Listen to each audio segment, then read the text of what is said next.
Everyone look! The campus beauty, Sue, has arrived at our freshman gala, and she's holding a cup of milk tea. At this exclamation, all the students at the freshman gala stood on tiptoe, their eyes fervently directed towards the entrance. The new students, who had been listening to the rather dull opening speech from the university leaders, could hardly contain their excitement at the sudden appearance of the renowned beauty of Tianhai University. It is said that Sue is the most stunning campus beauty in the century-long history of Tianhai University, and naturally, everyone wished to behold her beauty firsthand. Zhang Cheng, also feeling a bit bored with the speech, instinctively turned his head towards the door. Indeed, the legendary first campus beauty was extraordinarily beautiful. Her lustrous ebony hair cascaded effortlessly down her back, and her breathtaking features were beyond mere description. The phrase of beauty that could topple cities seemed inadequate. What captivated everyone were her autumn-like eyes, which exuded a hint of aloofness. Her face was perfection personified, and her figure was nothing short of spectacular. Her curvaceous silhouette elicited gasps of admiration, whether it was her prominent bosom, her rounded derriere, or her strikingly long, fair legs. She was the epitome of stunning perfection. Dressed in a snow-white short skirt, she moved through the crowd like an oasis in a desert, captivating all who beheld her, yet the aura of cool detachment she emanated made her seem intimidating. Such an enchanting beauty drove the boys wild and left the girls envious. Wow, she's so stunning. No wonder she's the most beautiful campus beauty in the history of Tianhai University. I could weep. Control your drool. Sue is not only beautiful, but also comes from a prestigious family. She's not someone a toad like you could hope to approach. Wait, why is Sue here with milk tea? Isn't she a sophomore? What's she doing at her freshman gala? This question sparked a wave of curiosity among the crowd. What could a sophomore like Sue possibly want at the freshman gala? The new students began to murmur amongst themselves. Zhang Cheng cast a few more glances at Sue, feeling a sense of wonder. The legendary campus beauty was indeed as stunning as rumored fair-skinned, breathtakingly beautiful, and tall. She outshone even the most famous celebrities. However, Zhang Cheng quickly averted his gaze, and no matter how lovely she was, it was of no consequence. He was already engaged and destined not to intermingle with other girls. Though he hadn't seen his fiancée in a decade and had no idea what she looked like now, their wedding was set for the end of this year according to their pact.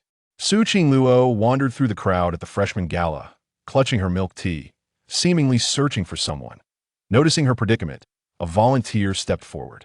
Qingluo, is there anything I can assist you with? I'm the head of the volunteer team for the gala and know this place well.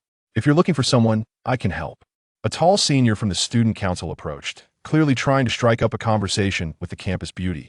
Unfortunately, Su Qingluo didn't even spare him a glance. No, thank you. I can find my way on my own, she replied, her gaze still scanning the crowd. The senior, feeling rejected, retreated in disappointment. The new students were left even more intrigued. Who could Su Qingluo possibly be searching for? Surely, anyone she sought must be exceptional. Over here, Qingluo. I'm here. Suddenly, a tall, handsome freshman stood UPA representative of this year's newcomers named Hong Mingliang, who was quite dashing and came from a well-off family. Upon seeing him, the new students couldn't help but murmur amongst themselves that it seemed that the person Sue was looking for was indeed remarkable, being the representative of the freshmen, handsome and of good lineage. He was undoubtedly the new campus heartthrob, and many girls admired him. That it made perfect sense for her to seek him out. Regrettably, Su Qingluo only paused for a second at his side, and upon realizing he was not the one she sought, she shifted her focus elsewhere, continuing her search through the crowd. Hong Mingliang felt a wave of awkwardness. He had believed Su Qingluo was interested in him when she glanced his way, only to discover she had no intention of seeking him. The new students were left puzzled once more. Who could Su Qingluo be looking for? She completely ignored Hong Mingliang. I thought she came to find a new campus heartthrob. Apparently not. Hong Mingliang really is full of himself. He actually thinks everyone would be enamored by him. After searching through a line of freshmen, Su Qingluo continued on with her milk tea toward another group. The eyes of the new students instinctively followed her as she moved. Suddenly, Su Qingluo spotted the individual she was searching for in a corner, a flicker of joy illuminating her face, and she quickened her pace towards him. Witnessing her expression, The crowd realized she had found the person she was looking for, and they eagerly followed her gaze, eager to learn who could be so significant to her. Su Qingluo approached a row of 20 young men, all handsome, talented, and from respectable families. The new students began to speculate on whom Su Qingluo might choose to stop before. I bet it's Lu Boyu. I heard he plays the piano beautifully and earned the title of piano prince in high school, having passed the piano level 10 at a young age. I think it's Chao Ming. He comes from a wealthy family, renowned in Tianhai's real estate industry. It's probably neither. Look, Su Qingluo has already walked past their seats. One by one, their guesses fell short until Su Qingluo finally arrived at the farthest corner of the row. Junior, this milk tea is for you. Su Qingluo earnestly presented the milk tea before Zhang Cheng. This scene left everyone astounded. Once they recovered, many pulled out their phones to capture the moment of Zhang Cheng and Su Qingluo. Wow, who is this guy? How did he earn the honor of receiving milk tea from Su Qingluo herself? He doesn't look that special, just a little bit handsome. Why would Su Qingluo give him milk tea? I've never seen this guy before. He has no fame whatsoever. Not only were others shocked, but Zhang Cheng himself was bewildered. What was happening? Why was Su Qingluo inexplicably presenting him with milk tea? He didn't even know her. Seeing Zhang Cheng frozen in surprise, Su Qingluo extended the milk tea towards him once more. Junior, don't you like milk tea? She asked, her lips forming a delicate pout. This time, the new students completely lost their composure. Su Qingluo was the aloof goddess who had never had a single boy pursue her. Gifts were always outright rejected.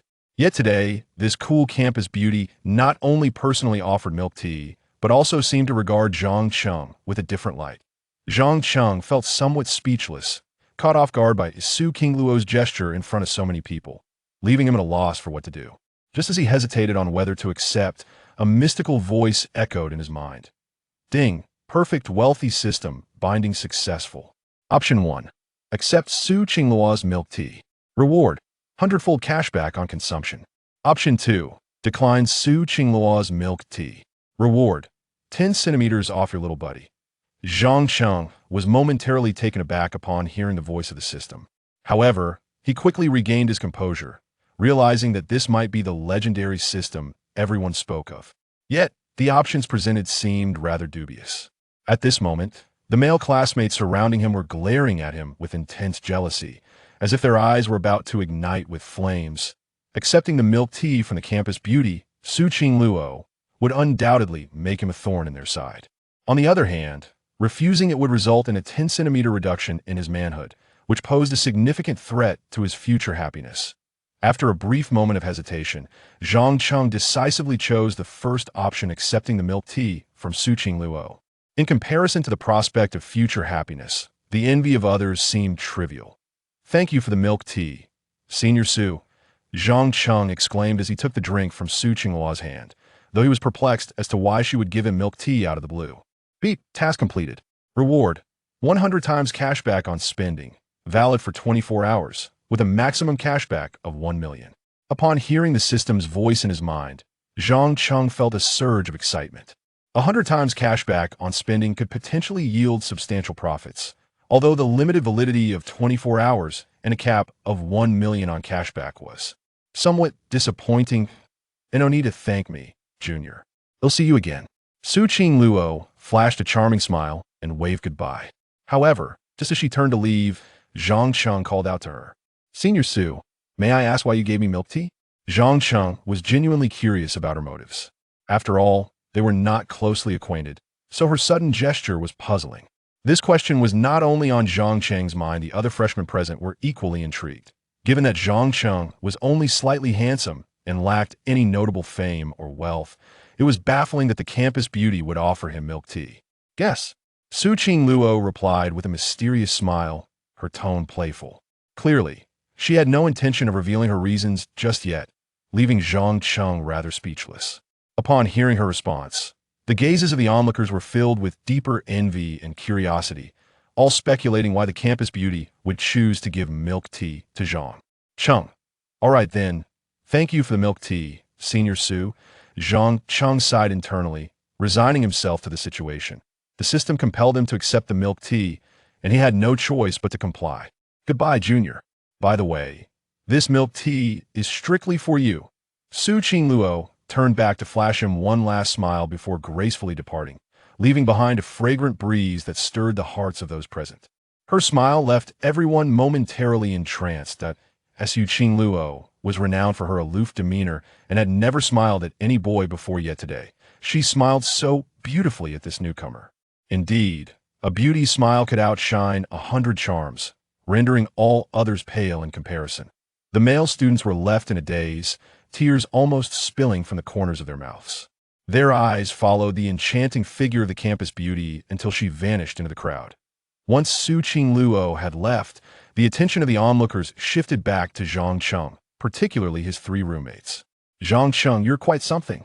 You actually received milk tea from the campus beauty. What's your connection with her?" exclaimed the chubby Wang Hao, his face brimming with envy. The aloof beauty Su Qingluo personally delivered milk tea to a freshman. "Zhang Cheng, you're about to become a school sensation," chimed in the lean Lin Yang, his eyes fixated on the milk tea in Zhang Cheng's hand, longing to taste it for himself. "Why am I not so lucky?"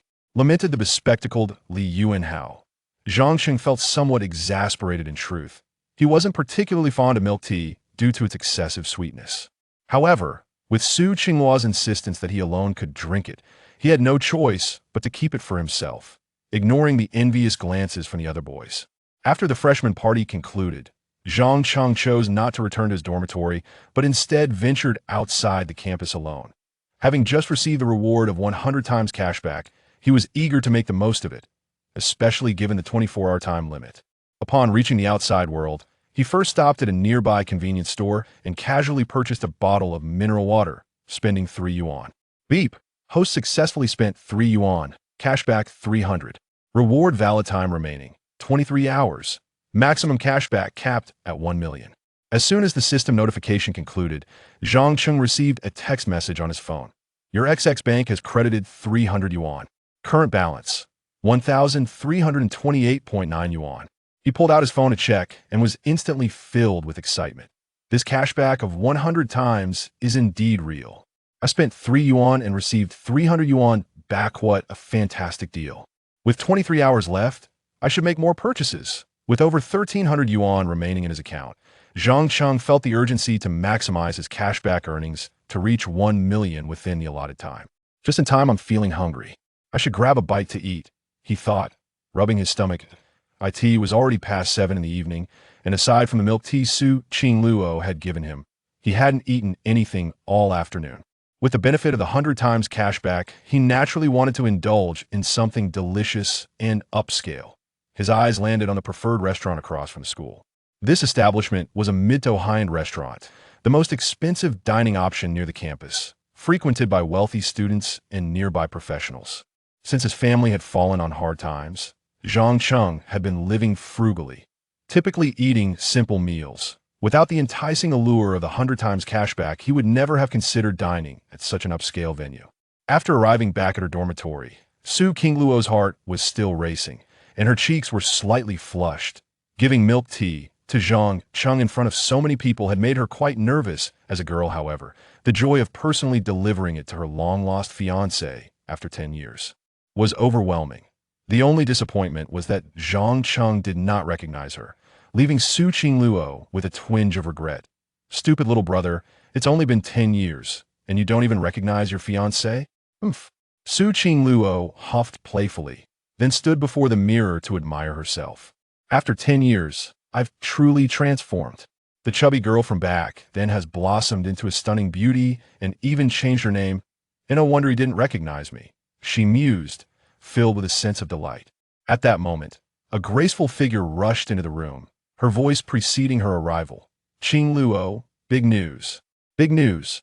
Lin Baiwei burst into the room in a flurry, flanked by 2 other girls who followed closely, their faces alight with intense curiosity. "Baiwei, what's this big news?" Su Qingluo asked casually while leisurely munching on an apple, her demeanor unfazed. "Qingluo, I need to ask you, did you attend the freshman party earlier?" Lin Baiwei panted, clearly having rushed to get there. "Yes, I did."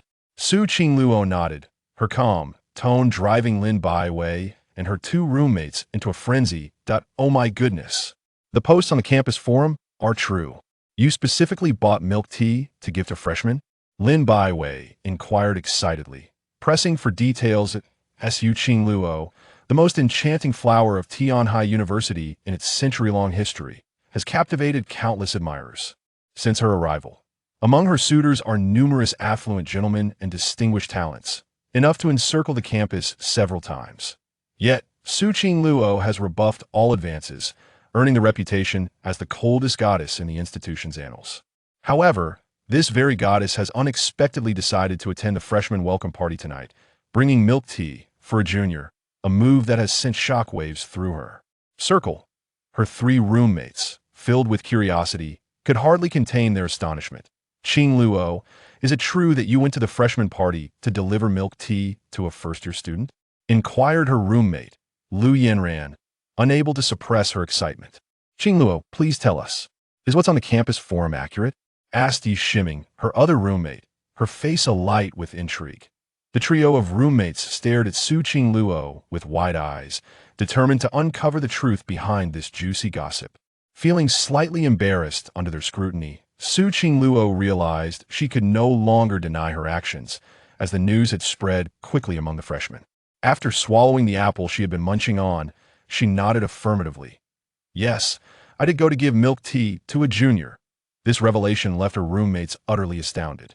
The esteemed first beauty of Tianhai University, the epitome of aloofness, had indeed delivered milk tea to a boy. My heavens, our aloof goddess has taken the initiative to offer milk tea to a male. Have you lost your mind? Qingluo, you can't possibly have feelings for that junior, can you? What does he look like? Is he handsome? He must be quite wealthy, right? Which prominent family does he belong to? Please tell us. The 3 roommates' curiosity ignited into a fervent flame as they gazed intently at Su Qingluo, eager to delve deeper into the unfolding tale. Chapter 3: The affection for the school beauty milk tea. Su Qingluo felt a bit embarrassed under their scrutinizing gaze. She yearned to disclose that Zhang Cheng was, in fact, her fiancé, yet it was evidently not the right moment. With a slightly evasive demeanor, she explained, "Please stop guessing. I merely made a bet with a friend in the club, and the consequence of losing was to randomly treat a freshman to milk tea, hence I chose that junior." It was clear that Su Qingluo was not adept at fabricating stories. She couldn't even meet her 3 roommates' eyes, and they, not being foolish, quickly discerned the truth. "You little minx, what are you hiding from us? Come clean, do you have a crush on that junior?" Lin Baiwei demanded, hands resting on her hips, embodying a stern yet playful expression that suggested leniency for honesty but strictness for evasion. "Yes, confess. We cannot believe you would treat him to milk tea merely for losing a bet." Lu Yanran echoed, her expression one of relentless inquiry. "We seek the truth. If you do not come clean, we might have to resort to tickling you." Yi Shiming chimed in, playfully raising her hands as if to demonstrate her intent. Seeing their relentless pursuit, Su Qingluo decided to employ her final tactic. "I assure you, I am not deceiving you. The reality is precisely as I have stated," she asserted, then shifted the topic. "By the way, it's getting late. How about I treat you all to dinner at the Qinglai restaurant? Can we leave this matter here?" One must admit, Su Qingluo was quite clever. Aware that her roommates were food enthusiasts, she deliberately used the invitation to dinner to divert their attention. Indeed, upon hearing of her offer to dine at the Qinglai restaurant, their focus instantly shifted. "Fine, we shall let you off this time, considering you are treating us to dinner." Lin Baiwei and the others relented. Su Qingluo silently exhaled in relief.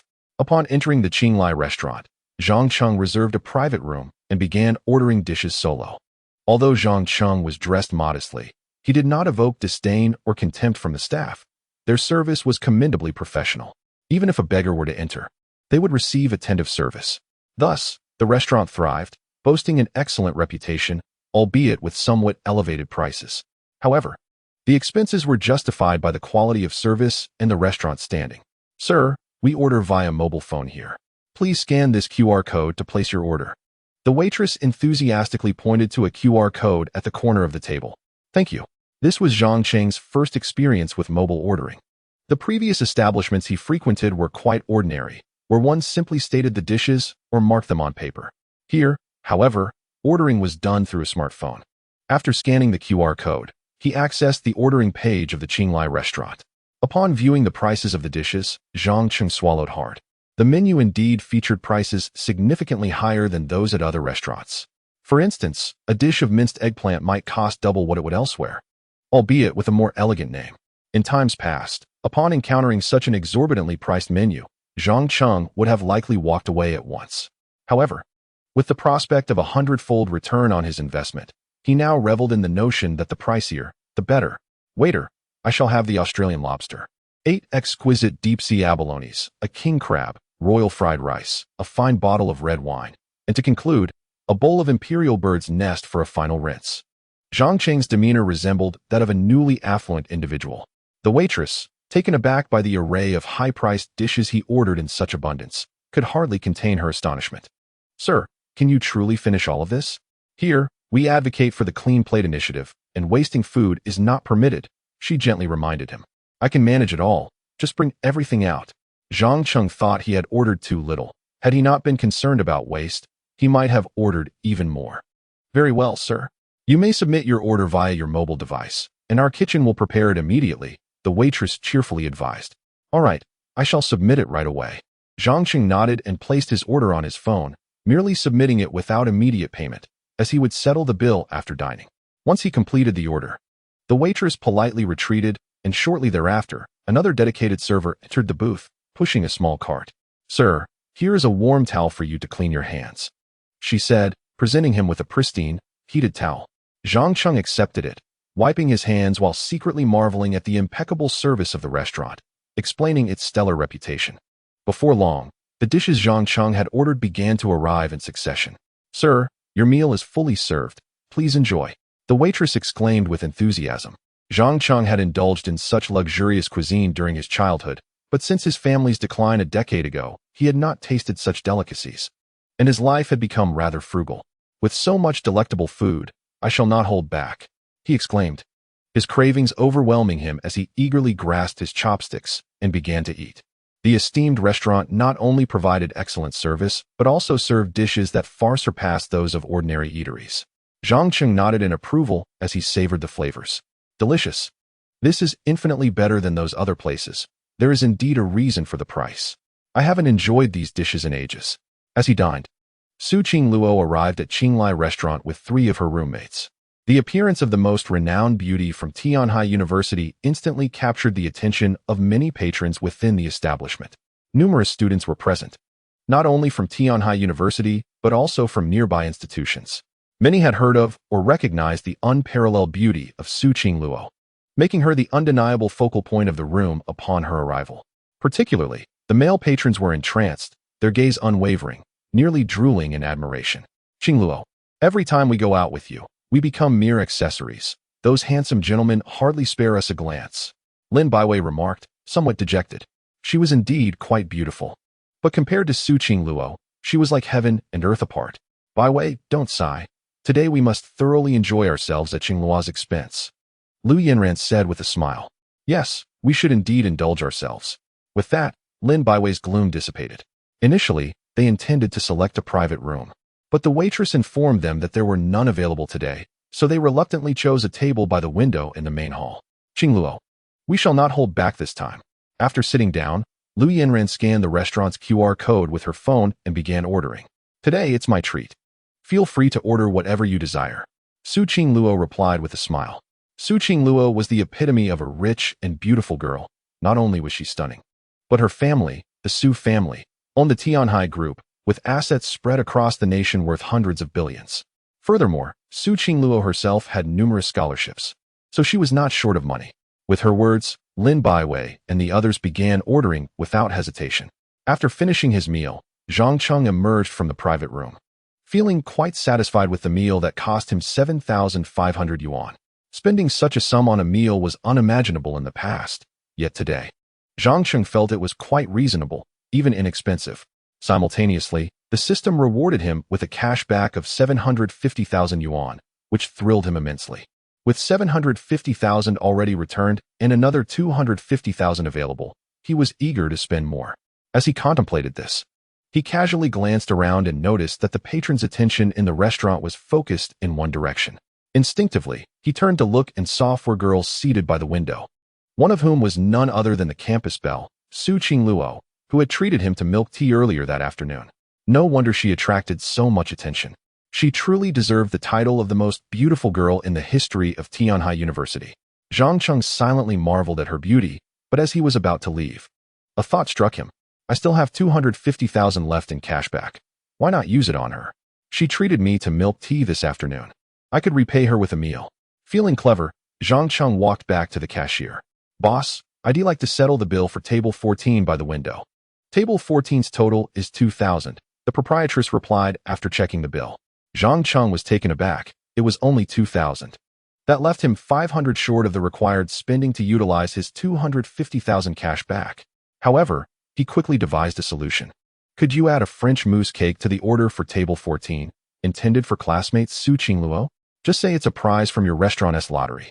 The cake cost over 500, perfectly bringing the total to 2,500. Thus, with the 100-fold cash back, he would precisely utilize the 250,000. Since Su Qingluo had gifted him a cup of milk tea, Zhang Cheng decided to repay her through a lottery. This was a matter of mutual obligation. Good sir. The total comes to 2,500 yuan. The proprietress remarked with a glance at Zhang Cheng. She assumed that Zhang Cheng harbored a secret admiration for the campus belle, Su Qingluo, believing that a direct approach would likely meet with rejection. Thus, he resorted to this covert method of settling the bill for her. The proprietress had witnessed numerous young men attempting to pay for Su Qingluo's meals, all of whom had been turned down, except for Zhang Cheng, who ingeniously chose the lottery route to discreetly cover her expenses. The proprietress mused on his cleverness and potential, but her assumptions were misguided. Zhang Cheng merely sought to extract money from Su Qingluo while simultaneously repaying her favor for the milk tea. Upon completing the payment, the system promptly relayed its response. Ding. Spending 2,500 yields a rebate of 250,000. The 100-fold rebate limit has been exhausted. Excellent. With $1 million in hand, I can attend to other matters. After settling the bill, Zhang Cheng strode towards the exit. Just as he departed, Su Qingluo arrived to settle her own bill after finishing her meal. Table 14, please, she announced, retrieving her phone to make the payment, only to receive an unexpected message. Miss Su, our establishment is holding a lottery today, and your table has won. Therefore, your meal is complimentary, and I shall also present you with a French mousse cake. The proprietress proclaimed, personally delivering the exquisite dessert to Su Qingluo. Lin Baiwei, Lu Yanran, and the other roommates expressed their delight at this turn of fortune. Are we truly this lucky? We actually won a complimentary meal and a French mousse cake, worth over 500 yuan. Lin Baiwei gazed longingly at the cake, and her companions soon followed suit, their appetites whetted despite having just dined. The French mousse cake was renowned as the restaurant's signature dessert, reputed to be utterly delectable, and they had long been craving it. However, Su Qingluo wore a frown, unconvinced that a lottery could favor them with such a lavish cake. Proprietress, please do not deceive me. Who covered my bill? Su Qingluo, perceptive as ever, quickly discerned the underlying motives, her expression turning frosty. She detested it when boys settled her bills. It truly is a gift from our lottery. The proprietress attempted to defend her claim, but Su Qingluo remained resolute in her suspicions. Proprietress, if you do not tell the truth, we shall refrain from patronizing your establishment in the future, Su Qingluo stated with displeasure. She had no desire to feel indebted to any young man. The proprietress, sensing the gravity of the situation, broke into a cold sweat. Su Qingluo's visits significantly boosted her business, drawing many young men to the restaurant. After weighing her options, the proprietress finally relented and confessed the truth. Certainly, it was indeed a young man who settled the bill for you, and he even instructed me to present you with a cake, claiming it was a complimentary gift from an in-house raffle. Is that truly the case? Who is that young man? I must repay him, Su Qingluo declared with unwavering determination. Lin Baiwei and Lu Yanran, well aware of Su Qingluo's character, refrained from dissuading her. He just stepped outside. The handsome fellow in the white t-shirt at the door is the one. The proprietress gestured towards the young man nearing the entrance. Following her, Su Qingluo glanced over and was astonished to discover that the young man in the white t-shirt was none other than Zhang Cheng. Is it really him? Are you certain? Proprietress? Su Qingluo exclaimed, suddenly filled with excitement. She never anticipated that her fiancé, Zhang Cheng, would be the one to pay her bill. Lin Baiwei, Lu Yanran, and the others, unaware of his identity, instinctively assumed he was merely one of Su Qingluo's admirers. Yes, indeed, He paid a total of 2,500. He just left. If you hurry, you might still catch him, the proprietress nodded, providing her encouragement. However, at that moment, Su Qingluo had no intention of chasing after him to return the money. If it's him, then let it be. I shall treat him next time. Su Qingluo's face brightened as she suddenly found an excuse to invite him to dinner. She had been longing for an opportunity to get closer to Zhang Cheng, and now, at last, she had won. The proprietress, Lin Baiwei, Lu Yanran, and Yi Shiming all stared in astonishment. It was unprecedented for Su Qingluo, who habitually refused to allow others to pay, to accept a young man's generosity. Qingluo, who was that handsome guy? You actually accepted his treat. Lin Baiwei suddenly leaned in, her face filled with surprise. Yi Shiming and Lu Yanran similarly looked over in astonishment, but Su Qingluo chose not to respond, instead deliberately running outside. Oh dear, it's getting late. We must return, as we need to prepare for the Art Society's recruitment in a few days. Su Qingluo exclaimed as she hurriedly dashed out, prompting Lin Baiwei and Lu Yanran to realize that Su Qingluo had no intention of sharing details with them. They quickly followed in pursuit. You little trickster. You've deceived us again. We want to inquire about that handsome guy, but what about that exquisite French mousse cake? Will you share it with us? No way. That was bought for me. Su Qingluo tightly clutched the French mousse cake and sprinted ahead, fearful that someone might snatch it away. After all, this was the first gift from her fiancé in 10 years, and she intended to savor it all by herself. Chapter 4. The campus belle publicly presents snacks and invites for dinner. When Zhang Cheng returned to the dormitory, his 3 roommates were absent, leaving him to wonder where they might have gone at such a late hour. The dormitory was momentarily devoid of company. Sitting on his bed, Zhang Cheng instinctively took out his phone. The screen displayed an adorable, chubby little girl named Su Yao, captured in a photograph he had taken a decade ago. The girl named Su Yao is indeed Zhang Cheng's fiancée. Their families were close friends in their youth, leading their parents to arrange their betrothal from an early age. Zhang Cheng fondly recalls their childhood, where he and Su Yao often played together. She would trail behind him like a shadow. Although Su Yao is a year older, she sometimes acted like a younger sister, relying on Zhang Cheng. When he grew annoyed and asked her to leave him be, she would puff up her chubby cheeks and retort, I am your future wife. Wherever you go, I must follow. Left speechless, Zhang Cheng eventually resigned to her companionship, slowly growing accustomed to having her by his side, even relishing her presence. Their years together fostered a profound bond, akin to that of childhood sweethearts. However, 10 years ago, a great upheaval struck the capital. To preserve the Su family's business, they were compelled to relocate their enterprise to Tianhai City, and the entire family moved there, while the Zhang family chose to remain in the capital. From that day onward, Zhang Cheng and Su Yao were separated. He distinctly recalls little Su Yao tearfully telling him before their parting, when my hair reaches my waist, remember to come and marry me. Zhang Cheng has held on to that promise, never allowing it to fade from his memory. His decision to forsake prestigious universities like Qingbei to attend Tianhai University was largely influenced by Su Yao, who resides in Tianhai City. However, since the upheaval in the capital 10 years ago, the Zhang family, which stayed behind, has fallen from grace. Their business has declared bankruptcy, his father was driven to suicide, and his mother, in despair, took him back to her family's home, leading a life of dependence. In contrast, the Su family, after their move to Tianhai City, has flourished, their business now worth hundreds of billions, establishing itself as a leading corporation. The disparity between the two families has become stark. Zhang Cheng fears that the Su family may disavow the union due to the Zhang family's decline. Thus he understands he must strive for their recognition through his own efforts. Only by doing so can he hope to fulfill the promise of marrying Su Yao. Another reason for his choice of Tianhai University is the prominence of its finance program. Regarded as the finest in the country, he is determined to strengthen himself and accumulate wealth, allowing him to be with Su Yao. Now that he possesses 1 million, he has the capital to invest. Zhang Cheng resolves to use this sum to embark on his path to success. The following morning, upon returning to her dorm after class, Su Qingluo was greeted by Lin Baiwei, who entered holding a letter. Is there someone named Xiaoyao in our dorm? Someone sent a letter addressed to our room. Lin Baiwei examined the envelope, but found no other recipient listed. It's for me, Su Qingluo suddenly exclaimed. For you? Qingluo, when did you start calling yourself Xiaoyao? Lin Baiwei queried, perplexed, yet she handed the letter to Su Qingluo.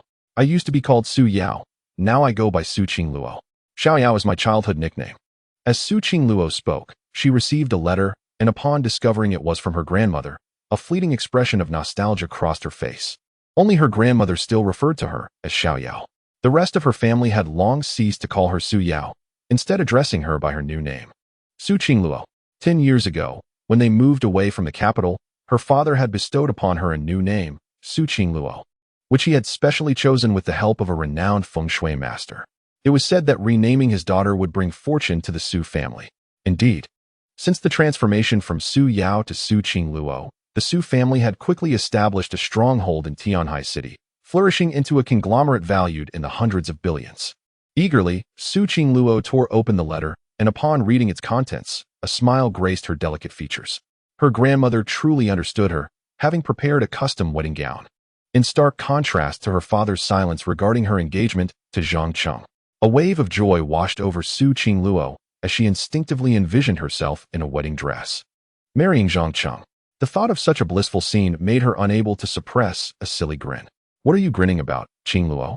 Lin Baiwei inquired curiously, approaching to sneak a glance at the letter's contents, only to have Su Qingluo cautiously conceal it. "It's nothing."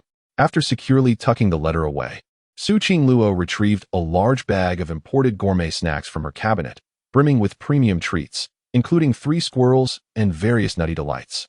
Lin Baiwei's eyes sparkled at the sight of the abundant snacks. "When did you stash away such a hefty bag of goodies?"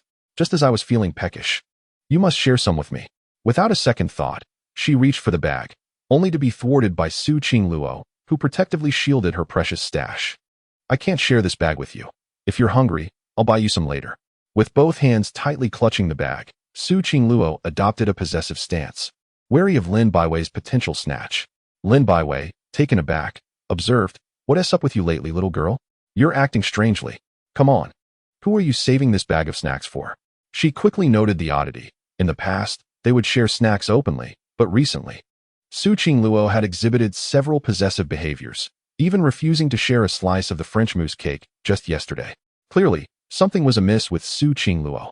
"This bag of snacks was requested by someone else for me to purchase, so I can't give it to you."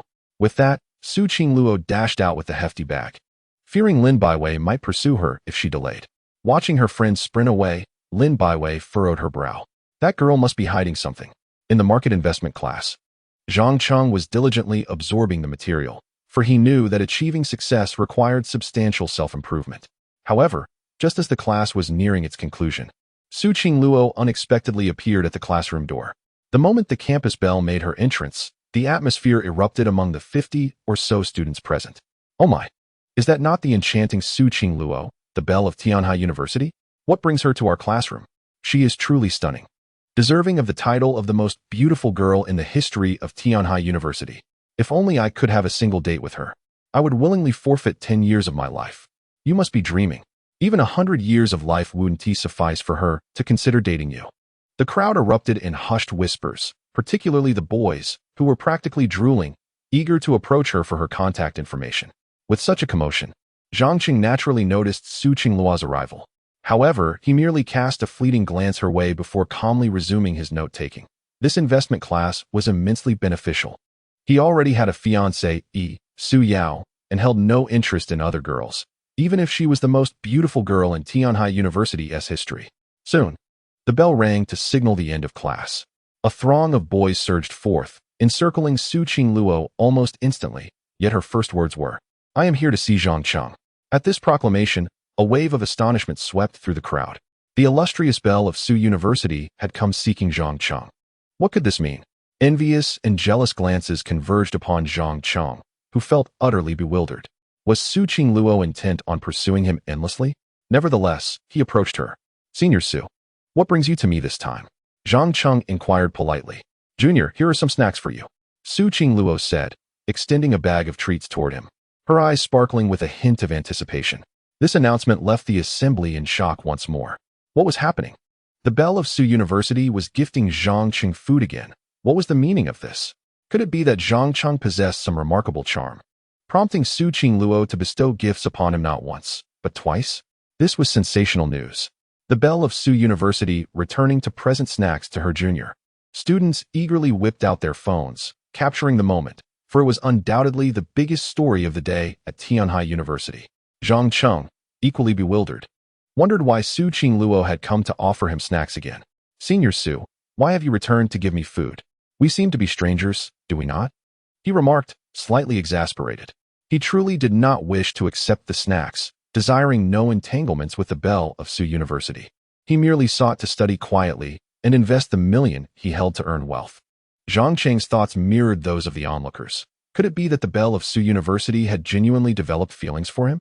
After all, once a stranger, twice a stranger, and thrice? Su Qingluo smiled playfully. This was undeniably a flimsy logic, yet Zhang Cheng found himself unable to counter it. However, he believed in the principle of no gain without effort. Zhang Cheng remained speechless, reluctant to accept the snacks lest he be misunderstood. Observing his hesitance, Su Qingluo contemplated for a moment before speaking again. I wish to express my gratitude for the delightful dinner you treated me to last night. And I must also thank you for the exquisite French mousse cake. It was utterly delicious. Upon hearing these words, the bystanders were once again left in astonishment. Goodness! Zhang Qing actually invited the enchanting Su Xiaohua to dinner yesterday. What a remarkable feat. Are they possibly in a romantic relationship? One treats to a meal, while the other reciprocates with snacks. Surely, the goddess cannot be in love. Let us not indulge in baseless speculation. The surrounding boys were consumed by envy and jealousy. While Zhang Cheng himself was slightly taken aback, he never anticipated that Su Qingluo would be aware that he had paid for the meal. This could lead to a misunderstanding. Initially, Zhang Cheng merely intended to impress her with his generosity, but now it seemed she had misconstrued his intentions. Junior, do you not enjoy snacks? Su Qingluo, noticing Zhang Cheng's reluctance to accept her offering, assumed he was not fond of them. With a twinkle in her large eyes, she continued, Then allow me to treat you to dinner tonight as a way to repay your kindness from last night. Finally, she articulated her excuse. This declaration elicited yet another wave of astonishment from the onlookers. Is this truly the aloof goddess of Tianhai University? How is it that she displays no air of superiority in front of Zhang Cheng? Not only did she offer snacks, but she also wished to invite him to dinner. What extraordinary fortune has befallen Zhang Cheng? Zhang Cheng sighed inwardly. This situation had escalated. To be candid, he wished to avoid any rumors with Su Qingluo. Should his fiancée, Su Yao, discover that he was entangled in gossip with Su Qingluo at university, the consequences would be dire. Zhang Cheng certainly did not wish to bring distress upon his betrothed. Just as he contemplated declining her invitation, the system's voice resonated once more. Ding! Perfect Tycoon system has triggered a task. Option 1. Accept Su Qingluo's dinner invitation and her snacks. Reward: tenfold investment return. Option 2. Decline Su Qingluo's invitation. Reward: a 10-centimeter reduction in you know what. Chapter 5. Even a dinner could lead to affection. Upon hearing the system's voice, Zhang Cheng was utterly perplexed. What was happening? Another task had been triggered, and the consequence for refusal was quite absurd. Cursing the system inwardly, he reluctantly selected the first option, to accept Su Qingluo's dinner invitation and her snacks. Although choosing the first option would incite the jealousy of the boys present, he felt he had no choice for the sake of his future happiness. Senior Su, I truly appreciate your snacks and would be delighted to dine with you tonight. Zhang Cheng feigned enthusiasm, even though he was somewhat reluctant. Were it not for this pesky system, he would never have agreed. Really? Then it's settled. I shall wait for you at 6 o'clock in the second private room at the Qinglai restaurant, and here are the snacks, all for you. Su Qingluo, filled with joy, thrust the bag of snacks into Zhang Cheng's hands and smiled brightly at him. Farewell, Junior. I eagerly anticipate our meeting tonight. After uttering these words, Su Qingluo hummed a little tune and turned to leave, her mood evidently buoyant. The onlookers stared in astonishment as the goddess departed. What was happening? Wasn't she supposed to be the aloof goddess? Why did it now appear as though Su, the campus belle, was pursuing Zhang Cheng, offering snacks and inviting him to dinner? Their minds were utterly bewildered, unable to fathom the striking scene before them. Ding! Task completed. Reward: tenfold investment return, with a maximum rebate of 10 million. Upon hearing the system's voice, Zhang Cheng snapped back to reality. Seizing the opportunity while everyone's attention was fixated on Su's retreating figure, he stealthily slipped away. If he lingered any longer, he would surely be besieged. Upon returning to his dormitory, Zhang Cheng promptly shut the door. Thankfully, he had escaped quickly, otherwise, he would have faced their relentless inquiries. After catching his breath, he placed the bag of snacks on the table and began to examine the reward bestowed upon him by the system. The tenfold investment return meant that any money spent on investments would yield a tenfold rebate, with no time constraints, up to a maximum of 10 million. Zhang Cheng's heart raced with excitement as he read the details of the reward. Although accepting Su Qingluo's invitation to dinner might incite jealousy among others, the tenfold investment return served as a small consolation. Previously, he had received a 100-fold consumption rebate, and now a tenfold investment return. This reward was indeed commendable. With 1 million in his possession, if he invested the entire sum, he would receive a handsome 10 million in return. Not only would he then have 10 million in cash, but his initial investment of 1 million would also remain intact, potentially growing into even more if invested wisely. Thus, the immediate task was to select a promising investment project. What should he choose to invest in? As Zhang Cheng pondered, the dormitory door suddenly swung open forcefully, and his 3 roommates dashed in. Zhang Cheng, you rascal, how did you run away so quickly? What exactly is your relationship with Su Qingluo? Why did she treat you to milk tea, then snacks, and now invite you to dinner? Come on, we're brothers, we one tea spill the beans. Just tell us the truth and satisfy our curiosity. Zhang Cheng was at a loss for words. He genuinely had no relationship with Su Qingluo and could only endure their relentless questioning. I really have no special connection with Senior Su. Who believes that? The first time she brought milk tea could be a coincidence, but now snacks and dinner? That doesn't sound like just friends to me, exclaimed Wang Hao, the plump one, with a skeptical expression. I don't believe it either, unless you swear, a serious oath, chimed in Lin Yang, the slender one. Faced with their persistent inquiries, Zhang Cheng felt exasperated. Without providing a satisfactory answer, he feared he would not escape their scrutiny. I swear, I have no connection whatsoever with Su Qingluo. There has never been any relationship in the past, nor will there ever be in the future. Should I violate this oath, I shall suffer the consequence of a 10-centimeter reduction in my manhood, declared Zhang Cheng with unwavering conviction.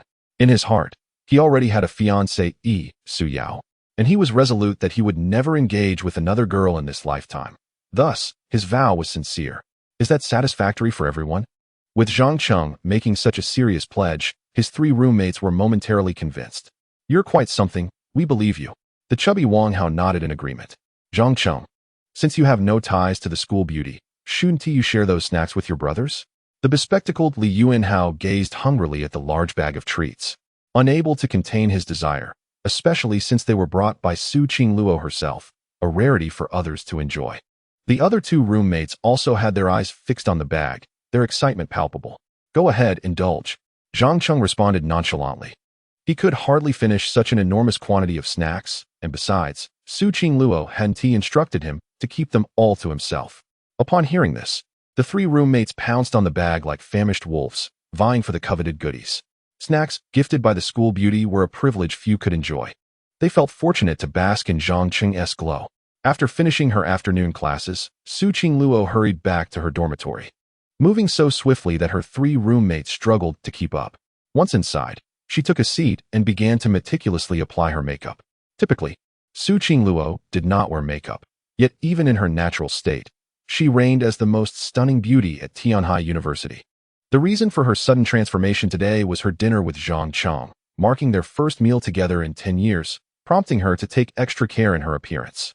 Dear little brother, you will surely be dazzled by me tonight, she mused in anticipation while applying mascara. After finishing her lashes, she diligently applied a soft pink lipstick to her delicate lips. Though her makeup was subtle, it enhanced her beauty, rendering her breathtaking, even surpassing that of many celebrities. Let us change into a new dress, she exclaimed, recalling a new skirt she had just purchased a few days prior. She retrieved a black, pleated mini-skirt from her wardrobe and held it against her lower body. Quickly, she realized the skirt was indeed quite short, with the hem resting 10 centimeters above her knees, nearly exposing her long, fair legs completely. Is it too short? Su Qingluo felt a blush creep onto her cheeks. She had never worn such a brief skirt before.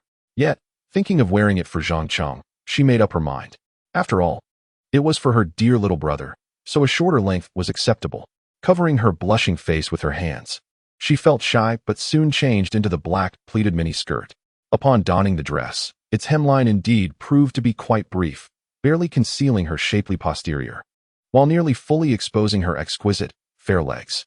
Gazing at her flawless reflection in the mirror, Su Qingluo found herself utterly captivated by her own beauty. How enchanting! Surely, That mischievous younger brother will be completely mesmerized by me. Su Qingluo secretly imagined the look on Zhang Cheng's face when he fell under her spell, becoming lost in her daydreams. Perhaps I should add a pair of Japanese-style white stockings. He would surely adore them. With that thought, she retrieved a pair of delicate white stockings from her wardrobe and sat gracefully on a chair, extending her long, fair legs. Slowly, she slipped the stockings onto her feet, gradually enveloping her alabaster legs. The combination of the black, pleated mini-skirt and the Japanese-style white stockings exuded an enchanting blend of innocence and allure. Pleased with her reflection, Su Qingluo smiled softly at herself in the mirror. Adding a Korean-style white chiffon short-sleeve top would complete the look flawlessly. At that moment, her youthful heart brimmed with excitement, eager to present her best self before the one she admired. Once she had changed into her outfit, her alluring figure was unmistakably revealed, particularly her long legs, which appeared even more captivating in the white stockings. After changing, Su Qingluo took out a curling iron and gently added a slight wave to her straight, lustrous hair. It was evident that she had put great effort into preparing for the imminent dinner. Just before stepping out, she slipped into her newly purchased pink high heels. However, as she opened the door, her 3 roommates returned from the dining hall, their eyes widening in disbelief upon seeing the meticulously dressed Su Qingluo. "Goodness, Qingluo, are you preparing for a beauty pageant today?" Lin Baiwei exclaimed, astonished. Yi Shiming and Lu Yanran were equally taken aback. It was rare for Su Qingluo to dress up, and yet today she looked absolutely stunning. Even the two of them felt a flutter of admiration. She was more beautiful than a celebrity, a literal fairy descended to earth. "Qingluo, where are you off to in such a hurry?" Lu Yanran couldn't help but inquire. "I'm running out of time. I must leave now." Su Qingluo glanced at her phone, noticing it was nearly 6 o'clock, and disregarding her roommates, she swiftly pushed past Lin Baiwei and dashed outside. She was eager to dine with Zhang Cheng. As Lin Baiwei and the others watched Su Qingluo rush out, a wave of suspicion washed over them. What on earth has gotten into this girl lately? She seems to be radiating romance. Is she perhaps in love? Lin Baiwei wondered instinctively. It's quite possible. I just saw on the campus forum that earlier today, Qingluo delivered snacks to a junior. Yi Shiming remarked, pulling out her phone to show her roommates the post from the campus forum. Lin Baiwei and Lu Yanran gasped in surprise upon seeing the photo. Goodness! Could it be that Qingluo is on a date with this junior tonight? As soon as the thought crossed their minds, they found it hard to believe. Since they had known Su Qingluo, this young lady had never accepted the pursuit of any male suitor. Yet this time, she was actually pursuing her junior? This was truly inconceivable to them. Just before 6 o'clock, Zhang Cheng emerged from his dormitory. However, he had not made any effort to dress up. His attire was rather casual, as he felt that dining with Su Qingluo was entirely a result of the dogged insistence of the system. Nevertheless, having promised her, he would not break his word. Upon arriving at the Qinglei restaurant, he was soon approached by a waitress. "Su Qingluo has made a reservation for me. I believe it is in box number 2, Zhang Cheng stated. "May I have your name, handsome?" The waitress inquired with a hint of caution. "My name is Zhang Cheng," he replied instinctively. "Please follow me," the waitress said, leading him to box number 2 after confirming his identity. It seemed the service here was indeed meticulous. Before long, Zhang Cheng was escorted to box number 2. He pushed the door open and found Su Qingluo already waiting inside. She was stunningly beautiful that evening, looking even more radiant than a superstar. Zhang Cheng was momentarily taken aback, as if a celestial being had descended to earth. Su Qingluo, noticing that she had captivated him, felt a surge of delight, though Zhang Cheng quickly regained his composure. "Sorry to keep you waiting, Senior Su," he said, closing the door behind him. While Su Qingluo was indeed beautiful, Zhang Cheng's heart was already pledged to his fiancée, Su Yao, so he merely stole an additional glance at Su Qingluo. "Please, take a seat, Zhang Cheng. Order whatever you like. Tonight, I'm treating you," Su Qingluo said with sparkling joy in her eyes, which had not left his form since he entered. This made Zhang Cheng feel somewhat awkward. "I'm fine with anything. It's better if you order, Senior Su," he replied, feeling a bit perplexed. Although Su Qingluo was a girl, she exuded an aura that suggested she might devour him whole.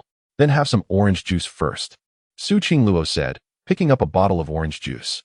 However, due to her high heels, she found it somewhat difficult to walk. She never wore such shoes ordinarily, but had made an exception today to impress Zhang Cheng. Additionally, the orange juice was a deliberate choice, knowing that Zhang Cheng had loved it since childhood. "Senior Su, Let me pour it myself, Zhang Cheng said, not wishing to trouble her. He reached for the bottle in her hand. However, Su Qingluo was quite insistent. Junior, let me pour it for you, she said, attempting to snatch the bottle from him. Unfortunately, she was overly forceful and in her high heels. She lost her balance and stumbled directly into Zhang Cheng's embrace. Caught off guard, Zhang Cheng was knocked back and fell to the ground. As Su Qingluo fell into his embrace, she found herself momentarily disoriented. Zhang Cheng, too, was enveloped by a soft, sweet sensation on his lips. When their eyes finally opened, both were taken aback by the intimate tableau before them. Chapter 6. The School Belle's First Kiss. Their positions were undeniably suggestive. Zhang Cheng lay on the ground, while Su Qingluo was sprawled over him, their lips entwined. Upon realizing this awkward predicament, both were rendered speechless. Zhang Cheng's mind went blank. Had his first kiss truly been so inexplicably claimed by his senior? How could he ever explain this to his fiancée, Suyao? He felt sullied, as if he had been tainted by the school bell. Tears threatened to spill from his eyes. He had intended to preserve his first kiss for Suyao, only to have it snatched away. In stark contrast to Zhang Cheng's distress, Su Qingluo felt a secret thrill. Oh my, I kissed my future husband. This was my first kiss. How I wish I could linger in that moment a bit longer. Kissing is indeed addictive. Her cheeks flushed a deep crimson, her heart racing uncontrollably, yet she had no intention of moving away, desiring to savor the kiss a while longer. However, Zhang Cheng, having regained his composure, promptly pushed the exquisite school bell away, hastily wiping his lips, consumed by regret. If it had been any other boy, he likely would have been reluctant to part with her, let alone push her away. Yet, as a gentleman, Zhang Cheng quickly turned his concern towards Su Qingluo. Are you all right, Senior Su? I'm fine, I sincerely apologize. It was my fault for not holding onto the drink. Su Qingluo repeatedly apologized, secretly lamenting that their kiss had been so brief. As she spoke, she reminisced about the tender moment, the sweet warmth lingering on her lips, causing her cheeks to flush anew. She even forgot that the orange juice had spilled all over her legs. Fortunately, Zhang Cheng noticed this and promptly alerted her. Senior Su, there's orange juice on your legs. Let me help you clean it up. He swiftly grabbed some tissue from the table and instinctively bent down to wipe the juice from her thighs. At that moment, as Zhang Cheng diligently cleaned her legs, Su Qingluo, realizing what was happening, was initially taken aback, but then her face turned even redder. No man had ever touched her thighs before, and yet today, Zhang Cheng was wiping them. Strangely, she felt no aversion. Instead, she found it rather acceptable. Conversely, Zhang Cheng, upon realizing the intimacy of the situation, felt a surge of embarrassment and quickly withdrew his hand. Senior Su, I didn't mean to take advantage. I just wanted to help you clean the drink off your legs. Zhang Cheng hurriedly clarified, fearing that the other party might misconstrue his intentions. By the heavens, he had never contemplated taking advantage of Sister Su. It's all right. If it doesn't come off, I'll just wash it when I get home. As Sister Su spoke, she shockingly began to undress in front of Zhang Cheng, startling him.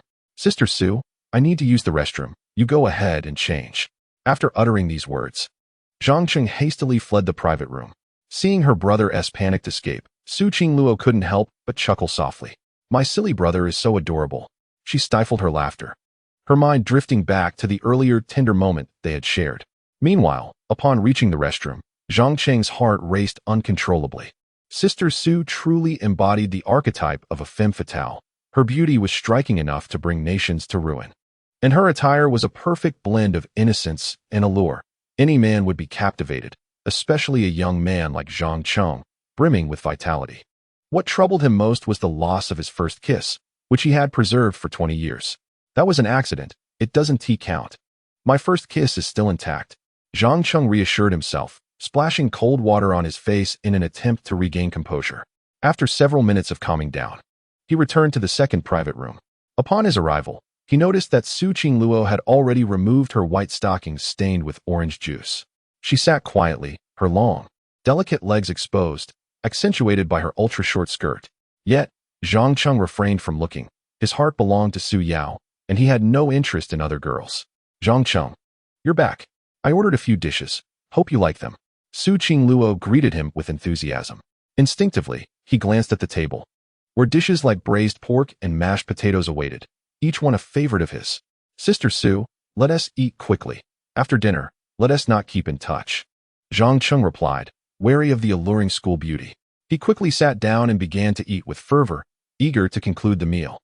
In contrast to Zhang Cheng's hurried pace, Su Qingluo maintained her poise, taking small bites, her gaze lingering on him with dreamy eyes. Their essay saying that beauty is a feast for the eyes. At that moment, as she watched Zhang Qing eat his plain rice, it seemed that his company made even the simplest meal delightful. My silly brother, you still look so good while eating, Su Qingluo mused, propping her chin in her hand, utterly captivated by him. As her mind wandered back to their earlier encounter on the ground, her cheeks flushed with warmth.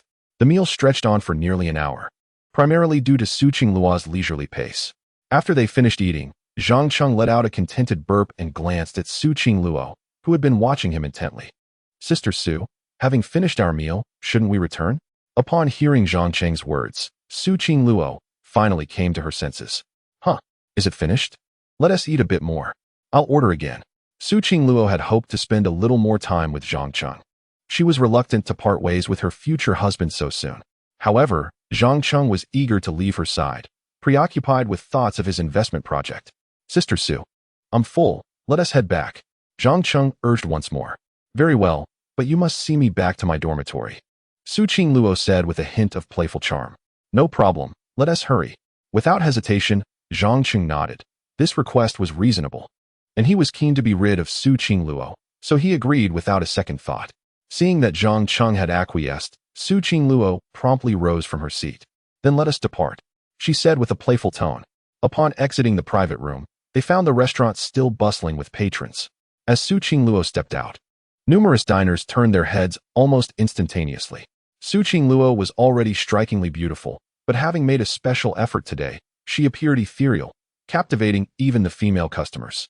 While the male patrons were nearly drooling in admiration, Zhang Cheng deliberately maintained some distance, wishing to avoid misunderstandings. Yet Su Qingluo playfully leaned closer, almost linking arms with him.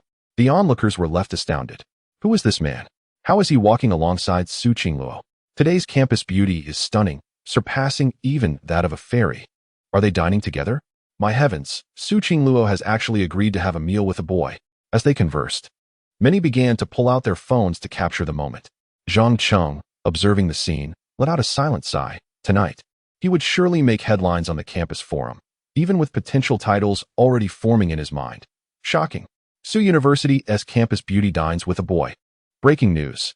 Su University's beauty has a night out with a mysterious gentleman. Incredible. Su University's beauty is in a relationship. The partner is a mundane freshman. At this point, Zhang Cheng could no longer afford to concern himself with them and quickened his pace to leave.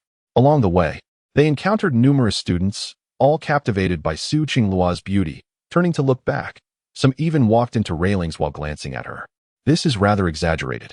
Zhang Cheng, feeling a mix of anxiety, finally escorted Su Qingluo back to the entrance of her dormitory. Here we are, Sister Su. I'll take my leave now, Zhang Cheng said, immediately turning to flee. He feared that lingering with Su Qingluo would only stir up more gossip.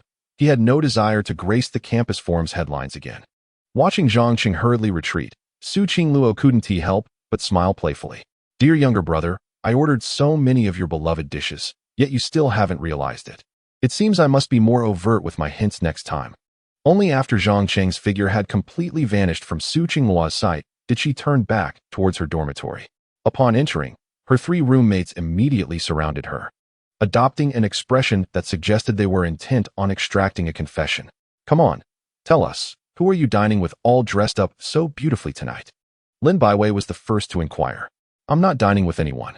Su Qingluo shook her head, feeling a twinge of guilt as she replied. They've already posted your photos online. Are you still going to deny it?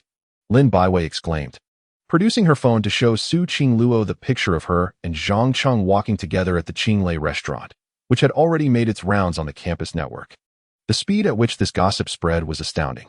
With such irrefutable evidence, what further excuses can you possibly make? Su Qingluo was taken aback by how swiftly they had shared the photo online. Just as she was about to confess, Lu Yanran suddenly leaned in and said, Wait a moment, Qingluo, where are your white stockings? I distinctly saw you wearing them before you left. At this reminder, her three roommates noticed that the white stockings Su Qingluo had worn were now absent, leaving her long, smooth, fair legs exposed.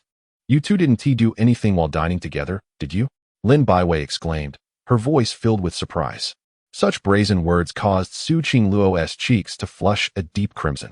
Yi Shiming and Lu Yanran, hearing this, were instantly filled with eager anticipation, their eyes wide as they awaited Su Qingluo's response. Impossible. My white stockings got stained with orange juice. That's why I took them off, Su Qingluo quickly explained. To prove her innocence, she pulled out the stained stockings from her bag. See, they're indeed stained with orange juice. I'm not lying. While her words could indeed validate her claims, the mere act of mentioning the stockings caused her cheeks to redden even more as it reminded her of the intimate moment when Zhang Cheng had wiped her thigh with a tissue. That may be true, but why is your face so flushed? And I think I can smell a hint of a man on you, Lin Baiwei teased. Leaning closer to sniff Su Qingluo. Having had numerous boyfriends, she could indeed detect Zhang Cheng's scent lingering on her. Hearing this, Su Qingluo panicked, fearing her friends might discern something more. I'm a bit tired. I'm going to take a shower, she hastily offered as an excuse, blushing furiously as she pushed past them and rushed to the dormitory bathroom. Su Qingluo worried that if she lingered any longer, all her secrets would be laid bare. As for the lingering scent of a man on her, it was likely from the intimate moment she shared with Zhang Cheng when they had fallen together. The mere thought of it made her cheeks burn even hotter. Dear younger brother, it is all your fault. Su Qingluo hid in the restroom, feeling an exquisite shyness. However, the thought that her first kiss was bestowed upon Zhang Cheng made her feel it was worth it. Yet, the fact that Zhang Cheng still did not recognize her left her with a twinge of regret. It seemed that tomorrow she would need to drop him some more obvious hints. Otherwise, this big, foolish husband of hers would never deduce that she was his fiancée. Chapter 7.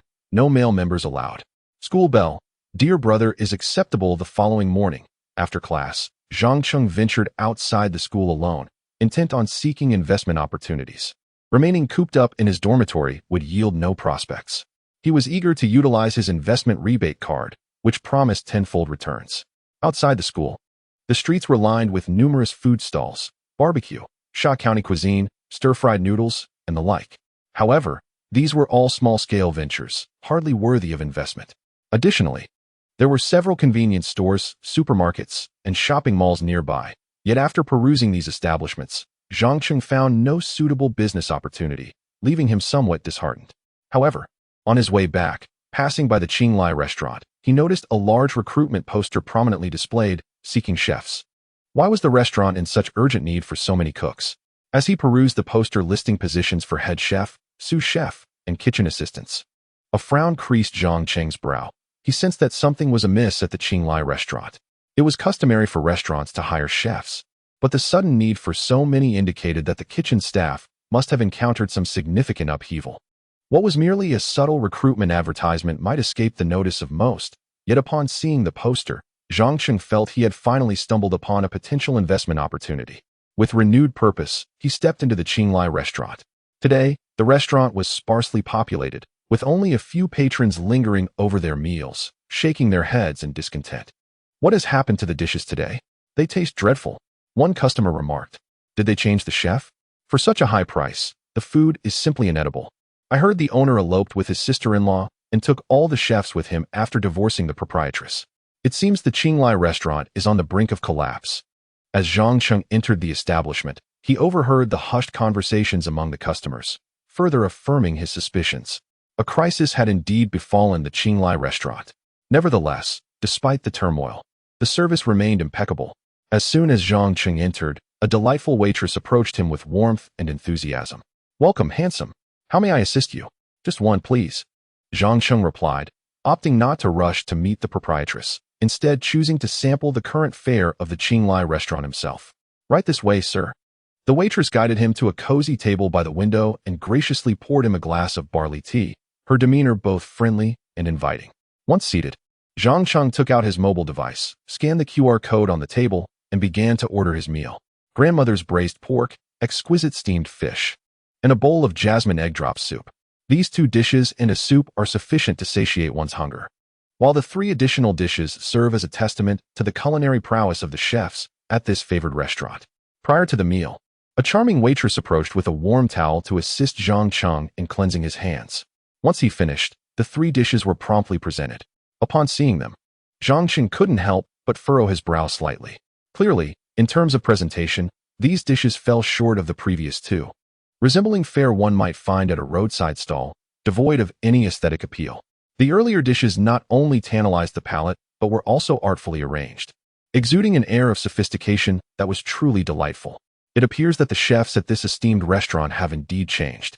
With this thought in mind, Zhang Qing picked up his chopsticks to sample the food. Though the braised pork was tender without being greasy, the preparation lacked finesse, resulting in a significantly diminished texture. This plate of braised pork, while edible, was merely a commonplace home-cooked dish, utterly incomparable to the previous offering. The disparity was stark. One was heavenly, the other, far from it.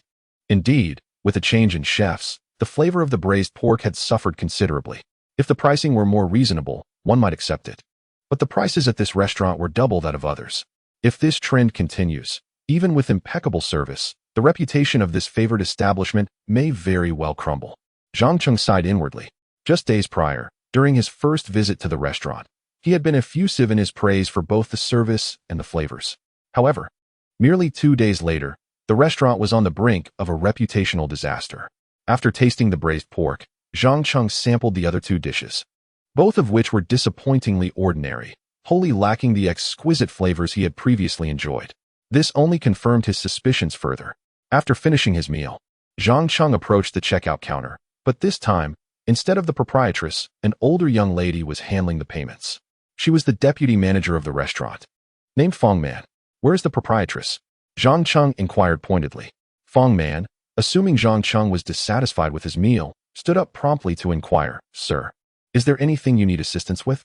Our proprietress is currently occupied. I don't require assistance, but I could help you resolve the current crisis facing your restaurant." Zhang Cheng replied with a slight smile. His words, coming from a freshman, were difficult for anyone to take seriously. Fong Man did not regard his statement with any gravity. "Sir, you are worrying unnecessarily. Our restaurant is not facing a crisis," she responded with a smile. Little did she know that the proprietress was indeed holding an urgent meeting on the 2nd floor. Zhang Cheng anticipated her response. "I have a solution to help you address the current lack of chefs. Are you truly certain you don't need my assistance?" he asked once more. Fong Man was slightly taken aback upon hearing this, as she had not anticipated that Zhang Cheng could discern the issues currently plaguing their favored restaurant at a single glance. This time, she did not immediately decline. After a moment's hesitation, she said, "Please wait a moment, sir. I will inquire with the owner." "Yes, do so," Zhang Cheng nodded, believing that it would be a pity for this restaurant to close down. Of course, his motivation was also to ensure that he could successfully utilize his tenfold investment rebate card. In the office on the 2nd floor of the favored restaurant, the owner, Zhou Qing, was discussing the ongoing crisis with several managers. "How are things with Lao Lu, Master Yuan, and Master Lin? Did they agree to come to our favored restaurant?"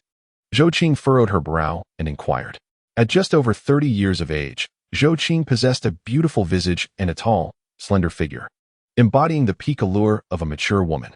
With her short hair and astute demeanor, she exuded the essence of a strong woman. However, the current crisis had left her feeling anxious and unsettled. "Zhou, both Master Yuan and Master Lin have declined to join us at the favored restaurant. Regardless of the price we offer, they refuse to come." Manager Lao Lu responded with a hint of helplessness. Upon hearing this, Zhou Qing let out a quiet sigh. This Li Dong was her ex-husband, who, after their divorce, not only siphoned off a significant portion of her wealth, but also maliciously took away all the chefs from the favored restaurant. It seemed he intended to see the establishment perish entirely. "Zhou, we can barely manage without chefs for now.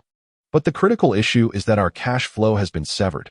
We may not even be able to pay the employees' wages this month." Manager Lao Lu spoke again. "Without chefs, we can find a way to gradually recruit new ones, but without funds, the employees will lose their morale, and then the favored restaurant will truly face demise. I will find a solution. I will not allow any delays in the employees' wages," Zhou Qing promised, though internally she felt uncertain. Her ex-husband had schemed to transfer their funds before the divorce, resulting in her current inability to pay the staff. Just as despair began to envelop her, the deputy manager, Fong Man, hurried into the room. "Zhou, there is a college freshman outside who claims he can resolve the crisis we are currently facing at the favored restaurant," Fong Man stated. "Resolve our crisis? A college freshman? Don't joke around. Send him away at once," Zhou Qing replied with an exasperated smile. It was absurd to think that a mere freshman could possess the capability to remedy the pressing issues that even she, a seasoned businesswoman, could not resolve. Seeing that the owner had dismissed the idea, Fong Man reluctantly accepted the situation, as she too held little faith in the student. Very well, I shall send him away.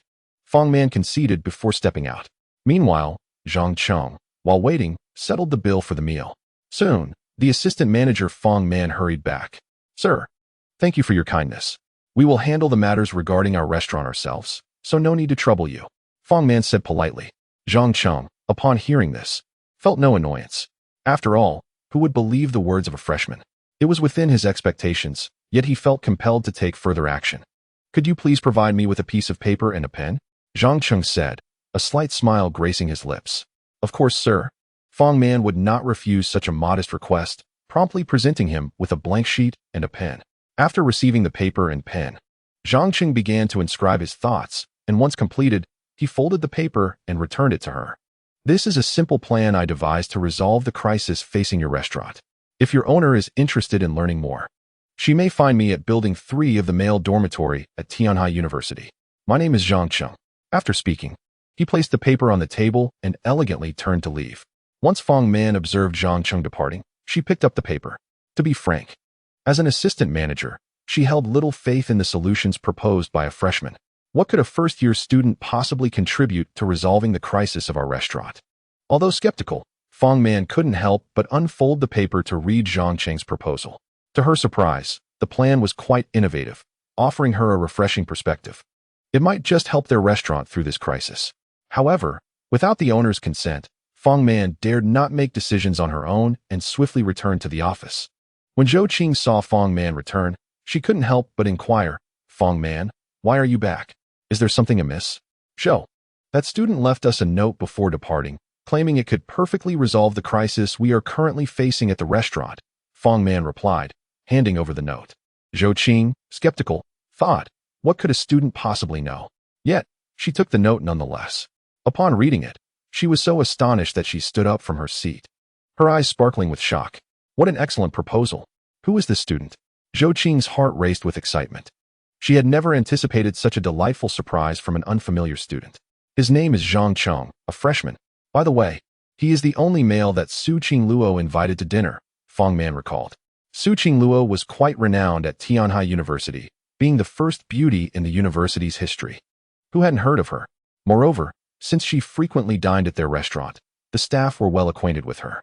Over the past year, they had never witnessed Su Qingluo dining with a boy, except for last night, when she had taken the initiative to invite Zhang Cheng. Is it really him? It seems that Miss Su possesses an extraordinary eye for talent, as this freshman is indeed remarkable. Zhou Qing immediately developed an interest in the first-year student, Zhang Cheng, and promptly inquired, did he leave any contact information? No, Fong Man replied, but if Zhou is interested in learning more, he can find him at the boys' dormitory, Building 3, at Tianhai University. Let us go and invite him now, Zhou Qing declared, rising to his feet and heading towards the exit, determined to secure the acquaintance of this intriguing student. Meanwhile, Zhang Cheng had already returned to campus, but rather than heading to his dormitory, he was diverted by his 3 roommates who insisted he join them for club recruitment activities. Participating in clubs not only offers academic credits, but also serves as a means to broaden one's social circle within the university. Many freshmen are eager to forge friendships through such engagements. The club recruitment square was bustling with students, predominantly first-year students, all selecting which clubs to join. The upperclassmen from various clubs were fervently vying to attract new members, employing all manner of tactics. Zhang Cheng was urged forward by his 3 companions. Zhang Cheng, which club do you wish to join? Asked the stout Wang Hao as they walked. I haven't decided yet, Zhang Cheng replied, his eyes scanning the various club booths. He found little interest in the ordinary clubs. He aspired to join a finance-related society, believing it would be beneficial for him. Unfortunately, after searching extensively, he found no such club.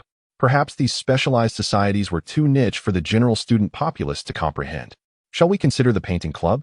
Suggested the lean Lin Yang, his enthusiasm evident. I've heard that the campus Belle of Su University is the president there, and there are plenty of beautiful girls in the painting club. Dream on. I've heard the painting club has stringent admission criteria. Each year, a plethora of freshmen apply, yet only a select few gain entry, interjected the bespectacled Li Yuanhao. What if we were to be chosen? Wang Hao countered, unwilling to concede defeat. Despite the slim chances, the trio appeared intrigued. Come on, let us check it out. Even if we don't get in, at least we can admire the beauties of the painting club, Lin Yang said, leading the way towards the painting club booth. Wang Hao and Li Yuanhao quickly followed suit, and Zhang Cheng, albeit reluctantly, was persuaded to accompany them. Upon reaching the painting club's booth, they were met with a long queue, with no fewer than 100 freshmen registering to join, though the majority were male, clearly driven by ulterior motives. At the recruitment booth, Lin Baiwei, Su Qingluo, and 3 other club members were diligently engaged in recruiting new members. Wow, so many people. Let us hurry and queue up, Wang Hao exclaimed, swiftly darting towards the line, with Lin Yang and Li Yuanhao close behind. Only Zhang Cheng refrained from joining the queue, as he was not particularly inclined to join the painting club. However, he was reluctant to participate, yet there were others eager to include him. Su Qingluo was in the process of recruiting new members. It was her inaugural recruitment drive since assuming the role of president of the painting club, and she was approaching it with utmost seriousness. Yet, the number of applicants was overwhelming, leaving them quite flustered. Baiwei, the influx of applicants is simply too great. We must elevate our criteria. Otherwise, we will be occupied until dusk, struggling to cope, Su Qingluo remarked, wiping the beads of perspiration from her brow. Indeed, the numbers are excessive. We must certainly raise some standards. Lin Baiwei concurred, glancing at the long queue and furrowing her delicate brows. What conditions should we impose? Let us exclude the males. I sense their intentions for joining the painting club are not sincere. Additionally, any new member must have achieved at least a level 5 in painting or possess equivalent proficiency. Those will be our 2 criteria. Su Qingluo contemplated before articulating her thoughts. These 2 stipulations should eliminate the majority of newcomers. Otherwise, we would be utterly exhausted, she added. Agreed. Let us proceed with those 2 conditions. Quality over quantity is paramount for our club, Lin Baiwei nodded, acknowledging the soundness of Su Qingluo's perspective. Swiftly, Lin Baiwei inscribed the 2 criteria on a whiteboard and positioned it prominently at their recruitment booth. Subsequently, she retrieved a megaphone, stood up, and addressed the waiting students. Dear juniors, we have established new membership criteria for our painting club. We are currently only accepting female members, and applicants must hold a level 5 painting qualification or demonstrate comparable skill. If you do not meet these 2 criteria, you may leave at your discretion. This declaration stirred a wave of commotion among the crowd, particularly among the males, who were suddenly engulfed in despair. It's over. There's no hope of joining the painting club now. I was hoping to get to know some senior sisters, and now that opportunity is gone. Everyone disperse. There's no chance left. Disheartened, the crowd began to dissipate, preparing to depart. However, in that moment, Su Qingluo suddenly spotted Zhang Cheng amidst the throng, her heart leaping with joy as she grabbed a recruitment flyer and hurried over to him. Lin Baiwei and the others exchanged puzzled glances. Qingluo, where are you going? Not only was Lin Baiwei confused, but others present were equally bewildered. In no time, Su Qingluo reached Zhang Cheng, her face alight with excitement as she addressed him. Junior, are you interested in joining our painting club? She inquired, extending the flyer towards him, her large, expressive eyes shimmering with earnest anticipation. This scene left everyone utterly astonished. What is happening? The illustrious Su is actively inviting a junior to join the painting club? Just moments ago, she was dismissing applicants. The crowd was thoroughly bewildered by this unexpected turn of events, questioning the inconsistency, especially considering he was male and they had just declared a ban on male members. Chapter 8. The unassuming school Belle surprisingly shows affection at that moment. All eyes in the vicinity converged upon Zhang Cheng, eager to discern the identity of this extraordinary individual who had caught the attention of the esteemed Su, the belle of the school. Zhang Cheng, however, found himself somewhat bewildered by the unfolding situation. How was it that he had not even registered yet? Yet this senior, Su, was now approaching him with such insistence? Junior, would you care to join our painting society? No interview required, and we offer splendid benefits. Su Qingluo, noticing Zhang Cheng's silence, grew a tad anxious. Her words left the onlookers utterly astounded. What was happening? Wasn't the procedure supposed to involve filling out forms, followed by interviews and subsequent evaluations? Yet here, with this particular junior, it seemed the usual protocol was cast aside. The crowd erupted into a frenzy, especially the male spectators, whose gazes toward Zhang Cheng brimmed with envy and resentment. Lin Baiwei, too, was taken aback. Just moments ago, Su Qingluo had stated a preference for not including any males. Yet here she was, inviting this junior to join. Once Zhang Cheng regained his composure, he felt an overwhelming sense of incredulity. Painting held no allure for him. I apologize, Senior, but I cannot draw, and being male disqualifies me from your criteria for membership, he replied diplomatically. As he spoke, he gestured towards the whiteboard where the 2 criteria for membership, as enumerated by Lin Baiwei, were prominently displayed. His meaning was crystal clear. It was not a matter of reluctance on his part, but rather that he simply did not meet the stipulated conditions. Zhang Cheng's disinterest in painting compelled him to decline in such a courteous manner. His rejection, however, left the audience once again agape, particularly the young men present. Incredible. This fellow actually turned down the invitation from the Belle of Su University? Is he out of his mind? To reject Su Qingluo, what audacity. What a remarkable feat. He is the first man at Tianhai University to refuse her. The astonishment rippled through the crowd. No one at Tianhai University had ever dared to reject Su Qingluo before, and Zhang Cheng had become the first to do so, which incited a wave of disbelief among them. Even Su Qingluo was taken aback by Zhang Cheng's refusal. Since her arrival at Tianhai University, it was the first time she had been turned down. Yet, she bore no resentment. After all, Zhang Cheng was destined to be her future husband. Junior, please wait just a moment, Su Qingluo exclaimed, turning swiftly to return to the whiteboard. She promptly erased the 2 criteria for membership that had been listed. The crowd watched in puzzled silence, wondering what her intentions were in eliminating those conditions. However, they soon discovered her purpose. Upon returning to Zhang Cheng, Su Qingluo sweetly reiterated her invitation. All right, our painting society is now accepting members without any conditions. Will you reconsider and join us? As soon as the words left her lips, the onlookers were rendered speechless once more. What was happening? The illustrious school beauty, Su Qingluo, had actually altered her own recruitment rules to admit Zhang Cheng into the club. Lin Baiwei, witnessing this, gaped in disbelief, her mouth agape in astonishment. The very conditions for recruitment had been stipulated by Su Qingluo herself. No males allowed, and an artistic proficiency of level 5 or above. Yet now, she was willing to amend these rules for the sake of this junior. Was this truly the same aloof school beauty I once knew? Lin Baiwei felt her worldview teetering on the brink of collapse. Zhang Cheng, too, was taken aback by Su Qingluo's willingness to alter the recruitment criteria for him. However, despite this unexpected turn of events, he had no desire to join the painting club, as he harbored no interest in art. Nor did he wish to have any association with Su Qingluo. Just as he pondered how to decline once more, the system's voice echoed in his mind. Ding! The perfect wealthy system has triggered a new task. Option 1. Agree to join Su Qingluo's painting club. Reward: master-level painting skills, and sales profits from artworks multiplied tenfold. Option 2. Decline Su Qingluo's invitation. Reward: an increase of 50 centimeters. Upon seeing these rewards, Zhang Cheng was left speechless. The insistent system was once again compelling him to make a choice. Although this time the second option did not involve a reduction in height. What use was an extra 50 centimeters? Ultimately, he found himself cornered into a single outcome, tearfully acquiescing to Su Qingluo's invitation.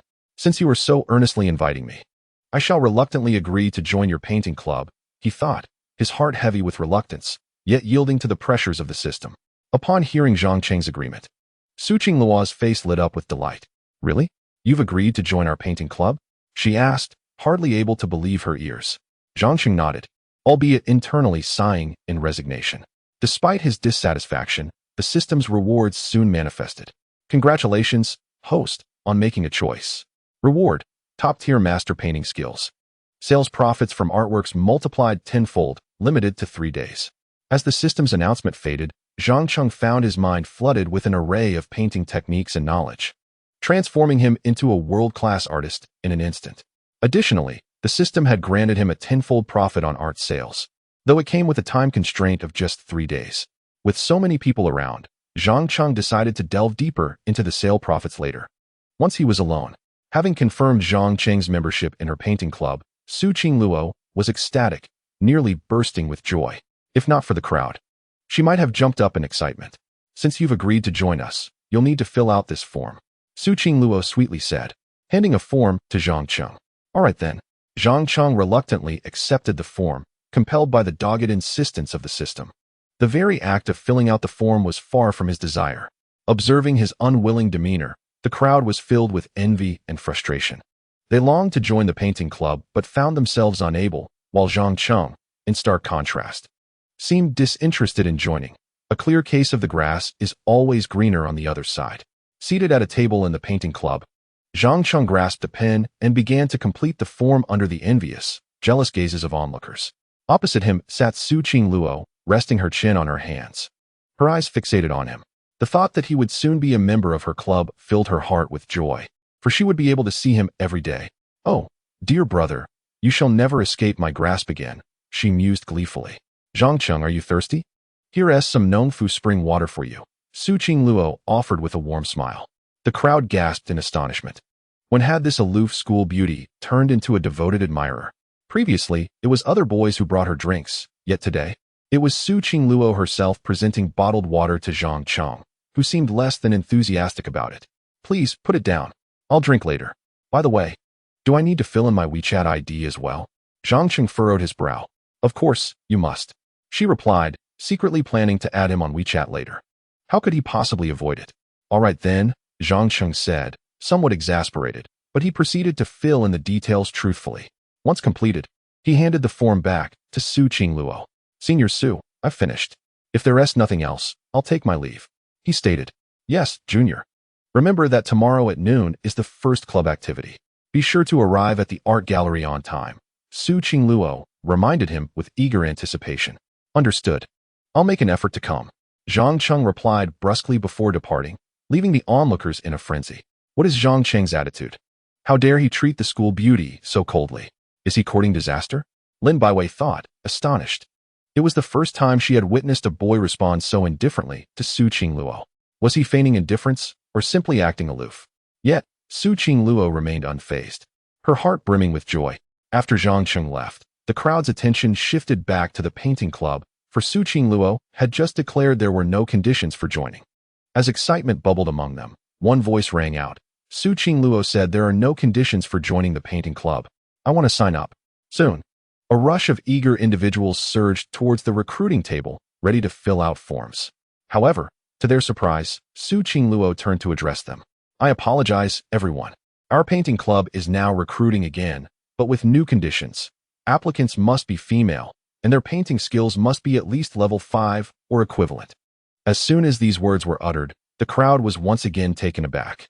Hadn't we just recruited a male member? He even claimed he couldn't draw. Lin Baiwei could not hold back, and after approaching Su Qingluo, she whispered, "Qingluo, this is rather conspicuous, isn't it? People will certainly talk." "I welcome their chatter," Su Qingluo replied, holding Zhang Cheng's information form, feeling quite pleased within herself. She was indifferent to the opinions of others, in her heart. Only Zhang Cheng could unconditionally enter her world.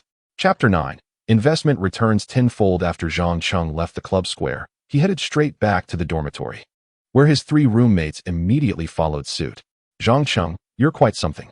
Su, the campus Belle, actually invited you to join the painting club. Surely, she must have a crush on you," exclaimed the enthusiastic Wang Hao, the chubby one, rushing to Zhang Cheng's side. "That can't be true. She is the most beautiful girl at Tianhai University. What am I compared to her? How could she possibly like me?" Zhang Cheng shook his head, unable to agree. To him, Su Qingluo's beauty attracted suitors who could circle Tianhai University several times, including many wealthy heirs, officials' offspring, and talented entrepreneurs. He was just a penniless nobody. Compared to these suitors, he felt like he was from a different world altogether. How could Su Qingluo ever take notice of him? If she didn't like you, why would she change the recruitment rules for you? Did you not see? Immediately after you left, Su, the campus Belle, reverted the rules, leaving no chance for anyone else, remarked Li Yuanhao, the bespectacled one, with a hint of regret. "Exactly. Besides, I noticed the way she looked at you was different. She even brought you water, something that has never happened before," added Lin Yang, the slender one. "You are all overthinking this. She could never be interested in me. If she were, it would be as if the sun rose in the west." Zhang Cheng replied earnestly. He simply could not fathom that Su Qingluo would have any feelings for him. It was an absurd notion. "I also believe that Su, the campus Belle, wouldn't be interested in you, but what if? What if she is simply misguided and has taken a liking to you?" Wang Hao said, somewhat reluctantly, pausing before continuing his analysis. "Moreover, she has brought you milk tea, snacks, and even treated you to a meal. All these signs point to her liking you and wanting to pursue you. Although Zhang Cheng had his doubts about Su Qinglua's affections, he quickly dismissed the thought as ludicrous and firmly stated, "There is no what if. Even if Su, the campus belle, were to misjudge, she would never like someone like me." As they chatted, the group soon arrived at the entrance of the boys' dormitory, building number 3, where Zhang Cheng noticed the deputy manager of the cafeteria, Fong Man, and the owner, Zhou Qing, waiting there. Upon Zhang Cheng's arrival, the two women noticed him and promptly approached. "Zhang Cheng, we've been waiting for you for quite some time. May I inquire if you have a moment?" "Our manager wishes to speak with you," requested the assistant manager, Fong Man, with sincere eagerness. Zhang Cheng nodded, instructing his 3 roommates to return to their dormitory while he remained to discuss matters further with them. "I am Zhou Qing, the manager of Qinglai Restaurant, and I am quite intrigued by the crisis resolution proposal you provided. I would like to invite you for a detailed discussion," Zhou Qing continued after a brief pause. "If you can truly assist us in overcoming this crisis, I can offer you a reward of 100,000 yuan. Hearing this, Zhang Cheng smiled noncommittally, realizing that the sum was not his primary motivation. Rather, he was captivated by the service and potential of Qinglai Restaurant. "Let us find a more suitable place to converse. This location is not conducive to business discussions," Zhang Cheng remarked sagely. Indeed, the entrance to the dormitory was bustling with too many passers-by to facilitate serious conversation. "Then let us convene in the meeting room at Qinglai Restaurant," Zhou Qing promptly suggested. Zhang Cheng nodded in agreement, and the 3 of them exited the campus, heading directly to the Qinglai Restaurant across the street. In the meeting room, Zhou Qing, Fong Man, and Zhang Cheng took their seats in succession. "Zhang Cheng, the proposal you provided suggests transforming Qinglai Restaurant into a hot pot establishment. But how do you envision executing this?" Zhou Qing inquired eagerly as soon as he settled in. Indeed, Zhang Cheng's note outlined a plan to convert Qinglai Restaurant into a hot pot venue. Such a transformation would alleviate the current shortage of chefs, as hot pot restaurants do not require a large culinary team. However, the critical challenge lies in distinguishing themselves amid the plethora of hot pot establishments. Zhang Cheng's note had hinted at the need to stand out, prompting Zhou Qing and Fong Man's urgent desire to consult him. The success of Qinglai Restaurant in the past was attributed to its service and flavor. Now, as you pivot to a hot pot concept, your reliance will solely be on your service, which remains your strong suit, Zhang Cheng elaborated thoughtfully. Therefore, to excel among the myriad of hot pot restaurants, you must elevate your service to an exceptional standard. Anticipate the needs of your customers, allowing your staff to genuinely care for them, especially in the finer details. His words resonated with Zhou Qing and Fong Man, who recognized that, in the absence of a competent chef team, transitioning to a hot pot model was their only viable path forward. However, a complete transformation into a hot pot restaurant would necessitate substantial investment in equipment and renovations. Given their current financial constraints, the prospect of swiftly converting to a hot pot business seemed daunting. "Zhang Cheng, to be candid, our financial situation is rather precarious. Do you have any cost-saving strategies?" Zhou Qing expressed, somewhat troubled. Upon hearing this, a faint smile crossed Zhang Cheng's lips. An investment opportunity had indeed presented itself. After straightening his posture, he continued, "I can invest in you. Initially, I will invest 1 million, followed by an additional 9 million, totaling 10 million. As Zhang Cheng spoke calmly and took a sip of tea, he expressed his optimism for the favored restaurant and his intention to increase his investment.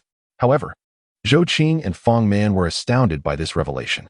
A freshman casually proclaiming an intention to invest 10 million was indeed shocking to them. After a prolonged silence, Zhou Qing finally regained her composure. "Mr. Zhang, are you certain you wish to invest 10 million in us?" She swallowed hard, her manner of address changing, clearly indicating that Zhang Cheng's status in her eyes had risen significantly. If they could secure a 10 million investment, Zhou Qing felt confident about transforming the favored restaurant into a hot pot establishment. "Indeed, but I require 51 of the shares. The company will still be managed by you." "I will not intervene directly," Zhang Cheng replied after a moment of contemplation. This was his first investment, and he was being very prudent, ensuring he retained control.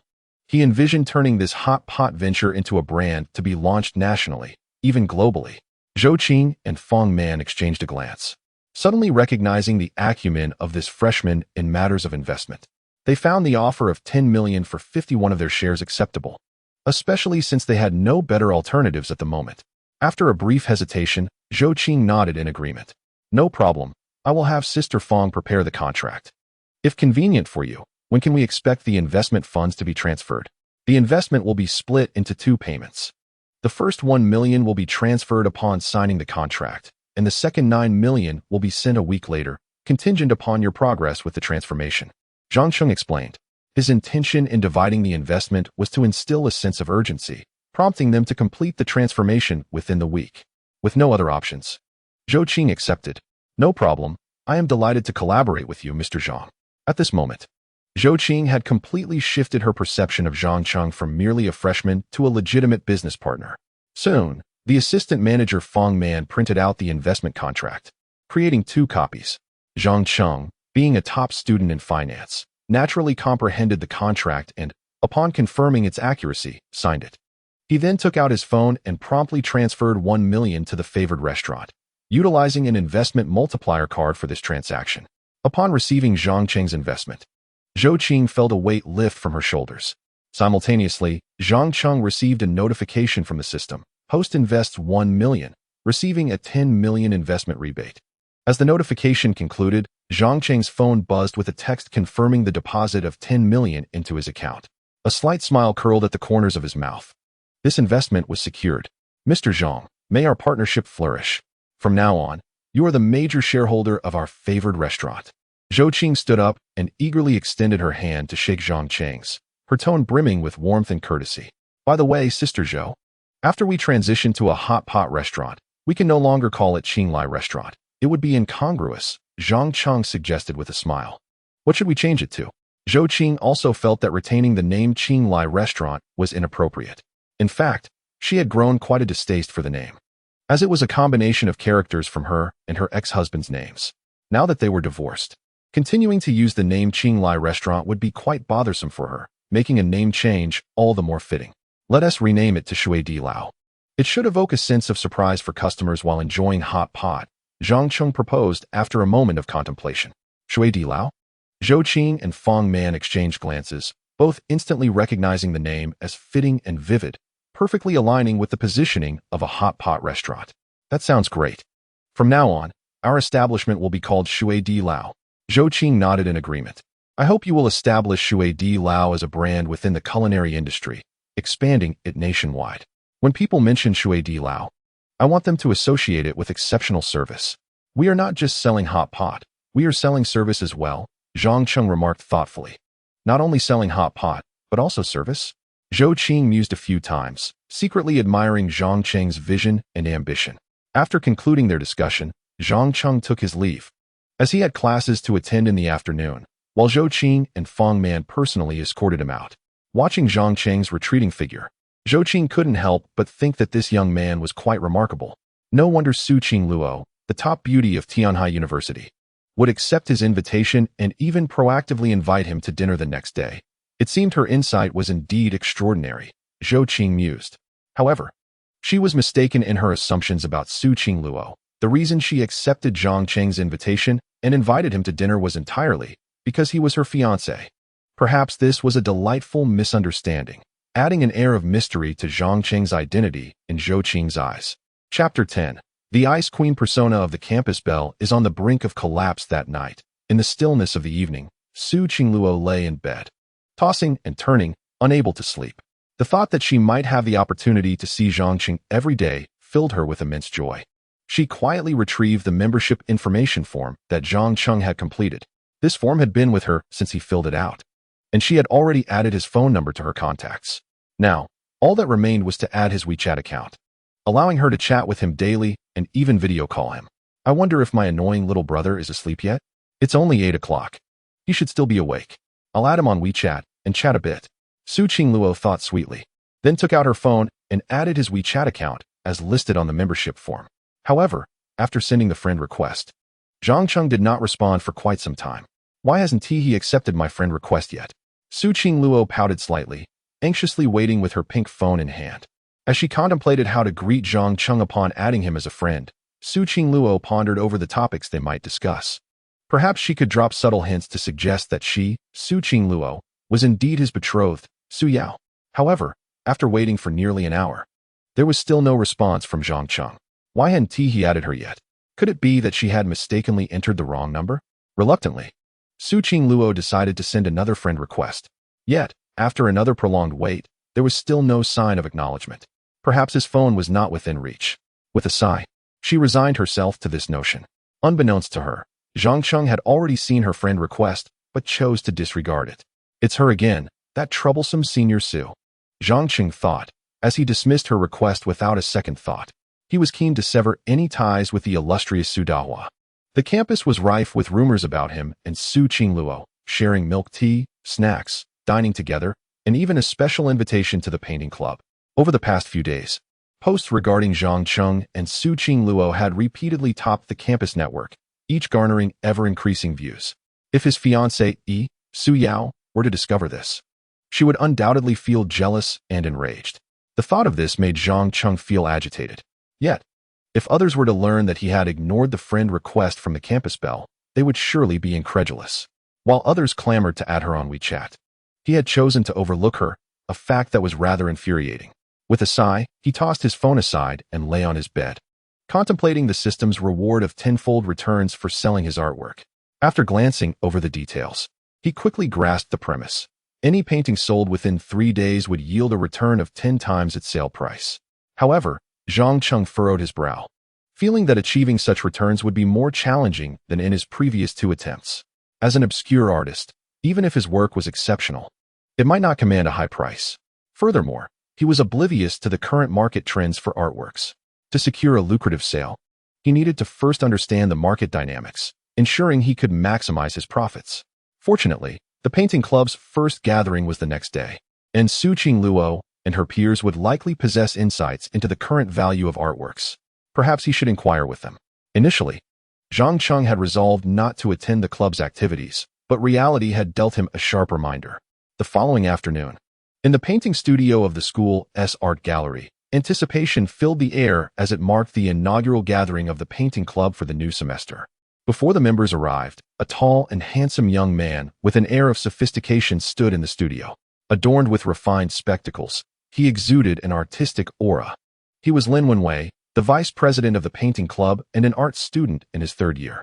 Lin Wenwei, a prodigious talent from the fine arts department, is a disciple of the renowned painter Qin Yuan. His artwork has gained considerable recognition within the artistic circles of Tianhai, and even among the faculty of the university. His creations often surpass those of his professors. Impressively, he achieved the highest level in painting examinations at an early age. It seems almost a travesty for someone of his caliber to engage in an amateur painting club. However, Lin Wenwei's true motivation for joining and serving as a part-time art instructor is his pursuit of Su Qingluo. Today he arrived early, eager to catch a glimpse of Zhang Cheng, whom Su Qingluo personally admitted into the club the previous day. Shortly, members of the club began to trickle in, most of whom were female. Upon seeing their idol, Senior Lin Wenwei, they flocked to him like moths to a flame. Senior Lin, you're here so early today. Senior Lin, may I treat you to a meal after the club activities? Senior Lin, I have some questions regarding sketching. Could you offer me some guidance later? A chorus of eager voices surrounded Lin Wenwei, who merely offered perfunctory replies. Just then, a stunning figure appeared at the door of the studio, prompting Lin Wenwei to impatiently push through the throng of admirers and stride towards her. Qingluo, you've arrived. It's been a whole summer. How have you been? He inquired, his excitement palpable. His demeanor mirrored that of the very girls he had just brushed aside. I've been well, thank you. Su Qingluo replied lightly. Yet her enchanting eyes scanned the studio, searching. She was looking for Zhang Cheng, wanting to inquire why he had not accepted her friend request on WeChat the night before, leaving her to wait long enough to develop dark circles under her eyes. Unfortunately, Zhang Cheng had yet to arrive, leaving her without an opportunity to ask. Noticing Su Qingluo's distraction, Lin Wenwei could not contain his curiosity any longer. Qingluo, who are you looking for? Not looking for anyone, she replied, shaking her head, never once meeting his gaze. However, Lin Wenwei was undeterred. He had joined the painting club solely to pursue Su Qingluo and had been trying for a year without even securing her contact information. Qingluo, we've known each other for nearly a year now. Could we exchange WeChat IDs? It would make it easier for us to stay in touch. Not really. I don't usually add people on WeChat, Su Qingluo responded sweetly, yet firmly rejecting him once more. Lin Wenwei's expression darkened. After a year of pursuit, He could not even obtain a simple contact detail. It felt utterly humiliating. At that moment, Zhang Cheng walked in. Upon seeing him, Su Qingluo's eyes sparkled like water, and she quickly strode over to him, her long legs carrying her with an eager pace. Zhang Cheng, why did you arrive so late? You didn't accept my WeChat friend request last night. Why is that? She chided playfully. Sister Su, I generally do not add people casually. Zhang Cheng awkwardly scratched his head, wishing to distance himself from Su Qingluo, which led him to ignore her WeChat friend request. Little did he know, upon hearing his words, Su Qingluo was quite incensed. You little rascal, am I just an ordinary person? I am the one who almost revealed the truth in your moment of desperation. Fortunately, she quickly altered her tone. I am your club president. I waited an entire night for your friend request to be accepted, and now I have dark circles under my eyes. Su Qingluo said, visibly upset. Her words astonished everyone present. Goodness, the illustrious first beauty of Tianhai University, Su Qingluo, actually took the initiative to add a male friend, and the irony was that the request had not even been accepted. It appeared that Su Qingluo had transformed into a lovesick admirer. Lin Wenwei, witnessing this, turned pale with disbelief. Was this truly the aloof goddess he knew? He had pursued Su Qingluo for a year and could not even manage to add her on WeChat, while this fellow Zhang Cheng had her actively seeking him out. Yet he stubbornly refused. The disparity was infuriating, igniting a wave of jealousy within Lin Wenwei, leaving him looking quite displeased. Sister Su, I really do not add people casually. Faced with Su Qingluo's relentless pursuit, Zhang Cheng swallowed hard, feeling pressured to take a few steps back.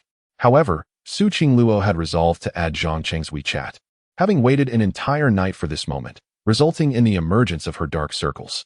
Yet, she could not boldly demand he add her as a friend. Being a girl, she needed to maintain some decorum. Thus, Su Qingluo concocted an excuse, saying, if you don't add me on WeChat, how will I contact you in the future? If there are club activities, I want to be able to reach you. So, it's essential that we connect on WeChat. I have the WeChat of all my other members. Yours is the only one missing. To gain Zhang Cheng's WeChat, Su Qingluo was unashamed to lie, although in reality, she had only added a few female club members and had not added any male members at all. Lin Baiwei, who had come along with Su Qingluo, was taken aback. Such an innocent girl was willing to fabricate a story just to add Zhang Cheng's WeChat, and she did so without batting an eye. This was a shocking revelation for Lin Baiwei, indicating how significant Zhang Cheng seemed to be to Su Qingluo. Well then, since it had come to this, Zhang Cheng had no choice but to agree, especially since she had added all the other members. It would be awkward to refuse now. One could only say that Zhang Cheng was rather easy to deceive, or perhaps Su Qingluo's ethereal beauty had rendered him oblivious. That is more like it. I'll watch you add me. Upon hearing Zhang Cheng's agreement, Su Qingluo secretly sighed in relief, finally having achieved her goal. Her charming face lit up with joy as she witnessed Zhang Cheng pulling out his phone and unlocking the screen. Su Qingluo's gaze remained fixated on Zhang Cheng's phone, fearful that he might change his mind again.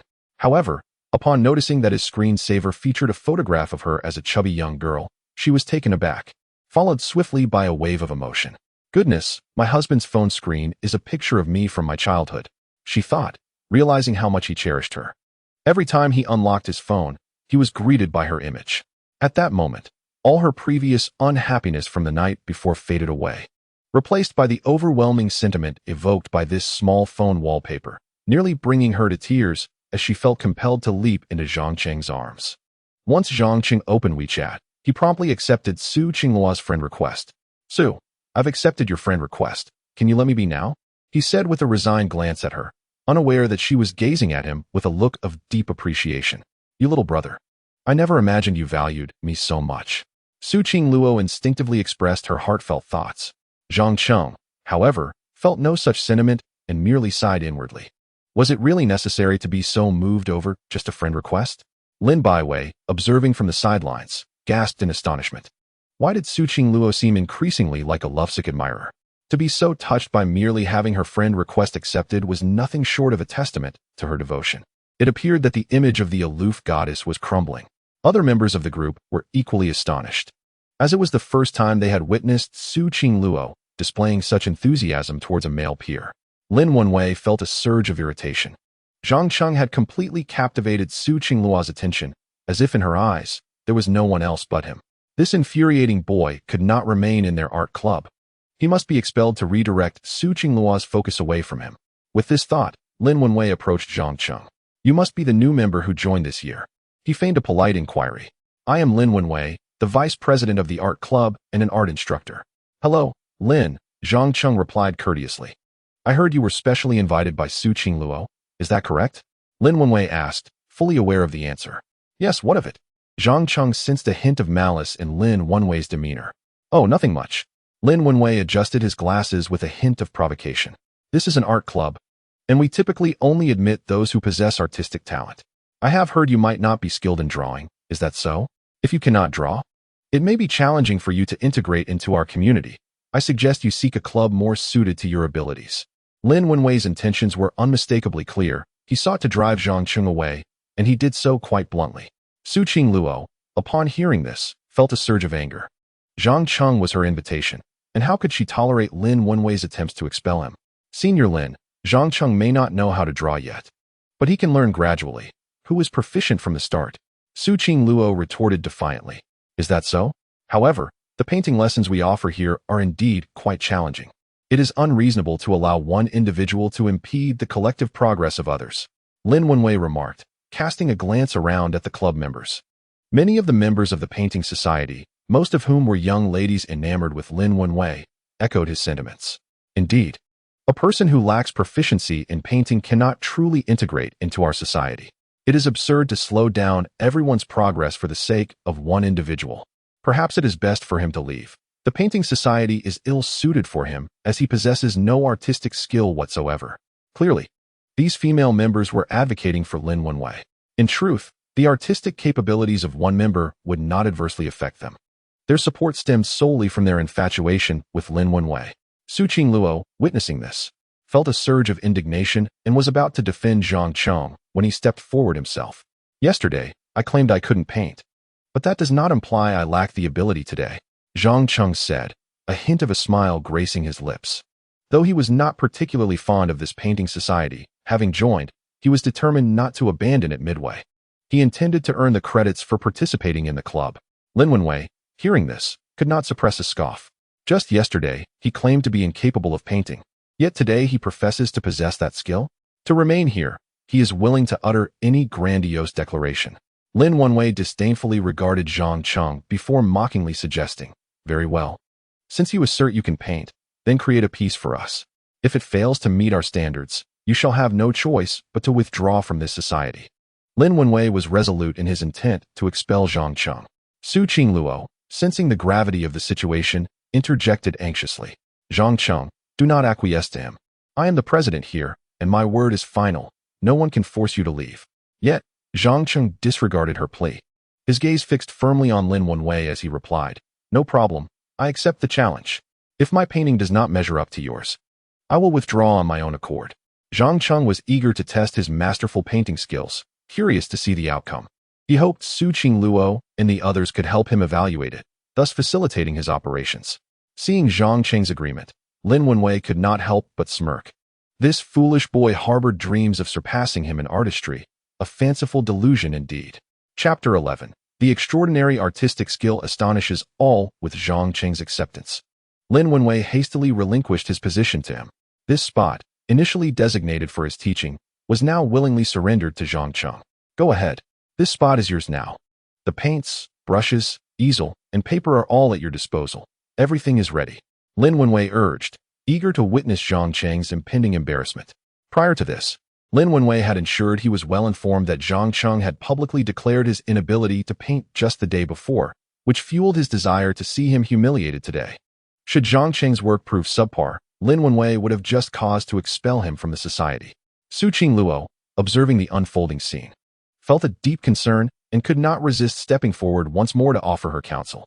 Zhang Cheng, perhaps it would be best to refrain from drawing for now, or perhaps wait a few days before attempting again. I could assist you in refining your artistic skills in the meantime, thought Su Qingluo, believing that with some guidance, he might be able to muddle through. However, Zhang Cheng had already made up his mind and felt an unusual tranquility within. There was nothing to fear.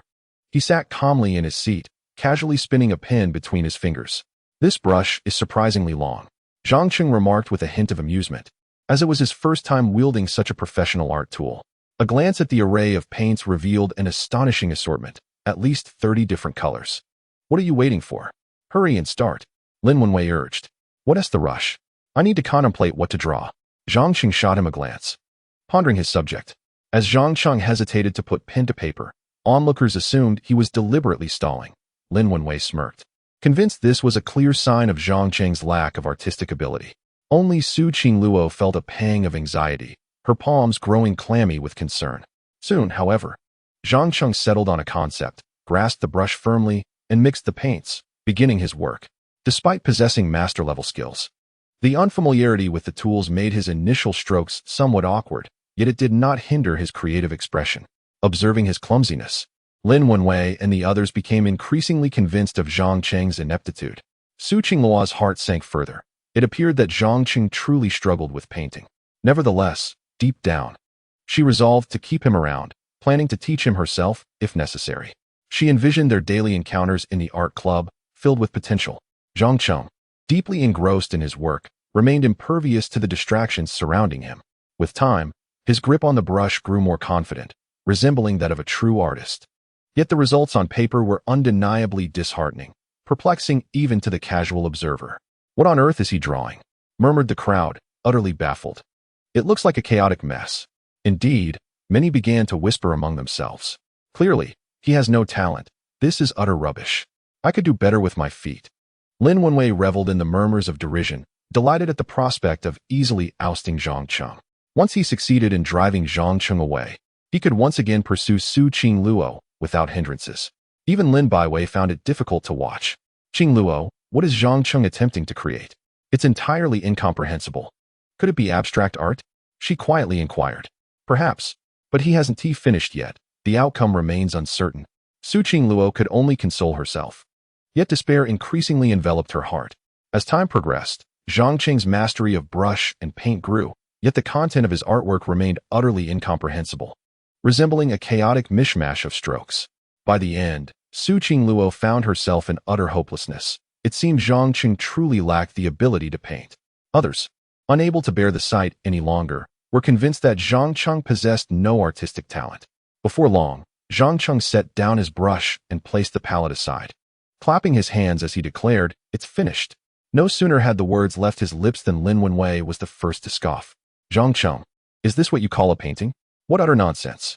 With your level of skill, you could practice for a century and still never surpass my work, she jeered. Indeed, the chaotic nature of the painting was undeniable, prompting others to chime in, voicing their disdain. They genuinely believed that Zhang Qing's artwork was subpar. Lin Baiwei also thought the painting was exceedingly poor, and even Su Qingluo dared not continue observing. Zhang Qing, do you truly believe you can remain in our art society with such a level of work? Lin Wenwei stated bluntly. I suggest you take your leave. The other members were equally taken aback by the abysmal quality of Zhang Qing's painting, feeling that associating with such a lackluster artist would tarnish the reputation of their art society, though they refrained from voicing their thoughts out of respect for their president, Su Qingluo. Their expressions conveyed a similar sentiment. However, upon witnessing this, Zhang Qing merely smiled confidently. I almost forgot something important, he exclaimed, flipping the easel over. Just as the onlookers were left puzzled, the reversed painting revealed a vibrant and lifelike scene. There, depicted with exquisite detail, was a plump and endearing little girl, crouched on the ground, gently cradling an injured bird. The girl's expression of concern was palpable as she tenderly stroked the wounded creature. The portrayal of the girl was remarkably vivid, capturing her empathy and tenderness with astonishing accuracy, while the surrounding garden and grass were rendered flawlessly. This was undoubtedly a masterpiece. Even an art professor would struggle to create such a lifelike and perfect piece in just over an hour. Moreover, Zhang Qing had accomplished this while painting in reverse, adding several levels of complexity to the challenge. Upon seeing the flipped easel, the crowd was collectively astonished by Zhang Qing's extraordinary artistic prowess, equally captivated by the content of the painting. My goodness, he was painting in reverse all along. No wonder we couldn't comprehend it. They gasped. What incredible skill! To paint backward and achieve such brilliance. This is remarkable. It surpasses even the work of our art teacher. They exclaimed. Indeed, every aspect, from the handling of light to the management of shadows, is nothing short of perfection. This is truly a remarkable feat.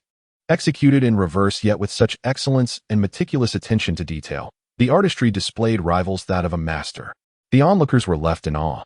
Their perceptions of Zhang Cheng transformed. Even Lin Baiwei was momentarily speechless, her legs unable to close in astonishment. She never anticipated that Zhang Cheng possessed such remarkable artistic talent, capable of rendering a perfect piece even in reverse. The handling of details and the interplay of light and shadow were simply exquisite, surpassing even that of art instructors. Lin Baiwei silently marveled, and as she gazed at Zhang Cheng, her expression shifted dramatically. Initially, she believed him incapable of drawing, but the inverted canvas instantly altered her perspective. At that moment, Su Qingluo was equally captivated, not only by Zhang Cheng's unparalleled skill, but also by the subject of his artwork. The little girl depicted was none other than her 11-year-old self, slightly chubby, yet undeniably adorable. The injured sparrow in the painting was the very one she had discovered in Zhang Cheng's courtyard, which she had tenderly cradled in her hands, wishing to nurse it back to health. She could hardly fathom that Zhang Cheng had retained such a memory for a decade and had captured it so perfectly today. This revelation underscored the significance of that little chubby girl in Zhang Cheng's heart. The thought made Su Qingluo's affection for him blossom further. She felt an overwhelming urge to rush over and shower him with affection. Among those present, Lin Wenwei likely experienced the most profound shock. Just a moment ago, he had been confidently convinced that he would succeed in expelling Zhang Cheng from the art society. Yet the next second, Zhang Cheng's artistic prowess completely stunned him. How could this be possible? This boy, who seemingly could not draw, had produced such an exquisite piece, and in reverse, no less. Lin Wenwei stumbled, utterly unable to accept the outcome. Zhang Cheng's skill and style had surpassed even that of art department instructors, including Lin Wenwei himself. Seeing the astonishment of the crowd, Zhang Cheng felt a surge of satisfaction and then turned to Lin Wenwei. "Senior Lin, what do you think of this painting? Can I remain here now?" he asked with a slight smile. Chapter 12. The School Beauty's Jealousy. Su Qingluo, filled with a mix of surprise and joy at Zhang Cheng's flawless artwork, suddenly recalled something and, with a hint of pride, addressed Lin Wenwei. "Senior Lin, surely Zhang Cheng can stay here now." As these words escaped her lips, all eyes turned to her.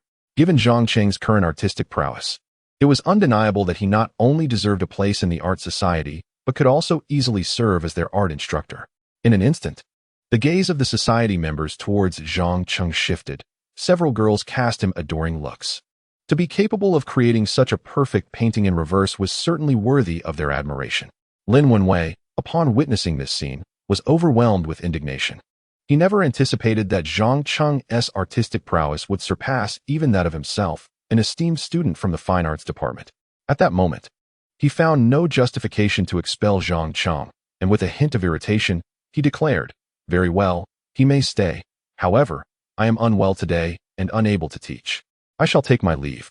With those words, Lin Wenwei, his face ashen, gathered his belongings and departed. The members of the art club had already shifted their attention entirely to Zhang Cheng, indifferent to Lin Wenwei's exit. Observing that no one attempted to retain him, Lin Wenwei's frustration intensified, and with a forceful swing of the door, he vanished from sight. After his departure, the club members swarmed around Zhang Cheng, bombarding him with inquiries. "Junior, when did you start painting? How can you paint so beautifully in reverse?" Yes. Junior, could you teach me how to paint in reverse? I too wish to learn. Would you be willing to instruct me? Junior, let us go out for dinner later. Perhaps you could teach me to paint then." As most of the members were young women, Zhang Cheng felt somewhat bashful amidst the throng. Su Qingluo, noticing Zhang Cheng encircled by a multitude of girls, pouted in jealousy and interjected, "Everyone, let us not pester him. Our junior has already labored over his artwork for over an hour and must be fatigued. Let us not disturb him." Saying this, she pulled Zhang Cheng closer to her side, determined to keep other girls at bay. The focus shifted to Su Qingluo, and Lin Baiwei also turned her gaze towards her, seemingly recalling something, and remarked, "Qingluo, you truly have an eye for talent. You must have known from the beginning how skilled Zhang Cheng is to have invited him into the painting club." Upon hearing this, the other members displayed expressions of realization. "President, you are indeed remarkable, having recruited such a talented junior. Not only is he handsome, but his art is impressive as well," they all exclaimed in praise. Su Qingluo felt a twinge of embarrassment. She had not anticipated the situation would unfold in this manner. Yet, she was pleased to acknowledge it, recognizing that it posed no detriment to her. but rather served to cleverly mask her initiative in inviting Zhang Cheng to the club while simultaneously highlighting her discerning judgment as president. Of course, I've known for quite some time about our junior's exceptional artistic skills. Otherwise, why would I have been so eager to extend a special invitation to him to join our society? Su Qingluo fibbed without a hint of shame, inflating her own accomplishments. Zhang Cheng watched in bemusement. Prior to this, he genuinely had no experience in painting, and Su Qingluo could not have known of his talents, let alone their extent. Thus, he was the only one privy to her deception, yet he saw no need to expose her. Indeed, it appears to be the case. Yesterday, I had thought that you, the president, had a fondness for our junior, which was the reason for his special admission into the art club. However, it seems that is not the case after all. A charming female member suddenly interjected. How could I possibly have feelings for Zhang Cheng? Su Qingluo hastily clarified, her voice tinged with nervousness. I merely believe he possesses exceptional artistic talent, which is why I was eager to invite him in. Please do not misunderstand. In truth, her interest in Zhang Cheng was genuine, as she hoped for more opportunities to spend time with him in the future. Lin Baiwei, upon hearing this, felt a sense of relief. Just yesterday, she had genuinely believed that Su Qingluo had developed an affection for Zhang Cheng. Qingluo, I truly thought you had taken a liking to Zhang Cheng. If that's not the case, then it is for the best, she expressed, her tension visibly easing. Not at all. You all are just overthinking. Su Qingluo continued her flustered defense, though her gaze frequently darted toward Zhang Cheng. Since you, the president, do not harbor feelings for Zhang Cheng, that is splendid. The delightful female member exclaimed, her face lighting up with joy. She then turned to Zhang Cheng, her cheeks flushed, and asked, Zhang Cheng, may I add you on WeChat? I have many questions regarding painting that I would like to discuss with you. At this, the other female members chimed in eagerly. I want to add you too, Zhang Cheng. Let's connect on WeChat. Me as well. Let me scan you. Junior, are you single? We should connect on WeChat. Su Qingluo found herself once again pushed out of the crowd by these enthusiastic girls, for Zhang Cheng's popularity among them was undeniable. Not only was he handsome, but his artistic prowess was remarkable, explaining the adoration he received from so many. Su Qingluo felt a pang of jealousy, even beginning to regret having invited him into the art club. Fortunately, Zhang Cheng politely declined their advances. I'm sorry, everyone, but I cannot add anyone on WeChat at the moment. Perhaps next time. He gently refused. All right then. The female members, though disappointed, accepted his response and stepped back. Su Qingluo breathed a sigh of relief. Her younger brother had not disappointed her after all. After the art club activities concluded, everyone began to leave in turn. However, Zhang Cheng called out to Su Qingluo. Senior Su, may I ask you something? Zhang Cheng wished to inquire about the market trends for artwork, as he needed to utilize the tenfold return on his painting promptly. Otherwise, it would vanish in 3 days. Junior, what is it? Su Qingluo, eager for a chance to converse with him, was pleasantly surprised by his approach. I'm curious about the market for artworks. Do you have any insights on this? Zhang Cheng instinctively asked. Of course, I am familiar with it. Are you looking to buy or sell? Su Qingluo nodded eagerly, fearing that Zhang Cheng might cease to engage with her if she did not respond positively. Had it been anyone else attempting to strike up a conversation with her, Su Qingluo would have coldly rebuffed them. However, Zhang Cheng was different. She eagerly anticipated his approach. As they conversed, nearly everyone else in the art club had departed. Lin Baiwei, intending to leave with Su Qingluo, was met with a polite refusal. Baiwei, you may leave first. A junior has some matters to discuss with me, and as the club president, it is my duty to assist him. Su Qingluo feigned a sense of righteousness, her deceit not even slightly marring her composure. All right then, I shall take my leave. Lin Baiwei thought little of it and exited. Soon, only Zhang Cheng and Su Qingluo remained in the art club.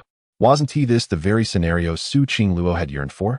She even deliberately closed the door, ensuring that no one outside could discern what transpired within. Junior, now that everyone has departed, you may speak. Su Qingluo gazed at Zhang Cheng with warmth, her eyes seemingly fixated solely on him. I wish to inquire about the worth of the painting I created earlier, Zhang Cheng replied, retrieving the artwork he had just completed. This time, Su Qingluo refrained from being coy or charming, instead taking a serious moment to reassess the piece. It must be said, the quality of the painting was exceedingly high. With her professional acumen, Su Qingluo continued her analysis. Setting aside the techniques employed, the intricacies and handling of light and shadow within the painting were executed to perfection. Should it be sold in an art gallery, it would command at least 100,000. If placed in an auction house, the price might rise slightly, though it would not exceed 300,000. Upon hearing this, Zhang Cheng furrowed his brow, for the valuation diverged greatly from his expectations, especially since he was now a master-level artist. Could it be that masterful artistry was valued so little? Is it truly worth only this much? Zhang Cheng mused, troubled. Your anonymity in the art world means that, as a newcomer, achieving such a price is already quite rare, Su Qingluo said, thoughtfully. It is essential to remember that the reputation of the artist greatly influences the value of a painting. Sometimes, a mere name can fetch millions. Zhang Cheng comprehended her words. Indeed, the potential market value of a painting was significantly tied to its creator. It seemed he must elevate his standing in the art community. Though he felt a tinge of frustration, selling for tens of thousands was not without merit. A tenfold return could yield 1 or 2 million, which was commendable. The time frame for a tenfold return on a painting was merely 3 days. He needed to seize the moment and create several more pieces to realize their value. With this in mind, Zhang Cheng turned to Su Qingluo. Senior Su, may I use your tools to paint? Of course, go ahead. Su Qingluo readily offered her space to Zhang Cheng. Her curiosity piqued. Zhang Cheng, it's quite late. Do you still wish to paint? Yes. I must create several more pieces to prepare for selling them at the gallery. Zhang Cheng, filled with anticipation, eagerly occupied Su Qingluo's seat. Are you going to sell your paintings? Su Qingluo inquired, somewhat surprised. Yes. Zhang Cheng nodded in affirmation. Upon hearing this, Su Qingluo's eyes sparkled, and she timidly asked, Zhang Cheng, since you wish to sell your paintings, could you possibly sell me the painting of the little girl that you just created? Su Qingluo genuinely adored that artwork, not only for its artistic merit, but also because the little girl depicted was a reflection of her own childhood, an embodiment of cherished memories. Most importantly, this painting was crafted by Zhang Cheng, making it a piece of significant collectible value. I do not wish to sell that painting. Zhang Cheng firmly declined. Why not? Did you not just express your desire to sell your paintings? Selling it to me is the same. I can offer you 200,000 for it. Su Qingluo boldly proposed. The girl in that painting is the most important person in my life. Zhang Cheng replied earnestly. When Su Qingluo heard Zhang Cheng refer to her as his most significant person, she was overwhelmed with emotion, nearly brought to tears, realizing that they both regarded each other as the most vital individual in their lives.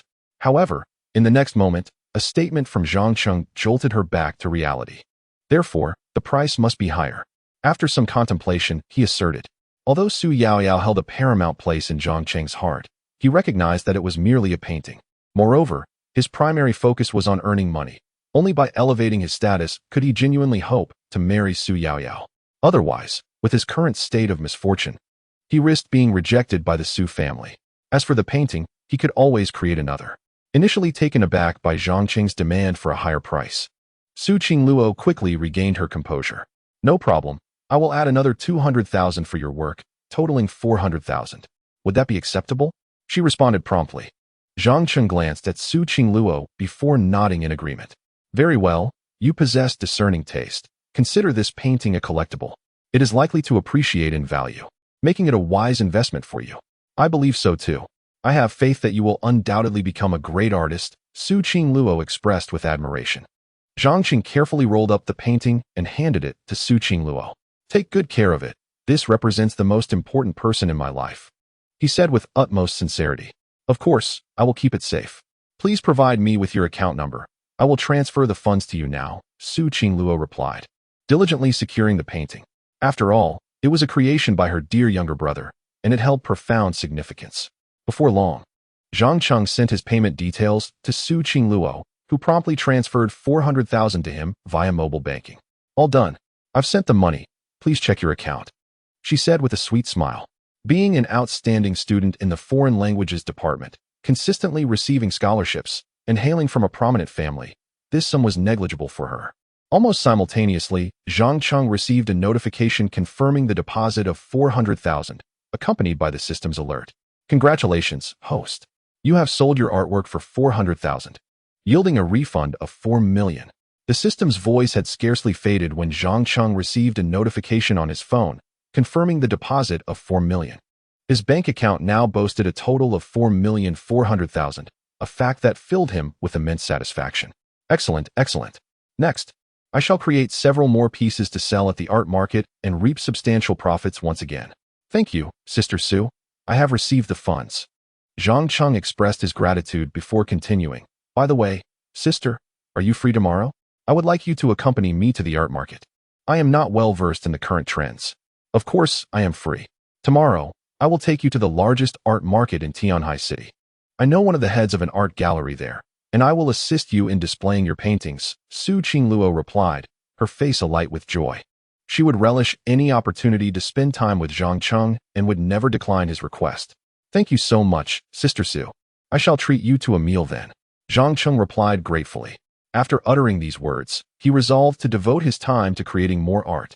Observing the handsome profile of Zhang Cheng, Su Qingluo hesitated momentarily before timidly inquiring, Junior, may I ask about the little girl in your painting? You mentioned she is the most important person to you. Who is she to you? Upon hearing this, Zhang Cheng instinctively set down his brush, turned to her, and replied earnestly, she is the one I intend to marry in the future. Chapter 13. The black silk school flower falls into my embrace on her way back to the dormitory. Su Qingluo hummed a cheerful tune, her steps light and buoyant, clearly reveling in her happiness. As she eagerly anticipated Zhang Cheng's proposal, he too was diligently striving to reach her. This mutual pursuit of love is the sweetest of all. Little brother, you have not disappointed me. My hair has grown long enough to reach my waist, and by the end of the year, we shall be wed. At that time, you can come to marry me, Su Qingluo thought, her face aglow with dreams and expectations. Upon returning to the dormitory, Lin Baiwei, noticing Su Qingluo's late arrival and her blooming complexion, could not resist her curiosity. Qingluo, why are you back so late, and with such a radiant glow? Did something clandestine happen between you and Zhangqing at the art club? Her words ignited the flames of gossip among the other two roommates. Zhangcheng, is he the junior recently rumored to be involved with Qingluo? Yi Shiming, applying her facial mask, leaned in closer. What transpired between him and Qingluo? Baiwei, do tell me. Lu Yanran, engrossed in her television show, also hurried over, eager to know more. As neither of them were members of the art club, they were unaware of the events that had transpired that afternoon, which explained their curiosity. You have no idea. The junior Zhang Cheng, whom Qingluo specially invited yesterday, claimed he could not paint. Yet this afternoon, he casually created a piece that turned out to be extraordinary. Both the treatment of light and shadow and the intricacies of the lines were impeccable, rivaling that of a master artist. After a brief pause, Lin Baiwei excitedly continued. The key point is that this junior even paints in reverse. Such a challenging technique is likely beyond the capability of even the art department's instructors. Upon hearing this, both Yi Shiming and Lu Yanran were taken aback. Is that true? He can paint so well in reverse. Did he not claim to be incapable of painting? Could it be an act of feigned incompetence? Yi Shiming exclaimed. Are there any of his paintings? I find it hard to believe that he could produce something so remarkable while painting in reverse, Lu Yanran questioned. At that moment, Su Qingluo interjected with a hint of pride. It's true. This painting in my possession was created by him in reverse.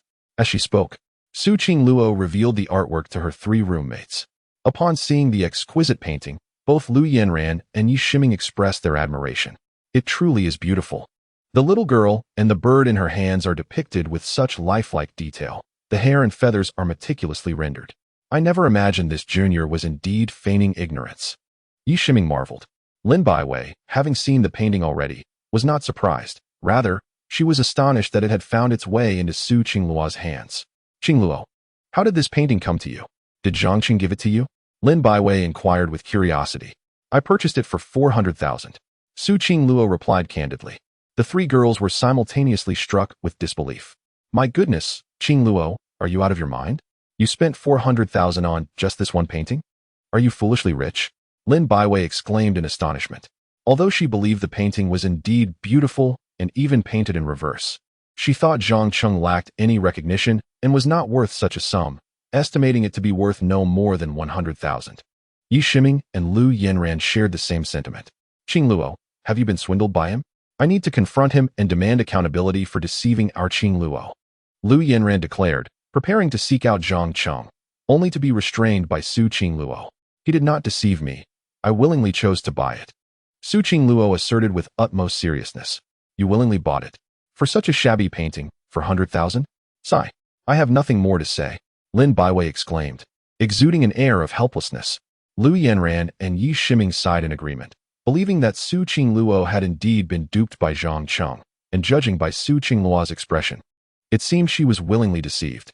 Yet, only Su Qingluo felt that the painting was worth 400,000. In my eyes, this painting is worth far more than that. It is priceless, Su Qingluo stated earnestly as she carefully secured the painting, cradling it close to her heart, her eyes shimmering with sweetness and happiness. Observing this, Lin Baiwei and the others could only shake their heads in silence, believing that Su Qingluo had fallen prey to deception while convinced of its value. The following day was Saturday, and although there were no classes, Zhang Cheng rose early. Today marks the final day for the tenfold rebate on paintings, and Zhang Cheng must seize the opportunity to sell the 3 artworks he created at the Art Society last night in order to secure this substantial return. After rising and freshening up, he opened his phone and received a WeChat message from Su Qingluo. "Hey, little brother, it's time to get up. Today we're heading to the art market." Zhang Cheng was pleasantly surprised that Su Qingluo remembered his plans so diligently and promptly replied, "I'm already awake. What would you like to eat, senior? I'll bring it to you." Given that he needed her assistance, he felt it prudent to be particularly accommodating, hoping she would be more inclined to help him. "I want a savory egg pancake with soy milk, and don't forget to add green onions," Su Qingluo quickly responded.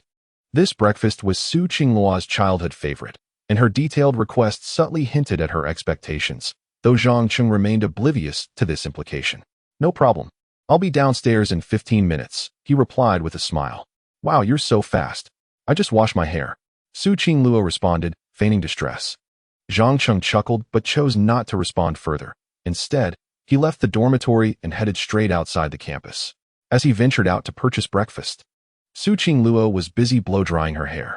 The sound of the hairdryer roused 3 of her sleeping roommates. Lin Baiwei rubbed her drowsy eyes and glanced at her phone, surprised to find it was barely past 7 in the morning. "Qingluo, why are you up so early on a Saturday?" she asked, peeking out from behind her curtain. "Still half asleep. I'm going to the art market and want to be back for lunch," Su Qingluo casually replied. After finishing her hair, she sat at her desk to apply makeup, dusting powder, applying lip balm, and spritzing herself with perfume.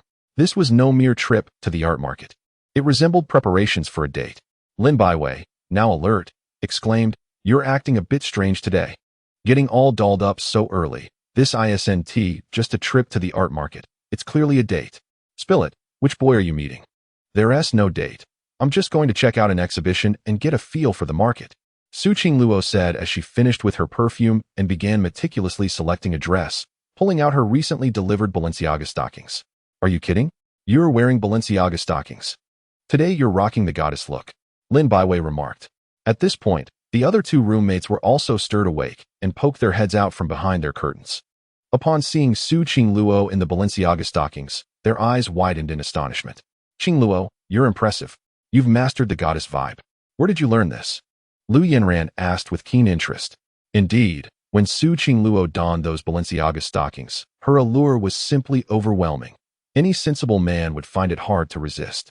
Su Qingluo, however, kept the secret of her newfound knowledge from a Weibo account titled "Teaching You How to Pursue Boys."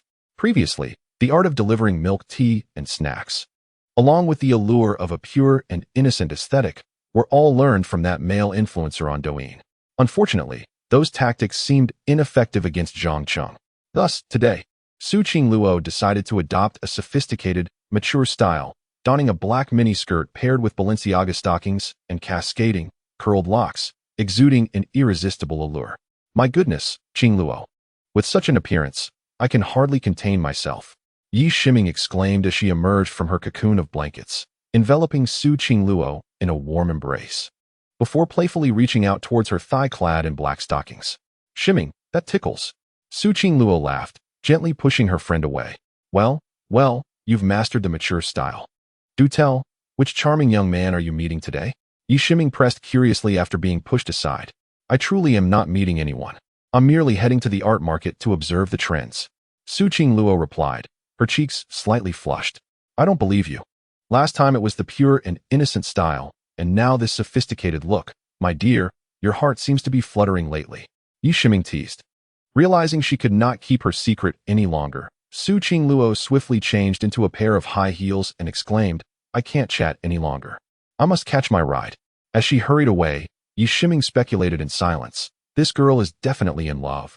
I just wonder who the lucky one is. Not only she, but the other two roommates were equally intrigued by who could inspire such a transformation in the aloof Su Qingluo. At that moment, Zhang Cheng stood at the school gate, waiting with breakfast in hand. Initially, he intended to wait at the girls' dormitory, but fearing misunderstandings amidst the throngs of girls, he opted for the school entrance instead. Soon enough, Su Qingluo, adorned in her sophisticated ensemble, gracefully approached him. Zhang Cheng was momentarily mesmerized by the sight of Su Qingluo in her Balenciaga stockings and short black skirt. Her allure was striking, akin to a celestial being. Fortunately, it was Saturday morning, and many were still in slumber, preventing a crowd from forming due to Su Qingluo's captivating presence.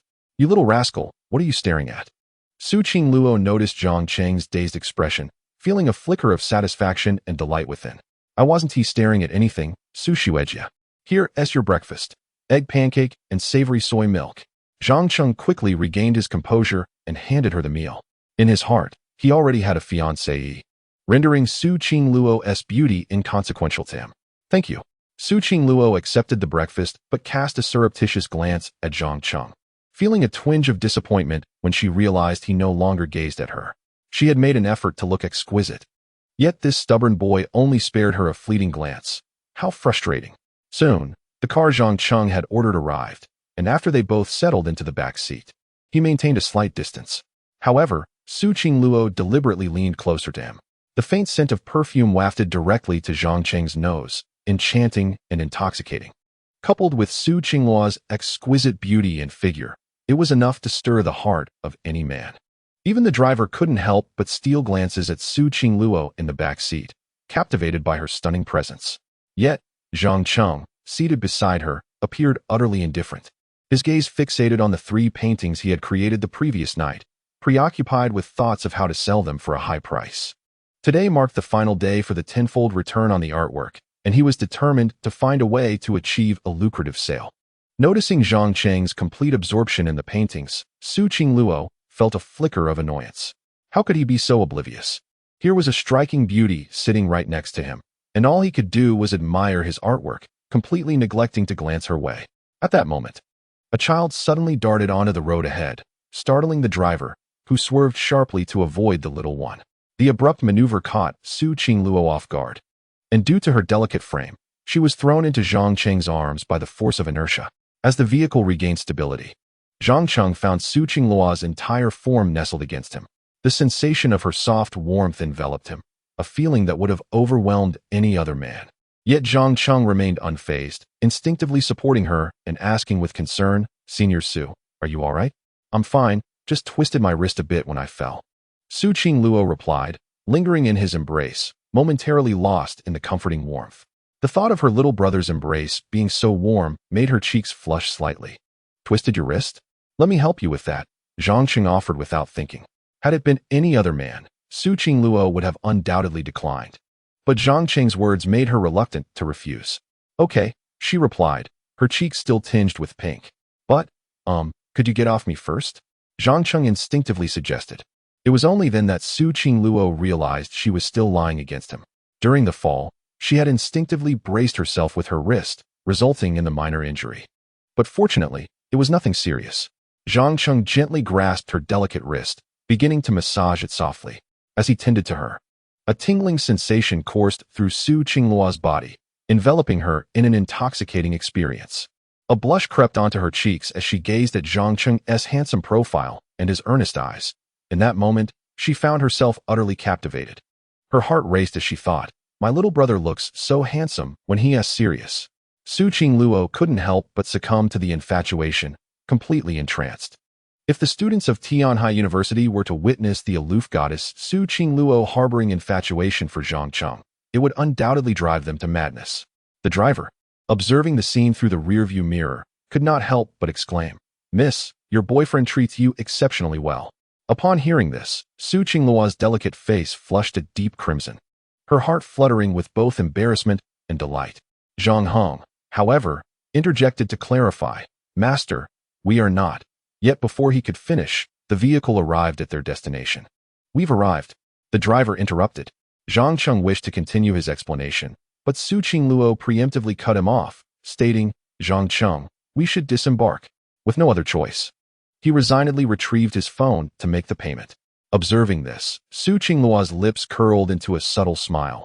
She secretly relished the sensation experienced moments ago, yearning to rest in her annoying younger brother's embrace for eternity. Nevertheless, she was in no rush. The engagement date was fast approaching at year's end, and soon they would be able to be together completely. Chapter 14. Astonishing Artistic Talent. The campus Belle is surprisingly my fan. Haiyuan Literary Street is the largest hub for artistic exchanges in Tianhai City, encompassing calligraphy, paintings, and collectibles. It was barely 9 in the morning, yet due to it being Saturday, the street was already bustling with activity. This was Zhang Cheng's first visit to Haiyuan Literary Street, and he was unfamiliar with the area, but fortunately, Su Qingluo was by his side. This artistic street features various transactions of calligraphy, paintings, and collectibles. The section we are currently traversing is East Street, where the items for sale tend to be of lower quality, with many collectibles being counterfeit. As we proceed further, we will reach the area dedicated to mid-range to high-end artworks. Su Qingluo gestured ahead as she continued her explanation. The central section is where mid-range collectibles are traded, including ancient calligraphy and paintings. Whether one can discover valuable pieces depends on one's discerning eye, as many high-quality replicas are concealed among them, and failing to recognize them could lead to significant losses. At the far end of the artistic street lies the area for modern calligraphy and paintings, along with exhibition halls, auctions, and art galleries. Notably, the art galleries frequently host live competitions for calligraphy and painting, making them the most crowded venues along the entire street. There are live painting competitions? Zhang Cheng's eyes lit up. If he could gain recognition here, the value of his artwork would soar. Indeed, every Saturday, there are painting contests, and many of our fine arts professors from Tianhai University occasionally participate, Su Qingluo elaborated. Is that so? Can just anyone join, or are there specific requirements? Zhang Cheng inquired eagerly as they walked. He aspired to enter this painting competition to elevate his fame. Once he gained notoriety, the prices of his works would naturally increase.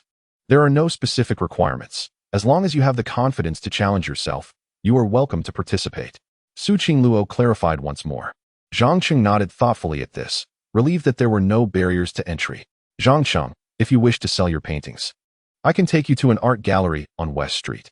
I am acquainted with the person in charge there, and their purchasing prices might be slightly higher than elsewhere, Su Qingluo kindly suggested. However, Zhang Cheng was not inclined to part with the 3 artworks he possessed just yet. Instead, he aspired to engage in a painting contest, seeking to elevate his reputation first, as that would enable him to secure a higher price for his pieces.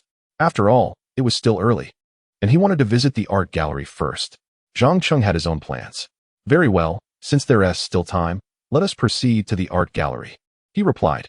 It would be an opportune moment to observe which artists were competing there today.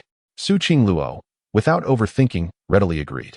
She too was eager to see who would be showcasing their talents in the gallery that day, as each contest was invariably captivating. Guiding Zhang Cheng, they arrived at the art gallery, and to Su Qingluo's slight astonishment, a significant crowd had already gathered despite it being just past 9 o'clock. Is it truly only 9? So many people have already come to the gallery? Su Qingluo furrowed her brows momentarily, then a thought struck her. Could it be that a master artist is here today for a contest? She exclaimed. Zhang Cheng, let us hurry inside and take a look. With that thought, Su Qingluo excitedly tugged Zhang Cheng along, who was momentarily taken aback by her enthusiasm. Upon entering the gallery, Zhang Cheng realized that not only was it spacious, but it also exuded professionalism. The walls were adorned with a myriad of domestic and international artworks, including numerous pieces by renowned masters, each exhibiting exquisite craftsmanship. In the center of the hall was a grand circular stage where 2 esteemed master artists were currently painting live, though Zhang Cheng did not recognize them. The throngs of art enthusiasts surrounding the stage suggested that these artists were quite celebrated. Su Qingluo's eyes sparkled with excitement upon recognizing the 2 artists. It's Master Qin Yuan and Master Zhou Kuan from Tianhai City. These 2 are renowned master artists in our city. Su Qingluo had nurtured a passion for painting since childhood, although she had chosen to major in foreign languages and international trade at university due to her father's wishes. Deep down, her true love remained in the realm of art. Are these 2 artists truly that famous? Zhang Cheng inquired, noticing her excitement. Absolutely. They are both top-tier master artists in Tianhai City, and if you look at the national scene, they rank among the top 30. Su Qingluo replied with fervor.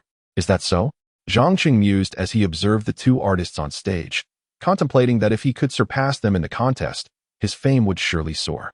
Just as he was lost in thought, a familiar voice interrupted him, and Su Qingluo. Qingluo, are you here at the gallery to watch the painting contest as well?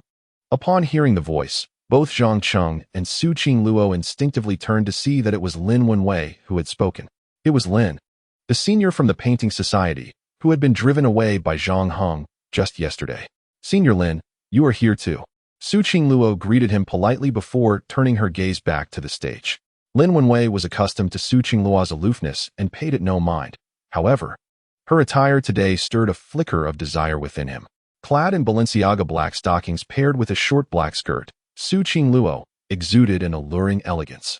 Resembling a celestial beauty, particularly with those long legs enveloped in sheer black fabric that captivated Lin Wenwei, making it difficult for him to avert his gaze. Today, Su Qingluo's ensemble had utterly enchanted him. Qingluo, you look truly stunning today. The esteemed Master Qin Yuan on stage was Lin Wenwei's mentor. I heard you have a passion for painting. Perhaps after the contest, I could introduce you to him. With my recommendation, he will surely take you under his wing. Lin Wenwei pondered eagerly.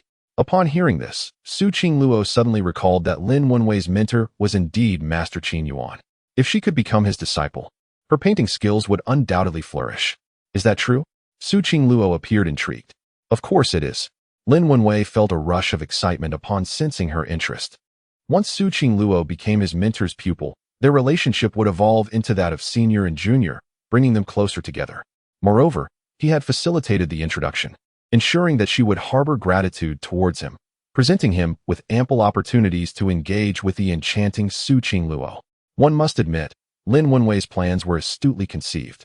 Zhang Cheng, overhearing this, could not restrain his curiosity. Is your mentor, Master Qin Yuan, truly that formidable?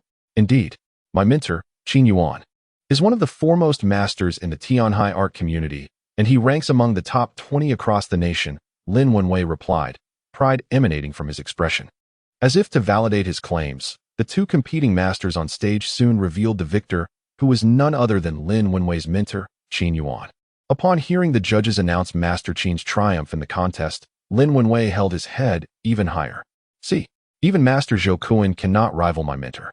His eyes brimmed with pride and satisfaction as he turned to Su Qingluo once more. Qingluo, would you like me to introduce you to my mentor?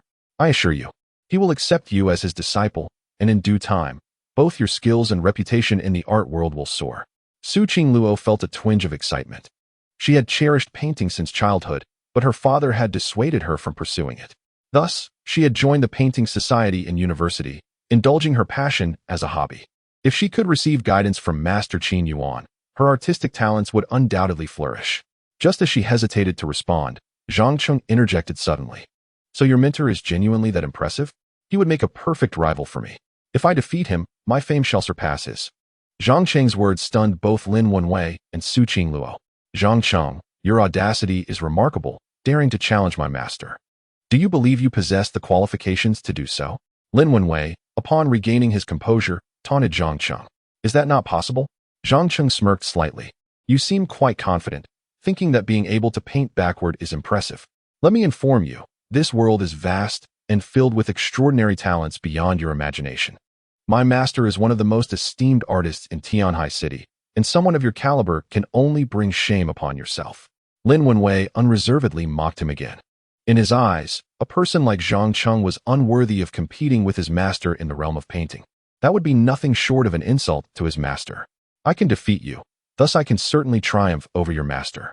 Zhang Cheng replied with a faint smile, silently striking back at Lin Wenwei. After all, the artwork Zhang Cheng created yesterday far surpassed Lin Wenwei's. Otherwise, he wouldn't have been so incensed. Upon hearing this, Lin Wenwei was indeed infuriated once more, yet found himself at a loss for words. The truth remained that Zhang Cheng's artwork, in both technique and intricate detail, was superior to his own. My master's artistic skills far exceed mine. Even 10 of you would not stand a chance against him, Lin Wenwei said, visibly frustrated. If you can manage to defeat my master, I shall kneel and call you father. No, I have no desire for a son like you. Let us keep it practical. If I win against your master, you shall pay me 100,000 yuan. Zhang Cheng replied nonchalantly. He was currently in need of money, and naturally wished to earn a bit more. Even a mosquito's leg is meat. Lin Wenwei was taken aback by Zhang Cheng's proposal for a monetary wager. Yet he would not hold back. Fine, it's a deal. If you win, I will give you 100,000 yuan. However, if you lose, you must leave the art association without hesitation. Lin Wenwei was not concerned about money. His family owned a company, and his parents were affluent. Moreover, his own artwork sold for a considerable sum. Thus, 100,000 yuan was insignificant to him. He merely wished to rid himself of the bothersome Zhang Cheng from Su Qingluo's side. Otherwise, it was quite displeasing. Agreed, it's settled then. Zhang Cheng's lips curled into a slight smile as he turned to Su Qingluo. Sister Su, please bear witness for us. Additionally, if I manage to defeat Master Qin Yuan, will my reputation in the art world not soar as well? The reason Zhang Cheng sought to challenge Master Qin Yuan was to elevate his standing in the art community, thereby allowing his works to fetch higher prices. The wager with Lin Wenwei was merely an opportunity to earn some extra cash. Once Su Qingluo regained her focus, she nodded. Indeed, should you win against Master Qin Yuan, your reputation in the art world will undoubtedly rise, and the value of your paintings may increase significantly, potentially selling for hundreds of thousands or even millions. Su Qingluo stated earnestly, secretly admiring Zhang Cheng's courage to challenge Master Qin Yuan. That is splendid. With Su Qingluo's affirmation, Zhang Cheng handed her the 3 paintings he held, instructing, please take good care of these 3 pieces. I shall return shortly. With determination, Zhang Cheng stepped towards the center of the stage. Go for it, Zhang Cheng. Su Qingluo suddenly encouraged him with an expectant expression directed at his back. Lin Wenwei, witnessing this scene, clenched his fists in quiet jealousy, further solidifying his resolve to expel Zhang Cheng from the painting society. At that moment, Master Qin Yuan, having just triumphed in the painting competition, was in high spirits. The judges handed him the microphone, inviting him to share a few words. As it was a rare occasion for someone of his stature to visit the art gallery, the audience was equally eager to hear from the master, a figure of such repute. I believe it is wonderful for Tianhai City to host such painting exchanges weekly, as it enhances the overall folk art here, Qin Yuan remarked. Initially offering some pleasantries, he continued, my purpose in coming to the gallery is to share some painting techniques with you all. If anyone is interested, feel free to come up and exchange ideas. The opportunity to engage in artistic dialogue with Master Qin was indeed exceptional. However, with even Master Zhou Kuan having been defeated, others had little hope of success. Thus, no one dared to approach him, fearing humiliation should their skills pale in comparison. Just as the crowd hesitated, Zhang Cheng boldly declared, I would like to challenge Master Qin. At the sound of his voice, all eyes turned towards him, and they soon realized that the one daring to challenge Master Qin was a youthful and handsome lad. Even Master Qin instinctively shifted his gaze in that direction. Under the watchful eyes of the crowd, Zhang Cheng slowly ascended the stage. I am Zhang Cheng, a freshman in the finance department at Tianhai University.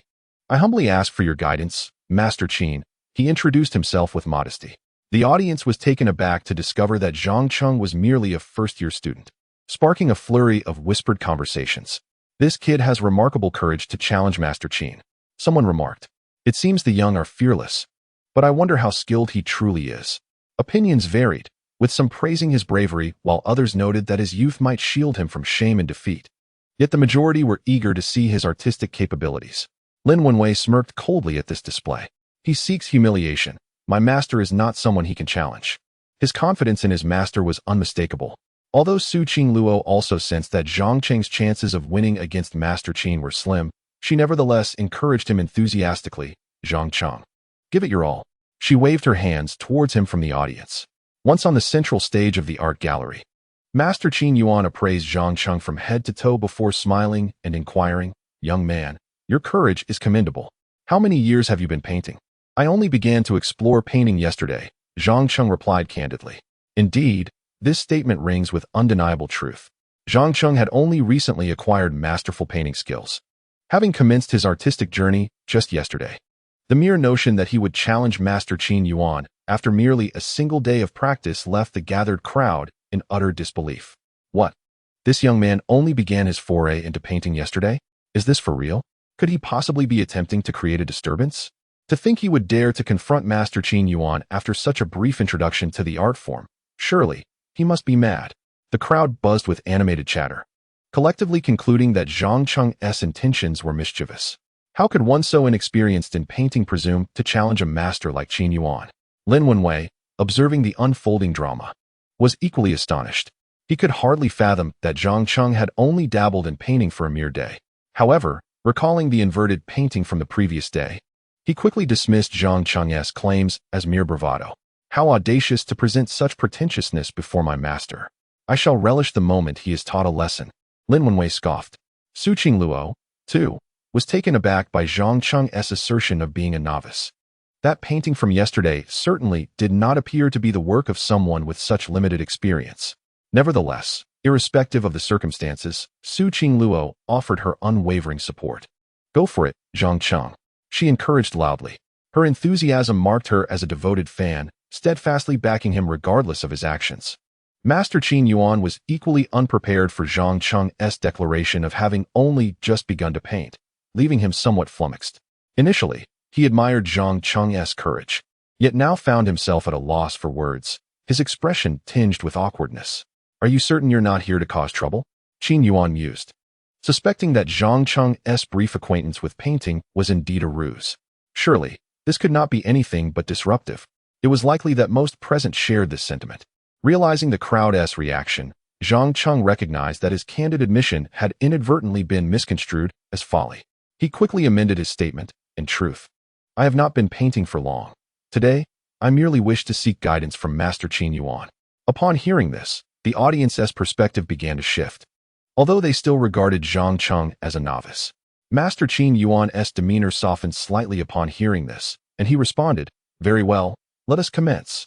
Shortly thereafter, the host took to the stage with a microphone in hand, proclaiming, "One must commend Mr. Zhang for his remarkable courage in challenging Master Qin Yuan after such a brief foray into painting. While the outcome seems largely predetermined, let us applaud his bravery." The host's words elicited a sense of incredulity. What did he mean by predetermined outcome? It was, in essence, a veiled suggestion that Zhang Cheng was destined to fail. Even without such insinuations, the crowd held a prevailing belief. Master Qin Yuan was assuredly the victor. How could a mere novice prevail against a master? Since Mr. Zhang is indeed a newcomer, let us simplify today as painting contest, centering on the theme of the lotus flower. The host, apprehensive that the novice Zhang Cheng might struggle with painting lotus flowers, could not help but inquire, "Mr. Zhang, are you capable of painting lotus flowers?" Of course. Zhang Cheng nodded affirmatively. Very well then. The competition commences now, with a duration of 1 hour and the theme being lotus flowers. You are both free to express your creativity, the host quickly proclaimed. As soon as the announcement was made, Master Qin Yuan returned to his designated painting spot and casually picked up a brush, preparing to commence his artwork. Confident in his skills, he believed he could easily surpass Zhang Cheng and then offer guidance to the novice, thereby garnering some acclaim. However, Zhang Cheng, determined not to be complacent, diligently began mixing his paints. To triumph over Master Qin Yuan, he knew he had to summon all his artistic prowess. A victory would elevate his reputation in the art world overnight, leading to lucrative sales of his paintings. At that moment, Su Qingluo watched Zhang Cheng on stage with a furrowed brow, her palms subtly damp with perspiration. Regardless of the outcome, she unconditionally supported Zhang Cheng. Conversely, Lin Wenwei eagerly anticipated witnessing Zhang Cheng's folly, firmly believing that there was no way the young man could surpass his master. You can only paint in reverse. With such limited skills, everything is futile in the presence of a true master. Lin Wenwei scoffed. The onlookers were curious to see what kind of lotus Zhang Cheng, the novice, would produce. However, as time ticked by, Zhang Cheng remained focused on mixing paints, with not a single stroke on the canvas after several minutes, causing the crowd to grow anxious and perplexed. It's been quite some time, and he is still mixing paints. Does he even know how to paint? Murmured the spectators. They say he's a novice, but he seems utterly lost. Ah, what audacity! To challenge Master Qin Yuan without any real skill. The crowd continued to voice their doubts, further solidifying their belief in Zhang Cheng's inexperience. Lin Wenwei, finding amusement in the situation, awaited Zhang Cheng's impending embarrassment.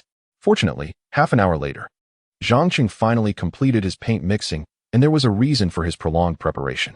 Once the paints were ready, Zhang Cheng seized the brush and began to paint. contrasting sharply with Master Qin Yuan, who was nearly finished.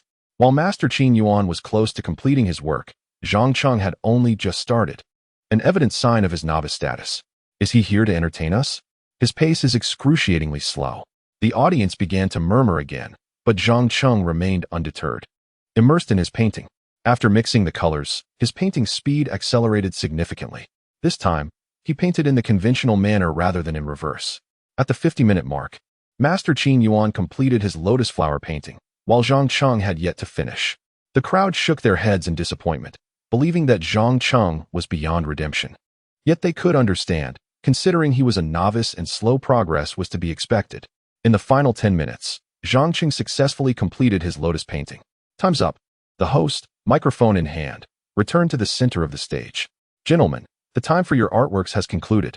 As the host's voice echoed, everyone eagerly anticipated the unveiling of the paintings. At this pivotal moment, Su Qingluo could not help but feel a surge of anxiety. Both artists had finished their works, and the audience was keen to witness the masterpiece crafted by the esteemed Master Qin Yuan, as they were undoubtedly curious about the lotus he had depicted. The host promptly approached Master Qin Yuan, whose artwork was highly anticipated, while Zhang Cheng, the novice, was not met with the same expectation. Soon, the host turned around Master Qin Yuan's painting, revealing its content to the audience. The lotus depicted in the artwork was breathtaking, eliciting gasps of admiration from the crowd.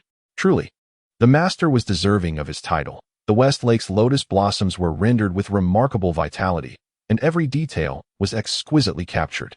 The endless green of the lotus leaves meets the azure sky, and the sun-kissed lotus blooms in splendid red. Master Qin Yuan's painting perfectly illustrated this ancient verse. Its beauty simply enchanting. The vibrant display of blooming lotuses seemed to dye the very heavens in shades of red, with both the ambience and intricate detailing reaching the pinnacle of artistic excellence.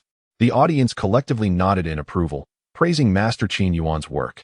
Lin Wenwei, witnessing this, felt immense satisfaction. His master's lotus painting was indeed far superior to his own. It seemed that Zhang Cheng would find it difficult to recover from this defeat. Turning to Su Qingluo, he spoke with a sense of pride. Qingluo, what do you think of my master's lotus? If you were to become his disciple, you too could create such exquisite lotuses. Su Qingluo, captivated by Master Qin Yuan's painting, found herself utterly enchanted. This was no mere painting, it was a poetic expression. The ancient verse was flawlessly captured, embodying a lofty and profound essence. Yet, amidst her admiration for Master Qin Yuan's artistry, she felt a flicker of concern for Zhang Cheng, and a subtle curiosity about what he had produced. Master Qin Yuan, undoubtedly one of the foremost artists in Tianhai City, had brilliantly conveyed the essence of the ancient poem through his lotus painting. After a few words of praise from the host, attention shifted to Zhang Cheng. Now, let us behold Mr. Zhang's artwork. As the host moved, the audience's gaze turned towards Zhang Cheng, with Su Qingluo watching him with bated breath. Mr. Zhang, please reveal your painting, urged the host. Very well. Zhang Cheng nodded, turning his easel towards the audience, eager to present his work while also taking the opportunity to introduce it. The artwork I present is titled Lotus After the Rain. Upon turning the canvas, the crowd craned their necks to behold it, only to find that its content diverged significantly from Master Qin Yuan's depiction of the lotus on West Lake. Zhang Cheng illustrated the lotus blossoms of the Jiangnan rivers, devoid of the sky-reaching azure or the vibrant hues that stain the heavens. Instead, he captured the serene and tranquil essence of the Jiangnan lotus, with dragonflies delicately perched upon the budding tips. This serene portrayal of lotus evoked unexpected delight among the onlookers. Zhang Cheng's work was commendable, with meticulous attention to detail and light, embodying the sentiment of the young lotus, just revealing its tender shoots while dragonflies alight upon them. Although the pigments were mixed for an extended period, the painting turned out remarkably well, with each nuance and ambience perfectly rendered, instilling a profound sense of tranquility within the viewer. It appeared that this young man possessed considerable talent, as his artistic realm could indeed rival that of Master Qin Yuan. Indeed, it was surprising, however, as he titled the piece Lotus After the Rain, why were there no raindrops depicted? Furthermore, all the lotus blossoms were yet to bloom. None in full blossom. What could this signify? This inquiry sparked a flurry of speculation among the crowd. Master Qin Yuan's lotus paintings were renowned for their full blossoms, even staining the horizon with their vivid colors, while Zhang Cheng's work featured only buds, none in full bloom. The crux of the matter was that Zhang Cheng labeled this piece as lotus after the rain, yet not a single raindrop graced the canvas. Nor was there a trace of rainwater upon the lotus leaves, rendering the situation rather peculiar. Could it be that he had simply not completed the painting, forgetting to add the raindrops? As this thought was voiced, the crowd nodded in agreement. This possibility seemed plausible. Perhaps he was pressed for time, which resulted in the omission of the raindrops. The audience appeared to resonate with this interpretation. Lin Wenwei, who initially marveled at Zhang Cheng's artistry, which he believed rivaled that of his master, now wore a smile upon hearing the crowd's remarks. Indeed, it seemed that his technique had yet to mature. He had neglected to portray the effect of raindrops, and with all lotus depicted as buds, it detracted from the overall aesthetic of the painting. Lin Wenwei opined with a professional critique. He was still too inexperienced. In this artistic duel, my master would undoubtedly prevail. Su Qingluo, observing this, also sighed in disappointment. The absence of raindrop effects and the prevalence of lotus buds undeniably diminished the painting's beauty. It appeared that Zhang Cheng's skill remained somewhat distant from that of the master's. The host, recognizing the flaws in the painting, noted the relative immaturity of Zhang Cheng's work compared to that of Master Qin Yuan. Thus, the outcome was clear to all. Now that everyone has viewed both artworks, although Mr. Zhang's piece exhibits commendable detail and ambience, it is regrettably somewhat immature. Featuring only lotus buds and lacking the effect of rain, the host paused before continuing. I hereby announce that in this artistic duel, Master Qin Yuan. Before he could finish, however, Zhang Cheng interjected. Wait, the true essence of this painting has yet to be revealed, and you are all so quick to draw conclusions? Zhang Cheng remarked, a subtle smile gracing his lips. True essence? The painting is already displayed. What do you mean by it has yet to be unveiled? The hostess' confusion mirrored that of the onlookers, who were also left baffled. The artwork was fully visible. What could possibly remain hidden? Was Zhang Cheng merely reluctant to concede defeat, making such statements deliberately? Perhaps he was attempting to buy time. It is truly unbecoming to be unable to accept defeat. Losing to Master Qin Yuan is nothing to be ashamed of. Zhang Cheng, however, paid no heed to their murmurs. With an air of confidence, he turned to the host and said, Please bring me a bottle of water. Only then will the true essence of this painting be revealed. Water? All right, I'll fetch it for you. Although the host was perplexed, he nonetheless took a bottle of mineral water from a staff member and handed it to Zhang Cheng. Here is the water. Take it. Zhang Cheng accepted the bottle, twisted off the cap, and took a small sip before approaching his painting. Everyone was left in confusion over Zhang Cheng's intentions. Even Su Qingluo was puzzled by his actions. Lin Wenwei regarded Zhang Cheng with the eyes of a spectator watching a fool, believing he was merely seeking attention. Master Qin Yuan dismissed Zhang Cheng's performance with disdain. Yet, as Zhang Cheng evenly sprayed the water onto the painting, a dramatic transformation unfolded before their eyes. The lotus buds, poised to bloom, began to unfurl at a visibly rapid pace, and raindrop traces emerged on the lotus leaves, revealing a genuine scene of lotus flowers after the rain. The spectators were left utterly astonished. Even Master Qin Yuan was rendered speechless upon noticing the phenomenon. Chapter 15. Instant Wealth. Overnight fortune. The miraculous sight of lotus flowers blooming upon contact with water left everyone present utterly mesmerized.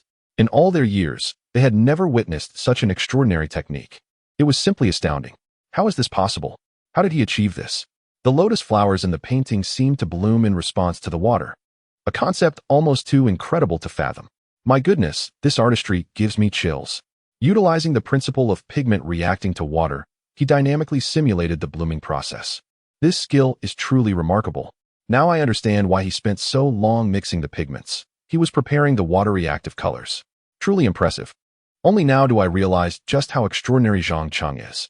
Not only were the onlookers astonished, but Lin Wenwei was once again left in awe of Zhang Cheng's miraculous artistry. How is this possible? How did this young man manage to simulate the dynamic blooming process using the principle of pigment reacting to water? What kind of artistry is this? Lin Wenwei wore an expression of disbelief, his face reflecting the depths of his astonishment.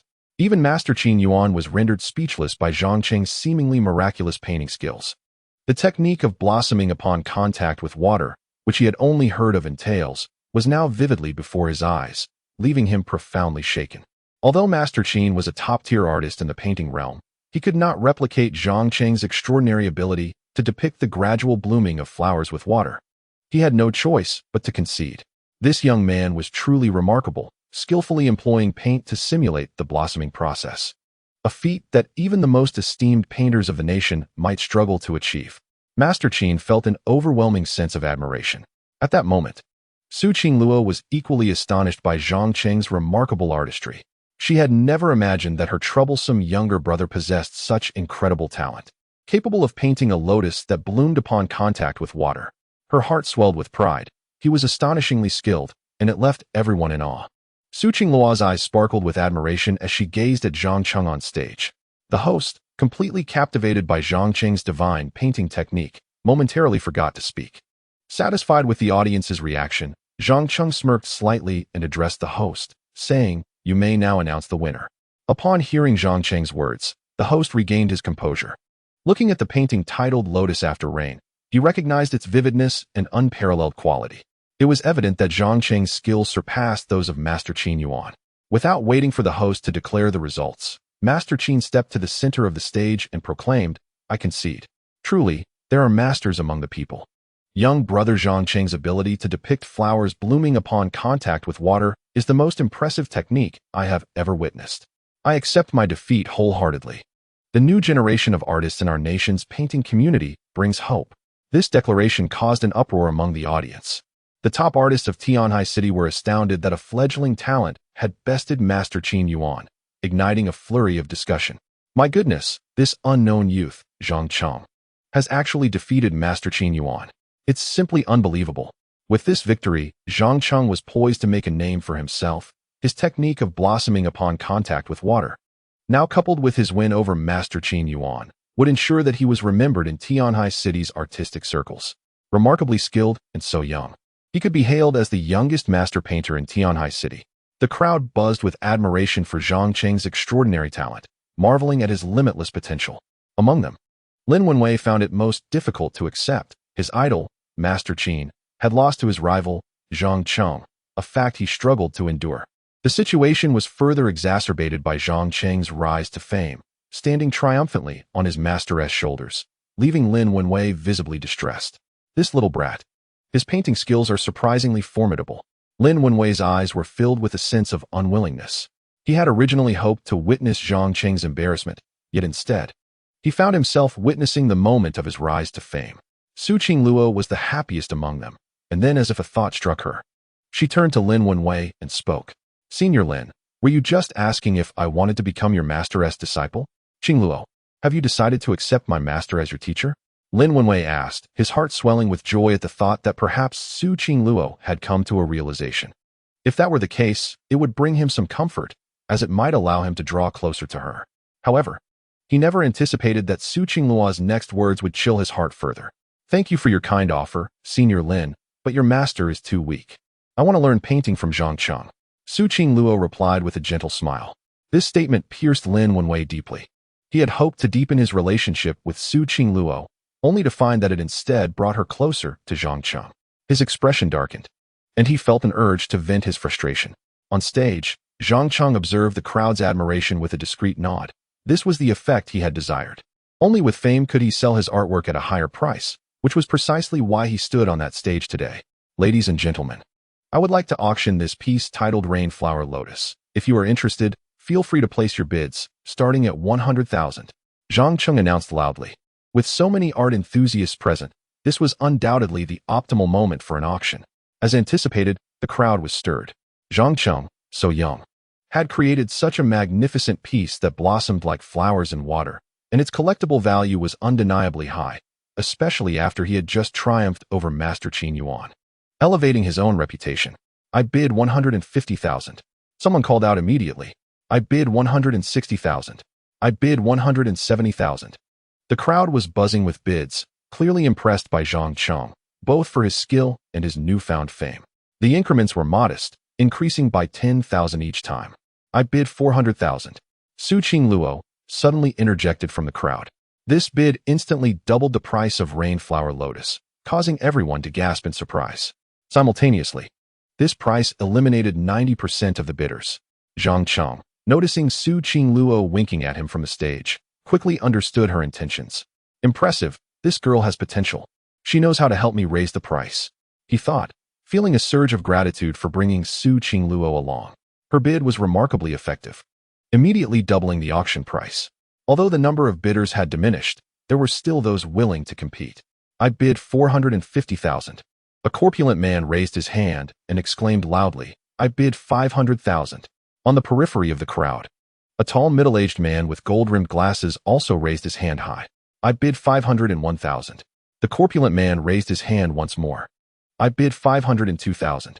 The bespectacled gentleman raised his bid again. The exchange between the two was fierce, yet the increments were rather modest. Much to Zhang Cheng's dissatisfaction, his psychological threshold was set above 800,000. At this moment, Su Qingluo, with an uncanny intuition, interjected again, I bid 800,000. Her crisp voice sent a wave of astonishment through the crowd. Although the painting, Lotus After Rain, displayed considerable skill, it was important to note that Zhang Cheng was a newcomer, and reaching the price of 800,000 felt somewhat excessive. Upon witnessing Su Qingluo raise the bid once more, Zhang Cheng silently applauded her. This young lady was doing remarkably well. He resolved to treat her to an extra chicken leg at lunch. The 800,000 reached his psychological price point, but he harbored concerns that no one would raise the bid further. Otherwise, the auction would come to an abrupt halt. Fortunately, after a few seconds of hesitation, the corpulent man raised his bid again. I bid 801,000. This amount was slightly elevated. However, the key factor was Zhang Cheng's youth and immense potential.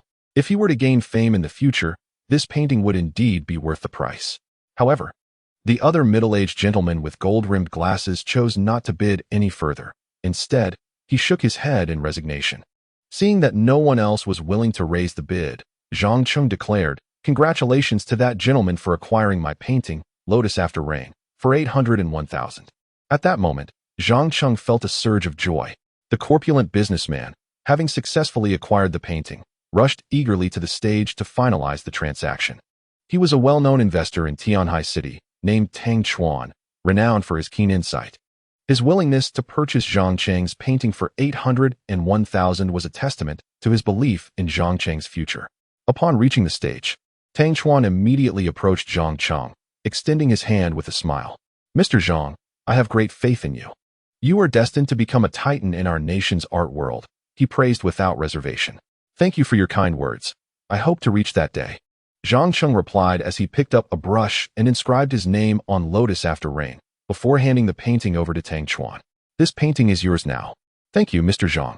Please provide me with your bank account details, and I will have the funds transferred immediately, Tang Chuan exclaimed, cradling the painting with uncontainable excitement.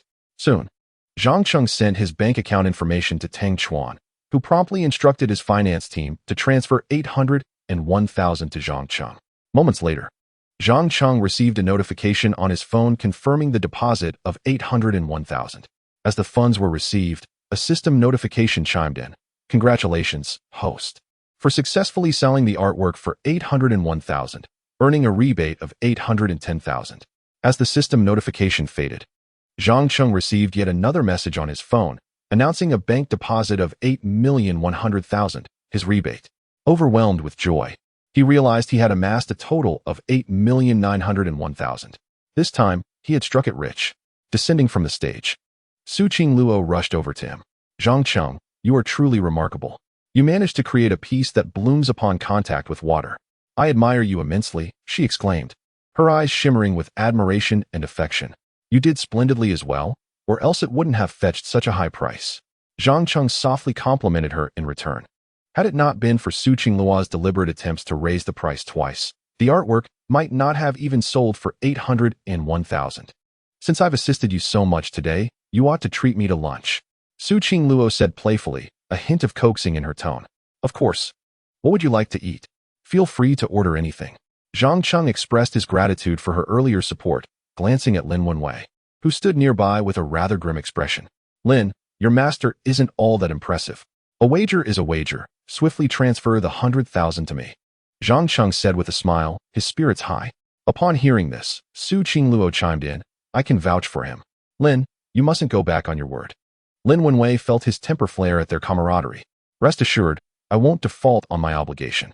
Provide me with your Alipay, and I shall transfer it to you immediately, he said, his face displaying clear displeasure. Zhang Cheng nodded and promptly shared his Alipay account. Reluctantly, Lin Wenwei transferred the 100,000 to Zhang Cheng. All right, it's done, Lin Wenwei remarked, still looking rather sour. Received it. Thank you, Senior Lin. If there are any future bets like this, please do call on me again. Zhang Cheng replied with a grin. Certainly, just wait. Lin Wenwei spat out before turning on his heel and departing. Zhang Cheng paid him no mind. After receiving the funds, he felt elated, having profited over 900,000 in total.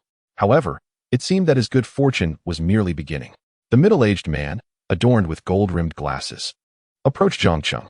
Mr. Zhang Cheng, I am Su Gang, the owner of Yunxiang Gallery. Here is my business card, he said, presenting the card with both hands. Yunxiang Gallery? Zhang Cheng recognized him as one of the competitors for the Lotus After Rain painting. After a moment's contemplation, he instinctively inquired, "What business do you have with me, Mr. Su? I did not win your Lotus After Rain painting earlier, so I wish to inquire if you have any other artworks available. I am interested in purchasing," Su Gang stated. Realizing his words may not have conveyed his intent accurately, and corrected himself. Not purchasing, but rather seeking a collaboration. Collaboration? Both Zhang Cheng and Su Qingluo exclaimed in unison. Their surprise palpable. Indeed, do you have any other paintings that you could offer for sale in our gallery? Our establishment, with 10 galleries in Tianhai City, ranks among the top 3 art dealers in the region, focusing on mid to high-end contemporary artworks, which are ideally suited for emerging artists like yourself, Mr. Zhang. Su Gang introduced with notable professionalism. Upon hearing this, Zhang Chengkai realized that this individual was seeking his artwork. It seemed that his recent victory over Master Qin Yuan had garnered the attention of professionals. Truly, fame brings recognition even from those unacquainted. Reflecting on this, Zhang's gaze fell upon the 3 paintings held by Su Qingluo. These 3 pieces were completed in his studio the previous night, and his intention for visiting the art community today was to sell them. The current situation felt serendipitous. Mr. Su, I have 3 more paintings, but I require you to purchase them today, Zhang stated after a moment of contemplation. He still possessed works with a 10-fold return on sale, and he intended to leverage this opportunity before the offer expired. Thus, he hoped Su Gang would buy all 3 paintings at once, allowing him to reap significant profits. You have 3 more paintings? Could you take me to see them? Su Gang inquired, excitement flickering across his face. Absolutely, I have them right here, Zhang replied, handing over the 3 paintings that Su Qingluo cradled. Really? Let me see them. Su Gang, pleasantly surprised that Zhang had the paintings with him, eagerly began to examine them. All 3 artworks were completed by Zhang the previous night. 1 landscape, 1 portrait, and a depiction of a fierce beast, each crafted with exquisite detail. Worthy of the title masterpiece. Su Gang's face radiated exhilaration upon seeing them. Mr. Zhang, I can purchase these 3 paintings today, but I must inquire about your asking price. Su Gang said, brimming with excitement. 2,400,000 for all 3. Zhang initially intended to quote a lower price, as these paintings did not showcase extraordinary techniques. However, noticing Su Gang's eagerness, he decided to propose a higher figure. Additionally, he wished to affirm his standing in the art world. If this price gained acceptance, it would elevate his future pricing. Su Gang frowned slightly upon hearing the figure of 2,400,000 but, after a brief hesitation, agreed with generosity. No problem. 2,400,000 it is. However, I do have one request that I hope Mr. Zhang will consider. What request? Zhang was taken aback by Su Gang's quick agreement, which fostered a favorable impression. I hope that in the future, should you create new works, you will consider collaborating with us at Yunxiang Art Gallery. You would only need to focus on creating, while we handle sales and operations, ensuring that your artworks achieve higher prices. As for commissions, we would only take 5%, Su Gang stated politely. Zhang was uncertain whether this arrangement was advantageous or not, as he lacked knowledge of the art market's dynamics. Instinctively, he turned to Su Qingluo for guidance, and she nodded in affirmation. Clearly, Su Qingluo found this condition quite favorable. And Yunxiang Painting Gallery indeed ranks among the top 3 art galleries in Tianhai City. Additionally, while most artists typically incur a commission of over 10 when selling or operating their artworks through galleries, Su Gang only charges a mere 5, which is a considerable concession to Zhang Cheng, evidently motivated by the desire not to miss out on this rising star in the art world.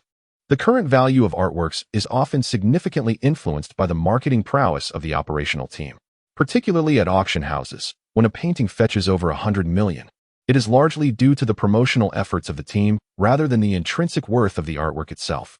Therefore, A competent operational team can greatly enhance an artist's income.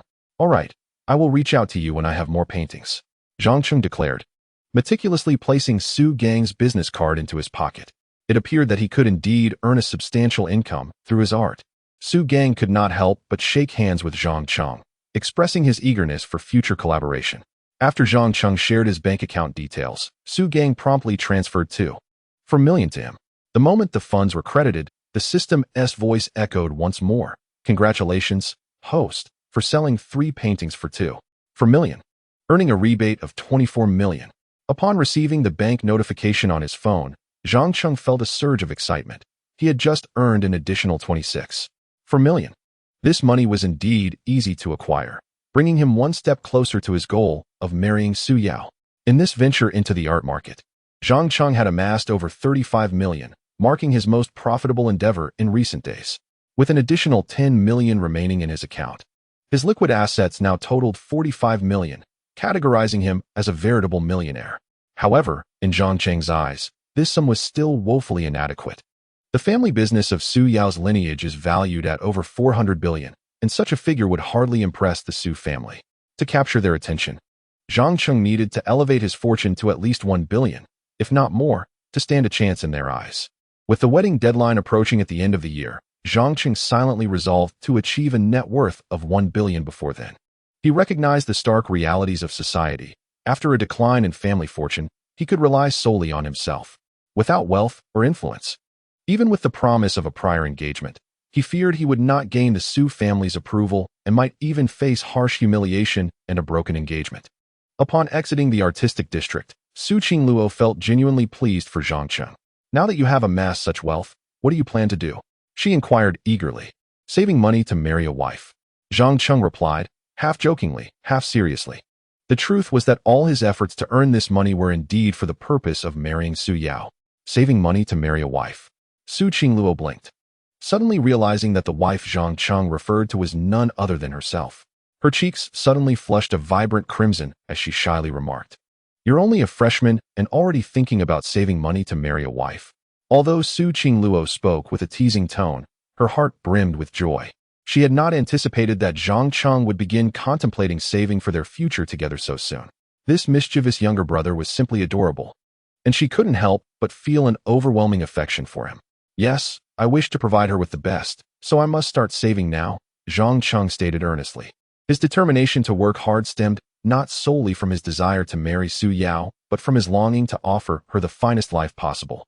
Upon hearing this, Su Qingluo felt a surge of emotion, nearly brought to tears by the realization of how significant she was in Zhang Cheng's heart. "Oh, my dear brother, I shall only marry you in this lifetime." Despite her heartfelt sentiment, she feigned envy on the surface, adding, "I truly envy your future wife for having such a thoughtful husband." In reality, this was a playful way of complimenting herself, showcasing her mischievous nature. Zhang Cheng chuckled, choosing not to respond directly, but instead shifting the conversation. "By the way, Senior Su, you've helped me tremendously this time. Let me treat you to a grand meal. What do you feel like eating? You can choose anything, be it Chinese or Western cuisine." Zhang Cheng genuinely wished to express his gratitude to Su Qingluo. Had she not guided him to the art market, he would not have been able to sell the 3 paintings so swiftly. Furthermore, during the auction, she had helped him raise the bids twice, ensuring his artwork fetched a high price. Thus, he sincerely wanted to thank her. "I'm not quite sure what to eat. How about noodles?" Su Qingluo suddenly smiled brightly. Since Zhang Cheng was intent on saving money for her, she naturally wanted to help him economize. It must be said that Su Qingluo was an incredibly considerate and understanding girl, always thinking of Zhang Cheng's well-being.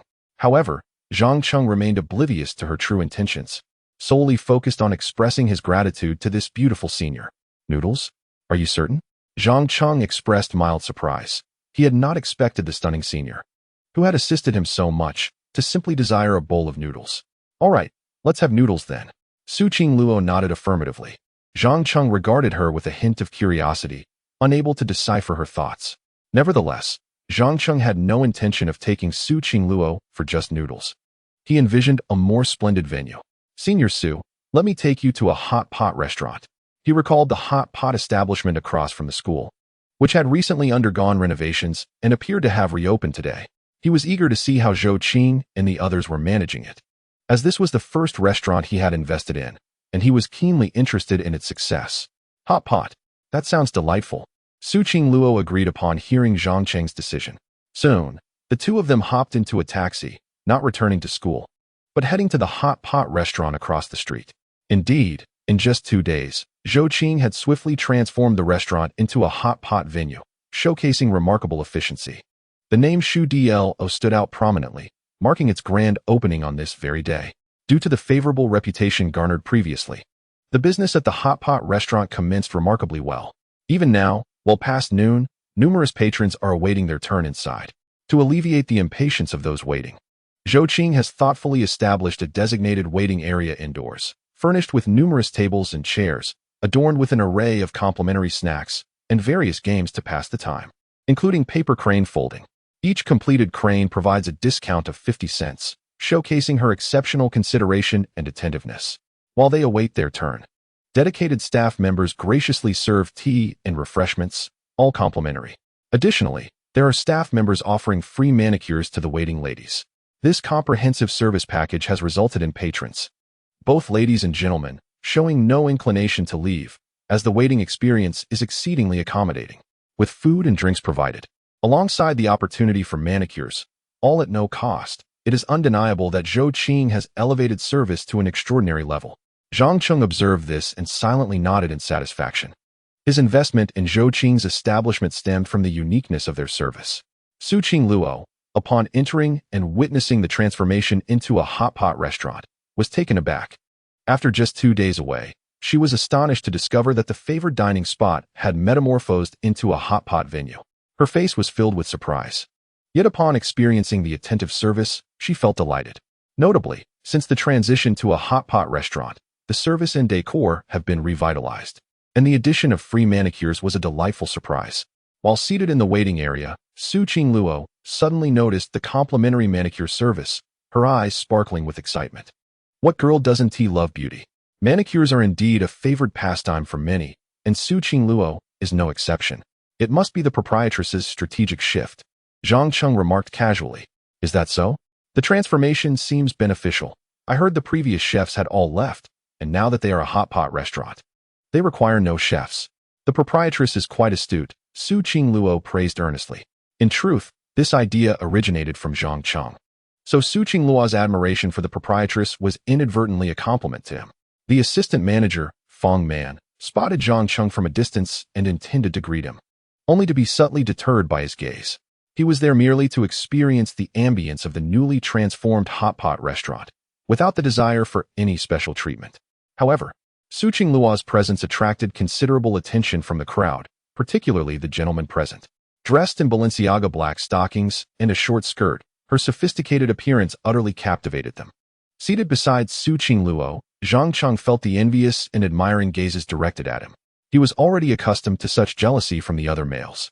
Moreover, Su Qingluo's arrival also drew the attention of students passing by outside, further enhancing the popularity of the hot pot restaurant. Zhang Cheng, upon witnessing the scene, couldn't help but marvel inwardly. Indeed, beauty serves as an innate form of publicity. Soon enough, a table became available, and Zhang Cheng, along with Su Qingluo, was ushered into a private booth. Upon entering, they were promptly greeted by a server who presented them with warm towels to cleanse their hands, poured them each a cup of barley tea, and offered an assortment of complimentary fruits. Zhang Cheng savored the ambience, finding it quite delightful, an enhancement over the previous service. The menu remained conveniently accessible through a QR code scan, although this time the offerings had shifted to hot pot ingredients. Senior Su, please take the lead in ordering. Today, it's my treat, so feel free to choose anything, Zhang Cheng said enthusiastically. Very well, then.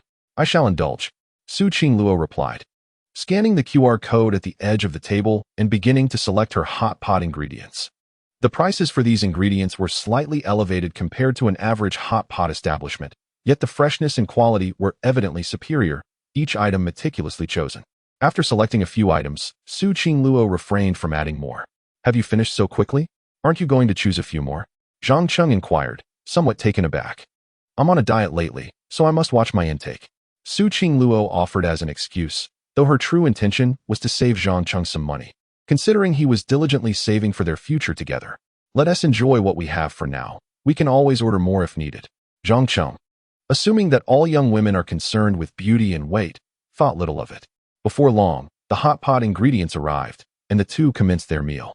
After tasting a slice of enoki mushroom, a sudden thought surged through Su Qingluo's mind. Zhang Cheng, what do you envision your future wife will look like? She asked, setting down her chopsticks while regarding him with playful curiosity, eager to hear his thoughts about her, the sister he hadn't seen in a decade. Zhang Cheng opened his mouth to respond, but hesitated. The memory of Su Yao at the age of 11 lingered in his mind, though she had been chubby then. The adage girls change as they grow made it difficult to predict her eventual appearance. He settled on a generic reply, well, I certainly hope she doesn't resemble you. His words nearly elicited laughter from Su Qingluo. Her little brother was undeniably endearing. Why do you believe your future wife won't resemble me? Do you not wish for her to be as beautiful as I am? Su Qingluo teased, playfully tossing her hair, exuding an undeniable charm while subtly hinting at something deeper. How could my future wife possibly look like you? Zhang Cheng chuckled, glancing at Su Qingluo. Upon closer inspection, he noticed a faint resemblance to Su Yao from her childhood. A flicker of surprise crossed his eyes, but he quickly shook his head, dismissing the absurd notion. Su Qingluo, observing his reaction, couldn't help but smile slightly. How would this silly brother react when he discovers that she is, in fact, his betrothed? Su Qingluo truly anticipated the arrival of such a day. While dining, she seemed to recollect something of great importance, her expression turning serious as she spoke. By the way, Zhang Cheng, your drawing skills are remarkable. Might you teach me?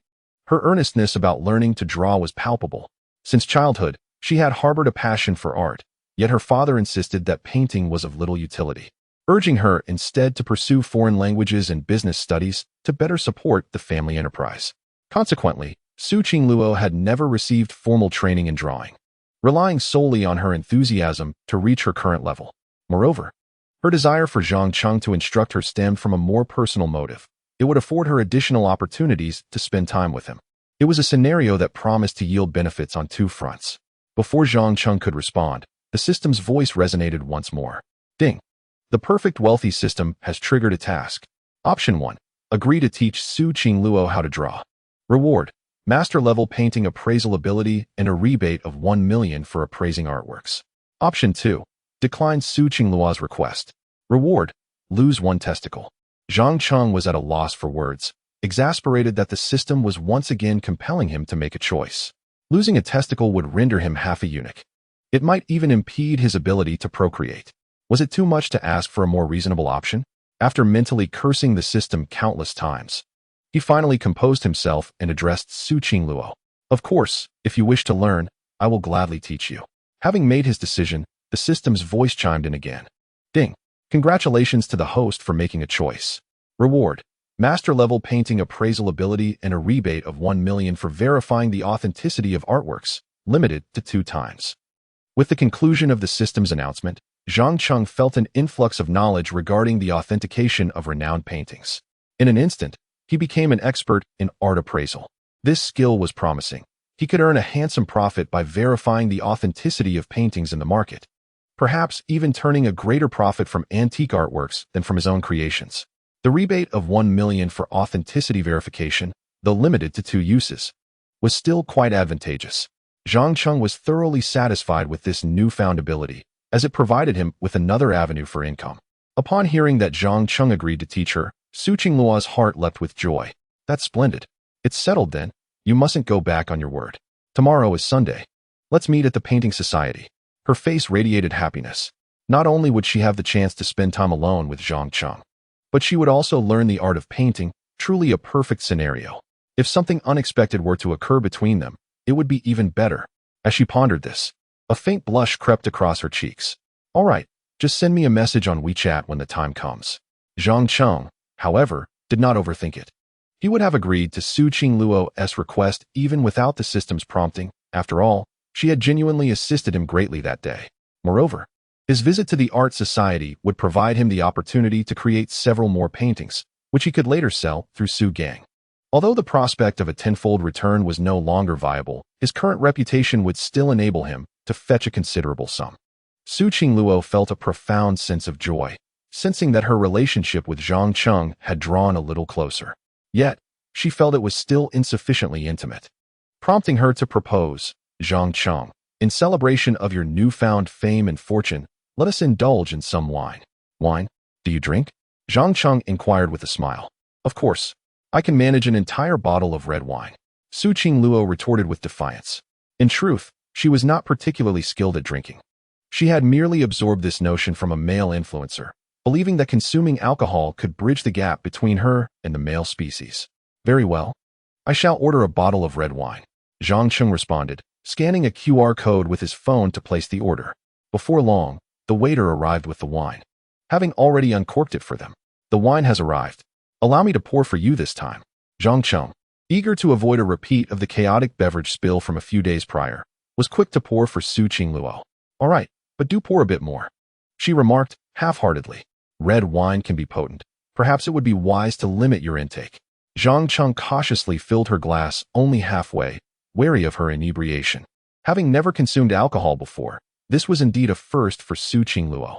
As she gazed at the modest half-glass of wine, she took a tentative sip, discovering a delightful balance of sweetness and acidity.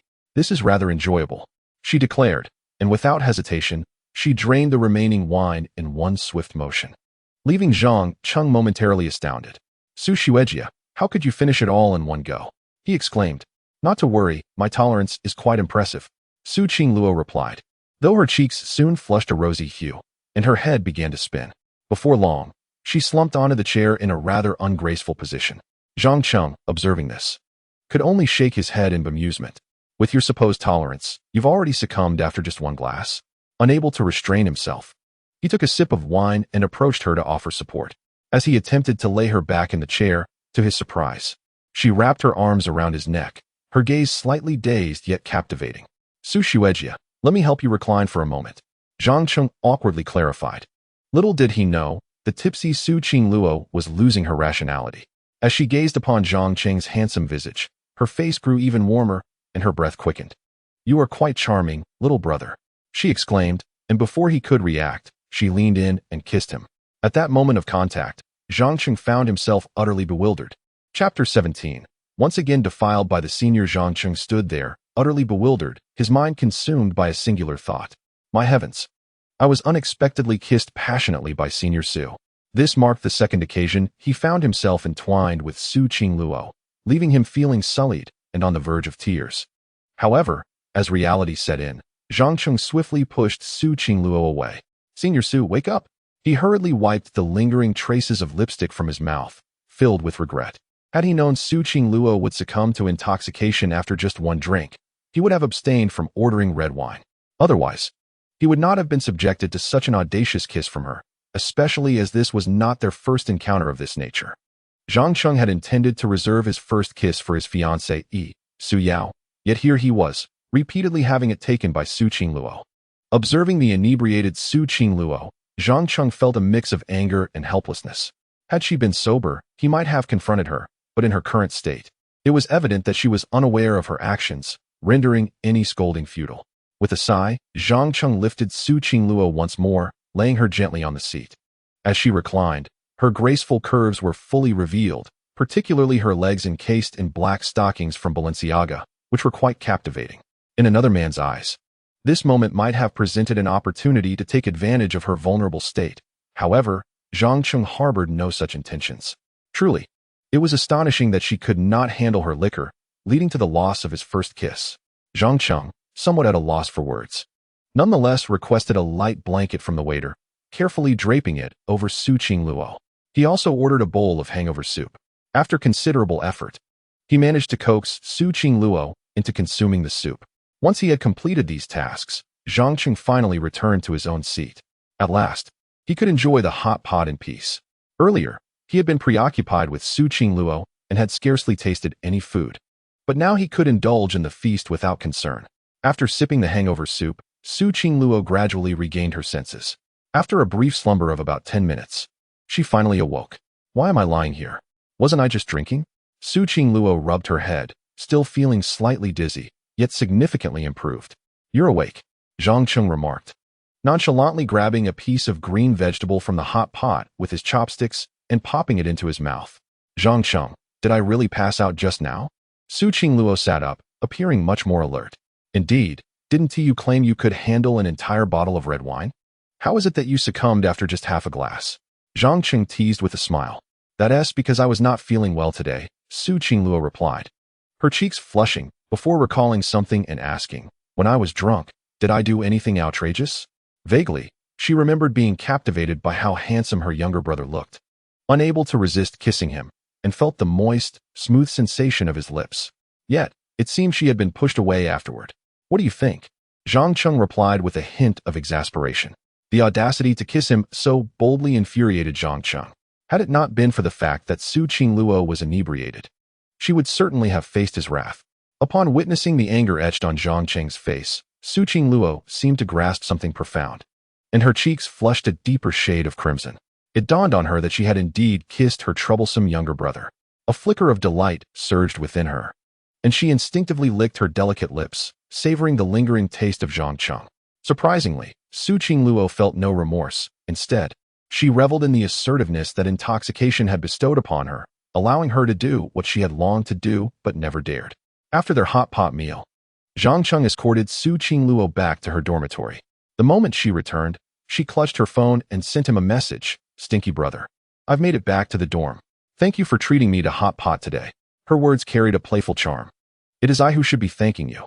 Without your assistance, I would not have been able to sell my painting so smoothly today, Zhang Cheng replied promptly. The speed of his reply filled Su Qingluo with joy. Sitting on her bed, she stretched her long, alluring legs, revealing their graceful curves, and continued to respond with delight. It's because your painting is exceptional. Otherwise, who would purchase it? With another message, she showered Zhang Cheng with praise, concluding with a reminder, by the way, don't forget your promise to teach me how to paint tomorrow. Zhang Cheng quickly replied, rest assured, Senior Su. I shall not go back on my word. See you at the art club tomorrow. As Su Qingluo read his response, anticipation bubbled within her for their meeting the next day. The thought of being alone together, a young man and woman in a room, stirred excitement within her, making her wish for tomorrow to arrive swiftly. Should she bring a bottle of wine with her? The mere notion caused her cheeks to flush with embarrassment. At that moment, the dormitory door swung open unexpectedly, and her roommates Lin Baiwei, Lu Yanran, and Yi Shiming entered. Seeing them, Su Qingluo reluctantly set her phone aside. Back from your little date, are we? Who were you chatting with on your phone? Lin Baiwei teased. Nothing much. Su Qingluo feigned calmness. If you want to show us. I can guess. You went on a date with Zhang Cheng, right? I saw the photos of you two dining at the hot pot place posted online, Lin Baiwei said, pulling out her phone to show Su Qingluo the pictures. In the images, Su Qingluo and Zhang Cheng were seated together, waiting for their turn. They certainly looked well matched. A harmonious pair. Su Qingluo's cheeks flushed even more upon realizing how quickly their outing had circulated online. It was just a casual meal. It's not what you think, she explained, her face still warm. Is that so? Then why is your face so red? Yi Shidream suddenly spoke with a smile. I am not blushing. It is simply too warm here. My face is flushed from the heat. Su Qingluo said as she fanned herself, pretending to feel overheated. Her adorable demeanor was genuinely delightful. Since you do not fancy Zhang Cheng, may I pursue him? His artistic skills are truly remarkable, and he is quite handsome. I would love to learn painting from him, Lin Baiwei provocatively remarked. Upon hearing this, Su Qingluo felt a pang of anxiety and immediately retorted, no way. You are not allowed to pursue him. Lin Baiwei, Yi Shidream, and Lu Yanran could not help but laugh at this. The fox's tail has been revealed, hasn't it? I knew you liked him. Spending 400,000 to buy his painting. Surely you don't intend to support this pretty boy? Lin Baiwei inquired curiously. Yi Shidream and Lu Yanran also gazed over, intrigued. Who in their right mind would spend 400,000 on an unknown painting? It seems quite plausible that Su Qingluo wishes to support Zhang Cheng, this pretty boy. Who likes him? Stop making wild assumptions. Su Qingluo's face flushed with embarrassment as she quickly clarified. Furthermore, Zhang Cheng is not a pretty boy. His paintings are now quite valuable. My purchase of his artwork for 400,000 was an investment in a collection, certainly not what you are insinuating. The three roommates were clearly unconvinced by this explanation. An investment in a collection? Who would believe that? Zhang Cheng is merely an emerging artist without any fame. How much could his work possibly be worth? Lin Baiwei commented skeptically. Su Qingluo, feeling somewhat indignant, proudly proclaimed, Zhang Cheng is quite renowned in the art world now. Even Master Qin Yuan lost to him in a painting contest. His paintings are currently valued at 810,000. Su Qingluo's words carried a protective fervor. However, her statement astonished Lin Baiwei, Yi Shidream, and Lu Yanran. Even Master Qin Yuan lost to him? Who would believe that? And a painting worth 810,000? Not only did Lin Baiwei doubt it, but so did Yi Shidream and Lu Yanran. How could a freshman in finance have triumphed over the esteemed Master Qin Yuan in a painting contest and have a painting valued at 810,000? It was simply unbelievable. Anyone would find it hard to accept such claims. Su Qingluo wanted to explain further, but realized she lacked compelling evidence. Having forgotten to record the video, believe it or not, he is indeed quite impressive. He is certainly not just a pretty boy. Su Qingluo decided against further explanations. As long as she knew Zhang Cheng's true worth, that sufficed. She even thought it might be better that her friends remained unaware of Zhang Cheng's excellence, as it would keep them from coveting him. The following day was Sunday, a day free of classes, yet Zhang Cheng still rose early. He planned to visit Haiyuan Literary Street to examine ancient paintings, testing his newly acquired master-level appraisal skills and the effects of a $1 million reward for identifying genuine artwork. However, just after finishing breakfast at a street stall, Su Qingluo's message arrived. "Stinky brother, good morning." Zhang Cheng took a moment to glance at the message sent by Su Qingluo. Acknowledging her assistance from the previous day, he hesitated briefly before responding, "Good morning, Su Senior. What are you up to this morning? When will the handsome teacher teach me to paint?" Su Qingluo's messages arrived in quick succession, imbued with a playful and endearing tone. Zhang Cheng found himself at a loss, contemplating before replying. "This morning I shall visit the Haiyuan Literary Street to admire ancient paintings, and in the afternoon, I will teach you to paint."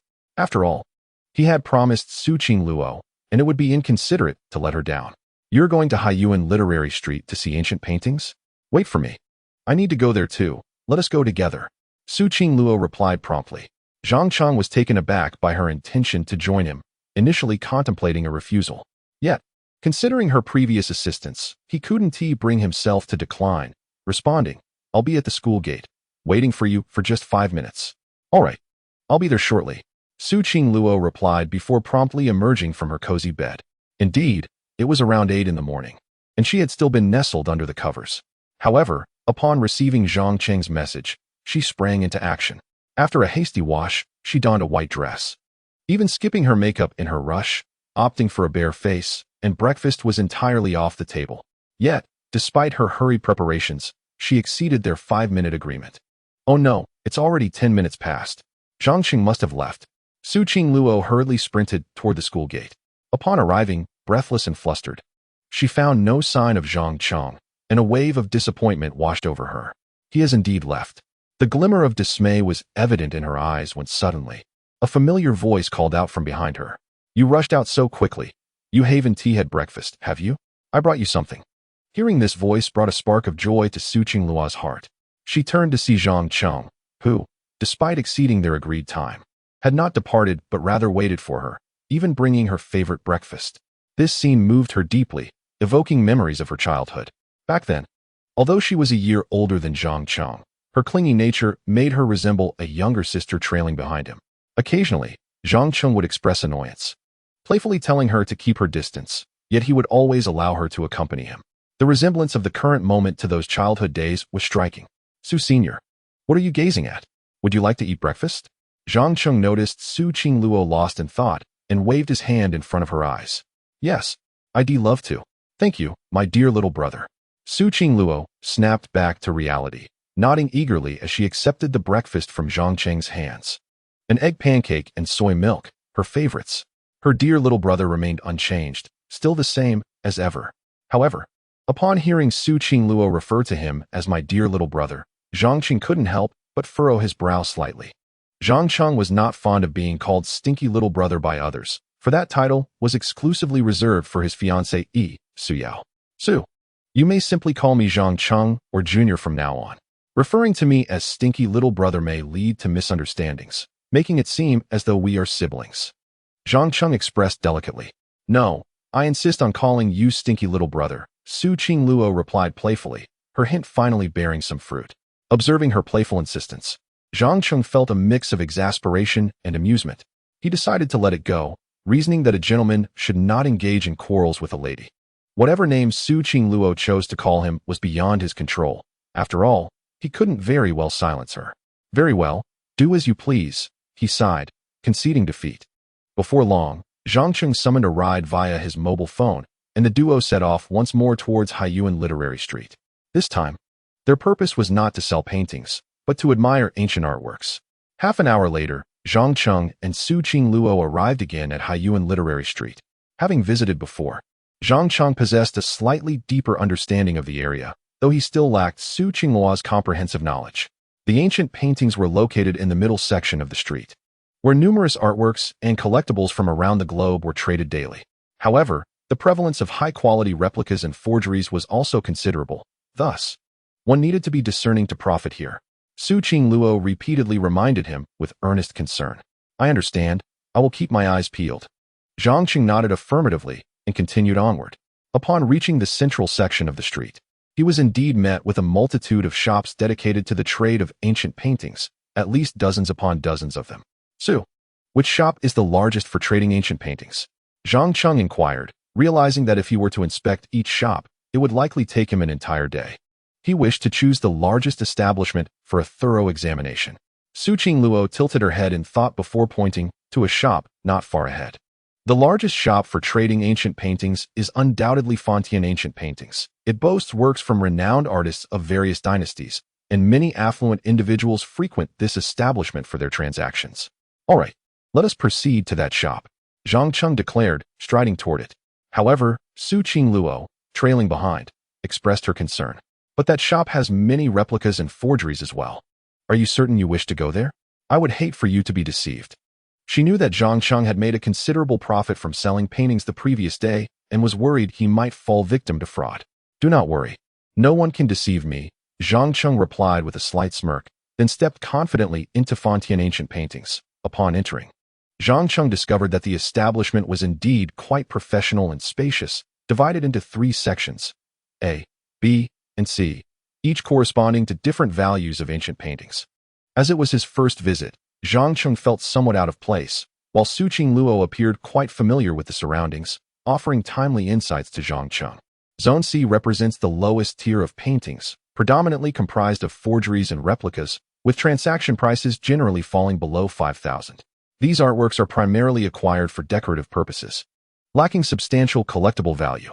However, one might occasionally stumble upon commendable pieces, and with a stroke of luck, even unearth genuine works, though the likelihood is exceedingly slim.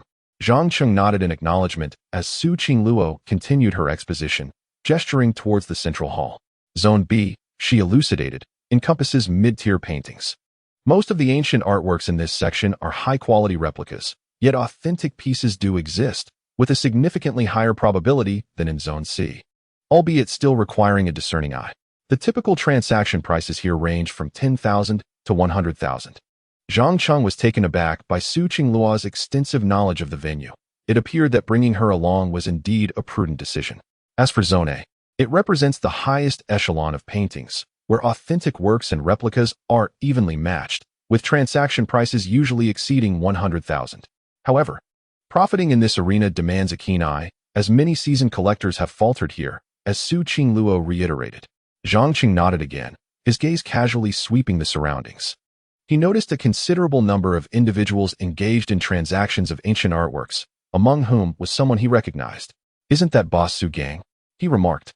Making his way towards Zone A, Su Gang was the individual who had purchased 3 paintings from Zhang Cheng the previous day and was seeking collaboration for art sales. Su Qingluo, unable to restrain her curiosity, followed suit. As they approached, Zhang Cheng discerned that Su Gang seemed to be embroiled in a dispute over a painting. I offer 800,000 for the ink bamboo by Zheng Banqiao, Su Gang declared with considerable bravado. I bid 900,000, countered a bald man opposite Su Gang, who, despite his rotund appearance, was clad in high-end designer attire, indicating his affluence. Standing between them was a distinguished elderly gentleman, sporting a tuft of beard and thick glasses, who was the apparent owner of the painting in question. Upon closer inspection, Zhang Cheng found himself intrigued by the artwork. The piece, if authentic, could be valued between 1 million and 3 million. However, should it be a replica, its worth would be negligible. Su Gang's offer of 800,000 suggested his belief in its authenticity, Yet the bald man promptly escalated the bid to 900,000. Their contention seemed to reach a fever pitch. After scrutinizing the painting intently, Zhang Cheng furrowed his brow. I bid 1 million. Su Gang finally declared, unable to contain his eagerness, seemingly intent on acquiring the artwork. 1 million represented the upper limit for this piece. Naturally, it could fetch even more at an auction, with Su Gang banking on its potential value. The bald man, upon hearing Su Gang's bid, instinctively glanced at the bespectacled elder. After a brief exchange of looks, both revealed subtle, almost imperceptible smiles. All of this was observed by Zhang Cheng. The bald man then feigned regret and remarked, I never expected Boss Su to be so affluent. I do concede. This painting now belongs to you. Upon hearing Du's concession, Su Gang secretly let out a sigh of relief. He had long desired to collect a painting by Zhang Banxiao, and today he was finally able to realize that aspiration. Since Boss Du has graciously yielded, I shall not be modest. I will accept this ink bamboo painting, Su Gang said, his demeanor brightening as he turned to the old man. Old Master Fong, according to our previous agreement, must this ink bamboo painting be sold to me?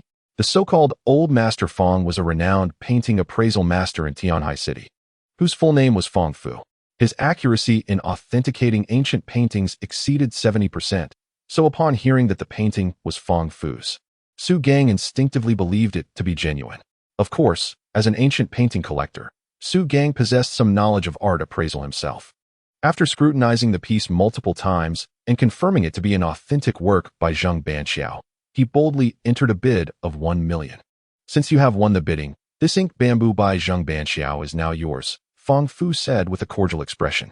Excellent. I will transfer the funds immediately, Su Gang replied, taking out his phone to prepare the payment for Fong Fu. Fong Fu and Du exchanged glances, sharing a smile that hinted at the satisfaction of a scheme coming to fruition. Zhang Cheng, witnessing all of this, quickly grasped the situation. No rush, Boss Su. Take your time, Fong Fu said, though he was eager to send his bank account details. Boss Su, I have sent you my bank account number. You can transfer the funds there. All right, I will have someone make the transfer right away. Su Gang was about to call someone to initiate the transaction when a voice interrupted him. Boss Su, that painting is a counterfeit. It holds no value. The revelation stunned everyone present, and they all turned their gazes toward the source of the voice. Chapter 18. A fortuitous find that yields great profit. The speaker was none other than Zhang Cheng. Had it been an ordinary person making the transaction, Zhang Cheng might have chosen not to intervene, but given his acquaintance with Su Gang, he felt compelled to offer a warning. Boss Su, that painting is a forgery. It is utterly worthless. The words echoed in the room, causing a wave of astonishment among those present as they turned their attention to Zhang Cheng. Upon realizing it was Zhang Cheng, Su Gang displayed a mixed expression of surprise and delight. Brother Zhang Cheng, what brings you here? Su Gang greeted him warmly. Though they had only met the day before, Su Gang was deeply impressed by Zhang Cheng's extraordinary painting skills, which seemed to blossom with the flow of water, and he held him in high regard. I came to appreciate ancient paintings, and I did not anticipate encountering you here. Zhang Cheng replied with a smile. Is that so? Brother Zhang Cheng has a keen interest in ancient art as well. I thought you were solely passionate about painting. Su Gang could not help but continue the conversation. Upon witnessing Su Gang engrossed in fervent conversation with Zhang Cheng, Du Pongzi and Fong Fu were suddenly struck with dissatisfaction, particularly as Zhang Cheng had previously cast doubt on the authenticity of their painting. Might I inquire, dear brother, what you meant when you suggested that my ink bamboo is a counterfeit? Fong Fu furrowed his brow, unable to contain his indignation. One may indulge in a variety of foods, but one must not speak carelessly. I demand a clear explanation for your earlier statement.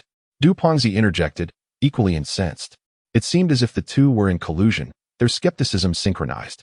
You two exhibit quite the camaraderie, even in your doubts, Zhang Cheng remarked, a hint of a smirk gracing his lips. Indeed, upon hearing this, a flicker of disarray crossed the eyes of Du Pongzi and Fong Fu, though they quickly regained their composure.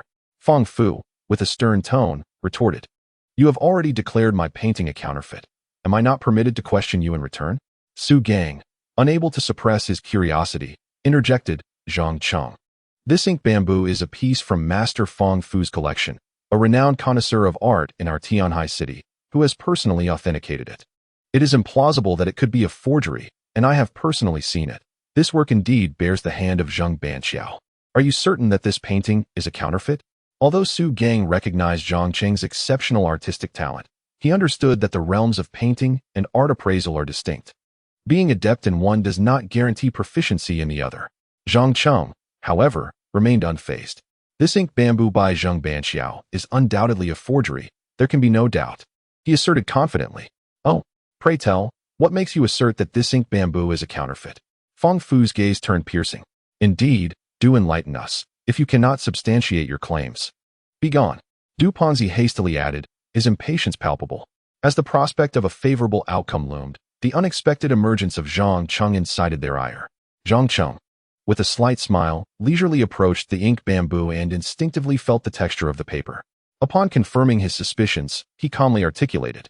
It must be said that this imitation is remarkably well executed. Both the technique and the pigments mirror those of Master Zheng Banxiao perfectly. After a brief pause, he continued, furthermore, in terms of aging, this counterfeit is exceedingly well crafted. It appears that the artist employed a method of smoke aging, placing the freshly completed painting within a relatively enclosed space and igniting coconut shells or incense, allowing the resultant smoke to permeate the artwork. After several days of this treatment, the paper adopts this coffee hue, giving it the appearance of being ancient. Zhang Cheng's expert elucidation left those present momentarily astonished. Su Qingluo could hardly fathom that Zhang Cheng possessed such expertise in art appraisal, and her gaze towards him was imbued with newfound admiration. As Fang Fu and Du Pongzi listened, a flicker of anxiety crossed their minds, for the painting in question was indeed a joint counterfeit they had meticulously crafted, precisely as Zhang Cheng had described. After forcing himself to regain composure, Fang Fu questioned again, what you have mentioned pertains to the conventional aging techniques in the counterfeit industry. But how does this relate to my ink bamboo painting? This piece is an authentic work, and if you claim it to be a forgery, you must provide substantial evidence, rather than merely uttering vague assertions. With a scoff, Fang Fu spoke, while Zhang Cheng remained calm and collected, continuing. This exquisite replica is indeed challenging to differentiate from the original. However, there is one critical oversight you have made. At this moment, Fang Fu and Du Pongzi felt their hearts race, fearing their misdeeds might be exposed. Even Su Qingluo and Su Gang were filled with intense curiosity, eager to discover what had led Zhang Cheng to identify the painting as a forgery. Brother Zhang Cheng, please do elucidate, Su Gang urged, anxious for an answer. Observing the tense expressions on Du Pongzi and Fang Fu, Zhang Cheng reaffirmed his suspicions and proceeded to elaborate. It is the material of the paper. The material of the paper? The crowd was momentarily startled, but Zhang Cheng nodded affirmatively and continued, indeed, it is the paper's material. While the painting technique and color can be replicated, the paper's material cannot be forged. Zheng Banxiao was a figure from the Kangxi era of the Qing dynasty, over 3 centuries ago. During that period, artists typically used raw rice paper, which was generally unprocessed, resulting in a stiffer and thicker texture. In contrast, the paper we use today is treated rice paper, which is crafted with far superior techniques than those of 300 years ago, rendering it softer and thinner. The paper used for this ink bamboo painting is indeed treated rice paper, thin and soft, something that simply did not exist in Zheng Banxiao's time. Therefore, this ink bamboo painting is a high-quality counterfeit. Zhang Cheng declared his conclusion with conviction. The moment his words echoed through the room, the assembly was left utterly astounded. Particularly, Fang Fu and Du Pongzi felt beads of cold sweat form on their foreheads, as Zhang Cheng had accurately pinpointed their use of treated rice paper. Su Gang, upon hearing this, experienced a moment of clarity. So that's it. While painting techniques can be closely imitated, the material of the paper cannot be falsified, due to the inherent differences in papermaking techniques between then and now. As Su Gang spoke, he quickly reached out to touch the paper of the ink bamboo painting. And indeed, as Zhang Cheng had stated, it was thin and soft, characteristic of modern papermaking. Seeing Su Gang's realization, Zhang Cheng nodded in satisfaction, and at that moment, a voice echoed in his mind, ding. Congratulations to the host for identifying a high-quality counterfeit. Reward of 1 million. Upon hearing this, Zhang Cheng felt a slight joy. He had not anticipated that identifying a counterfeit would yield a reward. This was fortuitous. He would receive a windfall of 1 million and simultaneously place Master Su in his debt. Fang Fu and the corpulent Du were immediately struck with panic upon realizing Zhang Cheng had uncovered the truth about their counterfeit. However, given the multitude of onlookers, they refrained from making a scene. You little rascal, daring to disrupt my plans. I shall remember you. Fang Fu exclaimed in anger before attempting to leave, only to be halted by Zhang Cheng. Isn't it your schemes that are in jeopardy? Zhang Cheng remarked, casting a glance at Du the latter, noticing Zhang Cheng's gaze. Was incensed. What do you mean, brat? What does this counterfeit painting have to do with me? Du snarled menacingly. You must have known in advance that this painting was a forgery. You conspired with Master Fang to deceive Master Su. Zhang Cheng continued, resembling a detective as he calmly laid out his deductions. One was responsible for the painting's credibility, while the other manipulated the price, thus ensuring that Master Su would fall into your trap. Upon hearing this, both Du and Fang Fu's expressions shifted dramatically. They had not anticipated that Zhang Cheng would not only see through their counterfeit, but also their scheme. Su Gang, upon realizing this, was filled with shock and fury. He could hardly believe that the art appraisal master he had trusted so deeply, Fang Fu, would collude with others to deceive him. His countenance darkened considerably. Glimpsing the panic in Fang Fu and Du's eyes only reinforced Zhang Cheng's assertions. Master Fang, Du, you have greatly disappointed me. From this day forth, Yunxiang Art Gallery will sever ties with you, and I shall make your actions today known publicly within the gallery, Su Gang declared, his face a portrait of indignation. Had it not been for Zhang Cheng's timely intervention, he would have suffered a needless loss of 1 million. Fang Fu and Du felt a chill at Su Gang's words. His decision would inflict severe damage to their personal credibility, particularly for Fang Fu, whose reputation as an appraiser could be irrevocably tarnished. However, regret was futile. The truth had been unveiled, and they were powerless to reverse their fate. With venomous glares directed at Zhang Cheng, they departed, their faces etched with discontent. Following this incident, Su Gang was thoroughly impressed by Zhang Cheng. Brother Zhang Cheng, I owe you immense gratitude. Had you not appeared at the right moment, I might have lost that million without recourse, Su Gang expressed with heartfelt appreciation. I merely happened to pass by and thought to alert you. It was not a significant favor, Zhang Cheng humbly replied. Your intervention was indeed a considerable help. Please stay for lunch. Allow me to express my gratitude properly, Su Gang said, grasping Zhang Cheng's hand with enthusiasm. Certainly, I would be delighted. Zhang Cheng agreed, acknowledging that he had other important matters to discuss with Su later. However, before that, he intended to claim the remaining reward of 1 million for verifying the authenticity of the painting. He casually perused the shop, and noticing Zhang Cheng's keen interest in ancient paintings, Su Gang could not help but inquire, Brother Zhang Cheng, do you possess a deep understanding of ancient art? Just now, you instantly recognized that the ink bamboo painting was a forgery. Zhang Cheng, displaying a modest demeanor, replied, just a stroke of luck. Su Gang, filled with admiration, remarked, luck indeed. I could not discern it, yet you identified it at a glance. Zhang Cheng's gaze continued to wander over the various artworks displayed around him as he spoke. Recognizing Zhang Cheng's earnestness, Su Gang refrained from interrupting, choosing instead to trail behind. Eager to discern whether Zhang Cheng's earlier insight was mere fortune or indicative of genuine expertise in art appraisal, Su Qing Luo similarly followed closely, mirroring a devoted spouse, shadowing Zhang Cheng wherever he went. Before long, Zhang Cheng halted before a landscape painting, scrutinizing it closely, examining not only the front but also the back of the artwork. Su Gang noted that they were in the B section of the Fanteon Ancient Paintings Gallery, which housed the least valuable exhibits. Brother Zhang Cheng, this Falling Sunset and Solitary Wild Goose by Tang Bohu is clearly a counterfeit. The ink has bled, and the technique is quite poor. It appears to be a rudimentary imitation. Su Gang paused before continuing. A painting of such low quality would be an embarrassment as a decorative piece. Is that so? Yet I find it quite appealing. Zhang Cheng replied, summoning the shop owner. However, upon realizing that Zhang Cheng intended to purchase a piece from the least esteemed section, the owner's demeanor grew somewhat aloof. How much for this Falling Sunset and Solitary Wild Goose? I wish to buy it. Zhang Cheng pointed at the painting on the wall. 1,000 yuan, the owner stated flatly. Very well, I shall take it. Zhang Cheng, undeterred by the owner's indifference, readily procured the Falling Sunset and Solitary Wild Goose. After completing the payment via scan, the painting became Zhang Cheng's possession, though to others, it remained merely a low-grade forgery.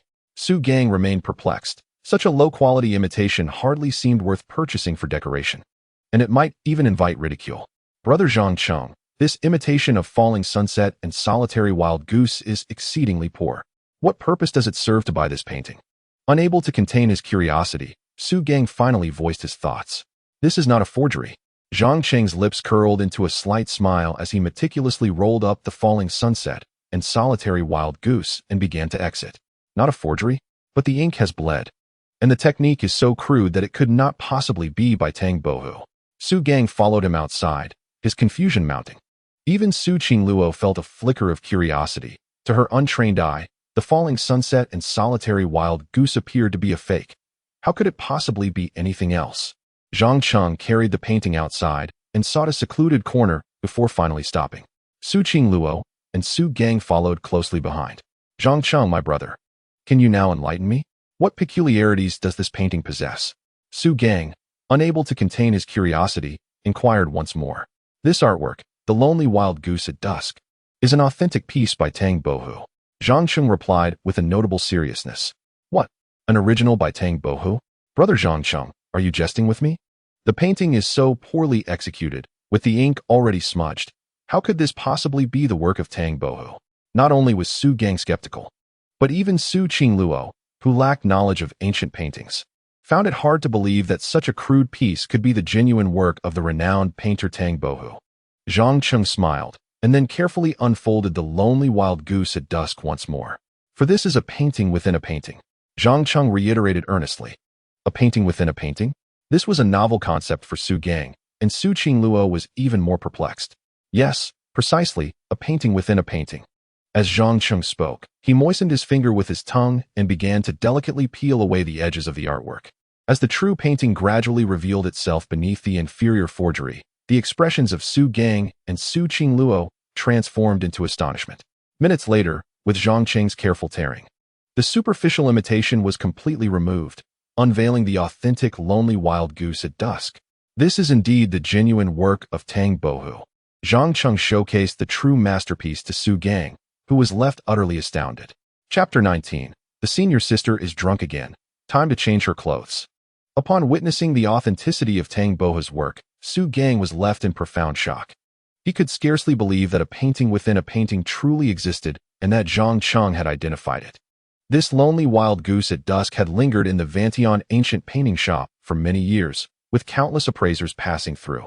Yet none had discerned it as a painting within a painting. Only Zhang Cheng had seen through to the secret of this artwork. This demonstrated that Zhang Cheng's expertise in art appraisal had reached the pinnacle of global standards. With this realization, Su Gang's perception of Zhang Cheng transformed entirely. This was no mere student. He was a true master of the art world, both in creation and appraisal. Su Qingluo was equally taken aback by Zhang Cheng's appraisal skills. She had not anticipated that, in addition to his prowess in painting, his expertise in appraisal was equally formidable. Her gaze towards Zhang Cheng now held a hint of admiration. The closer she got to him, the more she realized that her fiancé was indeed a treasure. Not only was he handsome, but he was also extraordinarily talented. I truly struck gold. Su Qingluo secretly rejoiced for herself. Just as Zhang Cheng completed the appraisal of this painting, the system's voice resonated once more. Congratulations, host.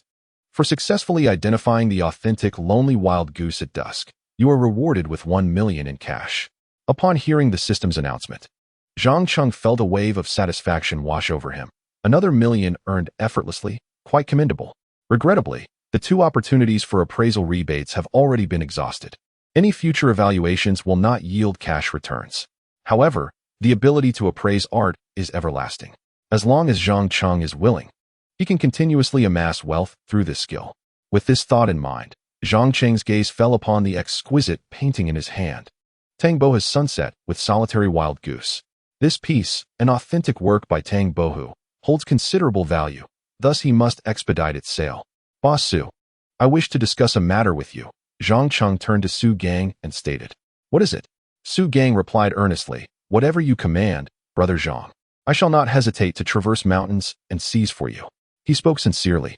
For had it not been for Zhang Cheng unveiling the conspiracy of Fang Fu and Du Pongzi, he would have suffered a loss of 1 million. Thus, Su Gang owed Zhang Cheng a significant favor.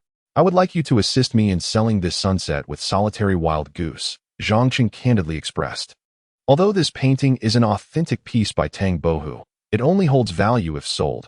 Otherwise, it remains of no use to Zhang Cheng. Only by converting it to cash can he undertake further ventures and enhance his wealth. Not a problem. I shall take care of it, Su Gang replied without hesitation. I have connections at the largest auction house in Tianhai City. I will ensure that this piece is put up for bidding. Furthermore, I will manage the promotion, ensuring that all admirers of Tang Boha's work gather for the auction. With our combined efforts, we shall elevate the price of your painting to extraordinary heights. Grateful for Zhang Cheng's significant assistance, Su Gang was eager to reciprocate. Upon hearing this, Zhang Cheng felt a surge of joy. Indeed, such professional matters are best entrusted to experts, and Su Gang's words were filled with promise. Thank you very much, Boss Su. Zhang Cheng expressed his heartfelt gratitude. Just a small effort, Su Gang remarked, glancing at the time before continuing. It's nearly noon. Let us share a lunch, Brother Zhang. Bring your girlfriend along as well. Noticing Su Qingluo's continuous presence beside Zhang Cheng for 2 consecutive days, Su Gang instinctively assumed she was his girlfriend. Naturally, he intended to include her in the meal invitation. Zhang Cheng quickly interjected, Boss Su, actually, Su Xuejia is not my girlfriend yet. Not yet? Then you must act swiftly. Such a beautiful girl is in high demand. And if you don't, someone else may seize the opportunity, Su Gang advised, turning to Su Qingluo. My dear, do not be shy. Excellent young men like Zhang Cheng are rare in this world. If you feel inclined, accept him before the chance slips away. Su Qingluo's cheeks flushed a delicate pink at this, yet she felt a sense of happiness within. Rest assured, I will not let him go, Su Qingluo replied shyly, casting a determined glance at Zhang Cheng. Zhang Cheng was left speechless in response. Mr. Su, you have misunderstood my intentions, Zhang Cheng attempted to clarify. But Su Qingluo interrupted him.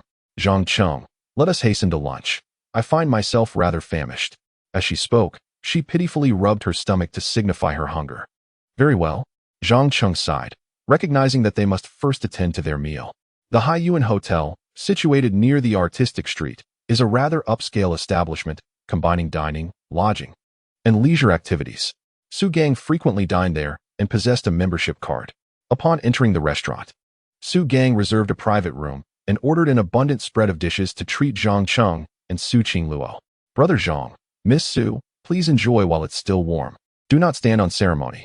Su Gang warmly welcomed them, even pouring wine for Zhang Cheng himself. This is the hotel's homemade fruit wine, exceptionally delightful. Allow me to serve you a bit. That's sufficient. Zhang Cheng, taken aback by Su Gang's enthusiasm, felt compelled to accept a small pour. After serving Zhang Cheng, Su Gang poured wine for Su Qingluo as well. Miss Su, you should partake. This wine is fragrant and sweet, with a low alcohol content, suitable for girls. However, before Su Gang could finish, Zhang Cheng interjected, Mr. Su, my senior sister does not drink. Just a single glass will suffice. He recalled the previous day's events, concerned that if she were to drink, it might lead to unforeseen consequences. Su Gang chuckled and remarked, Brother Zhang, you fail to understand. If the young lady does not drink, how might you seize the opportunity? I am merely facilitating your chance.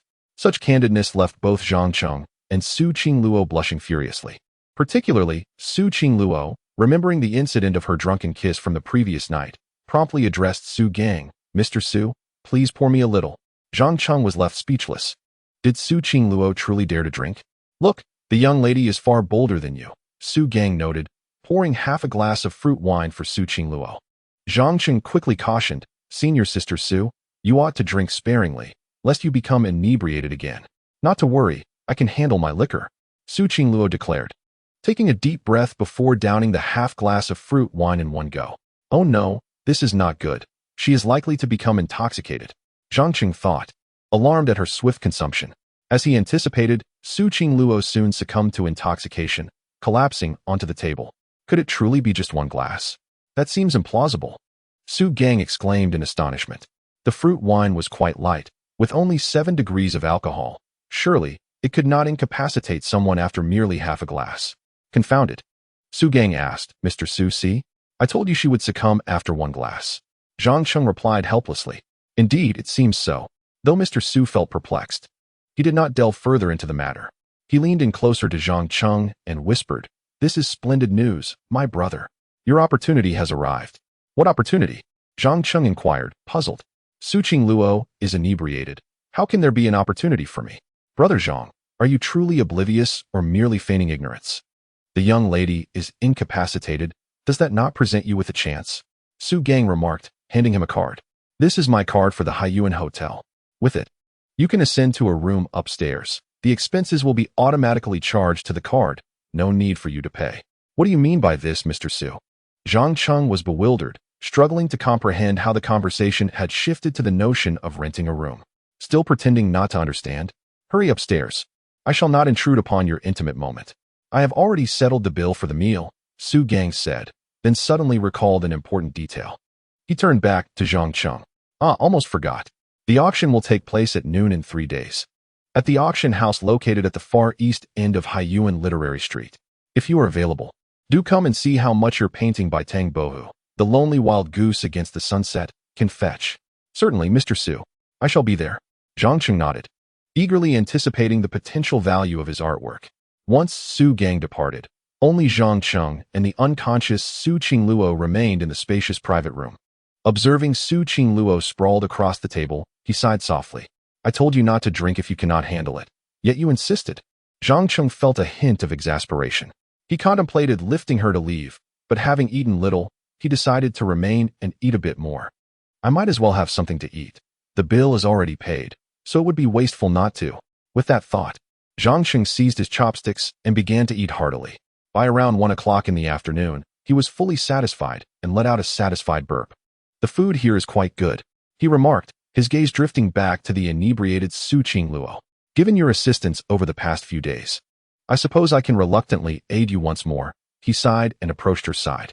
As he attempted to lift her, he noticed a cup of watermelon juice had spilled across the table, staining Su Qingluo's blouse a vivid red. It appeared that when Su Qingluo collapsed, she had accidentally knocked over the juice. This was a predicament. How could he return her to school in such a state? Zhang Cheng pondered for a moment before arriving at a reluctant solution. It seems I must first escort her to the room upstairs, procure her a change of clothes. And once she regains consciousness, we can return to school. He checked the time. It was only 1 in the afternoon, and he should have enough time to complete these tasks. Upon contemplating this, Zhang Cheng ceased his hesitation and, after requesting a bowl of detoxification soup from the waiter, promptly administered it to Su Qingluo. After completing this task, he lifted Su Qingluo into his arms. This senior was indeed quite heavy. Perhaps she should consider shedding a few pounds next time. He couldn't help but mutter this under his breath. However, this remark caused Su Qingluo's delicate brows to furrow slightly. Yet, in his haste, Zhang Cheng failed to notice this detail. With a card provided by Su, he effortlessly secured a lavish room for their stay. Upon entering the room, he swiftly deposited Su Qingluo onto the bed, then collapsed onto it, gasping for breath. She was exceedingly heavy. I'm absolutely drenched in sweat. He shook his sore arms and took a moment to recover. A shower would be ideal. I'm completely soaked, but I lack a change of clothes. Perhaps I should request the front desk to send up 2 sets of new attire. After all, it's Su's money. Zhang Cheng slightly adjusted the card in his hand, then picked up the phone in the room to call the front desk, requesting 1 set of clothing for each gender. Due to the card's privileges, the front desk staff promptly complied with his request. During this interval, Zhang Cheng entered the bathroom to take a shower. Carrying Su Qingluo from the 1st floor to the 3rd had left him thoroughly perspiring. He would feel uncomfortable if he did not cleanse himself. Half an hour later, after finishing his shower and wrapping a white towel around his waist, he stepped out. Just as he emerged, a knock echoed from outside the hotel room. Sir, I have brought the 2 sets of clothing you requested, came the voice of the front desk attendant. All right, I'll be right there, Zhang Cheng responded, slipping on his slippers and opening the door.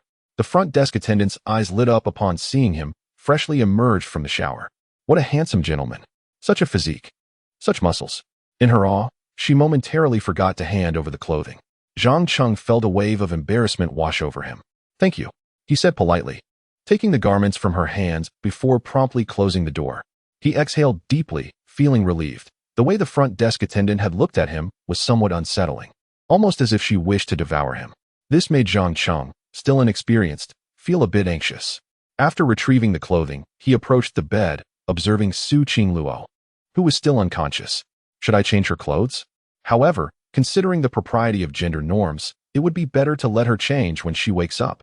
He glanced at Su Qingluo's alluring figure and her long legs, feeling overwhelmed at the thought of assisting her with a change. Just then, the system's voice chimed in again. Ding. System task triggered. Option 1. Change Su Qingluo into a complete outfit. Reward.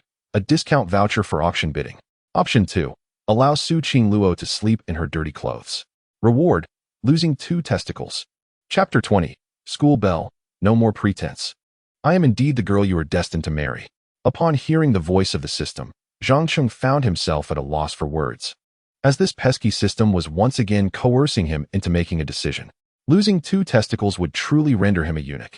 Was this system intent on forcing him into such a fate? Zhang Cheng silently cursed, unwilling to let Su Yao live a life of mourning for him. Reluctantly, he could only submit to the choice before him. Very well, for now, he would assist the senior in changing her clothes.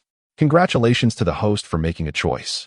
The reward is a one-time auction discount voucher, applicable throughout the event. Upon receiving the system's notification, Zhang Cheng immediately began to examine the auction discount voucher. After a brief glance, he grasped its function. With this voucher, he could acquire any item at the auction for merely 1/10 of its price, which was rather advantageous.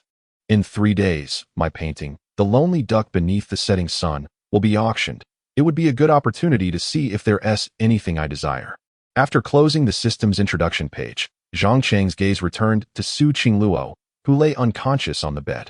The first school belle in the history of Tianhai University was adorned in a white dress, accentuating her perfect curves, especially her long legs, which the dress could hardly conceal, leaving them exposed to the air in all their beauty.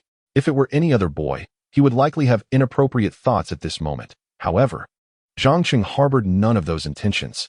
Yet, he still felt a tinge of anxiety at the prospect of changing Su Qingluo's clothes. To assist the senior, he would first need to remove her white dress and then replace it with a new outfit. Did that not mean he would see her unclothed? Furrowing his brow slightly, he found himself in quite the predicament, but having made a decision, he could only brace himself for the task ahead. Fortunately, the attendant had brought over a lovely pink dress, which could be donned with ease. Taking a deep breath and adjusting his mindset, Zhang Cheng bent down, delicately beginning to remove Su Qingluo's dress. It was his first time assisting a girl in such a manner, and he found himself somewhat clumsy, his hands trembling due to nerves, particularly when his fingers accidentally brushed against Su Qingluo's smooth skin. A shiver coursed through him. In truth, it was not just Zhang Cheng who felt anxious. Su Qingluo, lying on the bed, also had her eyelashes fluttering slightly, her cheeks suddenly flushed, and her breathing quickened.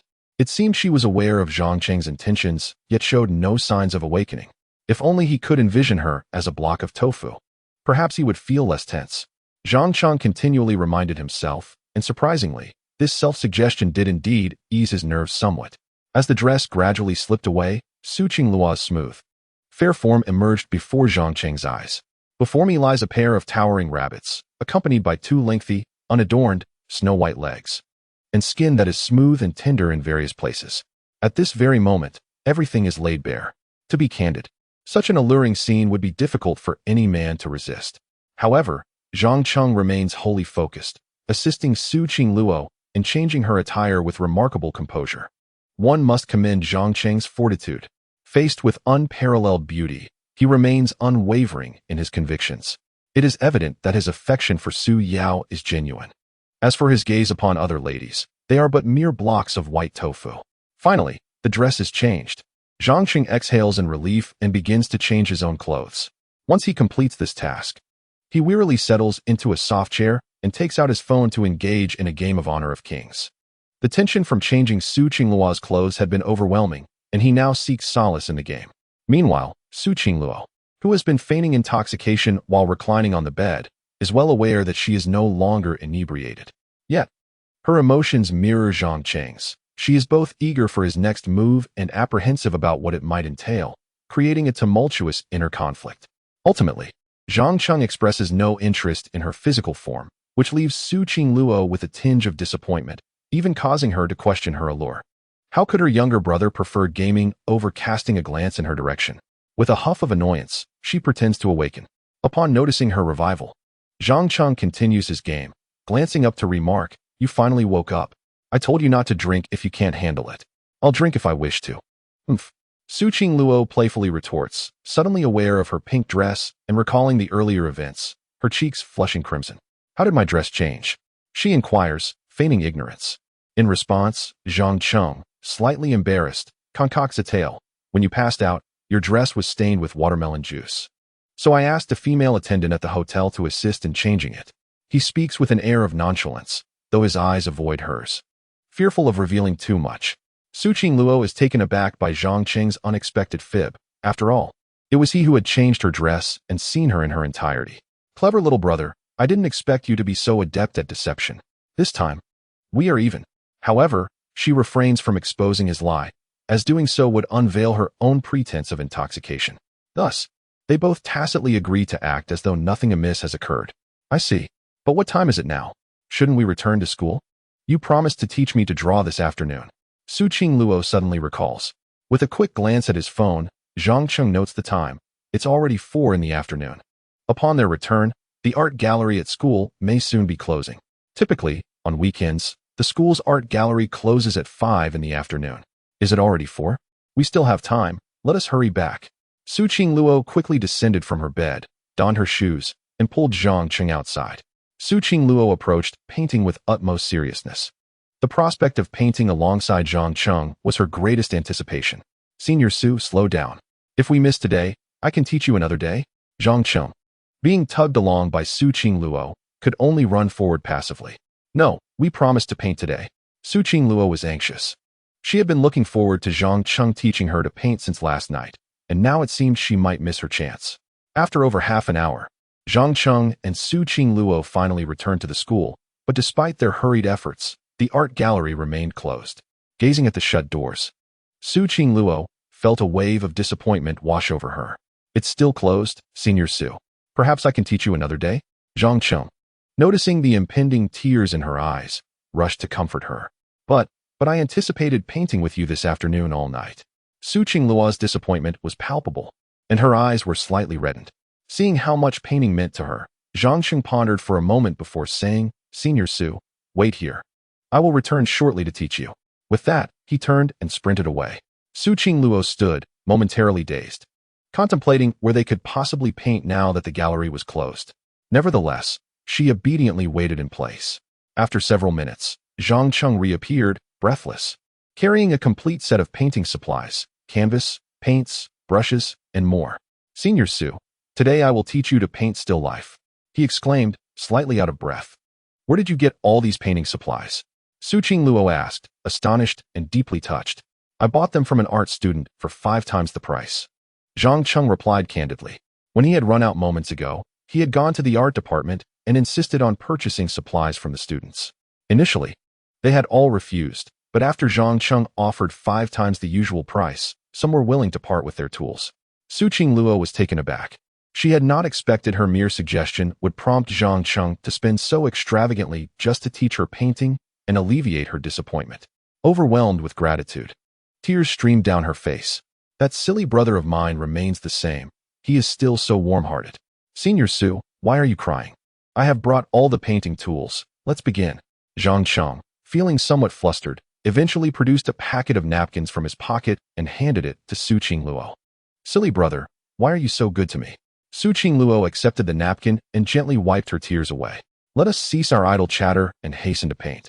If we delay any further, darkness will envelop us, Zhang Cheng urged, glancing up at the sky where the sun had just dipped below the horizon, offering an ideal opportunity to capture the beauty of the twilight. Where shall we paint? Su Qingluo inquired, her spirits lifted. Let us venture to the garden east of the school. I shall teach you how to depict the sunset through the trees. Zhang Cheng proposed with enthusiasm. Upon hearing this, a faint blush crept across Su Qingluo's cheeks, for the garden to the east was a locale frequented by couples, a place where many students from Tianhai University confessed their feelings and enjoyed romantic rendezvous. Then it is settled. Su Qingluo nodded eagerly. Before long, the two found themselves side by side in the garden, where the scenery was enchanting, shaded pathways, babbling brooks, artificial hills adorned with flowers, and vast stretches of grass, making it the quintessential spot for a date. As the sun descended, couples strolled hand in hand among the foliage, some even sharing fervent kisses amidst the dimming light, which caused Su Qingluo's heart to race with embarrassment. Zhang Cheng, however, remained focused on selecting the perfect scene to paint. Senior Su, let us head to that grove over there. The way the sunset casts its glow upon the ground is breathtaking. Capturing it would be truly magnificent, he suggested, pointing toward a nearby thicket. Following his gaze, Su Qingluo saw the grove, aglow in the slanted sunlight, with couples wandering the shaded paths, exuding happiness and affection, which ignited a pang of envy within her. She suddenly yearned for the same blissful experience with Zhang Cheng, walking hand in hand in sweet harmony each day. As Zhang Cheng took a few steps forward, he noticed Su Qingluo lagging behind and turned to her. "Senior Su, why do you linger? If we do not hurry, we shall miss this splendid sunset." At that moment, Su Qingluo felt a surge of courage, having realized that Zhang Cheng still held feelings for her akin to the past. She decided to shed her pretense. She envisioned sharing a tender romance with him, dreaming of donning a wedding gown by year's end. Summoning her resolve, she called out to Zhang Cheng, "Zhang Cheng, I am the girl you wish to marry. Let us be together." Chapter 21. The school bell confesses Su Qinghua's voice was soft, yet resonated perfectly in Zhang Cheng's ears. He was momentarily taken aback. The most beautiful girl in Tianhai University was professing her desire to be with him? Was this truly a confession? Doubt crept into his mind, making him question whether he had misheard. "Senior Su, do not jest. This is no laughing matter." Zhang Cheng assumed she was teasing him. Yet, Su Qingluo was utterly sincere. "I am serious, Zhang Cheng. I truly am the girl you are destined to marry. Let us be together, just like those couples strolling hand in hand. We two could share a future together." Before Su Qingluo could fully articulate her dreams, Zhang Cheng interrupted her. "Sister Su, you are a wonderful person, but you are not the girl I intend to marry in the future. We are simply not compatible." Zhang Cheng completely misconstrued Su Qingluo's mention of a future bride, perceiving it merely as a casual confession, and thus he rejected her earnestly. A good person? Not compatible? Su Qingluo was utterly taken aback, grappling with the situation. Was she being handed a good person card by Zhang Cheng? "Yes, you are a good person, but we will never be possible." After a brief pause, Zhang Cheng continued earnestly. "Sister Su, I actually have a fiancée. It was an arranged marriage. After the winter break, I will marry her, and no matter the challenges I face, I am determined to wed her, so we are simply not meant to be." Though Su Qingluo's confession was rejected, Zhang Cheng's candid revelation stirred her heart deeply, causing her eyes to glisten with unshed tears. "Oh, you foolish brother, why are you so devoted?" she lamented. "You will regret not agreeing with me today," she added, her voice thick with emotion. Su Qingluo had initially hoped to embark on a sweet romance with Zhang Cheng, unaware that this oblivious fellow was fixated on marrying someone else by the year's end. Wasn't it delightful to hold hands and be together sooner? "I will not regret it," Zhang Cheng asserted with unwavering sincerity. "Fine, but don't come looking for me when you do." Su Qingluo, exasperated by Zhang Cheng's adorably earnest yet misguided devotion, turned away, tears brimming in her eyes, and left. As she departed in tears, Zhang Cheng contemplated pursuing her, but he realized that enduring pain was preferable to prolonged suffering. Since he could not be with Sister Su, what would chasing her accomplish? It was best to let her move on. This way, she wouldn't cling to him anymore, and there would be no whispers about them at school. A sigh of relief escaped him, yet a flicker of guilt remained in his heart for Su Qingluo, who had helped him immensely in recent days. "I'm sorry, Sister Su." Zhang Cheng silently apologized within himself, feeling grateful for her guidance into the art world, which had enabled him to earn a considerable sum in such a short time. However, matters of the heart cannot be forced. Zhang Cheng was already committed to his fiancée, Su Yao. Despite Su Qingluo's breathtaking beauty, he could not accept her. The scene of Su Qingluo running away in tears was witnessed by several passing couples, who began to murmur amongst themselves. "Isn't that our university's flower, Su? Why is she running away in tears? Indeed, look over there, there's a handsome guy. He seems to be the one rumored to be involved with her recently. Oh my, could it be that Su confessed and was rejected, which left her heartbroken? It's quite possible. This garden is a famed spot for confessions. Many students come here to declare their feelings. Thus, it appears that the esteemed Su Xiaohua has indeed faced rejection in her confession. My heavens! The illustrious first beauty of Tianhai University has been turned down. Quick, capture this moment." Passers-by, including couples among the student body, hurriedly recorded the scene of Su Qingluo, tearfully fleeing, inadvertently including Zhang Cheng in the frame. They promptly uploaded these images to the campus network, accompanied by sensational headlines. Shocking. Su Qingluo, the first beauty in the history of Tianhai University, rejected in her confession, runs away in tears. The aloof goddess falls from grace, pursuing a freshman yet failing. Utterly heartbroken. Confirmed. The high and mighty campus beauty's pursuit of a freshman has ended in failure. Each post was crafted with explosive language and was embellished with photographs. The images indeed depicted Su Qingluo fleeing in tears, while Zhang Qing stood still, not pursuing her, all set against the backdrop of a romantic campus garden. This solidified the reality of the campus beauty being rejected. Before long, these posts rapidly ascended to the forefront of the campus network, igniting a flurry of clicks and views among the student populace. This was entirely unforeseen by both Zhang Cheng and Su Qingluo. Although Su Qingluo had been turned down by Zhang Cheng, her spirits were surprisingly unaffected. In fact, she felt a twinge of joy. Her tears were not of sorrow but rather a response to Zhang Cheng's endearing yet foolish affection. The occurrences of that day only reinforced Su Qingluo's conviction that her little brother remained the same devoted and persistent boy, whose heart was still solely focused on her. Reflecting on this, her mood notably improved. "Little brother, when the year comes to an end, let us see if you will regret this," she playfully mused, humming a little tune as she returned to her dormitory, evidently in good spirits, unlike the despair depicted in the campus posts. However, upon entering, she found her 3 roommates seemingly awaiting her arrival, their expressions somewhat peculiar, each clutching snacks and beverages. "What brings you all to the door?"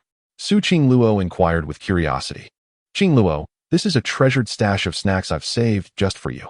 Lin Baiwei suddenly thrust a large bag of treats into Su Qingluo's hands. "And this is my yogurt, also for you." Yi Shiming chimed in, offering a row of yogurt containers. "Here's my unopened L'Oreal face mask, all for you." Lu Yinren added, presenting her face mask as well. The bizarre behavior of her 3 roommates left Su Qingluo perplexed. "What is going on today? Snacks, yogurt, and face masks all for me?" she questioned, utterly bewildered by their intentions. "Today, we simply wish to pamper you." Lin Baiwei replied with a smile. "Pamper me? What has caused this sudden change of heart? Speak up. There must be something you're hiding from me." Su Qingluo, perceptive as ever, immediately began to piece together the mystery. Lin Baiwei and the other 2 exchanged glances, realizing they could not conceal the truth from Su Qingluo, and thus attempted to console her. "Qingluo, a 3-legged frog is hard to find, yet 2-legged men are abundant. Moreover, you are stunningly beautiful, the most exquisite campus belle in the history of Tianhai University. If you desire, what kind of boy could you not attract?" "Exactly, Qingluo. There's no need for us to mourn over a junior. If you fancy a cute boy, I can introduce you to a handsome junior tomorrow." The trio took turns offering their comfort, leaving Su Qingluo utterly bewildered. "What are you all talking about? What cute boy? What 2-legged men? I don't understand a word." Su Qingluo was indeed perplexed. How did she go from being perfectly fine to lacking the affection of a cute boy? "Qingluo, are you still pretending? If you want to cry, just let it out. It's better for your health. Keeping it bottled up is not good for you," Lin Baiwei gently urged. "Why would I cry?" Su Qingluo replied, exasperated. "You still think you can hide it from us? Your confession to Zhang Qing being rejected has already spread throughout the entire school," Lin Baiwei said, pulling out her phone and opening the campus network, where discussions about the cold campus belle's rejection were rampant. In retrospect, it was understandable. Su Qingluo was the most aloof belle at Tianhai University, known for rejecting others. So how could she possibly be the one rejected? This stark contrast sparked a wave of chatter among the students. Upon seeing this, Su Qingluo was secretly astonished. She hadn't expected that in just a matter of minutes, from the garden to the dormitory, news of her rejection had spread so fervently. Furthermore, there were even photos of her tearfully running away, which undeniably confirmed her confession as failure. However, upon reflection, the content on the campus network appeared to hold some truth. She indeed confessed to Zhang Cheng, only to receive a good person card in return. With this thought, Su Qingluo inwardly chided Zhang Cheng for being so dense. If he weren't so foolish, this situation might never have occurred. "Qingluo, don't be disheartened. Zhang Cheng is merely a bit handsome and good at drawing. Beyond that, he doesn't seem to possess much else. There are countless boys pursuing you, many of whom are far more exceptional. If you so wish, they would surely line up to win your favor," Lin Baiwei reassured her once more. "Right, Qingluo, don't be sad. It's just a rejection. It's no big deal. There will be someone better next time." Yi Shidream and Lu Yinran chimed in to comfort her.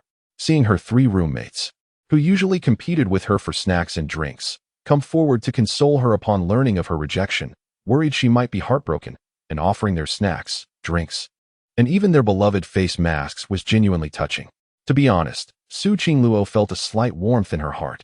These 3 roommates were indeed worth befriending. "What are you all thinking? Although I was rejected, I am not so fragile. I'm perfectly fine. And I'm not unhappy, Su Qingluo said with a smile.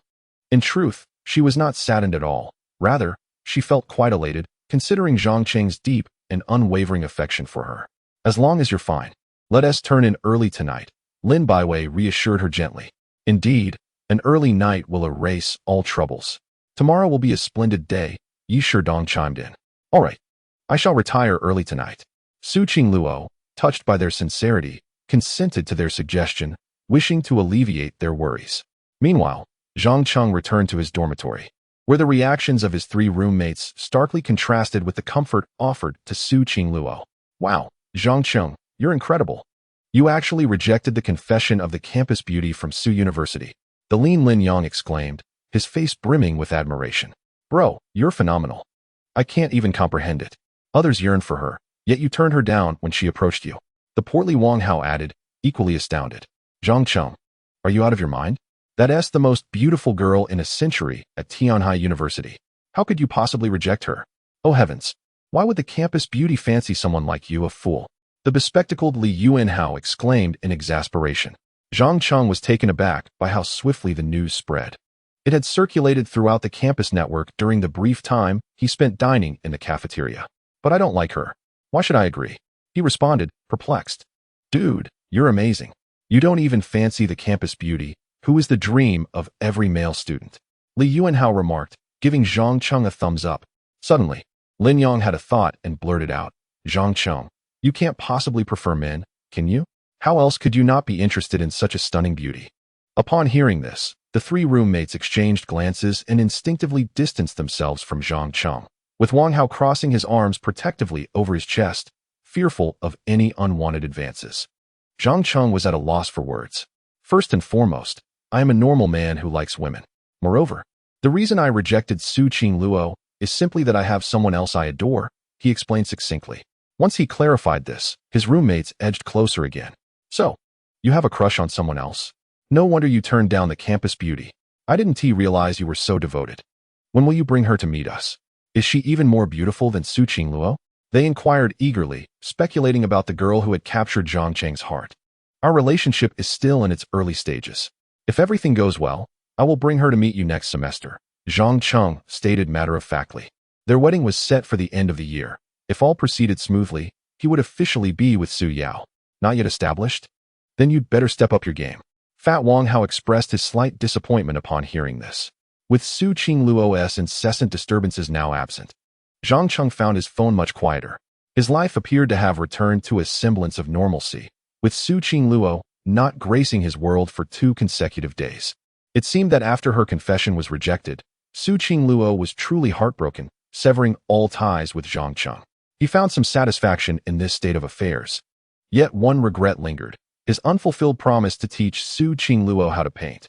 On the third morning, with no classes scheduled, Zhang Cheng ventured to the library to peruse books on financial investments. Having resolved to carve out a successful career in the investment realm, he was determined to exert his utmost effort. However, while engrossed in his reading, a familiar and melodious voice drifted from beside him. Junior, may I sit beside you? Instinctively, Zhang Cheng turned at the sound, and upon beholding her exquisite visage, he was momentarily rendered speechless. Chapter 22.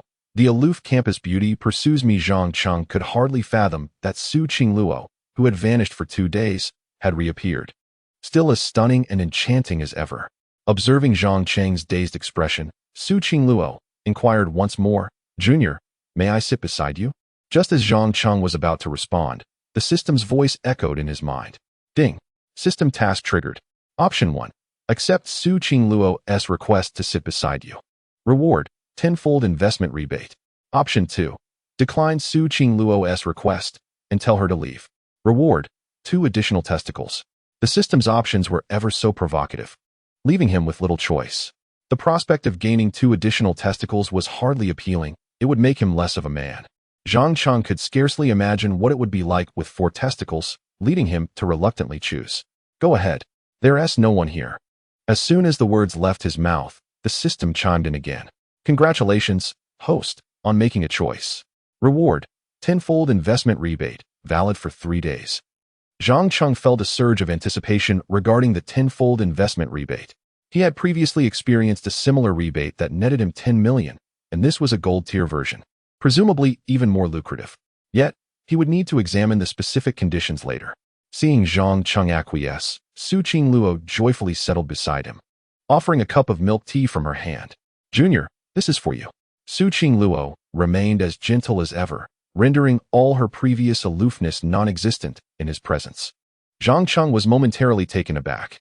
"Senior Su, I have made my feelings very clear. We are simply not meant to be." Zhang Cheng did not accept the cup of milk tea, believing that Su Qingluo was still unwilling to give up, hoping to pursue him through such gestures. Therefore, he felt compelled to remind her. Upon hearing this, Su Qingluo was both amused and exasperated. "What are you thinking? Who do you think you are? I am certainly not chasing after you. Among those who pursue me, there are many far more accomplished than you. I do not covet your attention," she declared with a feigned air of arrogance. In truth, she held Zhang Cheng in high regard and often dreamt of him. "That is fine. You are indeed a wonderful person and quite attractive as well. It would be more fitting for you to seek someone superior to me. Of course, if you wish to learn to paint, I would be delighted to teach you," Zhang Cheng remarked thoughtfully. He had previously promised to teach Su Qingluo how to paint. So as long as she was willing, he would unconditionally fulfill that promise. "I almost forgot. Yes, you did promise to teach me painting." Su Qingluo replied with a charming smile, then playfully added, "Handsome master, let this cup of milk tea be my tribute to you. Surely, it can be consumed now?" Zhang Cheng was taken aback by Su Qingluo's creative insistence on delivering him milk tea. However, having reached this point in their conversation, it would be rather tactless not to accept it. "All right, but let me make it clear. I can teach you to paint, but there is no possibility for us," Zhang Cheng reiterated seriously, hoping to preempt any recurrence of the events from 3 days prior. "Understood, there is no possibility. Just remember not to come chasing after me later," Su Qingluo said with a playful smirk. "Rest assured, I will not develop feelings for you, nor will I pursue you," Zhang Cheng stated confidently. He already had feelings for Su Yao. How could he possibly be attracted to Su Qingluo? Seeing Zhang Cheng's unwavering confidence, Su Qingluo giggled and replied, "You shouldn't speak with such certainty." While Zhang Cheng and Su Qingluo engaged in their soft-spoken conversation, numerous students in the library began to cast curious glances in their direction. Although it was morning, the library was still bustling with students. Su Qingluo, being exceptionally beautiful and a prominent figure at the school, naturally drew the attention of many. Then they noticed Su Qingluo presenting the milk tea to Zhang Cheng, sparking a wave of gossip among the onlookers. "Oh my, isn't that the school beauty, Su? After being rejected last time, she's back, bringing milk tea to her junior?" One exclaimed. "Indeed, the boy sitting next to her looks like the one she confessed to that day. It seems she is unwilling to accept rejection and is pursuing him anew. Did you not see that she just handed him milk tea?" Another chimed in. "Who would have thought Su, the great school beauty, would turn into a devoted admirer? It truly is a turn of fortune. What charm does this junior possess that has captured Su's unwavering attention? Quick, take some pictures. This is big news." Many students, realizing the significance of the moment, hastily retrieved their phones and began surreptitiously snapping photos of Zhang Cheng and Su Qingluo. After capturing the photographs, they were promptly uploaded to the campus website, accompanied by an explosive headline. "Shocking. The campus beauty of Su University, unwilling to accept rejection, pursues her junior once more." The sensational news reported that the once aloof beauty, Su Qingluo, had descended to the role of an ardent admirer, fervently chasing after a freshman. "Come and see. The campus beauty has once again treated her junior to milk tea. Is she preparing to pursue him again?" One sensational post after another swiftly occupied the homepage of the campus network, reviving its activity after 2 days of silence. Meanwhile, the two individuals involved remained blissfully unaware of the commotion. Around noon, Zhang Cheng and Su Qingluo emerged from the library. "Zhang Cheng, shall we have lunch together today?" Su Qingluo sweetly invited. This was an invitation from the first campus beauty in the history of Tianhai University. Any ordinary boy would likely have fainted from joy. However, Zhang Cheng merely shook his head slightly. "I'm sorry, Senior Su. I have to attend an auction today at noon and want to be able to join you for lunch," he declined politely. This was not a mere excuse.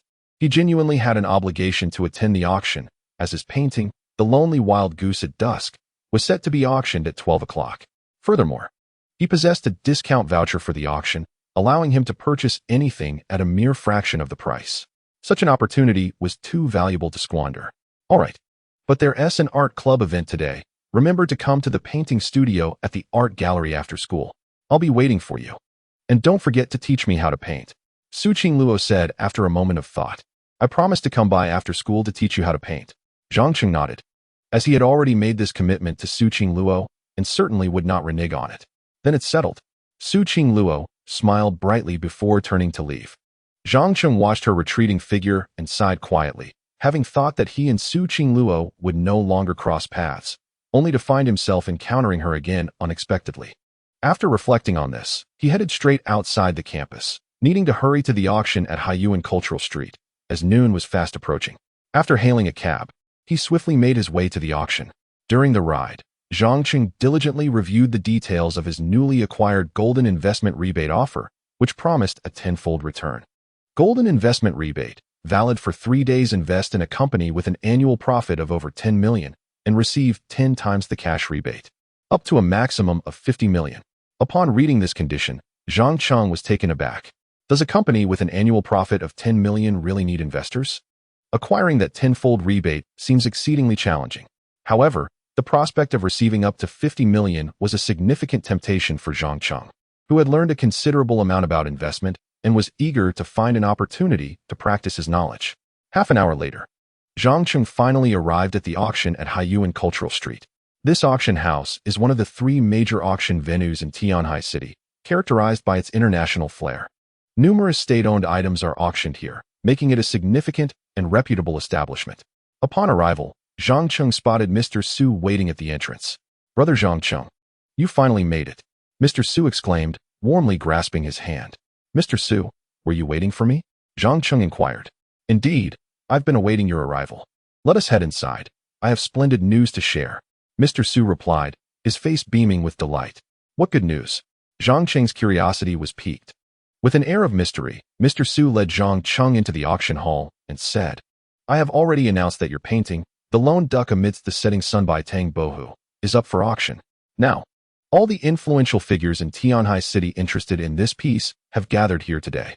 Moreover, the auction house has scheduled it as the final highlight, ensuring a staggering price that will undoubtedly astonish you. Is that so? That truly is excellent news. Zhang Qing felt a surge of joy, realizing that entrusting the painting to Mr. Su for management was indeed the right decision. Come, let us proceed to the auction hall. The event is about to commence in 10 minutes. Mr. Su enthusiastically guided Zhang Qing inside. Mr. Su, if I wish to bid on something, what procedures must I follow? Zhang Qing asked as they walked. He possessed a bidding voucher, and it would be a folly not to utilize it.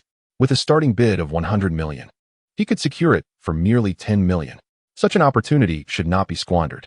If you wish to bid, you must first register your identity and verify your funds. However, I know someone who can facilitate that for you, Mr. Su assured him with a pat on his chest. All right then, Mr. Su, please assist me in obtaining a bidding identity. Zhang Qing replied. Of course, follow me, Mr. Su said, leading Zhang Qing to a registration room at the auction venue. Inside, staff members were diligently at work. Upon entering, Mr. Su exchanged a few words with the person in charge, who then instructed Zhang Qing to register his identity and provided him with a bidding paddle marked with the number 88. 88, that's a wonderful and auspicious number. Zhang Qing was quite pleased with his bidding number. After receiving his paddle, Mr. Su escorted him to the auction hall, which had just begun. A refined gentleman with an artistic demeanor was hosting the auction from the stage. Zhang Qing casually scanned the audience and noticed a considerable turnout, with over 30 attendees, all of whom appeared to be affluent or of high status. I wonder if there is anything here that piques my interest, Zhang Qing thought, filled with anticipation. Soon, the first auction item was brought forth, and to Zhang Qing's astonishment, it was his own painting, The Lotus After the Rain. Not only was Zhang Qing taken aback, but Mr. Su was equally surprised, though he quickly regained his composure. The rotund figure of Sun, quite adept in his dealings, has surprisingly brought your masterpiece, Lotus After Rain, to the auction. However, this turn of events may indeed prove beneficial for you, Brother Zhang Qing. Your artwork may soon appreciate in value, and your reputation could potentially soar. Su Gang remarked with a hint of congratulation. This Sun is the same wealthy merchant who previously acquired the painting from Zhang Qing for a staggering 810,000. Is that so? Zhang Qing responded, somewhat perplexed, yet grasping the underlying implication. He understood that should this painting fetch a high price, the value of his future works would inevitably rise as well. Moreover, the exposure at this auction would undoubtedly elevate his standing in the art world. Of course, I will assist in driving up the bids, Su Gang stated shrewdly. Zhang Cheng is set to collaborate with their Yunxiang Art Gallery. Although they may not gain direct profits from this auction of Lotus After Rain, the indirect enhancement of Zhang Cheng's reputation would naturally lead to inflated prices for his future creations. Su Gang was fully aware of the stakes involved. On stage, the host, Chao Sheng, energetically introduced Zhang Cheng's Lotus After Rain. This work is crafted by the recently emerged genius, Zhang Cheng, a freshman at Tianhai University. Despite his youth, his artistic prowess is remarkable. After a brief pause, Chao Sheng elaborated, stating that this painting was created during a contest with Master Qin Yuan, showcasing a miraculous technique that even the esteemed master found humbling. Upon hearing this, the prominent figures in attendance were astir with disbelief. Could it be true that even the illustrious Master Qin Yuan was outshone by this unknown youth? Many of these dignitaries had heard of Master Qin, a luminary whose works commanded prices upwards of 1.5 million, ranking within the top 30 of the Dragon Kingdom's art scene. To them, Lotus After Rain did not initially appear to warrant such a claim. Indeed, it is true. Today, I shall demonstrate for you what it means to bloom upon encountering water, Chao Sheng declared as he summoned a bowl of water. After sipping a small amount, he sprayed it evenly onto the painting. At that moment of bewilderment, the lotus flowers depicted in the artwork suddenly blossomed in response to the water. This astonishing display left the esteemed audience utterly astounded, leading them to accept that this painting could indeed rival that of Master Qin Yuan, thereby acknowledging Zhang Cheng as a rising talent of remarkable skill and stature. Among the distinguished guests was Wang Wei, the vice president and head of the fine arts department at Tianhai University.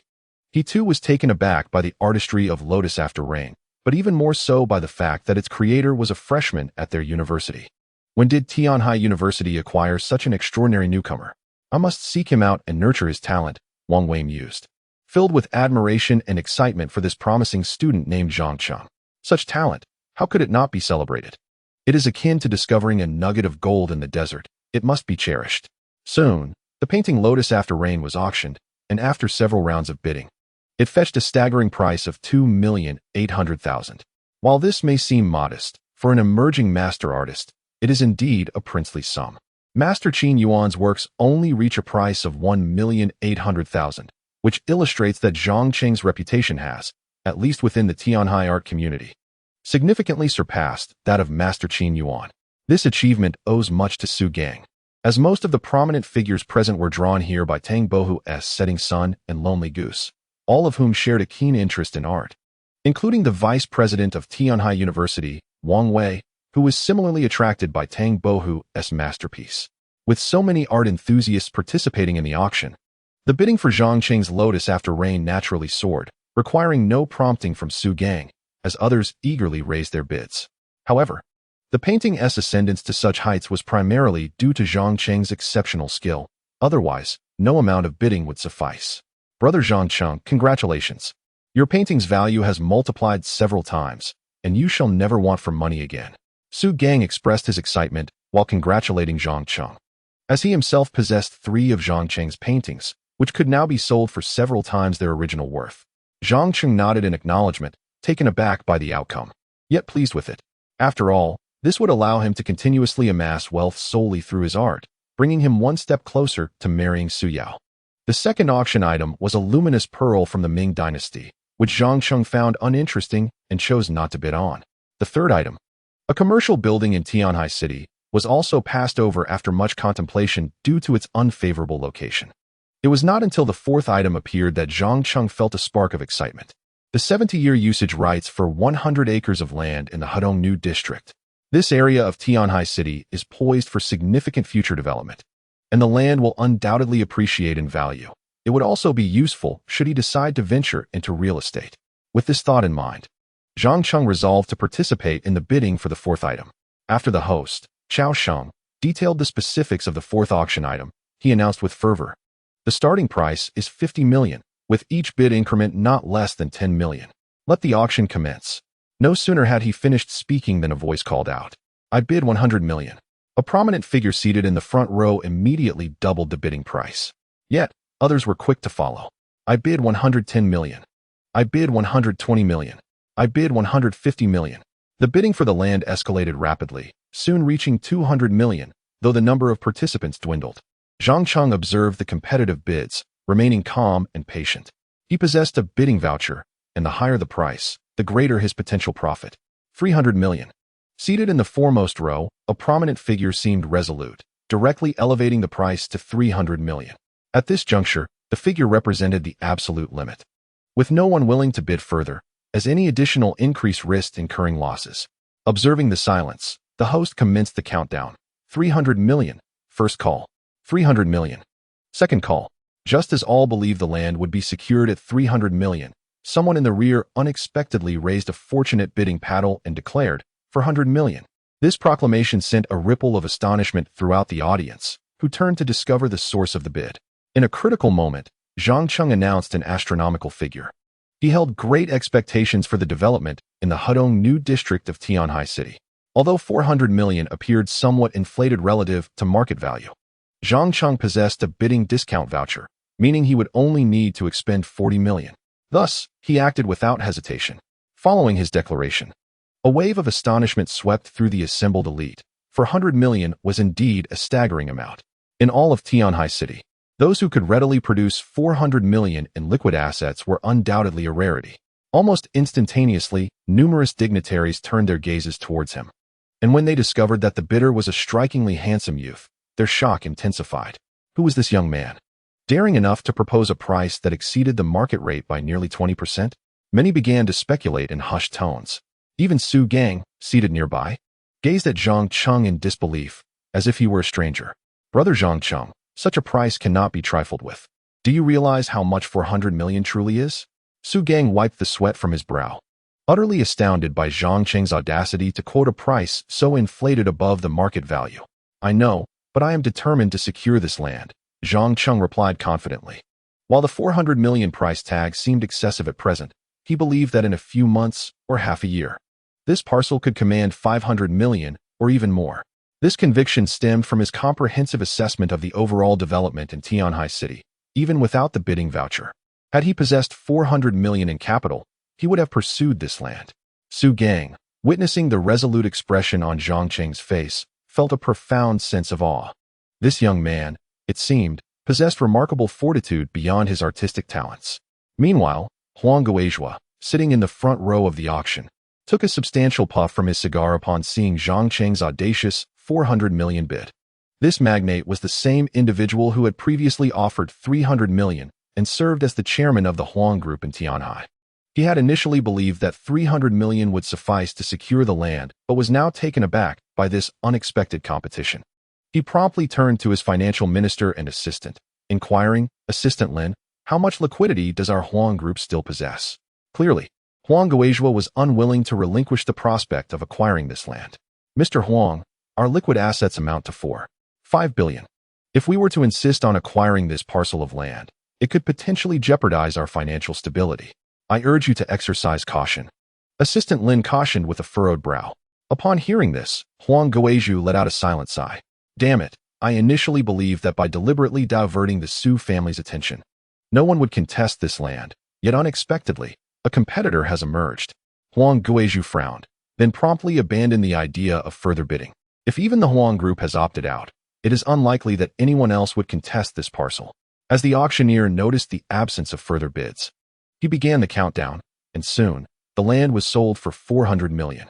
Congratulations to bidder number 88 for successfully acquiring the 70-year usage rights to 100 acres in the Hudong New District at the price of 400 million. The auctioneer declared with finality. Zhang Cheng felt a surge of joy upon realizing he had successfully secured the land. This was indeed a substantial profit. However, he understood that in the short term, the land could not be liquidated, as he intended to either raise the price or wait for the opportune moment to utilize it. Congratulations, Brother Zhang. Let me escort you to the trading room, Su Gang exclaimed with enthusiasm. To be able to instantly produce 400 million in liquid assets indicated an extraordinary background, and Su Gang's perception of Zhang Cheng had entirely transformed. Previously, he viewed Zhang Cheng as a young artistic prodigy, but now, He saw him as a young aristocrat of immense wealth and talent. Very well. Zhang Qing nodded and promptly stood up, making his way towards the trading room, eager to utilize his auction discount voucher. Soon, under Su Gang's guidance, Zhang Cheng arrived at the trading room, where an auction representative approached him. Mr. Zhang, congratulations on acquiring the 100 acres in the Hudong New District, Ma Tao said warmly, shaking Zhang Cheng's hand. To be able to spend 400 million at once indicated immense wealth, and thus, Ma Tao treated Zhang Cheng with great respect. Let us expedite the transaction process, Zhang Cheng urged. Of course, right away. Ma Tao immediately summoned someone to bring forth a transaction contract and inquired, Mr. Zhang, will you be paying by card or bank transfer? Would you prefer a lump sum or installments?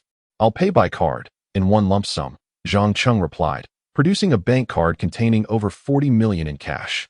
Without the auction discount voucher, he would not have been able to afford the payment. However, with the voucher, it was just sufficient. Excellent. Upon hearing Zhang Cheng's intention to pay the full 400 million at once, Ma Tao's demeanor became even more respectful. As Ma Tao took the card to process the payment, Zhang Cheng also utilized his auction discount voucher. Before long, Ma Tao successfully processed the card, transferring 400 million directly to the auction account, while only 40 million was deducted from Zhang Cheng's bank card. This exemplified the remarkable efficacy of the auction discount voucher. Ding! Congratulations, host, on successfully utilizing the auction discount voucher. The system's voice echoed in Zhang Cheng's mind. Mr. Zhang, the payment has been completed, please sign here. And this parcel of land in Hudong will be yours. Ma Tao respectfully returned the bank card, then presented the transaction contract to Zhang Cheng with utmost deference. After Zhang Cheng nodded, he affixed his signature to both copies. Thus, this prime piece of real estate, valued at 400 million, became Zhang Cheng's possession. Indeed, in due time, as the value of this land skyrockets, he could either sell it or develop it. With a slight smile playing on his lips, Zhang Cheng clutched the contract. Brother Zhang, congratulations. The next auction item is your very own Tang Boha's Lonely Wild Goose at Dusk, Su Gang remarked, keen to remind him. Very well, let us go take a look. Zhang Cheng eagerly anticipated the artwork. However, having expended all his savings on the land, he now relied on the hope that the painting would fetch a handsome price. As Zhang Cheng and Su Gang returned, the bidding for the Lonely Wild Goose at Dusk had commenced, and the price was climbing rapidly. This surge in interest was largely due to Su Gang's efforts. He had invited all the influential figures in Tianhai City who had shown interest in the painting, thus ensuring a fiercely competitive atmosphere. Naturally, the significance of Tang Bohu's genuine work also contributed to the fervor. I bid 20 million. I bid 25 million. The bids ascended in rapid succession, soon surpassing 30 million. Su Gang then directed the auctioneer to call out a price, propelling the bid to 50 million, an astonishing 20 million increase. A tactic that was indeed ruthless. With the price reaching 50 million, 99% of the bidders were eliminated, yet some affluent contenders persisted. 51 million. Huang Guizhua, the chairman of the Huang Group, placed another bid. Frustrated by his inability to secure the land, he was determined to acquire Tang Bohu's masterpiece. 55 million. Wang Wei, the vice president of Tianhai University, could no longer restrain himself. Not only was he the vice president, but he also chaired the art department and was quite renowned in Tianhai's art circles. Thus, 55 million was within his means. However, Huang Guizhua was evidently unwilling to let this opportunity slip away. 60 million, he declared, exuding confidence. After a moment of hesitation, Wang Wei ultimately conceded. Raising the bid any further would significantly compromise his quality of life, compelling him to withdraw. The auctioneer, noticing the lack of further bids, began the countdown. After 3 calls, the final hammer fell. Congratulations to bidder number 2, Mr. Huang, for successfully acquiring Tang Bohu's Lonely Wild Goose at Dusk for 60 million, announced the host, Chao Sheng. From the stage, Huang Guizhua breathed a sigh of relief upon finally securing the painting.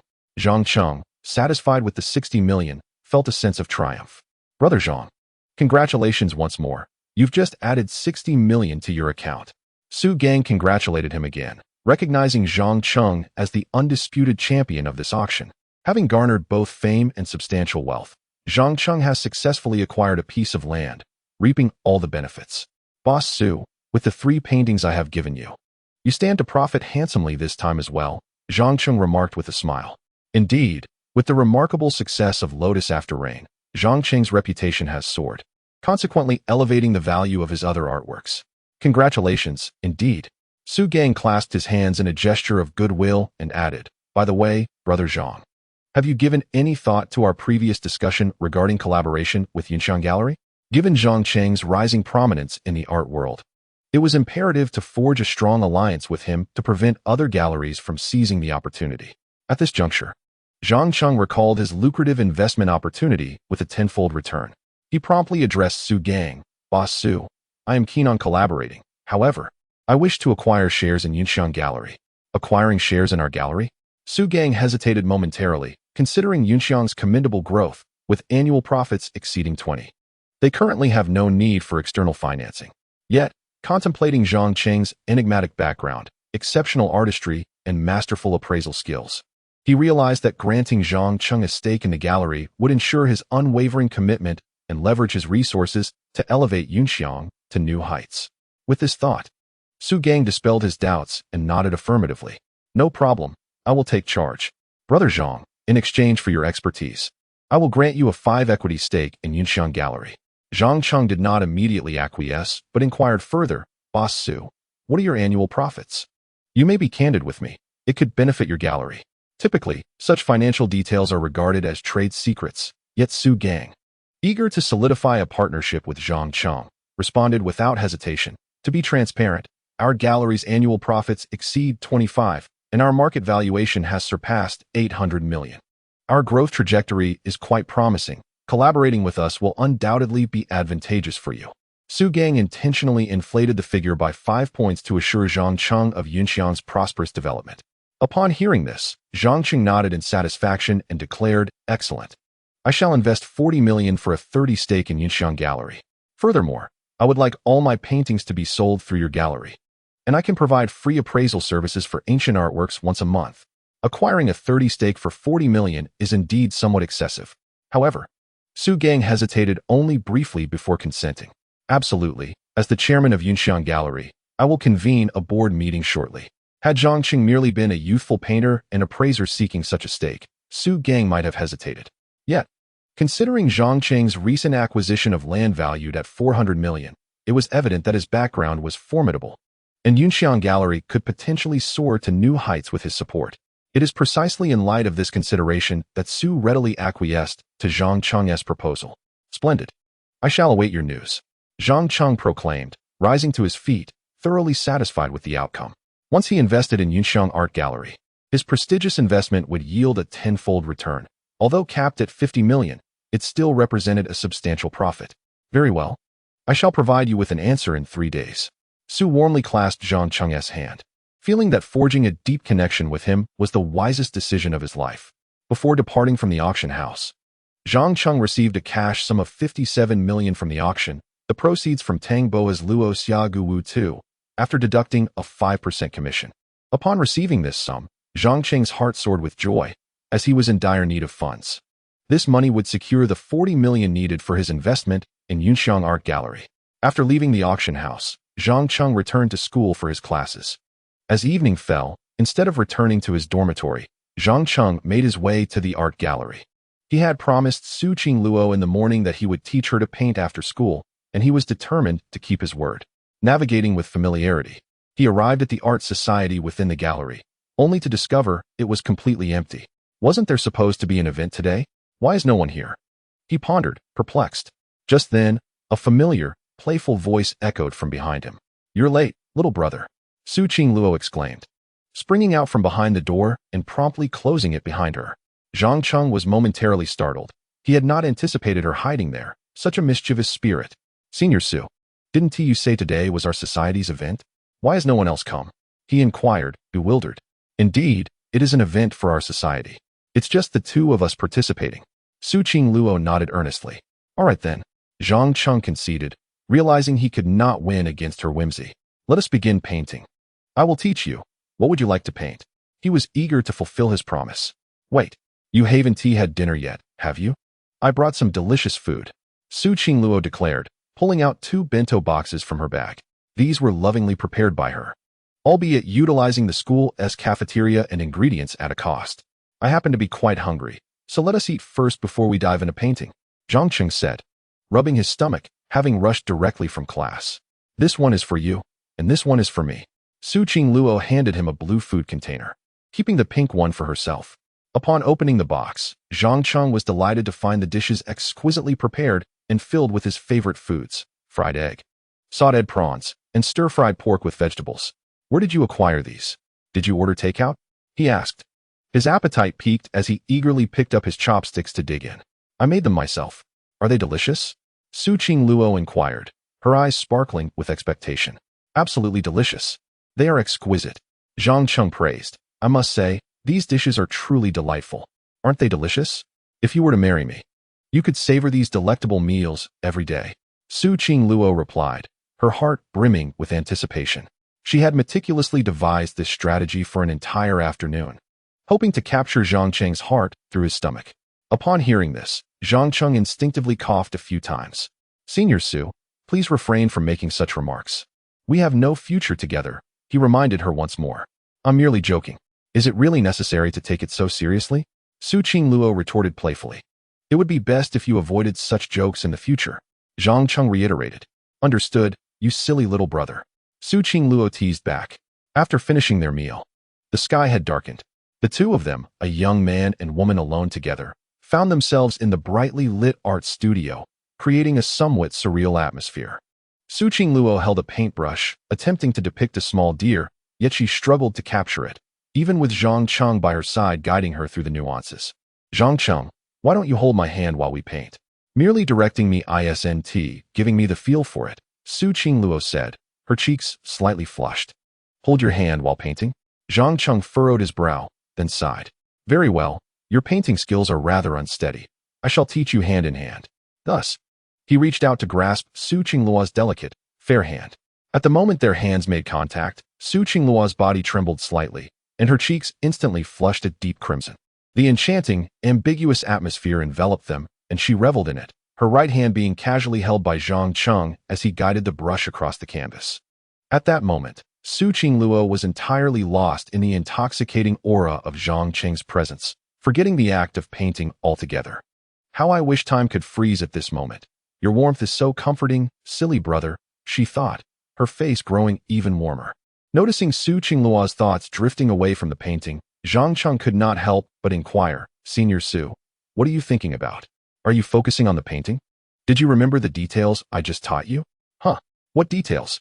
Su Qingluo, still enraptured by Zhang Cheng's warmth, had not absorbed any of his instructions. Startled, she looked up just as Zhang Cheng turned his gaze towards her. Their eyes locked, mere inches apart. The moment was charged with a palpable tension, causing Su Qingluo's heart to race, her face turning an even deeper shade of red. Silly brother, your face is so handsome. If only I could just lean in and kiss you, she mused, nearly closing her eyes in thought. However, at that precise moment, the studio suddenly lost power. The fluorescent lights extinguished, plunging the art room into darkness. Why did the power have to go out at such a critical moment? Su Qingluo lamented. Zhang Cheng frowned, bewildered by the unexpected blackout. Zhang Cheng promptly retrieved his mobile phone, intending to use it for illumination, only to discover, to his dismay, that the battery was depleted. Oh no, my phone is dead. Su Xuejia, is your phone still charged? He inquired into the darkness. It seems there's a little left. Su Qingluo replied, glancing at her device, which displayed a mere 10% battery. Quickly, turn on the flashlight. We must make our way out. If the art gallery closes, we will be trapped. Zhang Cheng urged with urgency. All right. Su Qingluo swiftly activated the phone's flashlight feature. With the faint glow, Zhang Cheng instinctively grasped Su Qingluo's hand, leading the way forward, only to find the gallery's door firmly locked upon arrival. We're trapped inside the art gallery, Zhang Cheng exclaimed, a sense of despair washing over him. Just as he uttered those words, Su Qingluo's phone battery succumbed to exhaustion, extinguishing any hope of calling for help. What a misfortune. It seems we must endure the night here, Zhang Cheng lamented. Upon hearing this, Su Qingluo felt a flicker of delight within her. Spending the night here was acceptable. As long as she was with her annoying younger brother, she even secretly wished for a little adventure. However, as time passed, the night grew increasingly chilly. It was mid-September, and the midnight air was particularly frigid. Dressed in a short skirt, Su Qingluo felt the cold acutely. Zhang Cheng, I'm so cold. She shivered, curling up on a chair in the gallery. Zhang Cheng, alarmed, glanced around for something to cover her, but he himself was only clad in a short-sleeved shirt. At that moment, the system's voice resonated once more. Ding. Task triggered. Option 1. Embrace Su Qingluo to provide warmth throughout the night. Reward. Divine singing ability. Earning 1 million for each captivating song performed. Option 2. Watch Su Qingluo freeze. Reward. Confiscation of all wealth. This time, the system's choices lacked the usual flamboyance. However, the second option's consequence sent a chill through Zhang Cheng. He had just begun to amass some wealth, and the thought of losing it all was disheartening. More importantly, he could not bear to witness Su Qingluo huddled in her chair, trembling from the cold. Enough of this. We must survive the night. Resolutely, Zhang Cheng chose the first option. He sat beside Su Qingluo and enveloped her in his arms, cradling her as one would a delicate kitten, hoping that his body heat would stave off the chill. Ding.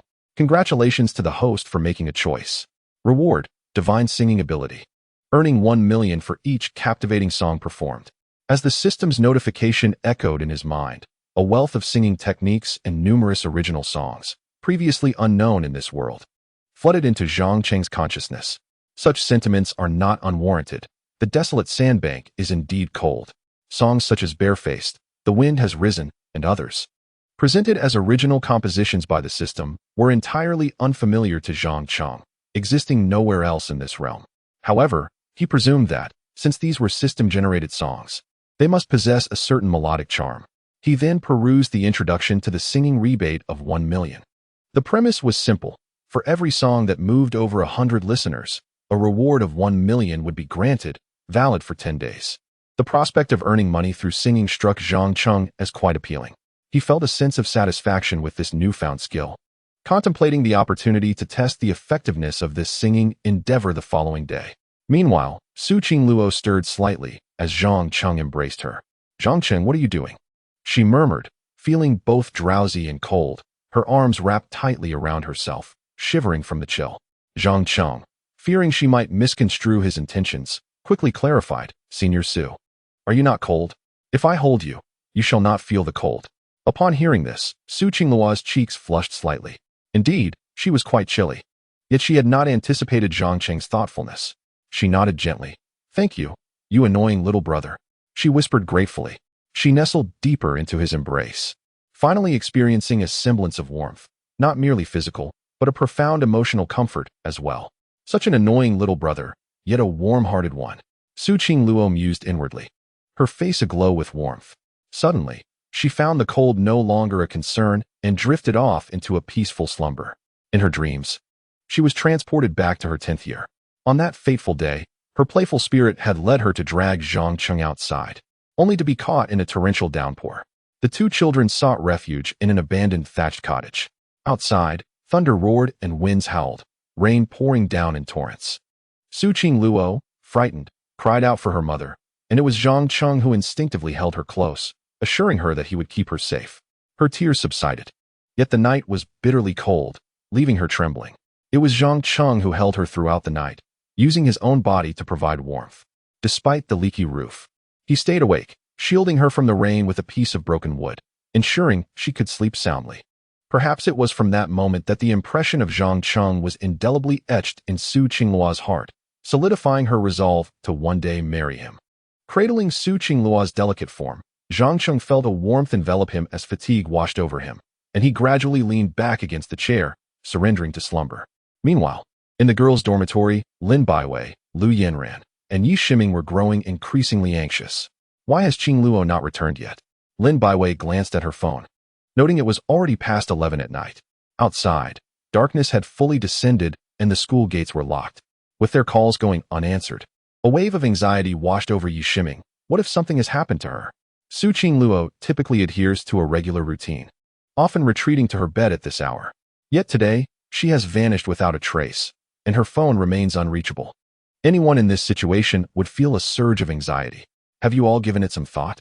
Did Qingluo mention meeting anyone or going anywhere? Lu Yanran exclaimed, her concern palpable as they searched for her late into the night, fearing for her safety.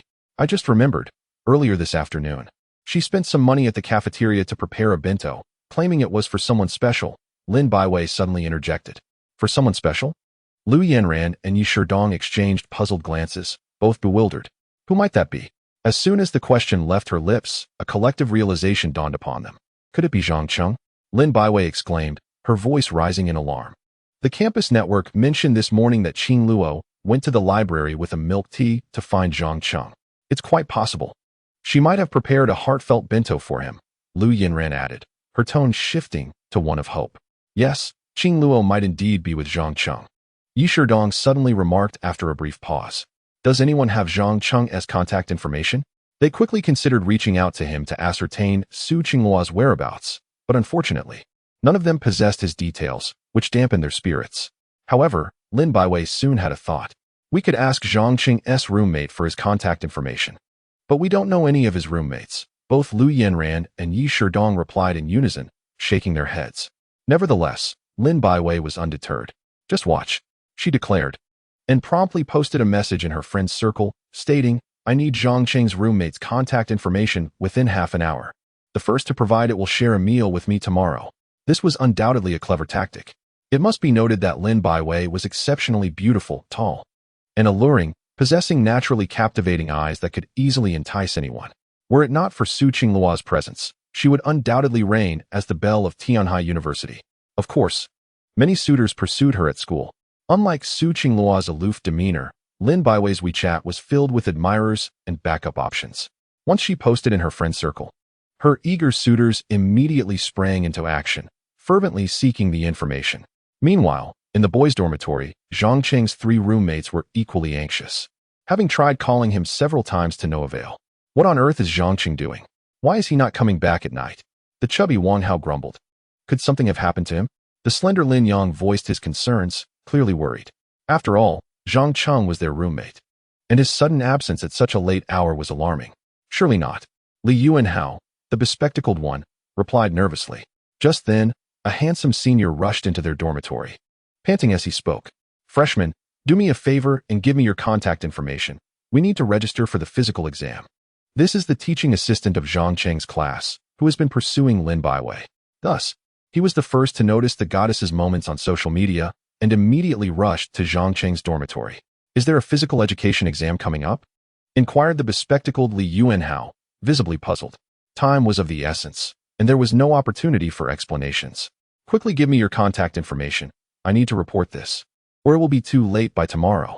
The senior, without mentioning that it was the goddess who required their contact details, cleverly fabricated an excuse. Very well. Since it is needed for the physical exam, we shall provide it to you. Li Yuanhao and the other 2 did not think much of it. Considering this senior was their teaching assistant, they swiftly jotted down their contact information on a piece of paper and handed it to him. Thank you. The senior, having received the contact details from the 3 juniors, cheerfully dashed back to report to the goddess. In the girls' dormitory, Lin Baiwei did not have to wait long. Within 10 minutes, she received the contact information of Zhang Cheng's 3 roommates. See, we have it now? Lin Baiwei's lips curled slightly in satisfaction. Yi Sherdream and Lu Yanran expressed their admiration. In this dormitory, Lin Baiwei was the queen of social skills, excelling above all. Upon acquiring the contact information, Lin Baiwei promptly dialed the number. It was the chubby Wang Hao who answered. Lin Baiwei pretended to be from the student council, subtly inquiring about Zhang Cheng's whereabouts. After hanging up, Yi Sherdream and Lu Yanran hurriedly approached her, asking, Did you find out where Zhang Cheng is? I did, but he isn't there. And the call didn't go through. Lin Baiwei replied thoughtfully. How coincidental that he isn't there. Could it be that the 2 of them are staying off campus together? Lu Yanran suddenly suggested. This remark awakened realization in the 3 roommates. It seemed that Su Qingluo was pursuing Zhang Cheng quite aggressively, perhaps even to the point of intimacy. Lin Baiwei felt a pang of disappointment. After all, Su Qingluo was the campus belle of Tianhai University, and it was disheartening to see her so easily entangled with Zhang Cheng. Yi Sherdream and Lu Yanran shared similar sentiments. Their thoughts were not unfounded, as both Zhang Cheng and Su Qingluo had been elusive lately, with Su Qingluo persistently chasing after him without results. To win back the heart of the junior, she would undoubtedly resort to grand gestures, perhaps even sacrificing her innocence to capture Zhang Cheng's affection. Could it be that Su Qingluo is truly willing to give her first time to Zhang Cheng? Yi Sherdream expressed her disbelief. All right, since we have clarified the situation, there's no need to worry. Let's hurry and get some rest. Lin Baiwei waved her hand at them. Yet, she felt a twinge of pity for Su Qingluo for so readily giving away her first experience. This was a monumental misunderstanding. If they only knew that she was merely trapped with Zhang Cheng in the art gallery, one could only wonder how they would feel. As dawn gradually broke, soft light streamed through the windows, illuminating the art gallery. Su Qingluo fluttered her eyelashes and awakened from her slumber, instantly realizing that she was still nestled in Zhang Cheng's embrace. Goodness, she had spent the entire night in his arms. The thought made her cheeks flush with a rosy hue. As she lifted her gaze to glance at Zhang Cheng, she found him asleep against the chair's back, prompting her to steal a few more glances. Her mischievous little brother, how handsome he had become, far surpassing his childhood charm. Those eyes, that nose, and those lips. Su Qingluo found herself captivated, her gaze lingering on his lips. Now that he was asleep, a kiss would surely go unnoticed, right? She pressed her delicate lips together and stealthily leaned in toward Zhang Cheng's mouth. With every inch closer, her heart raced fervently. Soon enough, her soft lips brushed against his, igniting an exhilarating sensation within her. Oh dear, she had kissed her little brother again. She hoped he wouldn't wake up too soon, allowing her to indulge a little longer. Su Qingluo found herself enchanted by the taste lingering on his lips, a sweetness reminiscent of love, capable of intoxicating anyone. Yet just as she was reluctant to part, Zhang Cheng suddenly opened his eyes, and their gazes locked, transforming the atmosphere entirely. Chapter 25. The school belle applies lip balm with her lips. Zhang Cheng was utterly astounded to discover that the so-called aloof school belle was stealing a kiss from him. One kiss might have been forgivable, but she seemed to have developed a habit, lingering on his lips without restraint. This infuriated him, and he promptly pushed Su Qingluo away. "Senior Su, what are you doing to my lips?" he asked, irritation evident as he wiped his mouth. This marked the third time they had shared a kiss. Zhang Cheng had reserved his first kiss for his fiancée, Su Yao, yet here was Su Qingluo, coming by every few days for a peck. Now, he found himself devoid of not only his first kiss, but also his second and third. Caught in the act, Su Qingluo's cheeks turned as red as an apple, and after stammering for a moment, she finally offered an explanation. "Little brother, would you believe me if I said I was applying lip balm on you with my lips?" "Applying lip balm with your lips? Who do you think you're fooling?" "I'm not a 3-year-old, Zhang Cheng retorted, pushing her away and maintaining a safe distance, wary of her taking further advantage of him. "It's true. I just woke up and noticed your lips were a bit chapped, so I kindly applied a little lip balm from my own lips," Su Qingluo insisted, her face still flushed, trying to sound earnest. Upon hearing this, Zhang Cheng instinctively pressed his lips together, feeling a cool sensation that indeed suggested some lip balm had been applied. It even had a sweet strawberry flavor. Had he misjudged Senior Su? He pondered. Yet, such a flimsy excuse seemed rather implausible. But if not this, what could possibly be the reason? After all, Su Qingluo was the most celebrated school belle in the history of Tianhai University. Surely she wouldn't stoop to stealing a kiss just to gain an advantage over him. Would she? Moreover, there is no advantage in stealing a kiss.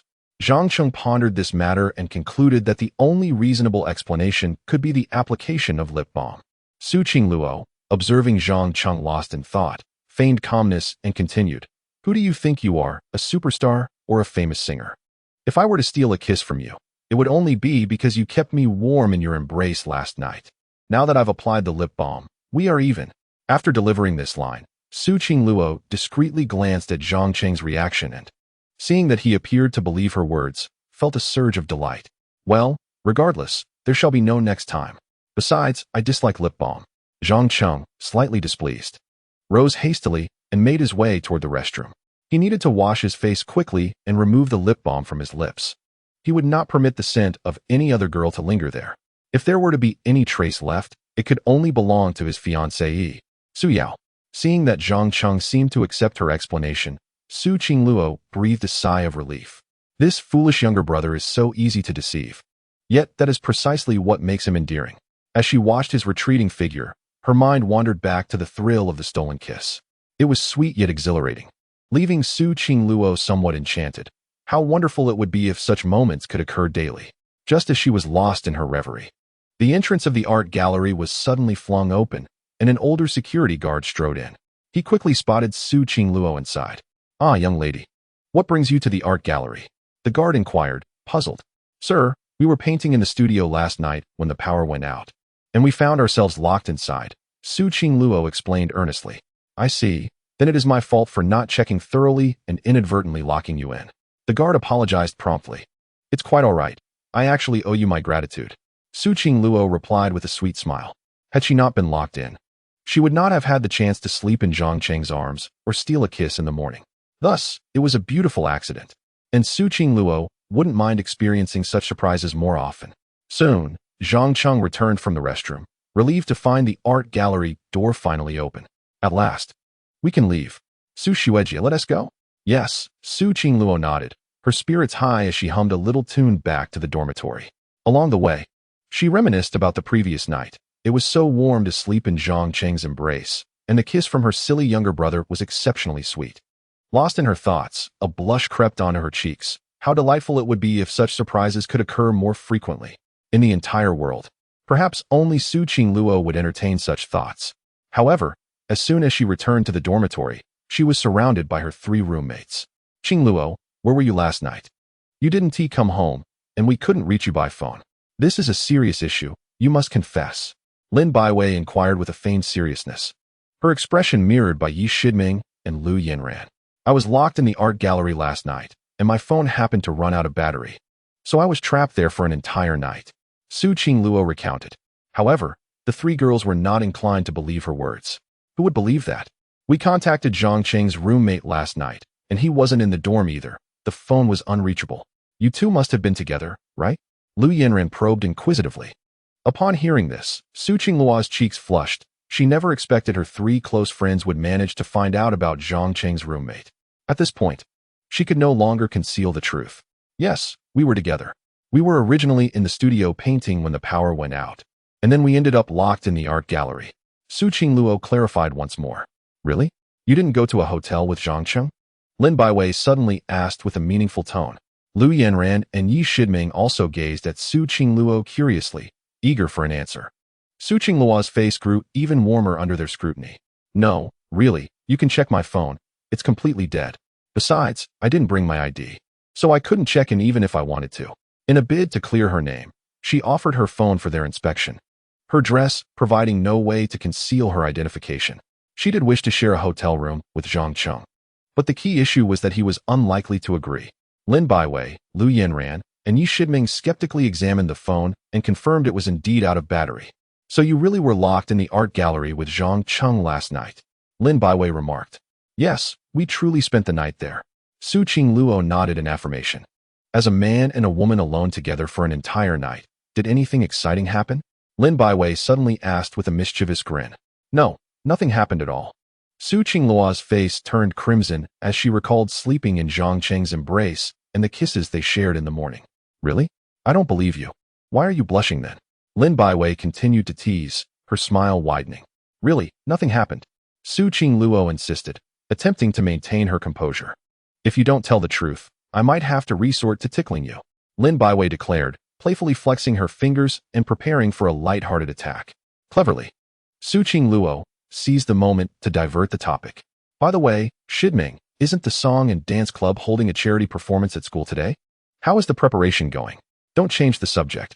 I'm still asking about your night with Zhang Cheng, Lin Baiwei insisted, refusing to relent. However, Su Qingluo deliberately ignored her and continued to inquire of Yi Shiming. Who have you invited for the charity performance? Do you need any help from me? It must be said, Su Qingluo was quite astute. With this shift in conversation, Yi Shiming's attention was instantly captivated. Certainly, your assistance is greatly appreciated. All you need to do is rally more supporters to attend. The more, the merrier, for after our charity performance. We shall have a greater number of students contributing to the education of those in impoverished mountain villages, Yi Shiming articulated earnestly. Having been admitted to Tianhai University from a destitute rural area, her journey has been fraught with challenges, granting her profound empathy for the learning conditions of village children. This fundraising event organized by the dance troupe aims to facilitate educational opportunities for more underprivileged children. Indeed, Yi Shiming is a remarkably compassionate young woman. Leave it to me. Shiming, your dance troupe should focus on preparation, and I will gather some attendees, Su Qingluo promptly responded. I will also bring more people along, Lu Yinran chimed in. The trio then turned their attention to Lin Baiwei. With a silent sigh, Lin Baiwei thought to herself that Su Qingluo had a knack for diverting discussions, skillfully evading the spotlight, while now she found herself at the center of attention. Recruiting people is my forte, you can count on me, Lin Baiwei declared. Though the four girls hailed from various backgrounds, they shared a common resolve to assist whenever there was a need. However, they realized that relying solely on their efforts might not suffice. They needed a strategy to invite prominent figures from their university to perform. After a moment of contemplation, Lin Baiwei furrowed her brow and spoke up. I have an idea. We've successfully invited our campus heartthrob, Feng Jinghui. He possesses a remarkable singing talent, is exceptionally handsome, and is quite popular online, boasting many admirers at our university. Yi Shiming paused for a moment before confidently asserting, with him as the headlining performer, we should be able to attract a substantial audience. Feng Jinghui, the renowned heartthrob of our school. I heard he is preparing to sign with an entertainment company to launch his career. How did you manage to invite him, Shiming? Lin Baiwei inquired curiously. It was through pooling together 10,000 yuan from all members of our dance troupe that we secured his participation, Yi Shiming replied candidly. To gather that sum, she had depleted her own funds, including her earnings from part-time work. I see. With him performing, I suspect all of his female fans at school will surely come. Lin Baiwei remarked. Let us split up and act accordingly. Tonight, we must ensure this charity performance is executed beautifully, Su Qingluo proposed. Internally elated, she once again redirected the conversation. In the evening, Zhang Cheng and his three roommates had just finished dinner and were returning to their dormitory when a striking figure appeared before them. Hey, little brother. What a coincidence to run into you here. Su Qingluo greeted playfully. Upon seeing her, Zhang Cheng inwardly sighed, thinking, not her again. However, unlike his cool demeanor, his roommates were visibly excited at the sight of the campus beauty. Hello, Su. I'm Wang Hao, Zhang Cheng's roommate. The chubby Wang Hao enthusiastically greeted. Lin Yang, the slender youth, and Li Yuan Hao, the bespectacled gentleman, hurriedly greeted Su Qingluo, feeling immensely fortunate to have the opportunity to converse with the campus belle. Only Zhang Cheng displayed a somewhat indifferent demeanor. You must have been intentionally waiting for me here, Zhang Cheng mused, aware that they were nearing the boys' dormitory building number 3. It was rather peculiar for a girl to be wandering around the boys' dormitory without reason. Ah, my clever little brother has finally caught on. Su Qingluo chuckled before continuing. I've come to invite you all to a charity performance organized by my roommate, which will take place on the playground. Before Zhang Cheng could respond, his three roommates, Wang Hao, Lin Yang, and Li Yuan Hao, enthusiastically nodded in agreement, declaring, of course, since it's an invitation from the campus flower, we must attend. Su Qingluo's gaze remained fixed on Zhang Cheng, awaiting his response. Yes, of course I'll go. Zhang Cheng nodded, realizing that if he hesitated any longer, his roommates might very well plot against him. Wonderful. Let us hurry. The performance starts at 7.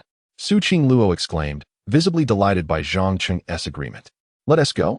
Zhang Cheng affirmed with a nod. At the school playground, a considerable crowd had already gathered, with a small stage set up in the center, illuminated by 4 bright lights. Surrounding the stage were at least 700 or 800 individuals, predominantly students, with girls making up the majority. Many held placards in support of Feng Jinghui, suggesting that most attendees were fans of the campus heartthrob. There's quite a crowd already. Let us move to the front, Su Qingluo suggested, tugging Zhang Cheng forward. His 3 roommates could only envy the scene before them. Upon reaching the front, Zhang Cheng and Su Qingluo took their seats in the first row. It's already 7. The performance is about to commence. This charity event is organized by my roommate, Yi Shiming, and her dance troupe. You should consider donating as well, Su Qingluo earnestly encouraged. Having invested considerable effort into this charity event, she did not wish to see her friend's hard work go unrewarded. Naturally, she had also resolved to contribute herself. I would have donated regardless. Aiding impoverished children in rural areas is indeed a noble cause, Zhang Cheng replied with sincerity. With his newfound financial means, he felt a moral obligation to assist those in need. Soon, the charity performance commenced. Yi Shiming, as the host, took the stage to deliver a speech regarding the event, after which the performances officially began. Most of the performers were members of the dance troupe, with the grand finale featuring Feng Jinghui, who had been specially invited to attract a larger audience to support the charity cause. The strategy proved highly effective. Once the news of Feng Jinghui's participation was shared on the school's online platform, his fans flocked to the event. However, once she descended from the stage, Yi Shiming wore an expression of deep anxiety. Upon noticing her distress, Su Qingluo and Lin Baiwei could not refrain from inquiring, "Shiming, what troubles you? Is something amiss? Senior Feng has yet to arrive, and he is not answering my calls. I am utterly frantic." Yi Shiming exclaimed, nearly in tears. "Let us wait a little longer. Perhaps he has been delayed by unforeseen circumstances. Since he accepted your payment, he is unlikely to break his promise," Lin Baiwei offered, attempting to console her. "Indeed. For now, we must simply wait." Yi Shiming resolutely strove to calm herself. She had invested considerable effort and devotion into this charity performance, and the thought of it failing due to her mismanagement was unbearable. As time progressed, the charity event was nearing its conclusion, yet Feng Jinghui remained absent. What shall we do? If he does not arrive soon, his fans will undoubtedly be furious, and the entire fundraising endeavor will be jeopardized. Yi Shiming's anxiety escalated to the point of tears. "Let us try calling him again," Lin Baiwei suggested, her brow furrowed in concern. With no other options left, Yi Shiming dialed once more, and this time, someone answered. "Is this Senior Feng?" "This is Yi Shiming. When will you join our charity performance?" "You are the last act remaining," she said, her voice tinged with desperation. "I am currently tied up with something and cannot leave. However, if you are willing to increase the payment to 50,000, I can come right away." Feng Jinghui's voice came through the line.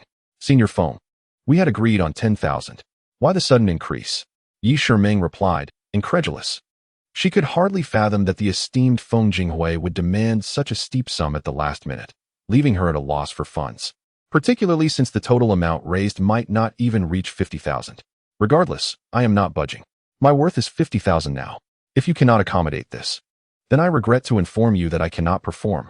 With that, Feng Jinghui abruptly ended the call. Listening to the busy signal, Yi Shiming's tears fell freely. "What a scoundrel he is!" Lin Baiwei exclaimed in outrage. "He insists on raising it to 50,000, or he won't show up," Yi Shiming sobbed, lamenting her lack of funds. The 10,000 they had managed to gather was a result of the dance troupe members' frugal efforts. Humph, does he truly consider himself a star, flaunting his status? I swear, I will not let him off lightly. Lin Baiwei's anger was palpable. She was not one to be trifled with. "Our immediate priority is to see this charity performance through. I will cover the remaining 40,000. Su Qingluo suddenly interjected. A multitude of Feng Jinghui's fans had gathered outside, all eager to witness this charity event.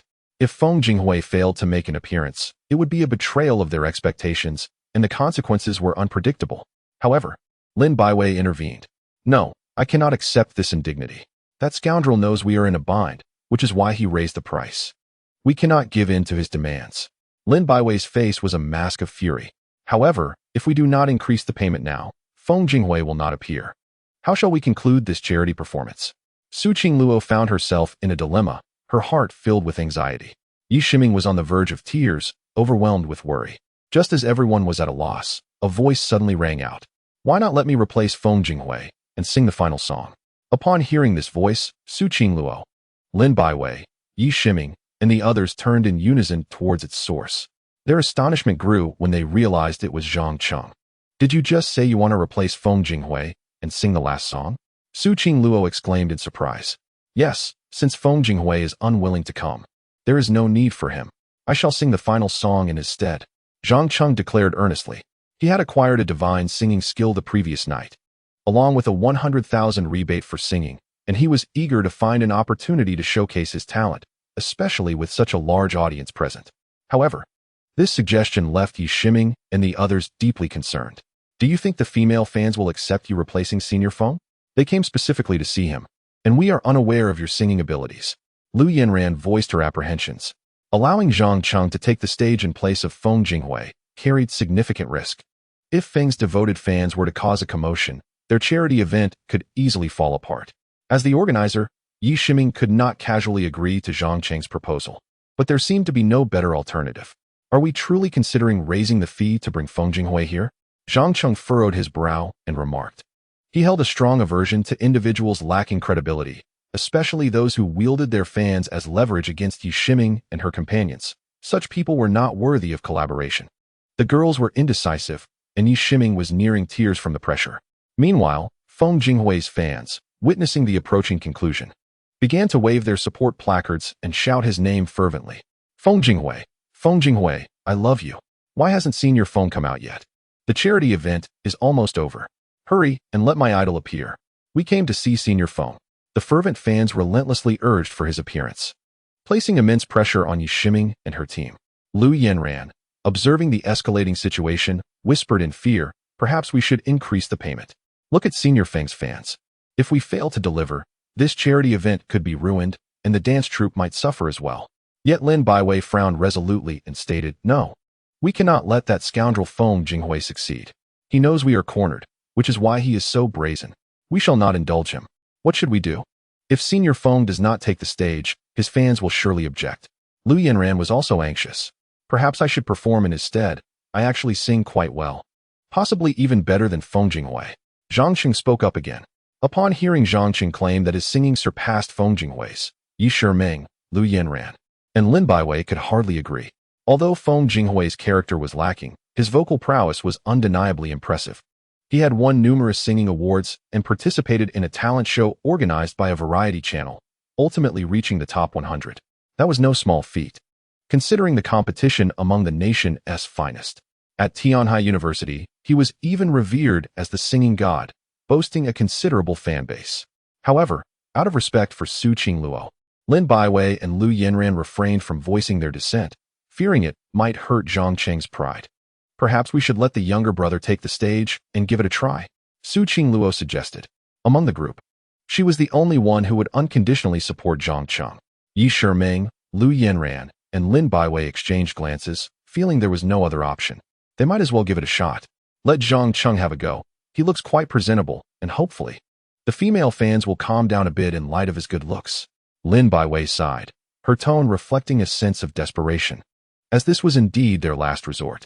As the organizer of the charity performance, Yi Shiming felt equally helpless and could only rely on Zhang Qing's appearance, hoping that the female fans would not be overly raucous upon seeing his handsome visage.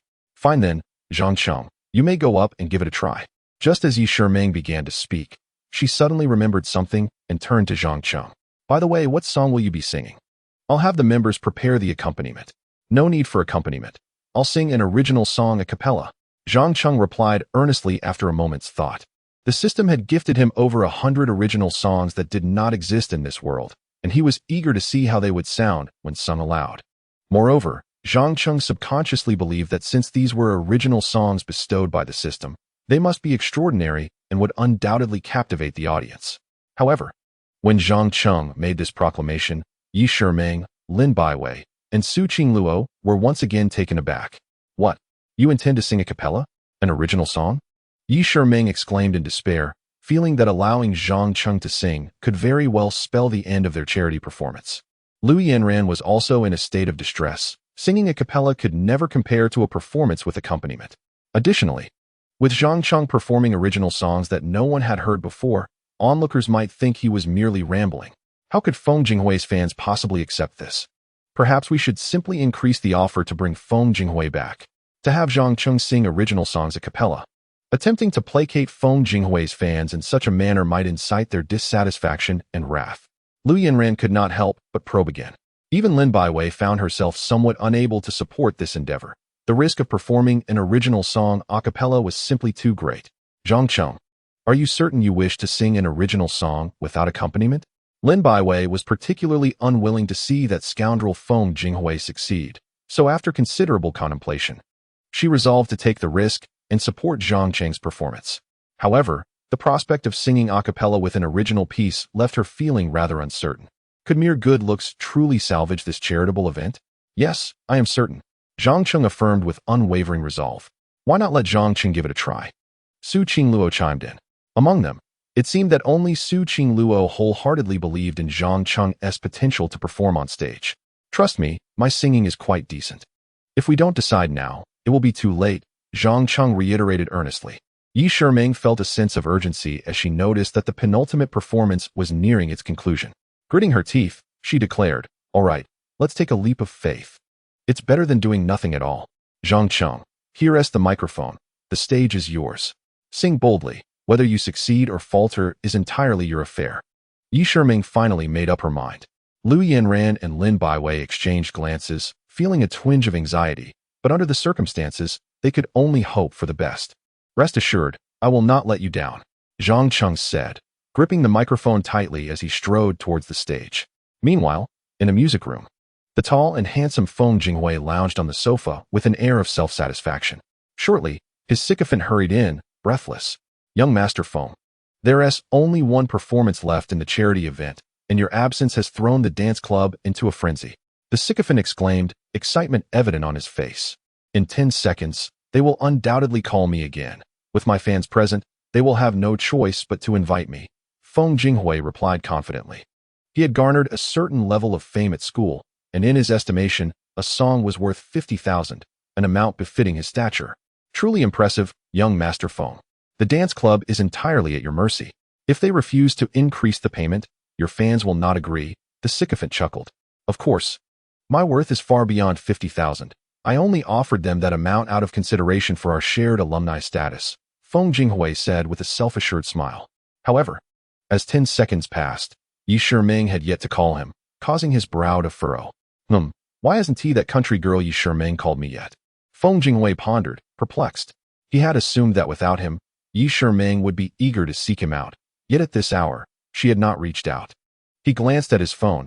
It was already 8:30, the very time of the final performance. The lack of a phone call left him feeling increasingly bewildered. Ergo, find out what's happening with the charity event for me, Feng Jinghui instructed, his brow knitted in concern. Li Ergu, seizing his phone, hastily dialed the number, and was soon met with a shocking revelation. What? The dance troupe has decided to have a freshman replace Feng Jinghui for the final performance? After hanging up, disbelief washed over Li Ergu's face. He never anticipated that the young ladies of the troupe would so blatantly disregard Feng Jinghui's devoted fans. It was evident they intended to forge ahead resolutely. Upon hearing this, Feng Jinghui furrowed his brow in frustration. How amusing, he thought, that these spirited young women were so defiant. It seemed prudent to witness how they would manage to ruin this charity performance. With a sardonic smirk, he donned a mask and a cap, preparing to head to the playground. Despite his relatively modest fame, Feng Jinghui exuded an air of celebrity. As the charity performance approached its climax, only the final act remained, serving as the grand finale of the event. The playground was alive with the fervent cheers of his fans, brandishing support signs and calling out loudly. Feng Jinghui, Senior Feng, come out quickly, we can hardly wait. I love you, Senior Feng. Many fans shouted passionately, while Su Qingluo, Yi Shiming, and Lin Baiwei exchanged worried glances, concerned for the outcome. Under the collective gaze of the audience, Zhang Cheng finally stepped onto the stage, microphone in hand, radiating calm and confidence. However, Su Qingluo, Yi Shiming, and others felt an overwhelming sense of tension, their palms damp with anxiety. Once positioned at the center of the stage, Zhang Cheng spoke into the microphone. Ladies and gentlemen, I regret to inform you that Feng Jinghui has declined to perform due to dissatisfaction with the appearance fee. I will now sing the final song in his stead. This announcement sent shockwaves throughout the crowd, particularly among Feng Jinghui's female admirers, who were on the verge of revolt. I came to see Senior Feng, not you. Get off the stage. One fan protested loudly. Yes, leave the stage. We want to see Senior Feng, not you. The chorus of dissent swelled, with nearly all the fans joining in the uproar. Witnessing this chaos, Su Qingluo and Yi Shiming felt a wave of despair wash over them. Feng Jinghui's fans were indeed protesting. Concealed at the back of the crowd, donning a mask and cap, Feng Jinghui observed the scene with a cold smirk. You chose not to cooperate. Now you'll bear the consequences, he mused, amusement glinting in his eyes. Undeterred by the backlash from Feng Jinghui's fans, Zhang Cheng tightened his grip on the microphone and began to sing passionately, How I wish it would rain. I long to live next door to you, standing foolishly beneath your building, gazing up to count the clouds. If a piano were to grace the scene, I would serenade you. Zhang Cheng's divine vocal prowess and exceptional technique, paired with these melodious lyrics, gradually silenced the previously agitated female fans. They suddenly realized that the handsome gentleman on stage was indeed captivating in his singing. Su Qingluo, Yi Shiming, and others also found themselves enchanted, acknowledging that Zhang Cheng's unaccompanied performance was extraordinarily delightful. To their astonishment, this original composition, both in its lyrics and melody, was profoundly beautiful. Who would have thought that this annoying little brother could sing so splendidly? Su Qingluo was immediately entranced, her gaze towards Zhang Cheng now infused with admiration and affection. Yi Shiming, Lin Baiwei, and Lu Yanran, after their initial surprise, were filled with joy. They could hardly believe that Zhang Cheng was performing so admirably.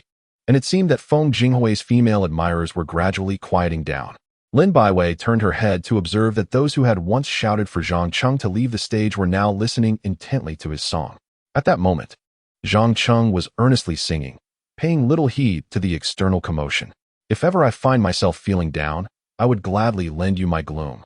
You truly understand my intentions. This song, sung for you, bears no particular style. It merely embodies my desire to bring you joy. I would thaw the icy rivers for you, becoming a moth drawn to the flame. Nothing is unworthy of this endeavor. As the first crescendo concluded, the female fans were utterly immersed in Zhang Cheng's enchanting music. The lively lyrics and cheerful melody seemed to transport them back to the tender and exhilarating moments of first love. Some among them had even begun to sway their glow sticks in rhythm with the music, originally intended to support Feng Jinghui. Those glow sticks were now rallying behind Zhang Cheng. Feng Jinghui, witnessing this turn of events, felt an overwhelming surge of fury. How dare he steal my limelight?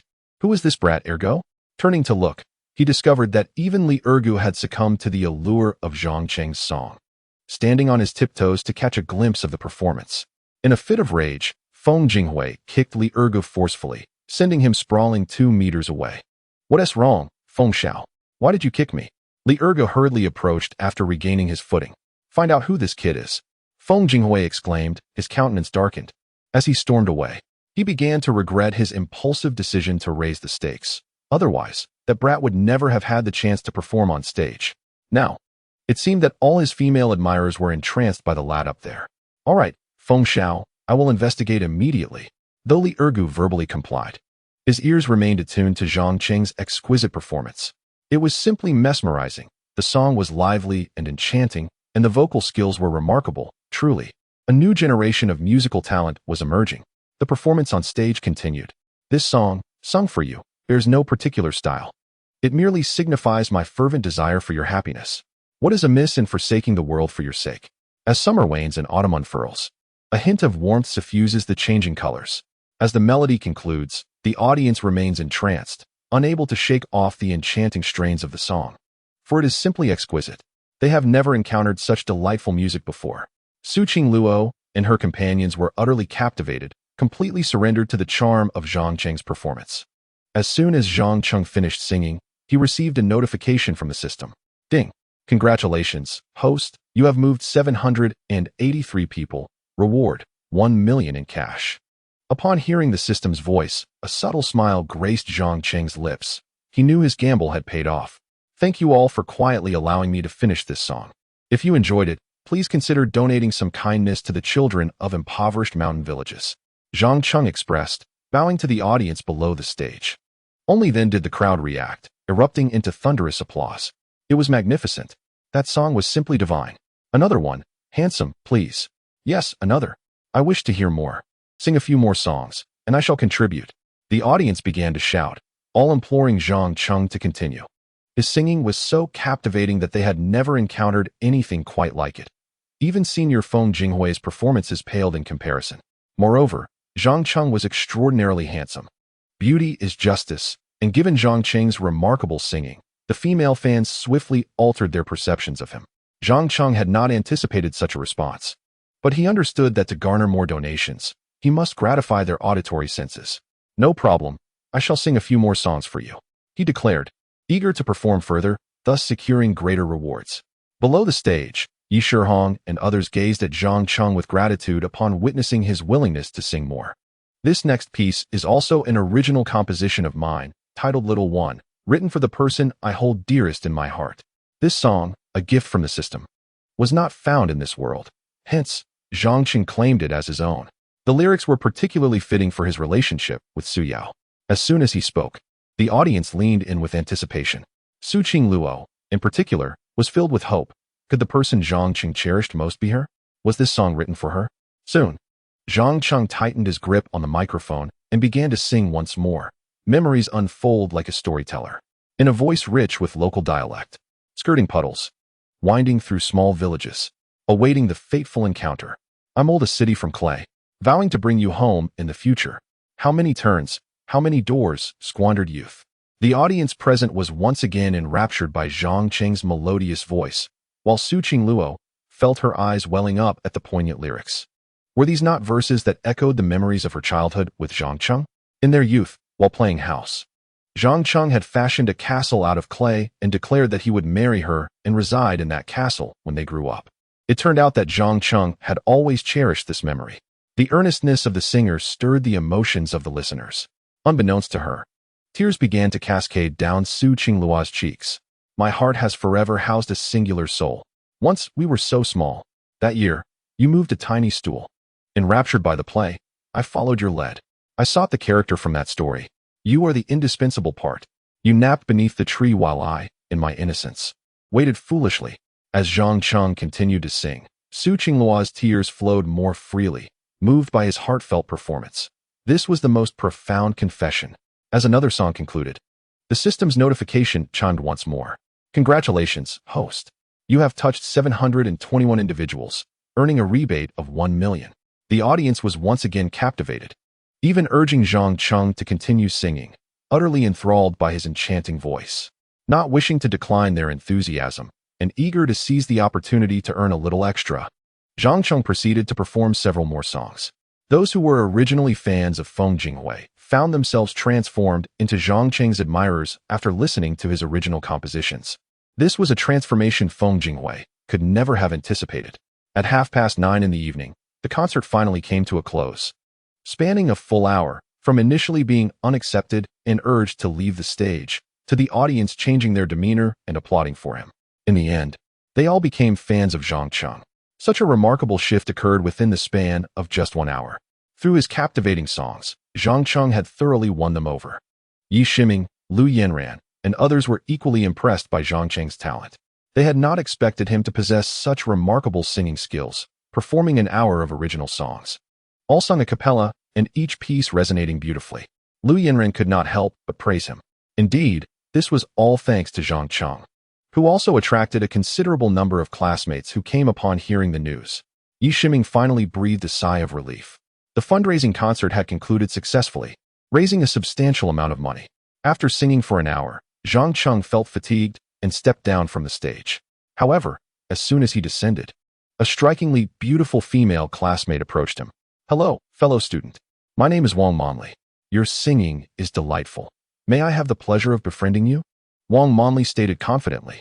Wang Monli was the second most admired beauty at Tianhai University, second only to Su Qingluo. Unlike Su Qingluo's pure and delicate charm, Wang Monli exuded a seductive allure. She was highly sought after by boys and was often referred to as the dream goddess of Tianhai University. Evidently, Zhang Cheng's flawless performance tonight captured the attention of Wang Monli, who was willing to lower her guard in order to forge a connection. Confident in her beauty, she believed that Zhang Cheng would undoubtedly agree to her friendship. Little did Zhang Cheng anticipate that another campus belle from Tianhai University would approach him. As he pondered how to decline her advances, Su Qingluo appeared at his side, her expression radiating a vigilant demeanor. I'm sorry, Senior Monli, but Zhang Cheng is my man. It would be wise for you to refrain from having designs on him, Su Qingluo declared with a sweet smile. Yet her eyes conveyed a fierce protectiveness. Her proclamation astonished those present, particularly Zhang Hong. Chapter 28. Two campus beauties compete for my affection. Zhang Cheng could hardly fathom that Su Qingluo, the enchanting campus beauty, would boldly declare in public that he was her man. Moreover, Su Qingluo, while facing Wang Monli, affectionately linked her arm with Zhang Cheng's, seemingly declaring to Wang Monli that he belonged to her and was off limits. Both Su Qingluo and Wang Monli were esteemed beauties of Tianhai University, yet Su Qingluo's renown far surpassed that of Wang Monli, and she possessed a greater allure. Ever since Su Qingluo entered Tianhai University, she had usurped the title of the first campus beauty, which left Wang Monli feeling a twinge of jealousy. Upon discovering that the aloof beauty, Su Qingluo, was fervently pursuing a freshman, she had diligently investigated Zhang Cheng, eager to uncover the source of his charm. However, after several days of inquiry, she had come up empty until this evening, when she fortuitously passed by the playground and witnessed Zhang Cheng singing on stage. Finally recognizing his distinct appeal, this prompted her to approach him and attempt to befriend him. Unbeknownst to her, Su Qingluo was fiercely protective. Yet, Wang Monli was not one to concede easily. Junior Su, I've heard you confessed to Zhang Cheng a few days ago and were turned down. How is it that he is your man today? Why don't you call out to him and see if he agrees? Wang Manli challenged, crossing her arms defiantly. Su Qingluo felt urgency as she saw Wang Manli approaching Zhang Cheng. Her heart raced. Since Su Qingluo had claimed the title of the first beauty, Wang Manli had continually sought to undermine her. Now, witnessing her pursue Zhang Cheng, Wang Manli was clearly trying to stir up trouble. Fine, I will, Su Qingluo retorted. Unwilling to back down before Wang Manli, though anxiety gnawed at her, she turned to Zhang Cheng, her voice tinged with apprehension. Zhang Cheng, you are my man, right? As she spoke, Su Qingluo cast frantic glances at Zhang Cheng, hoping he would grasp her intent and, at the very least, maintain her dignity in front of Wang Manli. Faced with such a delicate situation regarding their relationship, Zhang Cheng was reluctant to affirm her words. If it were to leak that he was Su Qingluo's man, what would happen when his fiancée, Su Yao, learned of it? Surely, she would feel envious and might even lose her affection for him. Such matters were not something Zhang Cheng could easily acquiesce to. Even with Su Qingluo's fervent glances, it was futile. This was a matter of principle, and he was resolute in his stance. However, just as Zhang Cheng was preparing to decline her request, the system's voice resonated once more. Ding. System task activated. Option 1. Comply with Su Qingluo's request. Reward. A tenfold rebate on expenditures for the goddess. Option 2. Reject Su Qingluo's request. Reward. A reduction of 20 centimeters.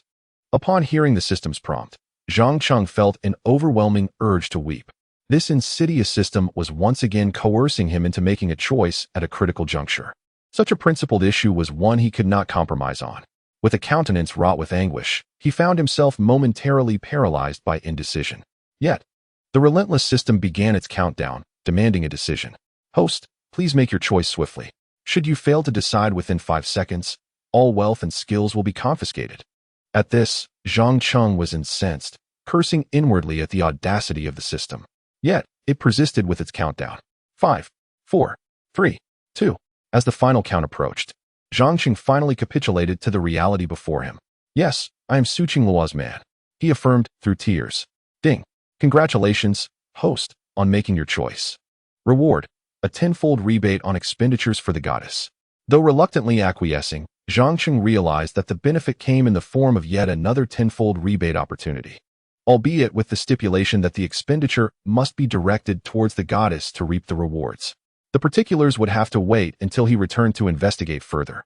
Seeing that Zhang Cheng had finally grasped her intent, Su Qingluo felt a surge of joy and immediately turned to Wang Manli, exuding pride. Look, Senior Manli. Zhang Cheng has agreed.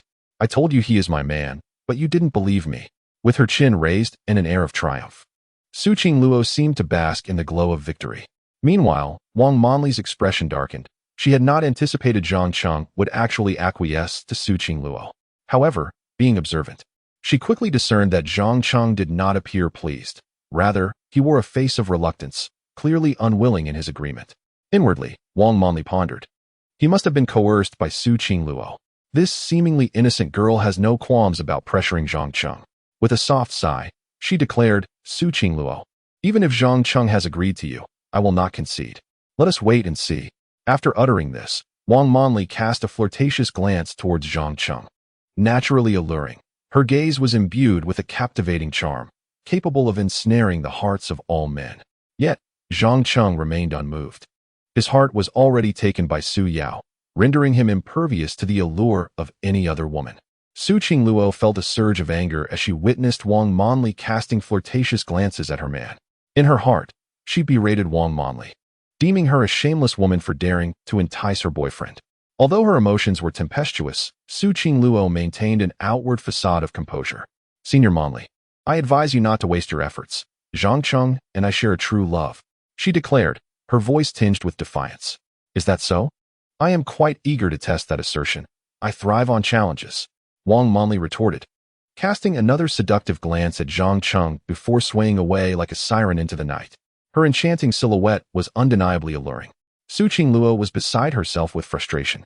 She had never anticipated that Zhang Cheng's mere performance would draw out her adversary, Wang Manli. Now, it seemed, she had set her sights on him. And Su Qingluo was apprehensive about the devious schemes that might ensue. Once Wang Manli departed, Zhang Cheng swiftly shook off Su Qingluo's arm. He spoke with earnestness. Senior Su. She has left. The night has deepened. We should return to our dormitory to rest. With that, he began to stride towards their quarters, though he felt reluctant about his earlier decision. However, Su Qingluo called out to him. Zhang Cheng, when you said I was your girlfriend, did you mean it? Su Qingluo asked, her eyes glimmering with hope. Of course not. I merely refrained from rejecting your advances out of compassion, Zhang Cheng quickly replied, turning back to emphasize his point. His greatest fear was that Su Qingluo might take his words seriously, which would spell disaster for him. Oh. Su Qingluo's expression dimmed slightly before she continued. Then could you perhaps pretend that we are in a relationship in front of Wang Manli? I beg you, dear brother. Her eyes were filled with a touch of vulnerability and a hint of pleading. Zhang Cheng felt a surge of anger at the prospect of continuing this charade as her boyfriend, firmly believing it to be impossible. Yet, just as he contemplated his refusal, the system's voice chimed in once more. Ding. Congratulations, host, you have triggered a task. Option 1. Agree to Su Qingluo's request. Reward. Tenfold consumption rebate for the goddess. Option 2.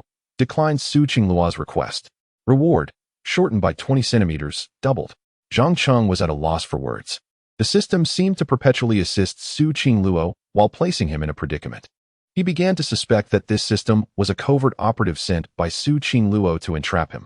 Each choice presented left him with no real options. With a resigned sigh, he felt compelled to acquiesce once more. Very well, in light of your earnest plea, I reluctantly agree. But let it be clear, I will only pretend to be your boyfriend in front of Wang Manli. It will not extend beyond that, Zhang Cheng asserted with resolute determination. No sooner had he spoken than the system's voice echoed anew. Ding. Congratulations to the host on a successful selection. The effect of a tenfold rebate for spending on the goddess has been doubled. This serves as the only consolation for Zhang Cheng, as he finally receives a semblance of benefit. Otherwise, he would be utterly despondent. When Su Qingluo saw Zhang Cheng acquiesce to her request, her face lit up with joy. Wonderful. That has settled then, no backing out, she exclaimed with boundless excitement. I will not renege on my promise, Zhang Cheng replied, waving goodbye to Su Qingluo. However, it is quite late, and I must return to rest. I have classes tomorrow. With that, he made his way back to the male dormitory. See you tomorrow, you annoying little brother. Good night, sweet dreams. Su Qingluo beamed as she watched Zhang Cheng's figure fade into the distance, her heart brimming with happiness. Upon returning to his dormitory, it was already 10 o'clock in the evening. After a brief wash-up, he reclined on his bed and meticulously examined the rewards he had just acquired. The tenfold rebate for spending on the goddess. Any expenditure on the acknowledged goddess would yield a tenfold return, capped at 10 million, valid for 3 days. After reading the description, Zhang Cheng confirmed his earlier suspicion. This rebate could only be applied to expenditures for the goddess. Moreover, Zhang Cheng had also received a doubling effect, meaning that for spending on the goddess, he could attain a 20-fold return, valid for 3 days, with a maximum rebate of 20 million. A maximum rebate of 20 million is indeed considerable, but what type of girl qualifies as a goddess? Zhang Cheng pondered. If she must be an acknowledged goddess, then Su Qingluo certainly fits the bill, but what about Wang Manli? Zhang Cheng was uncertain and thus attempted to inquire with the system through his thoughts.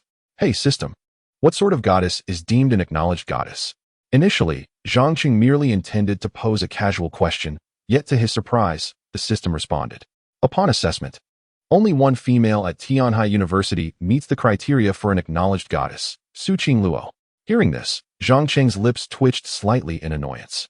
You could have simply stated that spending on Su Qingluo would yield a tenfold rebate. There was no need to be so convoluted, he retorted, somewhat vexed. The system fell silent thereafter. Zhang Cheng now harbored serious doubts about the system, suspecting it to be an obsequious servant to Su Qingluo, as tasks seemed to trigger exclusively in her presence, with every option favoring her. What else could it be but sycophancy? The following morning, Zhang Cheng attended his international trade class, diligently engaging in his studies. Just then, a sultry and alluring figure appeared at the door. It was Wang Manli, holding a cup of prepackaged Starbucks hot coffee, silently standing at the entrance as if awaiting someone. The students in class were quickly captivated by her presence. An enchanting figure like hers would draw anyone's attention. Soon, hushed whispers began circulating among the students. Isn't that Wang Manli, the junior? I've heard she is the dream girl of numerous boys at the school. It appears so. The real person is exceptionally beautiful, clad in a form-fitting bodycon dress that exudes an alluring sensuality. I have heard she is renowned as the campus beauty alongside Su Qingluo. But why is she standing at our classroom door? Is she waiting for someone? Surely not for me. No way. If she were waiting for me, she wouldn't be waiting for you. Don't harbor such dreams. Zhang Cheng couldn't resist turning his head to look and indeed found it was Wang Manli. Today, she donned a striking red bodycon dress, her cascading waves of hair casually draping over her shoulders, her delicate features enhanced by subtle makeup, adding an extra touch of allure. Furthermore, Wang Manli adorned herself with black stockings and high heels, presenting a mature yet undeniably seductive and vibrant appearance. As Zhang Cheng observed her, Wang Manli's gaze met his, and she waved at him. Upon witnessing this, Zhang Cheng furrowed his brows, sensing that Wang Manli might be approaching him. However, after a moment's reflection, he dismissed the thought, believing he lacked such charm. Soon, the bell rang, signaling the end of class. The boys rushed out, some boldly attempting to strike up conversations with Wang Manli, even seeking to add her on WeChat, yet all were summarily rejected. It was only when Zhang Cheng emerged from the classroom that Wang Manli gracefully approached him. Zhang Cheng, you've worked hard. Have a cup of hot coffee, she said, presenting a cup she had just purchased from Starbucks. As she tossed her waves of hair, an enchanting fragrance wafted through the air. The classmates were utterly astonished. What is happening? Is the goddess Wang Manli actually pursuing Zhang Cheng? This seems improbable. Wang Manli is my goddess. She cannot pursue Zhang Cheng. I shall not permit it. Everyone, stop speculating. It's merely a cup of hot coffee. Is that so? But didn't Su Qingluo confess shortly after delivering milk tea?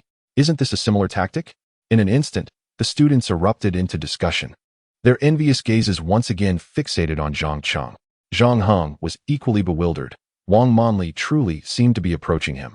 Yet he had no desire to accept the coffee. Apologies, Senior Wang, but I have matters to attend to. Zhang Cheng refrained from accepting the hot coffee and turned to leave. Just then, he noticed Su Qingluo approaching with a cup of milk tea. Upon seeing her, Zhang Cheng's heart sank, realizing the predicament. This is bad. Su Qingluo is coming. I had just promised her last night to pretend to be in a boyfriend-girlfriend relationship in front of Wang Manli. With so many people around, if they witness this, the entire school will know. With this thought in mind, Zhang Cheng intended to make a quick escape, only to find Wang Manli blocking his path. Junior Zhang, do you not like my hot coffee? I specifically drove to get it. Can you truly bear to reject my heartfelt gesture? Wang Manli, speaking as she did, extended her steaming cup of coffee towards Zhang Cheng. However, Zhang Cheng was in no mood to indulge in such a beverage. He wished merely to push her aside and leave swiftly.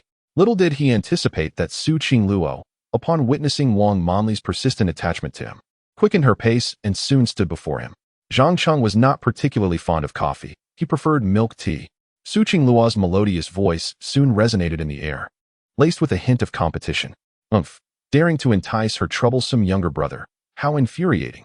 The moment Su Qingluo arrived, all eyes of the students present were drawn towards her. Almost immediately, she presented a cup of milk tea to Zhang Cheng. Here, dear brother, indulge in my milk tea. It's strawberry flavored. At these words, the crowd erupted in astonishment. How could it be that the two most admired beauties of Tianhai University were vying to serve Zhang Cheng beverages? What kind of fairness was this? Zhang Cheng, however, found himself in no position to revel in the attention. With two illustrious figures competing for his favor, he was at a loss as to whom to choose. The situation was rather urgent. Chapter 30. Affection for Su Yao. Indeed, Zhang Cheng felt quite anxious. How was he to select between the two renowned beauties of Tianhai University, both offering him drinks? Moreover, the palpable tension between Su Qingluo and Wang Manli suggested that he had unwittingly become a pawn in their rivalry. This realization left him quite displeased, and just as he contemplated a refusal, the system's voice echoed once more. Ding. Congratulations, host. You have triggered a task. Option 1. Accept Su Qingluo's milk tea. Reward. Tenfold rebate on expenditures toward the goddess, compounded. Option 2. Decline Su Qingluo's milk tea. Reward. Random enhancement of a physical attribute by 1. Upon receiving this notification from the system, Zhang Cheng was momentarily taken aback. This time, the insistent system did not pressure him, which brought him immense relief. It seemed that the system had finally shown a semblance of conscience, leading Zhang Cheng to momentarily consider it as Su Qingluo's devoted servant. However, he was perplexed as to why the system only presented options pertaining to Su Qingluo, without any mention of Wang Manli. In contemplating these choices, the first option appeared more advantageous, granting him a tenfold rebate from the goddess. Yet, given the current circumstances, Zhang Cheng felt as though he were being used as a mere pawn in their contest, which greatly displeased him. Thus, after a moment of reflection, he politely declined, stating, "I apologize, but I sang too long last night and my throat is not well." The doctor advised against coffee and stimulating beverages like milk tea. By choosing neither, he hoped to assert that neither of them could use him as a pawn. Furthermore, rejecting both would not hinder his ability to select the second option later. Indeed, no sooner had Zhang Cheng finished speaking than the system chimed again. "Congratulations, host, for making a choice. Random reward, strength increased by 1. As the system's announcement faded, Zhang Cheng felt a subtle enhancement in his strength. Though not markedly significant, it was nonetheless a tangible improvement. To his surprise, the system had shown a rare moment of benevolence. Zhang Cheng's refusal left the onlookers once again in disbelief. To everyone's astonishment, Zhang Cheng unexpectedly declined the drinks offered by 2 of the most beautiful girls on campus. The crowd marveled at his audacity. While they would have eagerly accepted such an offer, he had the gall to refuse. Both Wang Manli and Su Qingluo were momentarily taken aback, clearly not anticipating such a dual rejection.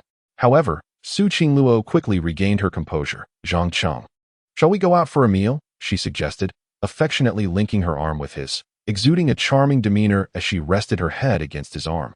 This scene left onlookers utterly speechless. What was happening? Su Qingluo had taken the initiative to cling to Zhang Cheng's arm, appearing almost like a delicate bird. Were they now a couple?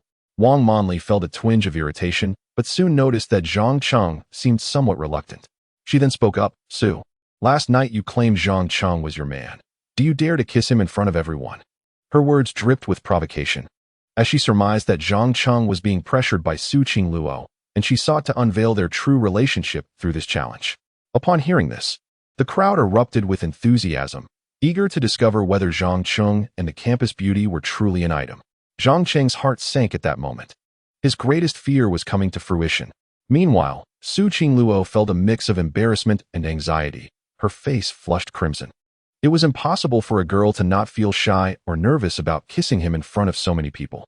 Yet, Wang Manli seemed convinced that Zhang Cheng and Su Qingluo were merely pretending to be a couple. If they did not kiss, their faade could easily be shattered. However, Zhang Cheng had no intention of complying with Wang Manli's insinuation. He did not wish to publicly kiss Su Qingluo. If that were to happen, it would irrevocably cement their relationship in the eyes of everyone present. Realizing this, he boldly declared, "What relationship I have with Senior Su is none of your business." After uttering these words, he grasped Su Qingluo's hand and hastily departed, fearing that lingering any longer might lead to an unforeseen predicament. If the system were to present him with an option to kiss Su Qingluo in front of the crowd, he would truly be at his wit's end. Thus, he seized the opportunity to escape before any tasks were triggered.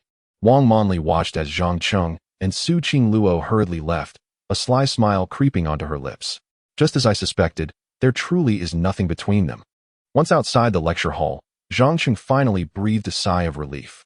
He had successfully evaded Wang Manli, a woman whose cunning was truly remarkable. Attempting to force a kiss between them, he had no intention of complying with her wishes. "That is how Senior Manli is. From the moment I entered Tianhai University, she has tried to undermine me. Fortunately, my wits have kept me safe from her schemes," he remarked, still feeling a tinge of anxiety. Su Qingluo, panting slightly, patted her chest in relief. Moments ago, she was utterly terrified. To be honest, she was quite willing to kiss Zhang Cheng, but in front of so many people, she felt a bit anxious. This woman is rather troublesome. It would be wise to see her less often. Zhang Cheng harbored a strong aversion towards Wang Manli. Her scheming nature left much to be desired. Su Qingluo, in agreement, nodded and then, with her large eyes blinking, addressed Zhang Cheng. "Zhang Cheng, shall we go for a meal?" "Meal?" Zhang Cheng suddenly recalled the tenfold consumption rebate effect he had when spending on his goddess, and he nodded in affirmation. "All right, let us dine." "No, let us go to Hot Pot," he suggested, for the establishment was one he had invested in, and dining there would indirectly enrich himself. This was a case of keeping the benefits within one's own domain. "Very well, let us go to Hot Pot. I represent Yi Shiming and the others entreating you to express our gratitude for your performance last night. Otherwise, we would have concluded poorly." Su Qingluo expressed her heartfelt appreciation. How could Zhang Cheng allow Su Qingluo to pay? That would undermine the purpose of his expenditure. No, it is I who should be grateful to you for providing me with the opportunity to gain fame through singing. I ought to treat you, Zhang Cheng replied as they walked, still intent on benefiting from Su Qingluo. All right then, today you treat me. And tomorrow I will return the favor, Su Qingluo suggested after a moment's contemplation, clearly adept at creating opportunities for herself. Zhang Cheng casually nodded in agreement. Soon, they arrived at Hot Pot. After a week of operation, the restaurant had successfully transformed, with patrons flocking in daily for Hot Pot. Zhang Cheng surveyed the scene with satisfaction. The week-long observation period had concluded, and it was time to invest the remaining 9 million. However, filling their stomachs took precedence. After a brief wait for an available private room, once inside, Zhang Cheng immediately began selecting the most expensive ingredients: Australian king crab, premium abalone, deep-sea squid, and exquisite beef tripe. He scrolled through the menu on his phone, specifically choosing the priciest items. Finally, he ordered a bottle of 1973 Lafite to soothe his throat. This bottle of red wine alone cost a staggering 150,000, making it the most expensive item at Hot Pot. Altogether, Zhang Cheng had ordered nearly 300,000 worth of ingredients, marking the most extravagant meal he had ever indulged in. When the dishes arrived, Su Qingluo was left astounded. Zhang Cheng, have you ordered so much? Can we possibly finish it all? Her small face was a picture of surprise. If we can't finish, we can always take it home. Zhang Cheng was unfazed by the expense. After all, it was charged to Su Qingluo, and the money spent was ultimately an investment in his own establishment. It was a win-win situation, yielding substantial gains. Very well. May I have a glass of that red wine? Su Qingluo asked, eyeing the bottle, but Zhang Cheng sternly refused. No, you can only have one glass. You must not drink. Zhang Cheng, wary of Su Qingluo, recalled the harsh lessons from their previous encounters. Very well, I shall indulge in a beverage. Su Qingluo acquiesced. That's the spirit. You sip your drink while I savor my red wine. Let us toast.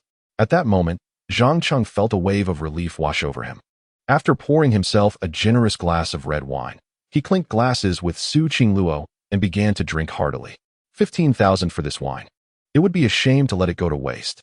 Zhang Cheng, be cautious not to overindulge. This wine has quite the after effect. Su Qingluo cautioned with genuine concern. No worries. At 15,000 a bottle, not drinking would be a travesty, Zhang Cheng replied, pouring himself another glass and delighting in the Australian king crab while he ate and drank. This is extravagance. It's as if we are feasting on money, Su Qingluo thought. Resigned to accompany Zhang Cheng in his hot pot feast. After consuming nearly half a bottle of wine, Zhang Cheng suddenly felt a wave of dizziness, a flush creeping onto his face. Goodness, this wine really packs a punch. His thoughts began to swirl, and even grasping the deep-sea squid with chopsticks felt laborious. Noticing Zhang Cheng's unsteady grip, Su Qingluo realized he was intoxicated and quickly moved to assist him. I mentioned this wine could be potent. Let me help you to the sofa for a moment. Her face was etched with concern as she supported him toward the couch. As he leaned against her, the alluring scent of orchids enveloped him, evoking a sense of familiarity. Is that the scent of orchids? Could it be Su Yao? A tipsy Zhang Cheng suddenly turned his head, catching sight of an exquisitely beautiful face that bore a resemblance to Su Yao from his childhood. Upon hearing him call her Su Yao, Su Qingluo felt a surge of joy. Naughty little brother, you recognized me? She was taken aback, thrilled that he acknowledged her in that moment. However, her words went unanswered as Zhang Cheng enveloped her in a tight embrace. Su Yao, at last I see you. I've missed you so much. He clung to Su Qingluo, pouring out years of longing fueled by the wine. Naughty little brother, I've missed you too.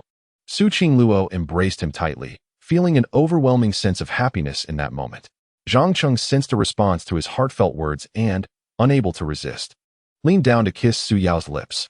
As their lips met, Su Qingluo shivered slightly, wrapping her arms around Zhang Cheng's neck and passionately reciprocating his affection. Chapter 31. The Campus Belle. You have not mistaken, I am indeed Su Yao. Under the influence of alcohol, Zhang Cheng's mind was a chaotic blur, completely devoid of reason. The familiar fragrance of orchids led him to mistakenly identify Su Qingluo as Su Yao, and he kissed her fervently, as if to release a decade's worth of yearning. Su Qingluo, believing Zhang Cheng had truly recognized her, was filled with joy and responded with equal fervor, embracing him tightly. Both individuals were spirited young souls. And after consuming some alcohol, Zhang Cheng felt an awakening within him. His hands moved instinctively over Su Qingluo's form, enveloped in Zhang Cheng's profound affection. Su Qingluo not only refrained from resisting his bold advances, but also submitted eagerly. As passion intensified, their lips met, intertwining their souls.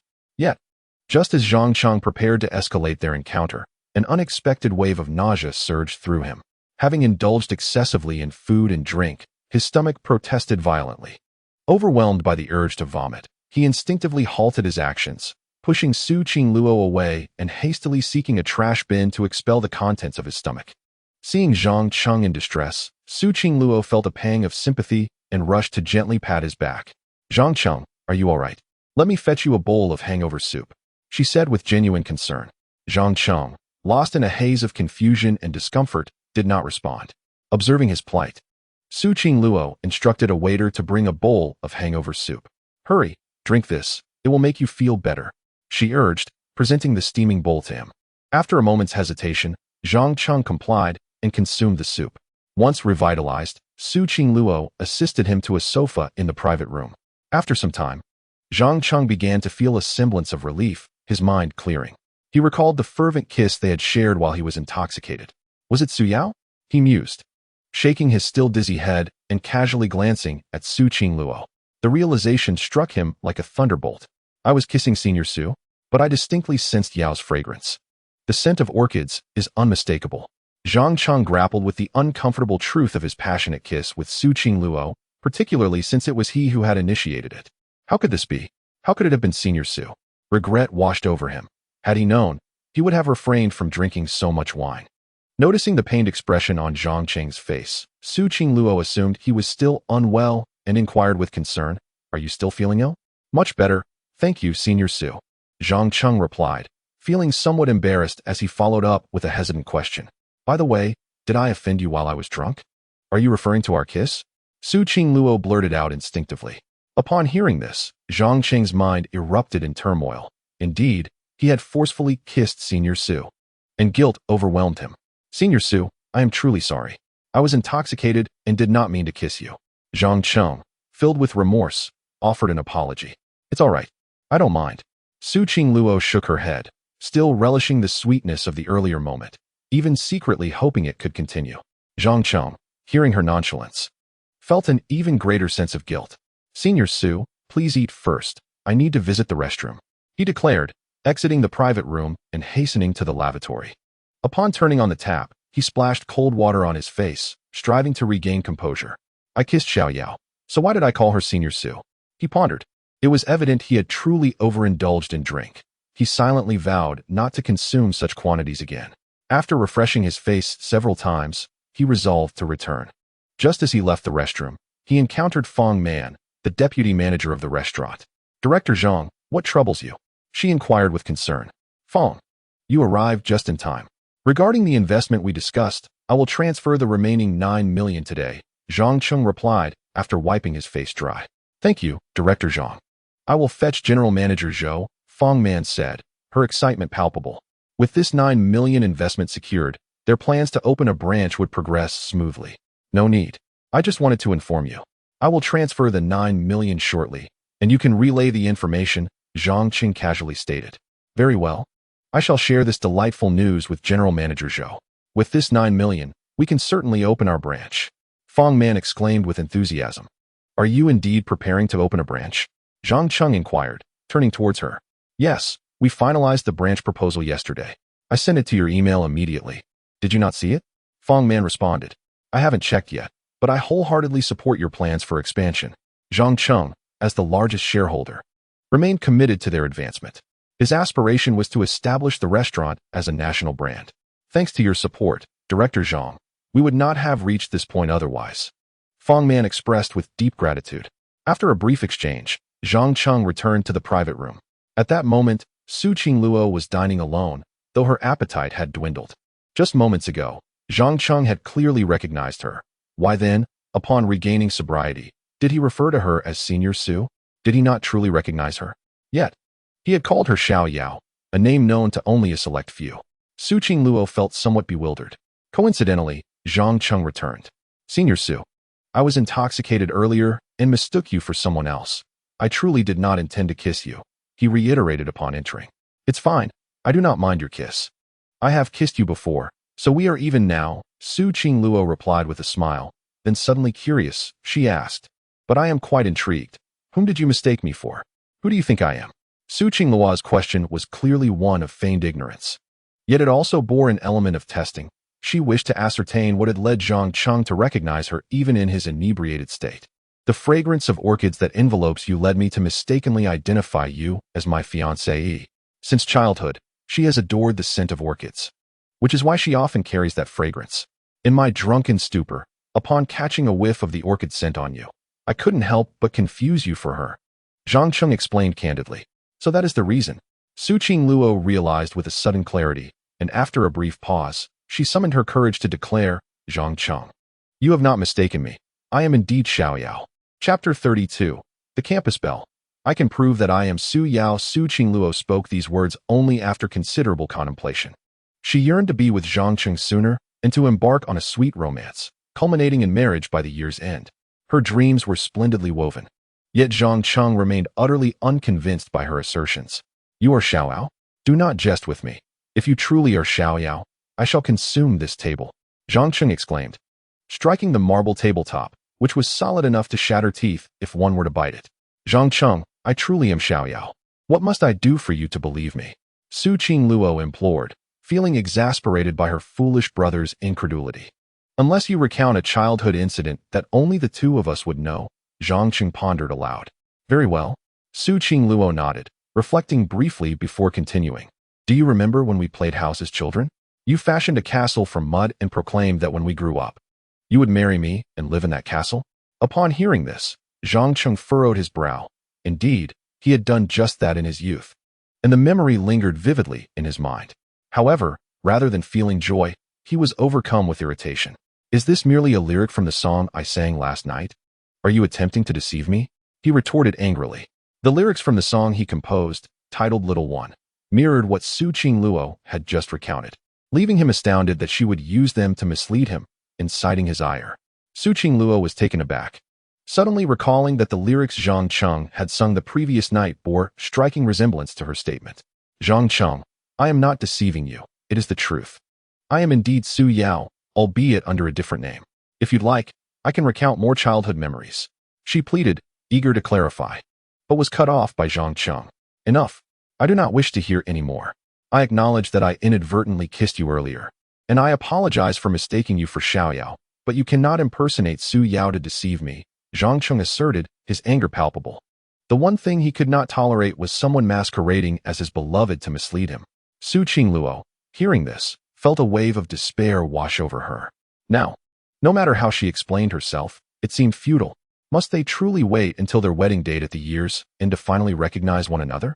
In a moment of urgency, Su Qingluo suddenly recalled something and turned to Zhang Cheng, exclaiming, Zhang Cheng, there is another thing that can prove I am Su Yao. In her fervor, she began to hastily remove her skirt, revealing a red cinnabar birthmark in the shape of a character on her backside, complete with a horizontal stroke beneath it. As a child, Zhang Cheng had seen this birthmark and remarked on its unique shape. Desperate to validate her identity as Su Yao, Su Qingluo was resolute, even daring to undress before him. However, this audacious act left Zhang Cheng in shock. Su Xuejia, what are you doing? Why are you undressing to prove yourself? He stammered, taken aback by Su Qingluo's boldness. Hearing this, Su Qingluo's face flushed with embarrassment. Yet she deemed it necessary to prove herself. After all, she would eventually be Zhang Cheng's wife, so revealing herself to him was of little consequence, especially since he had seen her as a child.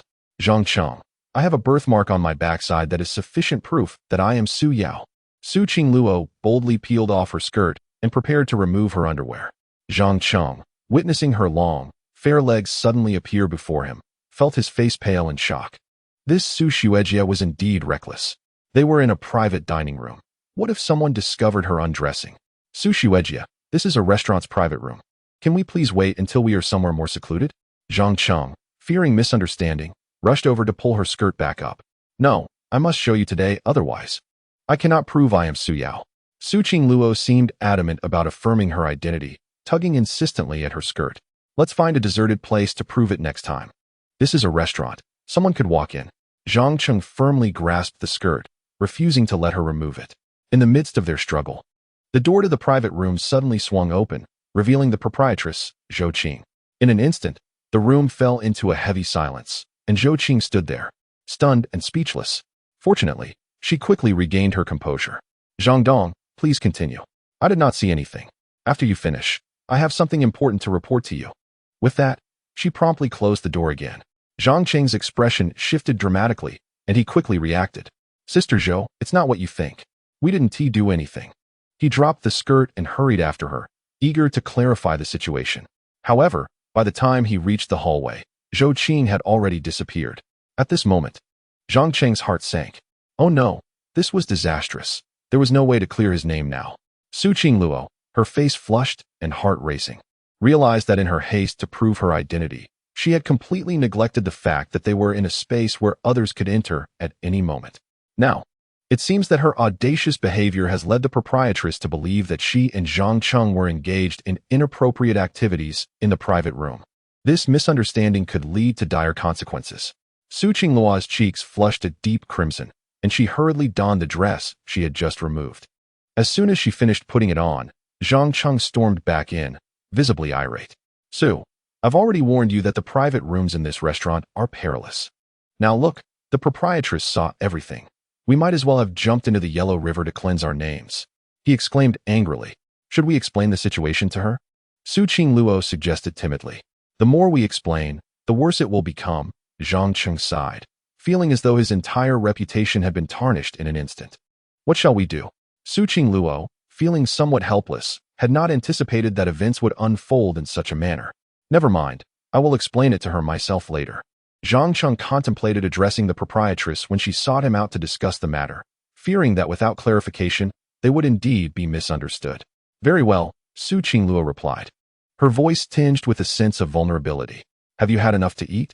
If you're full, we can head back, Zhang Cheng declared, now devoid of any desire to continue indulging in hot pot or to take Su Qingluo on a spending spree for rebates. I'm full, Su Qingluo nodded weakly, resembling a child who had erred. But then she recalled something and said to Zhang Cheng, by the way, tomorrow is the weekend. You should come to my dormitory. My 3 roommates are going on an autumn outing, leaving me all alone. I will prove my identity to you then. Su Qingluo seemed undeterred, wishing to use the birthmark on her posterior to definitively validate her identity as Su Yao. Still pursuing this? Zhang Cheng responded, exasperated, when suddenly the system's voice chimed in once more. Ding. New task triggered. Option 1. Agree to Su Qingluo's invitation to the girls' dormitory. Reward, a shop voucher and double investment returns. Option 2. Decline Su Qingluo's invitation. Reward, random attribute 1. Faced with the options, Zhang Cheng refrained from berating the system this time. The shop voucher was precisely what he needed, and the prospect of double investment returns was equally enticing. Thus, he swiftly made his choice. No problem, Su. I will come to your dormitory tomorrow. Zhang Cheng responded promptly. As soon as he finished speaking, the system's voice echoed again. Ding. Congratulations, host, you have made a choice. Reward, 1 shop voucher and double investment returns, valid for 1 year. Zhang Cheng felt quite pleased with these rewards and planned to study them further once he returned home. Upon hearing Zhang Cheng's agreement, Su Qingluo's face lit up with excitement and joy. Wonderful. It's settled then. You must come to my dormitory tomorrow. We shall not part ways. Su Qingluo was thrilled, thinking ahead to how she would plan for the day. Her fiancé had finally come to her dormitory, so naturally, she wanted to tidy up a bit. Moreover, after he had seen the birthmark on her backside the next day, their relationship would undoubtedly be solidified. With no one else around in the dormitory, they might even indulge in some intimate moments. Just the thought of this made Su Qingluo's cheeks flush with embarrassment. Sweet romance was just around the corner, and she could hardly contain her excitement. After they had made their arrangements, they left the private room. Their extravagant hot pot meal had cost around 300,000. A considerable splurge, yet the prospect of receiving a tenfold return made it worthwhile. As for the remaining budget, they could always find another opportunity to spend it on Su Qingluo. After settling the bill, Zhang Cheng needed to speak with the owner, Zhou Qing. So he allowed Su Qingluo to return to her dormitory alone for the time being. Upon arriving at the second-floor office of the restaurant, Zhou Qing was waiting for him. She appeared slightly surprised to see Zhang Cheng arrive so soon. Mr. Zhang, has everything been resolved so quickly? Zhou Qing exclaimed with astonishment. This comment left Zhang Cheng feeling rather awkward. Sister Zhou, my relationship with senior sister Su is entirely innocent. The situation earlier was merely due to a problem with her skirt. I was helping her check it. Nothing more. He hastily fabricated a reason. I understand, young man. Full of vigor, especially with someone as beautiful as Su Qingluo. However, your swift conclusion raises some concerns, Zhou Qing said with a teasing smile. Zhang Cheng felt at a loss for words. It's really not what you think, Sister Zhou. My relationship with Su Qingluo is completely platonic, at most. She is my club president, he insisted, unable to resist further explanation. Enough with the explanations. Next time you come for hot pot, I'll prepare some sea cucumbers for you. I assure you they'll enhance your endurance. Zhou Qing's words carried a hint of mischief. Zhang Cheng felt his face heat up. After all, he was still a virgin. Forget it. I can't win this argument with you. Let us discuss business now, he said helplessly. All right, let us get down to business. After brewing a cup of tea for Zhang Cheng, Zhou Qing handed him a document from the table. We are planning to open a branch. And this document lists several malls we have surveyed. Our resources are limited, so I need your insight on which mall would be most suitable for our entry. Zhang Cheng took the document and began to examine it seriously. The malls listed were all prominent large-scale establishments in Tianhai City, catering to a middle to upper-class clientele, making them quite fitting for the customer base of the restaurant. It was evident that Zhou Qing and her team were earnest in their endeavors. However, given their current constraints in funding and manpower, they could only select one mall to enter, and as this would be their first branch, it was crucial to choose a suitable location for brand establishment and operations. Zhang Cheng scrutinized the listed malls, noting that the rental prices for the desired spaces were quite steep. Upon reaching this point, Zhang Cheng suddenly recalled that he had recently obtained a shop voucher, and he wondered if it could be of use. He promptly began to investigate the usage of the voucher. The shop voucher, when utilized to purchase a shop, it allows for a full refund of the rental fees, and additionally, the shop is endowed with the effects of a prosperous location. Zhang Cheng was slightly taken aback upon reading this. He had not anticipated the voucher's remarkable benefits, which not only promised a complete reimbursement for the purchase, but also conferred the advantages of a favorable site. This was indeed a miraculous tool for opening a store, particularly suitable for the urgent expansion of his business, Shui Di Lao. With the shop voucher in hand, Zhang Cheng felt emboldened in selecting a branch location, and his gaze shifted toward the largest mall available. This one, Taihe International Shopping Center, and it must be the largest storefront. Zhang Cheng's eyes gleamed with determination as he continued. This shopping center is surrounded by towering buildings and is not far from several universities. It is undoubtedly the most suitable location for our branch. Having set aside financial concerns, Zhang Cheng focused on the location and foot traffic when selecting a shop. It must be said that his discerning eye was indeed impressive. The Taihe International Shopping Center, although boasting an excellent location and ample space, demanded an exorbitant annual rent of 3 million, and occupancy was not guaranteed. Furthermore, rumors had it that several prominent dining establishments were vying for the largest shop within the center. Zhou Qing also held a keen interest in the Taihe International Shopping Center, but the rent was prohibitively expensive, and the largest shop would attract fierce competition, likely driving up the rental costs even further. No matter, this is the one. Its location is exceptional. Once we establish our presence, our Shui Di Lao brand will undoubtedly make a resounding impact, Zhang Cheng asserted with great confidence. All right, then it is settled. However, to secure the largest shop in this shopping center, we must enter a bidding process. If Chairman Zhang has the time, I would like to take you along for the bid tomorrow afternoon, Zhou Qing suggested. Sure, no problem. It is agreed. Zhang Cheng nodded in agreement. The following day was a weekend, yet Su Qingluo rose early to tidy her dormitory. Lin Baiwei, Yi Shimeng, and Lu Yanran had also prepared themselves, as they planned to embark on an autumn outing together. Just before their departure, Yi Shimeng could not resist asking Su Qingluo once more, Qingluo, are you truly not joining us for the trip? I heard that Jinsha Beach is quite enjoyable, and you can even catch crabs in the sea. I do not fancy crab catching. You all go ahead and have fun. Su Qingluo cheerfully declined. Today, she was eager to meet Zhang Cheng and had no time for leisure with her friends. Lu Yanran wished to persuade her otherwise, but was interrupted by Lin Baiwei. Let us not disturb her. This young lady is likely planning to go on a date with someone today, which is why she is not interested in our outing. Lin Baiwei's insight was astute. She could tell that Su Qingluo was in the mood for romance. Upon hearing this, Su Qingluo's cheeks flushed. and she chose not to voice a rebuttal, tacitly acknowledging the implication. This further solidified Lin Baiwei's conviction. She promptly retrieved a box from the drawer and placed it into Su Qingluo's hands, whispering in her ear, "When you go out on a date, remember to take proper precautions, otherwise it could lead to complications.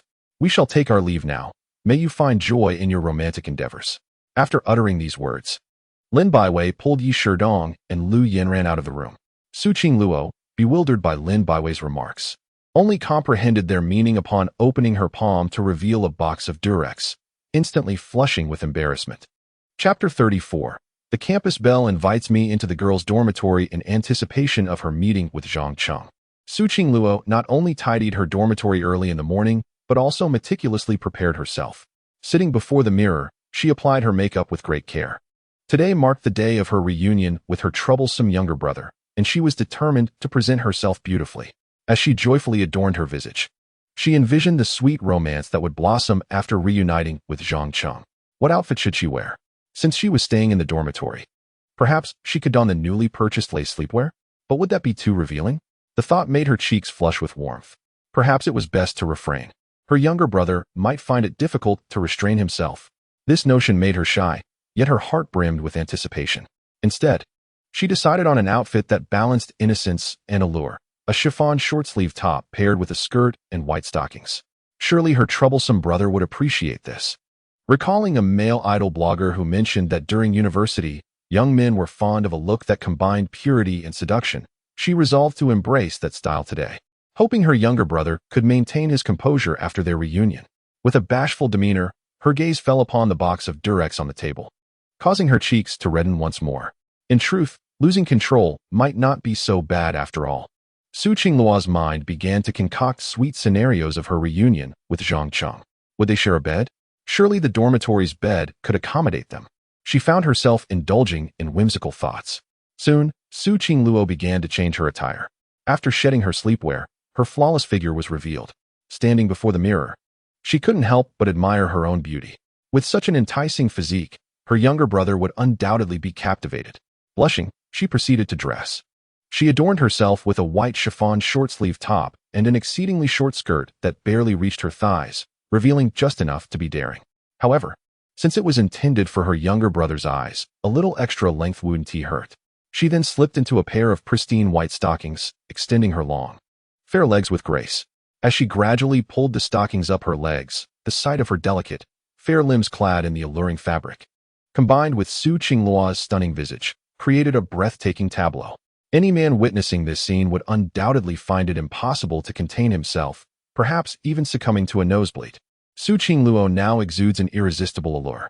As she gradually pulls her white stockings up, they soon envelop her perfect, long legs. After donning the stockings, she stands before the mirror once more. Gazing at her reflection, a blend of innocence, desire, and beauty, she smiles coyly. Hee, my dear little brother. This time you won't escape my grasp. However, feeling that her preparations were incomplete, Su Qingluo retrieved a curling iron and gently styled her lustrous black hair into soft curls, believing this would enhance her charm. Yet, something still seemed to be amiss. As she scrutinized her reflection, an idea struck her. Yes, she needed a hint of romantic fragrance. With this thought, she hurried to her drawer and pulled out a cherished bottle of love perfume that had remained untouched for years. After spritzing it upon herself, she reveled in the sweet scent, certain that her little brother would be unable to resist it. A delightful blush adorned her cheeks. Once her preparations were complete, she took out her phone and sweetly messaged Zhang Cheng on WeChat. When will you come? At that moment, Zhang Cheng had just finished breakfast and was preparing to spend some time at the library. Little did he expect Su Qingluo's message to arrive. Instinctively, he clicked on the voice message, and her melodious, delicate voice filled his ears, sending a shiver down his spine. Don't rush. I'll read for a while at the library and come to you around 9. Checking the time, Zhang Cheng noted that it was only around 8 o'clock, and he hesitated at the thought of visiting the girls' dormitory so early. All right, then hurry up. I'll be waiting for you. Su Qingluo's voice held a hint of disappointment, yet it was brimming with anticipation and longing. She was eager to meet Zhang Cheng, but he was less hurried, convinced that Su, the senior, could not possibly be his beloved Xiao Yao, and thus he remained indifferent. While Zhang Cheng immersed himself in his reading at the library, Su Qingluo, in the girls' dormitory, grew increasingly anxious, even restless. She felt like a bride awaiting her wedding day, nervous, excited, and hopeful. She yearned for the moment of recognition with Zhang Cheng, anticipating the warmth of his embrace. Why is time dragging on so slowly? Su Qingluo checked her phone for the 5th time, only to find that it was still only 8:40. It felt as though this day had stretched on interminably. Finally, the clock struck 9, yet Zhang Cheng, still engrossed in his books at the library, seemed to have forgotten their arrangement. In a fit of impatience, Su Qingluo sent another message. Have you arrived yet? Hurry up. Receiving her message, Zhang Cheng recalled their agreement. Ah, this senior is quite bothersome. I can't even enjoy my reading. Reluctantly, he closed his book and left the library, thinking it was best to humor her and see what excuse she might concoct next. Zhang Cheng sighed and made his way towards the girls' dormitory. However, halfway there, a sudden downpour drenched him completely. It was already late September, and the rain seemed to have no regard for the season. After muttering a complaint, he hurried towards the dormitory. Yet, even upon arrival, gaining entry proved to be a challenge. The dormitory supervisor stood watch at the entrance. Students, boys are not permitted inside the girls' dormitory. She firmly blocked Zhang Cheng's advance. Boys aren't allowed. Zhang Cheng was momentarily at a loss for words. It seemed fate had dealt him a cruel hand. Of course not. How can boys just waltz into the girls' dormitory? The supervisor exclaimed. Fine, then I won't go in. Zhang Cheng pouted, preparing to turn back, only to find the rain intensifying, leaving him in a dilemma. The heavens truly seemed to conspire against me. With no other options, he reluctantly resorted to WeChat to borrow an umbrella from Su Qingluo. Upon learning that Zhang Cheng had arrived at the entrance of their dormitory, Su Qingluo was ecstatic. Slipping on her slippers, she hurriedly dashed downstairs. Finally, my annoying little brother has come. Once she reached the entrance, the clever Su Qingluo addressed the supervisor, Aunt Qin. My computer is broken, and I asked my junior to come fix it. We'll leave right after. With a combination of charm and persistence, she managed to persuade the supervisor to grant them access. If it's for a computer repair, make it quick, no longer than an hour. Please register here first. Zhang Cheng was taken aback by Su Qingluo's resourcefulness. Indeed, beauty often afforded privileges. Soon, after registering his name with the supervisor, he followed Su Qingluo into the girls' dormitory. Room 402. As soon as Zhang Cheng entered Su Qingluo's room, she swiftly locked the door behind him, causing a flutter of unease within him. Do we really need to lock the door, Sujie? He whispered. Of course we do. What if something like yesterday happens again?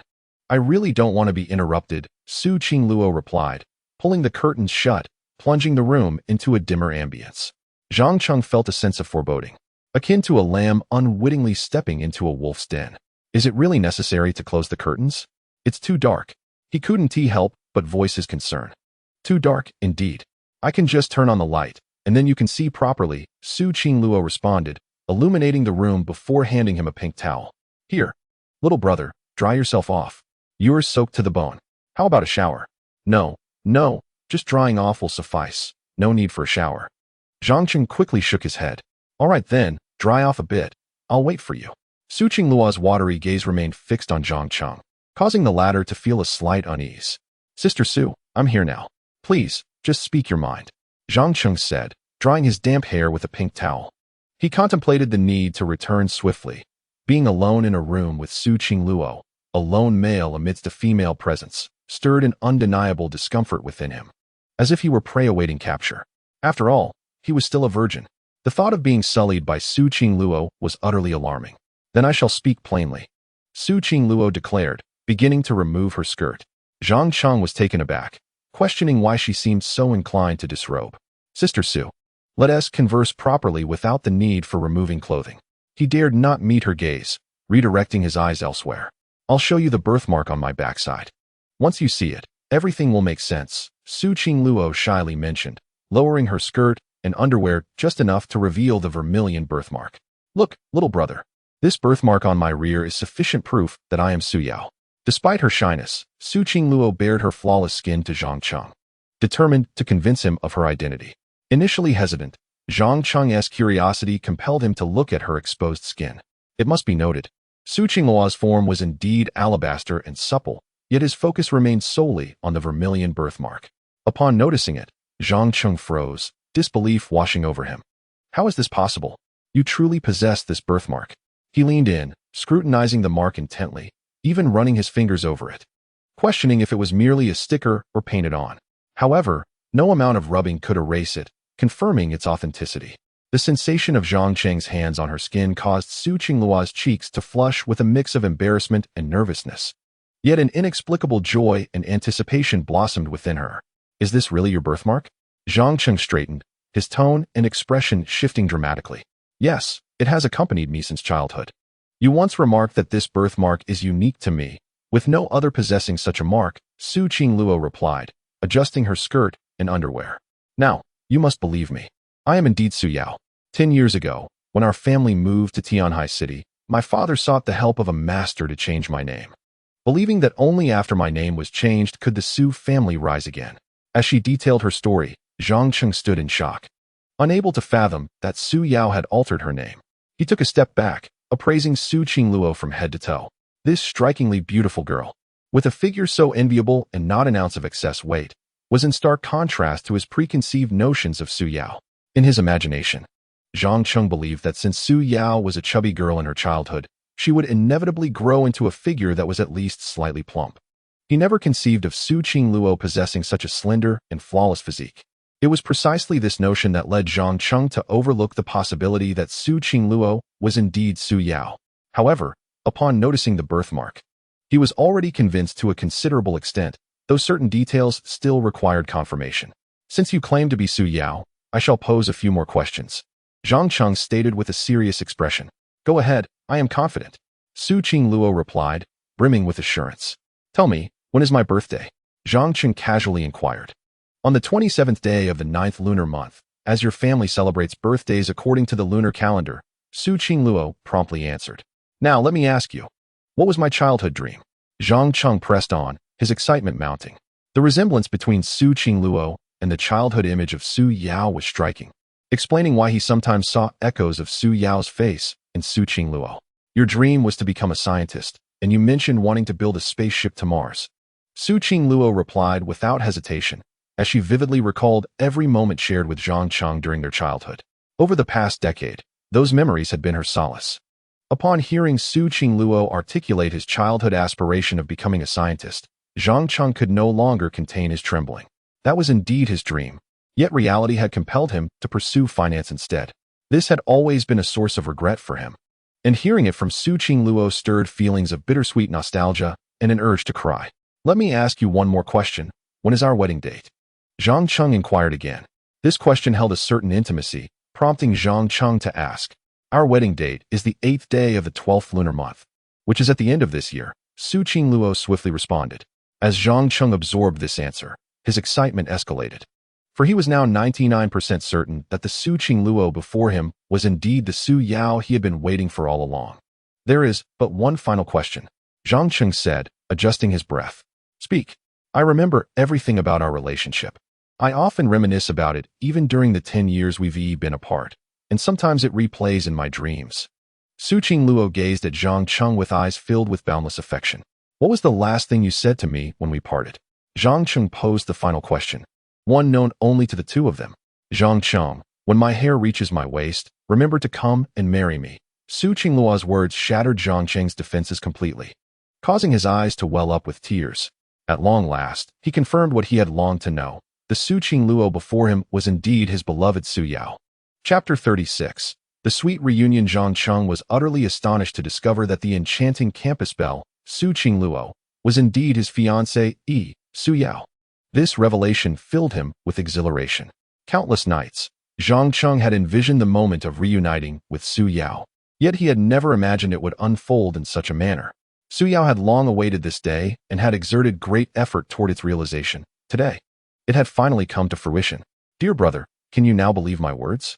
Su Qingluo teased with a playful laugh. Yes, I believe you. It's just that you are a tad slimmer and more graceful than I had envisioned.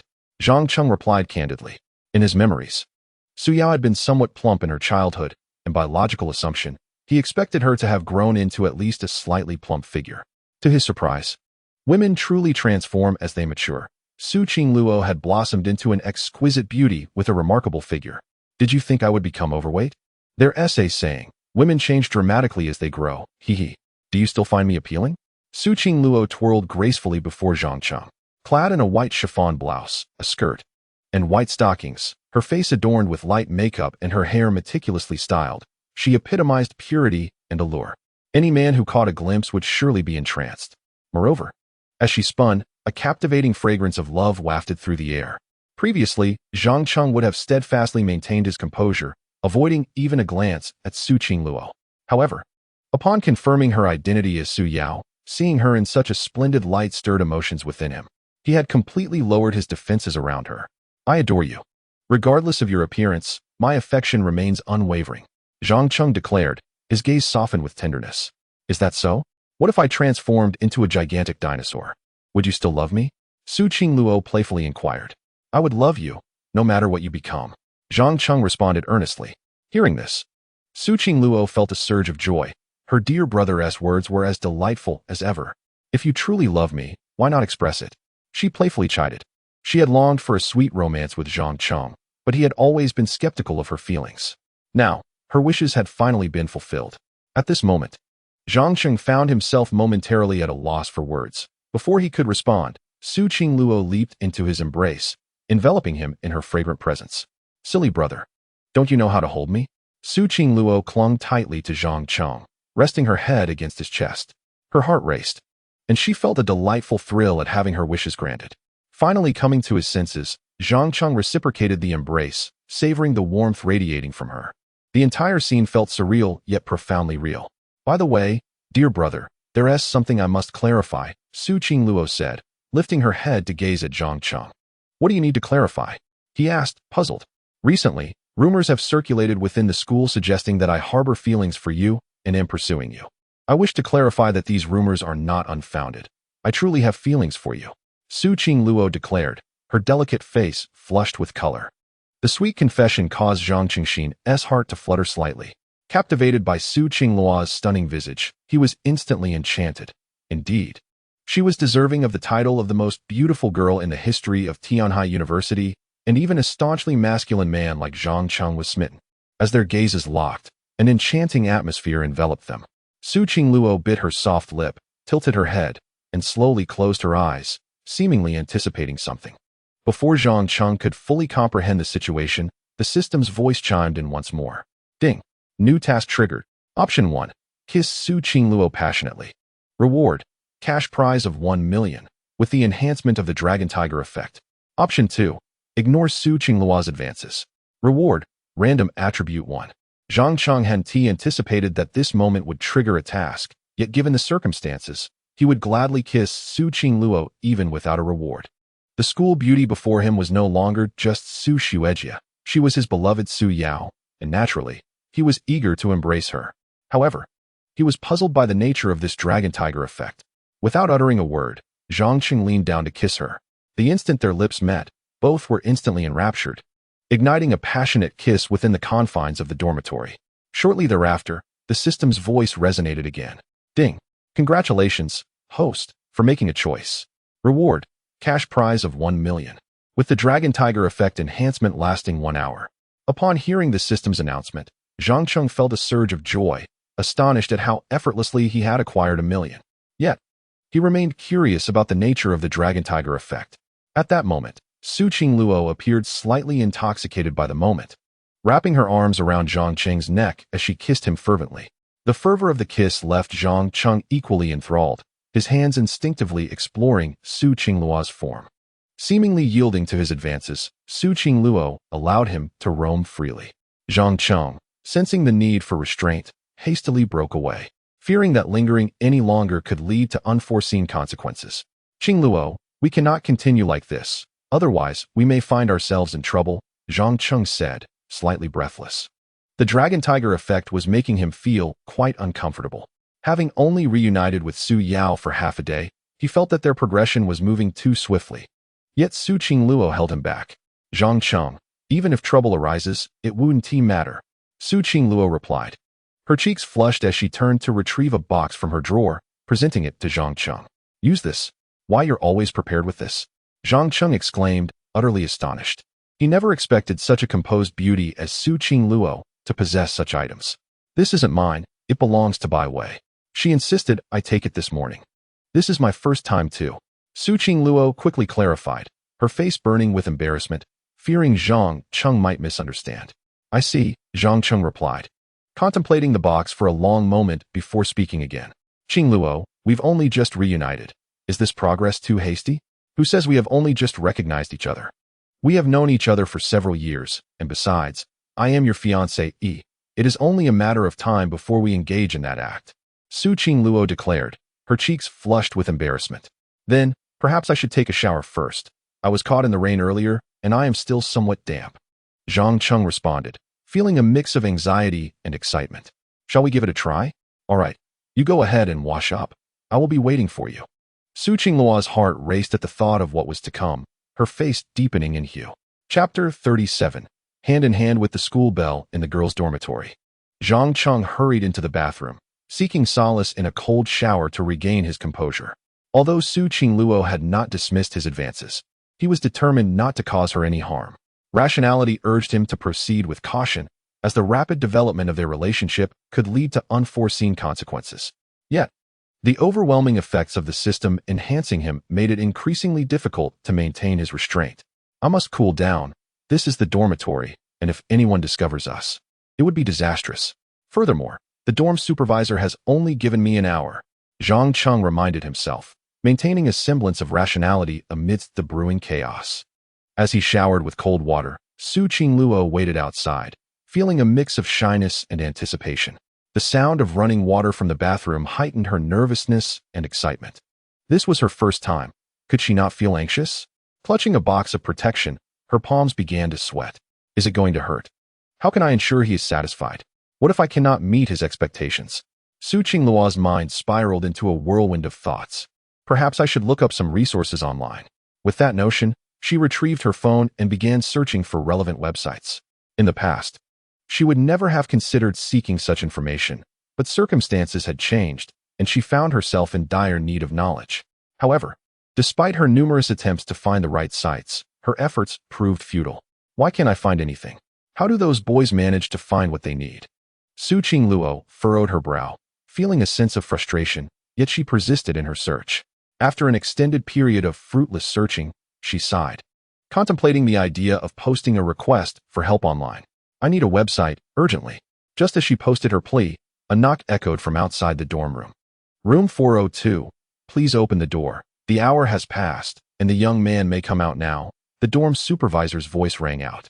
Startled, Su Qingluo nearly dropped her phone. Oh no, the dorm supervisor is here. Panic set in as she spun in place, unable to devise a plan. She could only think to seek Zhang Cheng's assistance. In her haste, Su Qingluo flung open the bathroom door, only to be met with an unforgettable sight. Upon witnessing the scene before her, Su Qingluo's delicate face flushed crimson, yet her large eyes remained fixated. Zhang Cheng, taken aback, hastily covered himself with a towel. In his haste to cool down with cold water, he had forgotten to lock the bathroom door, and now, a grave predicament had unfolded. He had been completely seen by Su Qingluo. Su Qingluo, what are you doing? I'm in the shower. Why did you barge in? Zhang Cheng exclaimed, his embarrassment palpable as his face turned a deeper shade of red. Realizing the situation, Su Qingluo quickly responded, covering her eyes with her hands. You naughty brother. The dormitory supervisor is here, and she wants you to come out. While speaking, she could not help but peek through her fingers at Zhang Cheng. Her cheeks now flushed all the way to her ears. I understand. You go out first. I will get dressed and come out afterward, Zhang Cheng replied. Feeling utterly at a loss. His pristine reputation had been irrevocably tarnished today. The only consolation was that it was his future fiancée who had witnessed it. So perhaps it was not entirely a loss. Upon hearing this, Su Qingluo turned to leave, closing the bathroom door behind her. Once outside, she remained flustered by the earlier encounter, the blush on her face lingering for some time. Meanwhile, the dormitory supervisor grew increasingly impatient as Su Qingluo took her time to open the door. Room 402. If you don't open the door soon, I will come in. The supervisor called out, brandishing her keys as she prepared to unlock the door. The management at Tianhai University was quite strict. Males were generally prohibited from entering female dormitories. And even in special circumstances, they could not exceed an hour. Yet, Zhang Cheng had already been inside for over an hour, and with the door of room 402 locked, the supervisor felt compelled to intervene. After all, Should anything untoward occur, the responsibility would fall upon her. Seeing the supervisor about to enter, Su Qingluo, in a moment of desperation, attempted to block the door with her body, only to be outmaneuvered as the supervisor pushed the door open. As the supervisor stepped inside, Su Qingluo internally lamented the dire situation. Su Qingluo, why is the door locked? Where's that boy? The supervisor entered with a serious expression, her gaze scanning the room intently. He has an upset stomach. He is in the bathroom. Su Qingluo quickly fabricated an excuse. In her haste, she noticed she was still holding a box of Durex and, seizing the moment, discreetly hid it behind her back before she could be caught. An upset stomach? How does one get an upset stomach while fixing a computer? And why have you drawn the curtains? Can one even fix a computer in such darkness? The supervisor grumbled as she walked over to pull the curtains open. He is indeed unwell. Perhaps he caught a chill from the rain earlier. If you don't believe me, feel free to check the bathroom yourself, Su Qingluo cleverly countered. Very well, let him be. I will wait for him outside. He cannot remain in the female dormitory any longer, the supervisor declared, positioning herself at the door, determined to wait until Zhang Cheng emerged. This was a considerable leniency, as she refused to leave until he made his appearance. As Su Qingluo observed the situation, she let out a silent sigh, realizing that today would not afford her the opportunity to confront her troublesome younger brother. Zhang Cheng, concealed within the restroom, had managed to dress himself, yet lacked the courage to emerge. The lingering effects of the Dragon Tiger potion rendered him unable to stand upright, forcing him to bend at the waist. However, he had overheard the excuse Su Qingluo had concocted for him. Since an explanation had already been fabricated, he might as well linger in the restroom for another half hour. Zhang Cheng found himself with no other option. He was incapable of straightening up and could only wait it out. This infernal potion had arrived at the most inopportune moment. As Zhang Cheng remained hidden, the dormitory matron refused to leave, compelling Su Qingluo to wait alongside her. The matron urged him several times to come out, but he remained in hiding. Just as her patience was wearing thin, the effects of the potion finally subsided, allowing Zhang Cheng to emerge from the restroom, feigning a stomachache. At last, he had exited. Time was of the essence. They needed to vacate the girls' dormitory promptly. The matron insisted. All right. To lend credibility to Su Qingluo's excuse, Zhang Cheng clutched his abdomen as he made his way outside. Su Qingluo glanced at the clock. It was nearly lunchtime. After hastily concealing the Durex in her drawer, she hurriedly followed him out. Zhang Cheng, let me take you to the hospital, Su Qingluo offered, supporting him as they walked. What a pair of dramatic performers they were. Noting Zhang Cheng's discomfort, the matron hesitated to add further comments, merely urging him to leave. At that moment, the rain outside had ceased, and once they stepped out, they dropped the pretense. Phew, we finally fooled the matron. Su Qingluo exhaled in relief. Indeed, that was a close call. Thank goodness for your quick thinking. Zhang Cheng expressed his admiration. Where are we headed now, troublesome brother? Su Qingluo asked, taking Zhang Cheng's hand without concern for the public setting. Holding Su Qingluo's delicate, fair hand, Zhang Cheng momentarily lost his composure. He had never anticipated that one day he would be holding hands with the campus belle of Tianhai University. Let us go have a meal. This afternoon, I'll take you shopping. Zhang Cheng suddenly remembered that he had yet to fully utilize the generous rebate for spending on his goddess. Now that Su Qingluo was officially his fiancée, he could spend on her without reservation. Only by elevating his own status could he truly secure her love. Otherwise, this fleeting happiness would merely be temporary. Zhang Cheng was acutely aware of the harsh realities of life.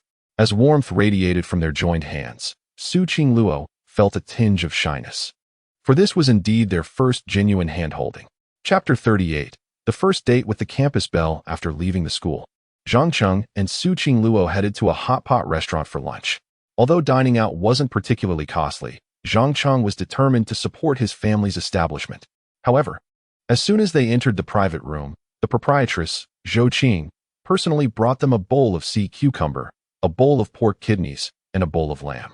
These three ingredients are all known for their ability to nourish the kidneys and enhance vitality. Upon realizing this, Zhang Cheng was left utterly astonished. Mr. Zhang, these three items are complimentary. Do indulge, Zhou Qing remarked with a playful smile directed at Zhang Cheng. Zhou, this is rather excessive, isn't it? Zhang Cheng responded, somewhat speechless, as he gazed at the three overflowing bowls before him. How could he possibly consume all this? Moreover, these three foods are known to generate heat. Overindulgence could lead to discomfort. Not too much. Being young and hasty is not advisable. Otherwise, Miss Su might have her reservations. Zhou Qing said with an underlying meaning. The innocent Su Qingluo failed to grasp the implication of her words. What do you mean by hasty? What reservations could I possibly have? Su Qingluo blinked her large, innocent eyes, puzzled and bewildered. It's nothing. Please, enjoy your meal. I shan't intrude any longer. Zhou Qing smiled at Zhang Cheng before taking her leave. Zhang Cheng cast a glance at the 3 grand platters of invigorating food, feeling a wave of silent exasperation wash over him. Zhang Cheng, are you quite familiar with the owner of this establishment? She addressed you as Mr. Zhang and generously provided you with 3 substantial servings. This must amount to a considerable sum. Su Qingluo inquired, her curiosity piqued. She had long wished to ask this question, although she was aware that Zhou Qing was the proprietor of the restaurant. It was evident their relationship was more than mere acquaintanceship given her formal address. I am a major investor in this establishment, hence her calling me Mr. Zhang. Zhang Cheng replied candidly, having no intention of concealing the truth from her, especially since Su Qingluo was now his fiancée. Upon hearing this, Su Qingluo's mouth fell agape, her expression one of disbelief. You invested in this restaurant? Her face was alight with astonishment. Indeed, so dining here also contributes to our own revenue. Zhang Cheng replied with a smile, as he personally prepared a slice of fatty beef for Su Qingluo, placing it in her bowl. With confirmation of his investment, Su Qingluo felt a mix of surprise and joy. She had not anticipated her fiancé's remarkable capabilities. After a moment of contemplation, she declared, in that case, I shall bring more friends to dine here in support of my husband's endeavors. She resolved to encourage more visits to the restaurant to bolster her husband's business. Touched by Su Qingluo's thoughtfulness, Zhang Cheng smiled affectionately and said, let us enjoy the hot pot first. After our meal, I shall take you shopping. Today marks the last day for discounts for the goddess. We must utilize the remaining balance. Ah, and dear brother, do partake in those 3 bowls Zhou gifted you first. Since they were given to you, they should not go to waste, Su Qingluo suggested, adding several pieces of lamb to Zhang Cheng's bowl. Zhang Cheng glanced at the 3 lavish bowls of nourishing food and sighed internally, yet he resolved to finish them to avoid waste. He ate until he was quite full, but felt an inexplicable heat within him. Before standing to settle the bill, he drank 2 bowls of cold water to alleviate the discomfort. This time, a total of 30,000 was spent, yielding a return of 300,000 after a tenfold rebate. There remains an allowance of 16,700,000 to be redeemed, which implies that Zhang Cheng must spend at least 167,000 to fully exhaust this rebate. Come, let us head to the largest mall in Tianhai. Zhang Cheng, naturally eager to indulge, set off after their meal. After dining, he summoned a taxi via his mobile phone, taking Su Qingluo along towards Tianhai's grandest shopping destination. Tiansheng International Mall, the largest in Tianhai, boasts an array of international brands, with prices that are decidedly steep. Only those of considerable means can afford to shop here. Qingluo, choose whatever you like today, it's on me. Zhang Cheng declared with remarkable generosity. Zhang Cheng, the items here are quite expensive.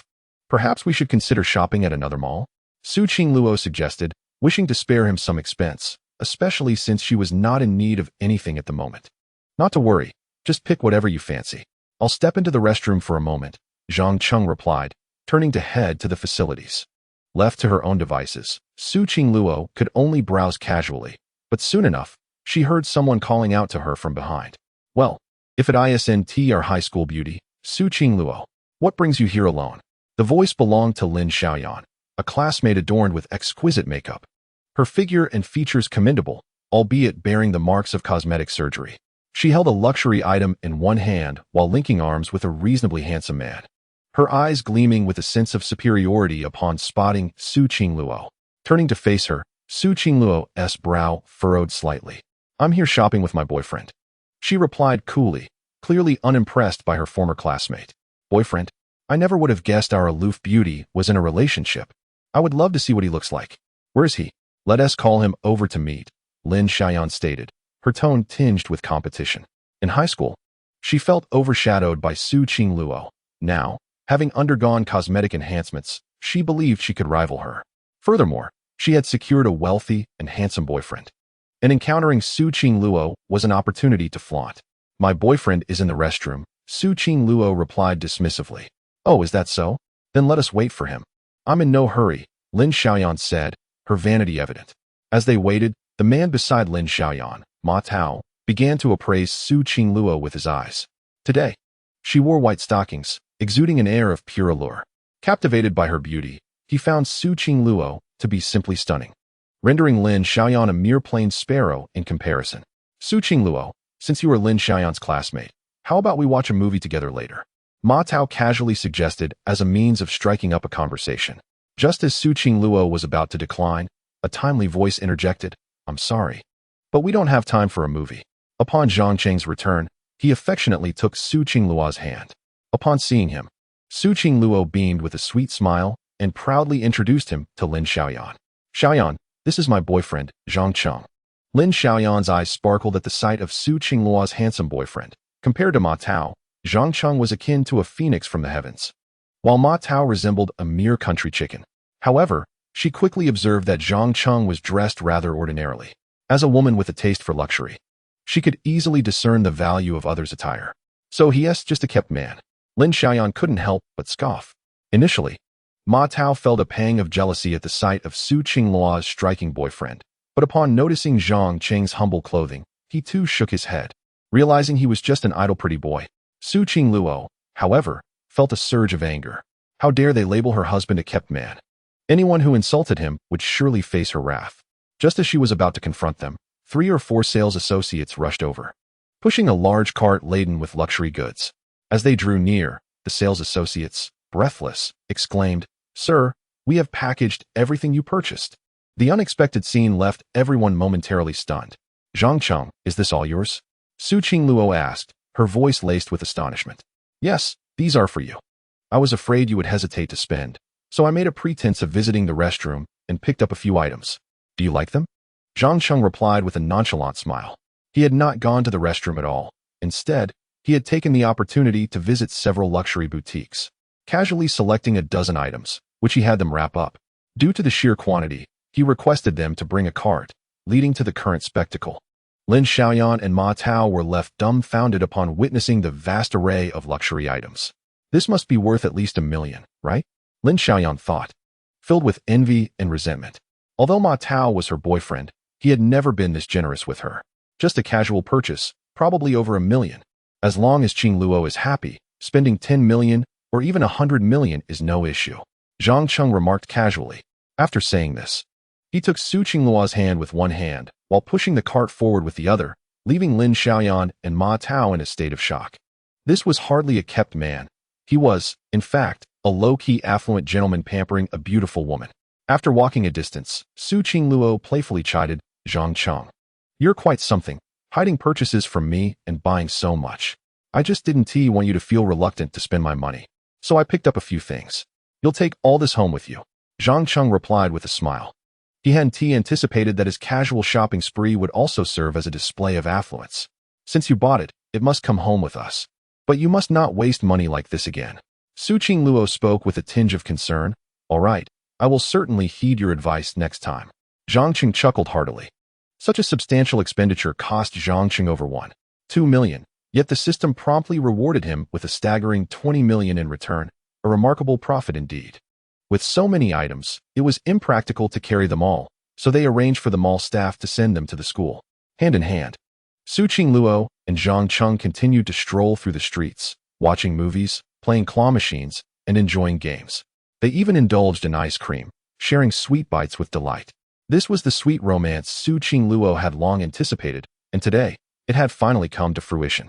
It marked their first official date since reuniting. Zhang Cheng, I am so happy today. Everything I have wished for over the years has finally materialized.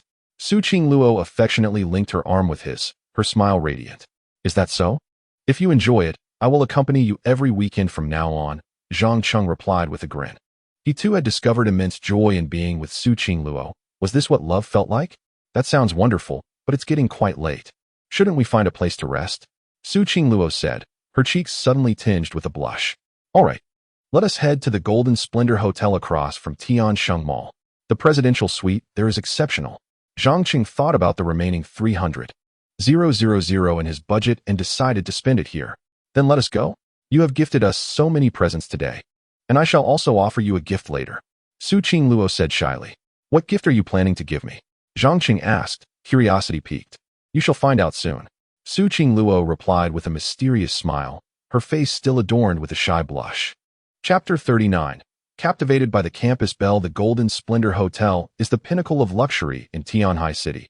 Even a standard suite costs several thousand per night, while the presidential suite commands a staggering 300,000 per night. To fully utilize the remaining budget, Zhang Qing unhesitatingly opted for the opulent presidential suite. With a rebate of 3 million, he successfully exhausted the 20 million rebate limit. Accompanied by a gracious attendant, Zhang Qing and Su Qingluo leisurely made their way to the illustrious presidential suite. Esteemed guests, the presidential suite has arrived. Should you require anything, do not hesitate to call. I shall be at your service outside 24/7, the attendant said with utmost respect. Zhang Qing nodded appreciatively and, with Su Qingluo, pushed the door open to enter. One must admit, the presidential suite was extravagantly decorated, featuring an array of smart controls and high-tech furnishings, along with an indoor swimming pool, luxurious beyond imagination. Zhang Qing marveled inwardly at the opulence of the suite, which indeed justified its hefty price tag. Standing before the suite's panoramic floor-to-ceiling windows, they were treated to a breathtaking view of the nightscape of half of Tianhai City, an utterly awe-inspiring sight. What a beautiful night view, Su Qingluo exclaimed.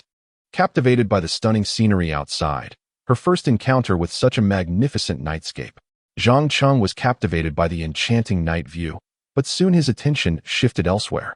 The presidential suite was indeed as remarkable as rumored, with each detail impressively exquisite. He decided to explore the bed. With this thought in mind, Zhang Qing briskly made his way to the bedroom. As he had anticipated, the bed in the presidential suite was indeed a waterbed, providing an exceptionally comfortable experience. What a splendid waterbed, Zhang Qing exclaimed as he lay down, feeling a gentle undulation, though it was not overwhelming. Su Qingluo followed suit, and upon seeing the waterbed, she couldn't resist lying down as well. Is this truly a waterbed? If I move too much, will it create a significant wave? Su Qingluo instinctively inquired. The moment the words left her lips, she felt a wave of embarrassment, her cheeks flushing a delicate shade of crimson. It probably would. Zhang Qing, oblivious to the underlying implication in her words, lay beside her. A fleeting glance at Su Qingluo stirred something within him. Her pure and enchanting visage ignited a rapid heartbeat.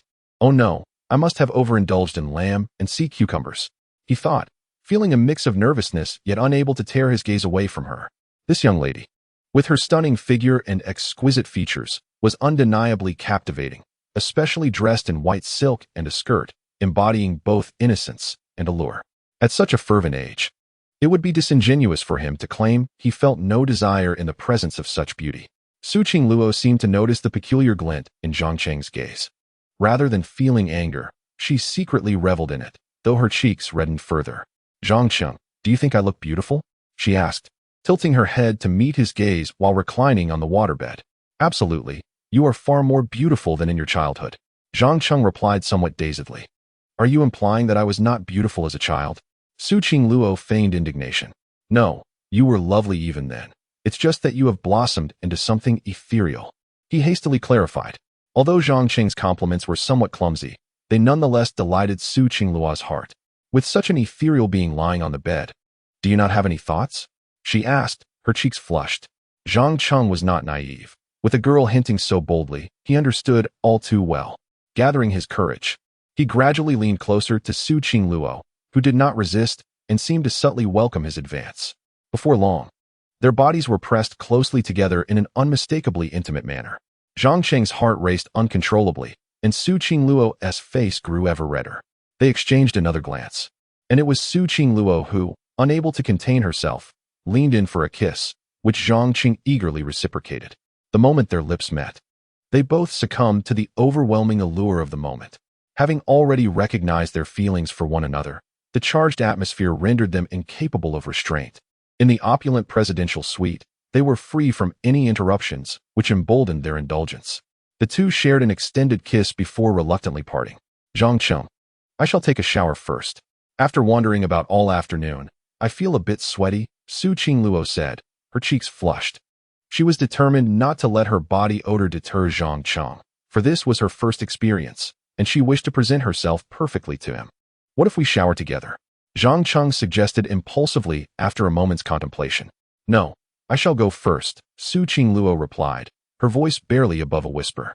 With a bashful demeanor, she hurried to the bathroom. Zhang Cheng felt a surge of excitement. It seemed that the unfinished business from the morning would find resolution tonight, especially in the solitude of the hotel suite. Although he felt their progression was swift, as Su Qingluo had pointed out, they had already acknowledged their feelings for one another. Why not seize the moment? Moreover, after their acknowledgement, Zhang Cheng found himself increasingly captivated by the enchanting beauty of Su Qingluo. Half an hour later, Su Qingluo emerged from the shower, radiating a shy allure. She was draped in a white towel, revealing her delicate shoulders, graceful arms, and long legs. Her damp hair framed her face, resembling a celestial nymph emerging from the water. She was breathtaking. Zhang Cheng could hardly tear his gaze away. Have you had your fill of gazing, Zhang Cheng? Su Qingluo inquired, her cheeks tinged with crimson. Not nearly enough, Zhang Cheng replied, somewhat dazed. Now it's your turn to wash up. I shall wait for you, she said, flustered yet inviting. After all, it was their first encounter of this nature, and it was only natural for her to feel shy and nervous. All right. Zhang Cheng swallowed hard and dashed into the bathroom, inadvertently colliding with the door in his haste. Su Qingluo stifled a laugh, covering her mouth, and then sat on the bed like a bride, her heart racing at the thought of what was to come with Zhang Cheng. Within 5 minutes, Zhang Cheng emerged with a towel wrapped around his waist. Little brother, you finished so quickly? Su Qingluo exclaimed, surprised. Yes, we men are quite swift at bathing, Zhang Cheng replied, though the truth was he was eager to see Su Qingluo again. The sight of her, freshly washed and enticing, rendered him unable to control his instincts. What shall we do next? Su Qingluo asked, her face flushed and her gaze lowered. Chapter 40. Together in the light of day, Su Qingluo reclined partially on the waterbed, enveloped in a white blanket, exuding an aura of bashfulness mixed with anticipation. The sight of such a delicate and demure beauty stirred Zhang Cheng's desires. He swallowed hard and slowly climbed into bed beside her, feeling an exhilarating blend of excitement and nervousness as he beheld the charming and shy Su Qingluo. Qingluo, it has just dawned on me how truly beautiful you are.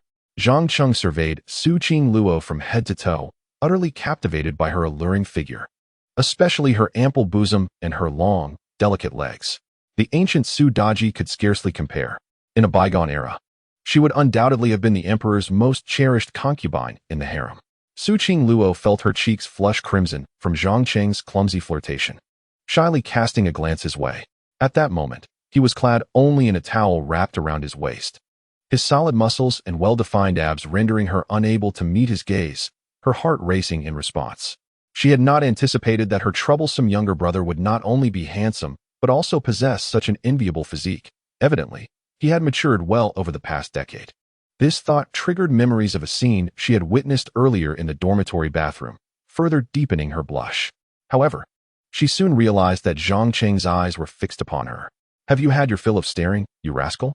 Su Qingluo admonished playfully, her face still flushed. Zhang Cheng wished to assert that he had not, but sensed that such remarks were ill-timed, lest he appear a complete fool. With such a beauty before him, merely to observe would be the height of folly. Qingluo, I am coming closer, Zhang Cheng proclaimed, swallowing hard as he prepared to act. He felt that any delay would be unwise. Su Qingluo, bashfully nodding, was already blushing profusely, her heart a tumult of anxiety and anticipation. Upon receiving her silent consent, Zhang Cheng stealthily approached and slowly began to tug at the white towel that covered her front. In the next moment, Su Qingluo's exquisite figure was fully revealed before Zhang Cheng, leaving him momentarily speechless. Su Qingluo instinctively wrapped her arms around her chest, her face aflame with embarrassment. He was the first man to behold her form. Overcome by desire, Zhang Cheng could no longer contain himself. He swiftly discarded the towel from his own waist and lunged toward her. Yet, just as they drew near, Su Qingluo's phone rang abruptly, startling them both into retreat. Qingluo, your phone, Zhang Cheng urged, a hint of panic in his voice. She replied softly, inwardly cursing the timing of the call. Upon answering, Lin Baiwei's voice quickly resonated from the other end. Qingluo, where are you? It's so late, and you haven't returned to the dormitory. Lin Baiwei's tone carried a note of concern. Indeed, staying out so late would naturally worry her roommate. I'm at a relative's house. I want to be back tonight. You all can go to sleep. Su Qingluo hastily fabricated an excuse. She dared not confess that she was with Zhang Cheng, poised to engage in intimate activities. Were she to admit such a thing, the dormitory would surely erupt in chaos upon her return. Relative's house? Who would believe that? I suspect you're out with Zhang Cheng, aren't you? Lin Baiwei teased, her voice laced with playful sarcasm. The words startled Zhang Cheng and Su Qingluo slightly. Lin Baiwei truly possessed remarkable insight to have deduced such a thing. However, this evening, Su Qingluo would never admit it, for the revelation was far too embarrassing. It's not what you think, Baiwei. The signal here is rather poor. Let us postpone our conversation until tomorrow when I return to the dormitory, Su Qingluo said before abruptly ending the call. To prevent any further interruptions, she turned her phone off. After completing this, Su Qingluo finally exhaled in relief. Zhang Cheng, let us continue. She gazed at him with her enchanting eyes, filled with fervent anticipation. Surely, our affair has not been uncovered by your roommates? Zhang Cheng felt a twinge of admiration for Lin Baiwei's perceptiveness, realizing she had guessed correctly. Even if she has, it matters not. I plan to be forthright with them tomorrow upon my return.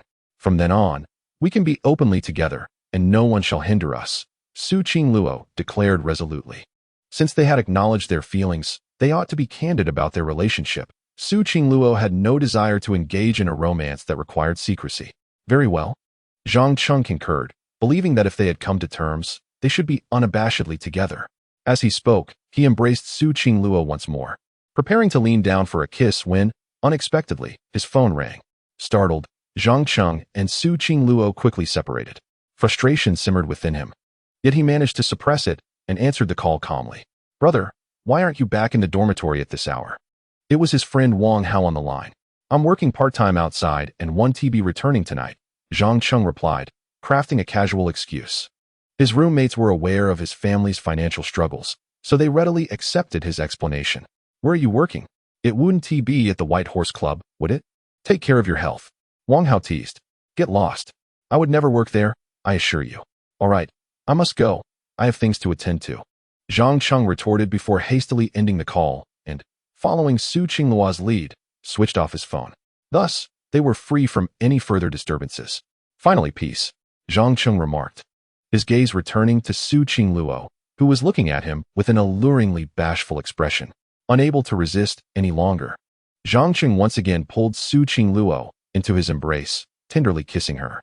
Su Qingluo responded passionately, instinctively wrapping her delicate arms around his neck. He indulged in kissing her, and this time, no one interrupted their moment. Chapter 41. Bringing a grandchild home the following morning, Zhang Cheng was the first to awaken. Seeing Su Qingluo nestled in his arms, sleeping soundly, he couldn't help but smile. Reflecting on the events of the previous night, he felt a wave of nostalgia wash over him. Su Qingluo was undeniably enchanting. As Su Qingluo slept, she remained irresistibly charming, captivating Zhang Cheng's gaze to the point where he couldn't bear to look away. He even succumbed to the temptation of planting a gentle kiss on her lips. Sensing his presence, Su Qingluo let out a soft whimper and gradually stirred awake. Upon opening her eyes, she found Zhang Cheng staring intently at her, which caused her cheeks to flush. What are you staring at, you naughty brother? She playfully chided. At that moment, she began to appreciate the joys of womanhood, while Zhang Cheng, with a slight smile, expressed his concern. Why not sleep a little longer? I'll prepare breakfast for you. No, I want to hold you and sleep a bit more, Su Qingluo replied, wrapping her arms around him and draping a long, delicate leg over his, entwining him like an octopus. Zhang Cheng couldn't help but chuckle at the sight. If you keep this up, I might lose my self-control, he said with a teasing undertone. It's best not to tempt a man so early in the morning, or you may find yourself regretting it. Is that so? How would you have me regret it? Su Qingluo responded with a playful smile, intentionally planting a kiss on his lips. What is wrong with teasing you? With a slight raise of his brow, Zhang Cheng remarked. This is entirely of your own making. He then leaned in, pulling her closer with a fervent kiss, flipping her beneath him. Su Qingluo found herself utterly captivated once more. Yet, she soon understood the truth of Zhang Cheng's words. Men in the morning could indeed be formidable. After a while of kissing, Zhang Cheng released her, opting not to press further. He recognized that Su Qingluo had been quite exhausted the previous night and wished to allow her to relax. Qingluo, it's time for us to head back, he said, gazing at her with tender concern. Okay, she replied softly, nodding as her eyes sparkled with affection for him. Ever since she had entrusted her heart to Zhang Cheng the night before, her love for him had deepened, and she yearned to be close to him every day. As she lifted the covers, the vivid red marks left on the sheets caused both of them to blush. They had shared their first experiences with one another. Particularly for Su Qingluo, the realization that she was now Zhang Cheng's woman filled her with an indescribable joy. After rising, they washed up in succession and donned the new clothes they had bought the day prior. They then enjoyed a sumptuous breakfast provided by the hotel in their presidential suite. Enveloped in warmth and contentment. Once they had completed these moments of bliss, they exited the hotel hand in hand, feeling satisfied. Zhang Cheng, are we heading back? It's Sunday, shouldn't we spend a little more time together? Su Qingluo wished to linger with him a while longer, hoping for another sweet date. Today, we won't be going out. We're returning to the art studio, where I'll teach you how to paint. Zhang Cheng replied with a smile. His thoughts were consumed with the desire to earn more money, believing that it was the only way to win Su Qingluo's hand in marriage. For mere love and a promise would not suffice to gain the approval of the Su family. Very well, let us return to the art society for some painting. Su Qingluo readily acquiesced to Zhang Cheng's suggestion. The thought of painting alongside someone she cherished while nurturing a romantic relationship painted a delightful picture in her mind. A scenario she had long yearned for. As Zhang Cheng clasped Su Qingluo's hand, an overwhelming sense of joy enveloped them both. Half an hour later, upon their arrival at Tianhai University, just as they were preparing to head to the art gallery for their painting session, Su Qingluo's phone suddenly rang. Noticing the caller ID was her mother, she answered without hesitation. Mother, what prompted you to call me today? Su Qingluo inquired, a hint of surprise in her voice. I happen to have some free time today, so I thought I would come and see you. I'm at the CAF next to your university, and I have something important to discuss. Her mother, Zhang Li, quickly responded. You have something to tell me? Very well. I'll head out now. I also have some good news to share with you. After hanging up, Su Qingluo turned to Zhang Cheng and said, Zhang Cheng, please wait for me at the art society. I will meet my mother and return shortly. With that, she dashed out, her face alight with excitement. Zhang Cheng, sensing an unease at the prospect of Su Qingluo meeting her mother, nonetheless proceeded to the art society to await her return. Inside the CAF adjacent to Tianhai University, Su Qingluo's mother, Zhang Li, adorned in an exquisite qipao and bedecked with lavish jewelry, exuded the elegance of a high society matron. As she sipped her coffee, she emanated an air of grace. Soon, Su Qingluo entered, her face brimming with joy. After surveying the CAF, she quickly approached her mother. Mother, what is it that you wish to discuss with me today? Su Qingluo asked with curiosity, eager to share the news of her encounter with her fiancé, Zhang Cheng. Noticing her daughter's cheerful demeanor, Zhang Li smiled after taking a sip of her coffee. Xiao Luo, you seem to be in high spirits today. Of course. I have some wonderful news to share with you shortly, Su Qingluo replied, her face alight with happiness. What good news? Zhang Li inquired, intrigued. First, you tell me what brings you here, Su Qingluo teased, wanting to heighten her mother's curiosity. Still playing coy, are we? Very well, I'll go first. After a brief pause, Zhang Li shifted her tone. In a few days, the National Day holiday will commence. A son of a family friend of your father's is returning from abroad. He is the young master of the Chun family in Tianhai, and your father wishes for you to meet him during the holiday. The young master of the Chun family? Why does father want me to meet him? Su Qingluo asked, her eyes wide with curiosity. It is merely for young people to become acquainted. The young master is a Harvard graduate and an exceptional student, and his family's background is even more formidable than ours. Moreover, after seeing your photograph, he expressed considerable interest in you and wishes to get to know you better. Zhang Li replied with a smile. Upon hearing this, Su Qingluo sensed an ominous undertone in the air. Mother, what do you mean? Are you suggesting I should go on a blind date during the National Day holiday? Su Qingluo expressed her displeasure. Consider it a possibility. The Tianhai Chun family ranks among the top 10 business giants in the country, and young Master Chun is the only heir. He is likely to inherit the vast Chun group. If you were to marry into the Chun family, it would be immensely beneficial for both you and our Su family. Zhang Li spoke candidly. Yet, her words pierced Su Qingluo's heart deeply. Mother, have you forgotten that I am already betrothed? Why are you introducing me to young Master Chun? Su Qingluo's emotions began to escalate. Foolish girl, who says you are engaged? Do not ever mention this again, especially in front of the Chun family, Zhang Li admonished with a serious expression. This only added to Su Qingluo's heartache and fury. I will mention it. My engagement to Zhang Cheng was arranged during our childhood, and it is to be fulfilled by the end of the year. I do not care whether you agree or not. I intend to marry Zhang Cheng, Su Qingluo said, her eyes glistening with unshed tears. Yet her gaze held a resolute determination. Seeing her daughter so obstinate, Zhang Li felt a surge of anger but managed to suppress it, opting for a gentler approach. That is an outdated matter. Do not bring it up again. The Zhang family has gone bankrupt, and Zhang Cheng and his mother are living precariously. Our Su family is now valued at over 400 billion. How can they possibly be worthy of us? Within the entire Su family, no one wished to mention the engagement, save for Su Qingluo and her grandmother, which caused considerable distress for Zhang Li and her husband. I do not care. Since you signed the engagement, you must honor it. Otherwise, you shall be deemed untrustworthy. Su Qingluo retorted angrily, tears welling in her eyes. She had come to see her mother with joy, only to be met with this. Are my words of no consequence? Throughout your life, you have enjoyed the benefits of the Su family. Now that it is time for you to contribute, you label us as untrustworthy? Zhang Li was equally exasperated by her daughter's defiance. I will marry Zhang Cheng regardless. If you oppose me, grandmother will support me, Su Qingluo declared huffily. Her greatest ally was indeed her grandmother, who had always cherished her and wholeheartedly supported the engagement. Just recently, she had sent a letter and was even preparing a wedding dress for her. Your grandmother may assist you for a time, but she cannot sustain you forever. If you do not return to meet young Master Chen during the National Day holiday, I shall cut off your financial support. Allowing you to experience the hardships of financial struggle, Zhang Li employed her ultimate tactic, confident that her daughter, accustomed to a life of comfort, would not endure the trials of poverty. She believed that by severing her daughter's financial support, it would not be long before Su Qingluo would return to them, compliant. It must be said that Zhang Li was playing her cards quite effectively. However, Su Qingluo was resolute in her refusal to yield. If you cut off my finances, so be it. I will earn my own money, and you will regret this decision, Su Qingluo declared defiantly before running away in tears. Tears streamed down her cheeks. And a thought crossed her mind. If her parents opposed her, she could simply return home for the new year with a grandchild in tow, and see if they would still disapprove. Chapter 42. Having a child, a reward of 100 billion upon exiting the CAF. Su Qingluo's face was streaked with tears. Her expression one of utter despair. She had never anticipated that her mother had summoned her to introduce her to another suitor, a prospect she found profoundly unacceptable.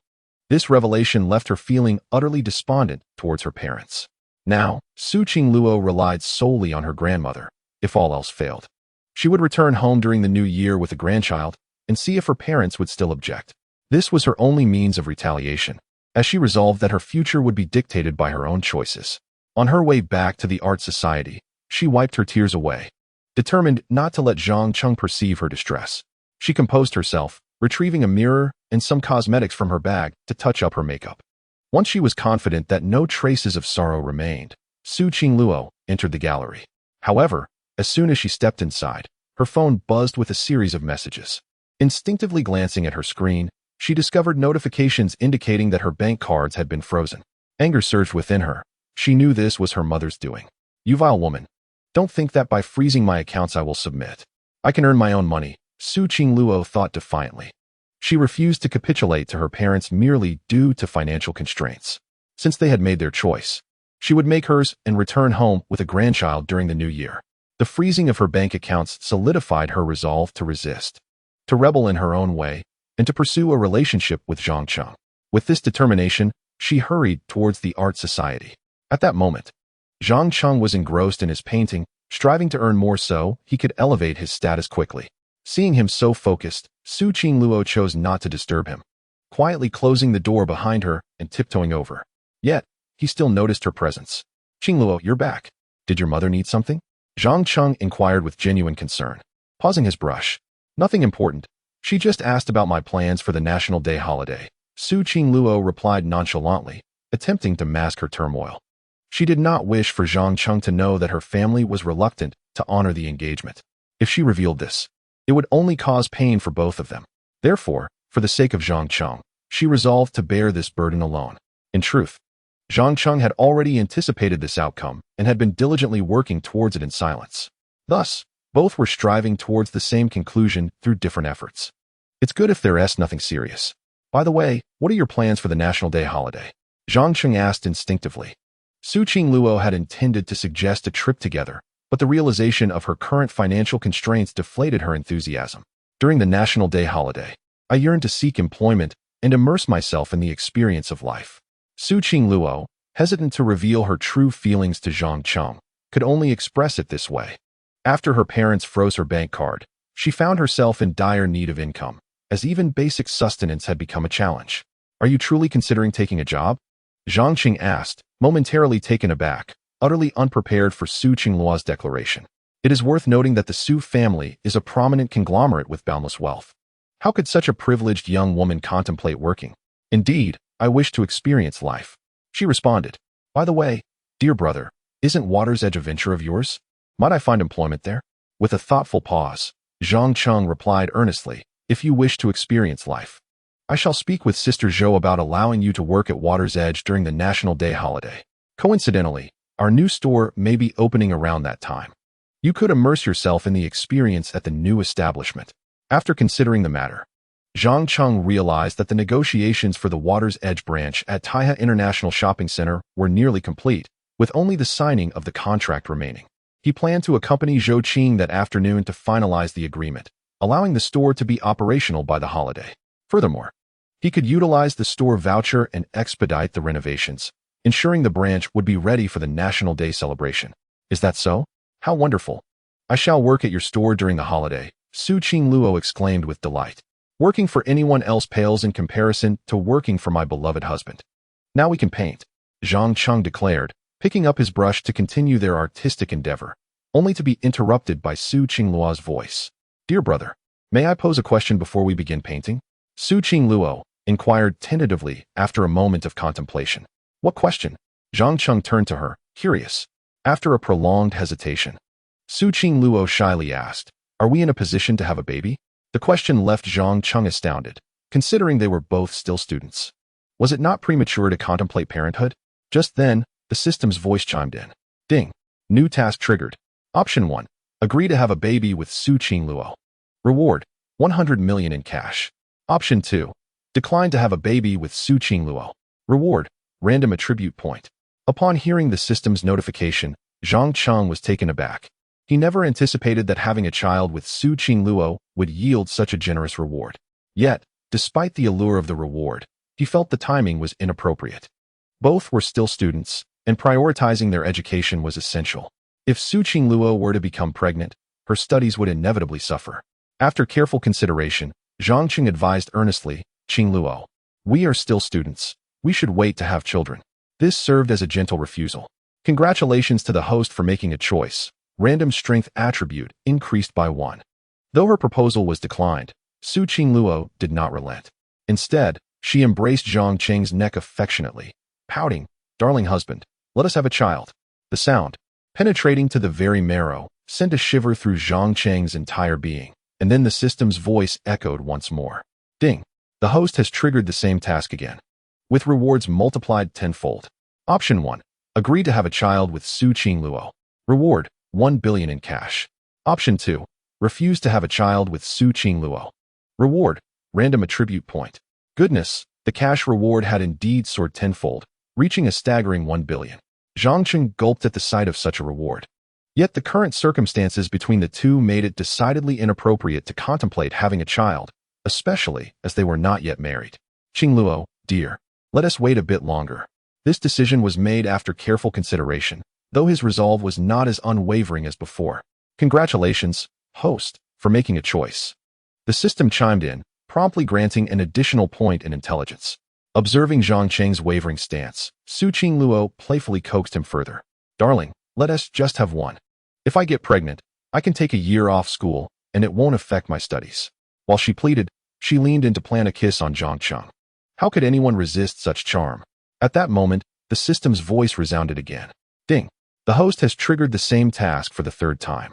With rewards multiplied 100-fold and a mere 10 seconds to decide, failure to do so would forfeit the task. Option 1. Agree to have a child with Su Qingluo. Reward. 100 billion in cash. Option 2. Refuse to have a child with Su Qingluo. Reward. Random attribute point. Upon seeing the reward of 100 billion in cash, Zhang Cheng's heart raced. It wasn't merely about the money. He adored children. Let us do it, he declared passionately. Chapter 43. A home for my wife. Zhang Cheng had not anticipated that the same task would trigger thrice, resulting in a reward that had escalated 1,000-fold. The prospect of 100 billion in cash was undeniably tempting.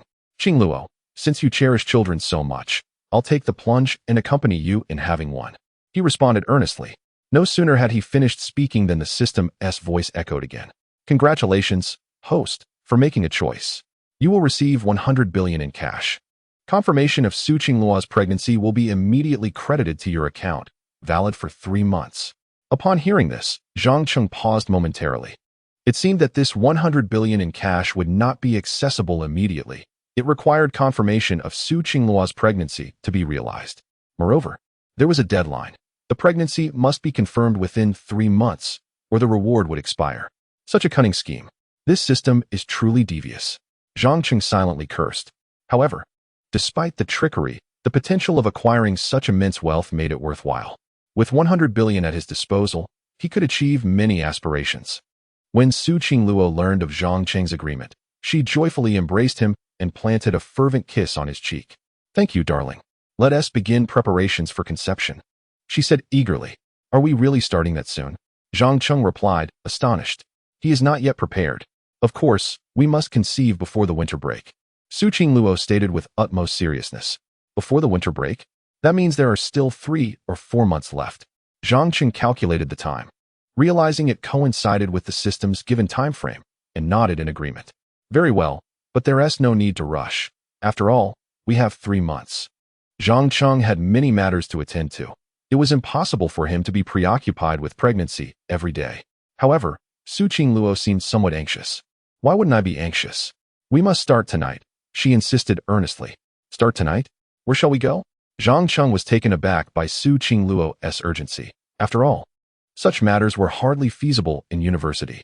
Where to go was indeed a dilemma.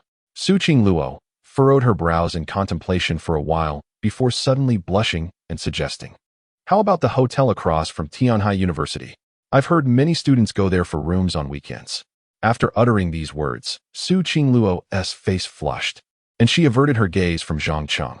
Zhang Cheng was surprised that Su Qingluo had thought of this. It seemed she was genuinely eager about the matter, leaving him curious as to why she was so intent on having a child with him. Qingluo, your eagerness to have a child with me, are you concealing something? Zhang Cheng inquired, furrowing his brows. He was no fool. While college students often date, they typically fear the prospect of pregnancy. Yet Su Qingluo seemed eager to conceive today. Such unusual behavior was hard not to raise suspicions.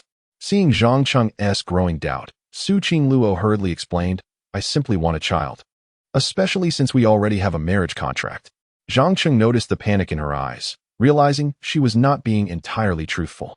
He recalled that after Su Qingluo met her mother, she became particularly anxious about having a child, and it dawned on him. It appeared that Su Qingluo had discussed him with her mother, who likely disapproved, prompting Su Qingluo to devise this plan. One must admit that Zhang Cheng possessed a fair degree of intelligence, as this guess was not far from the truth.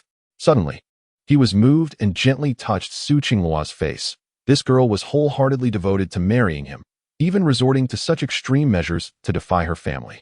If she was willing to stake her entire life on him, how could Zhang Cheng let her down?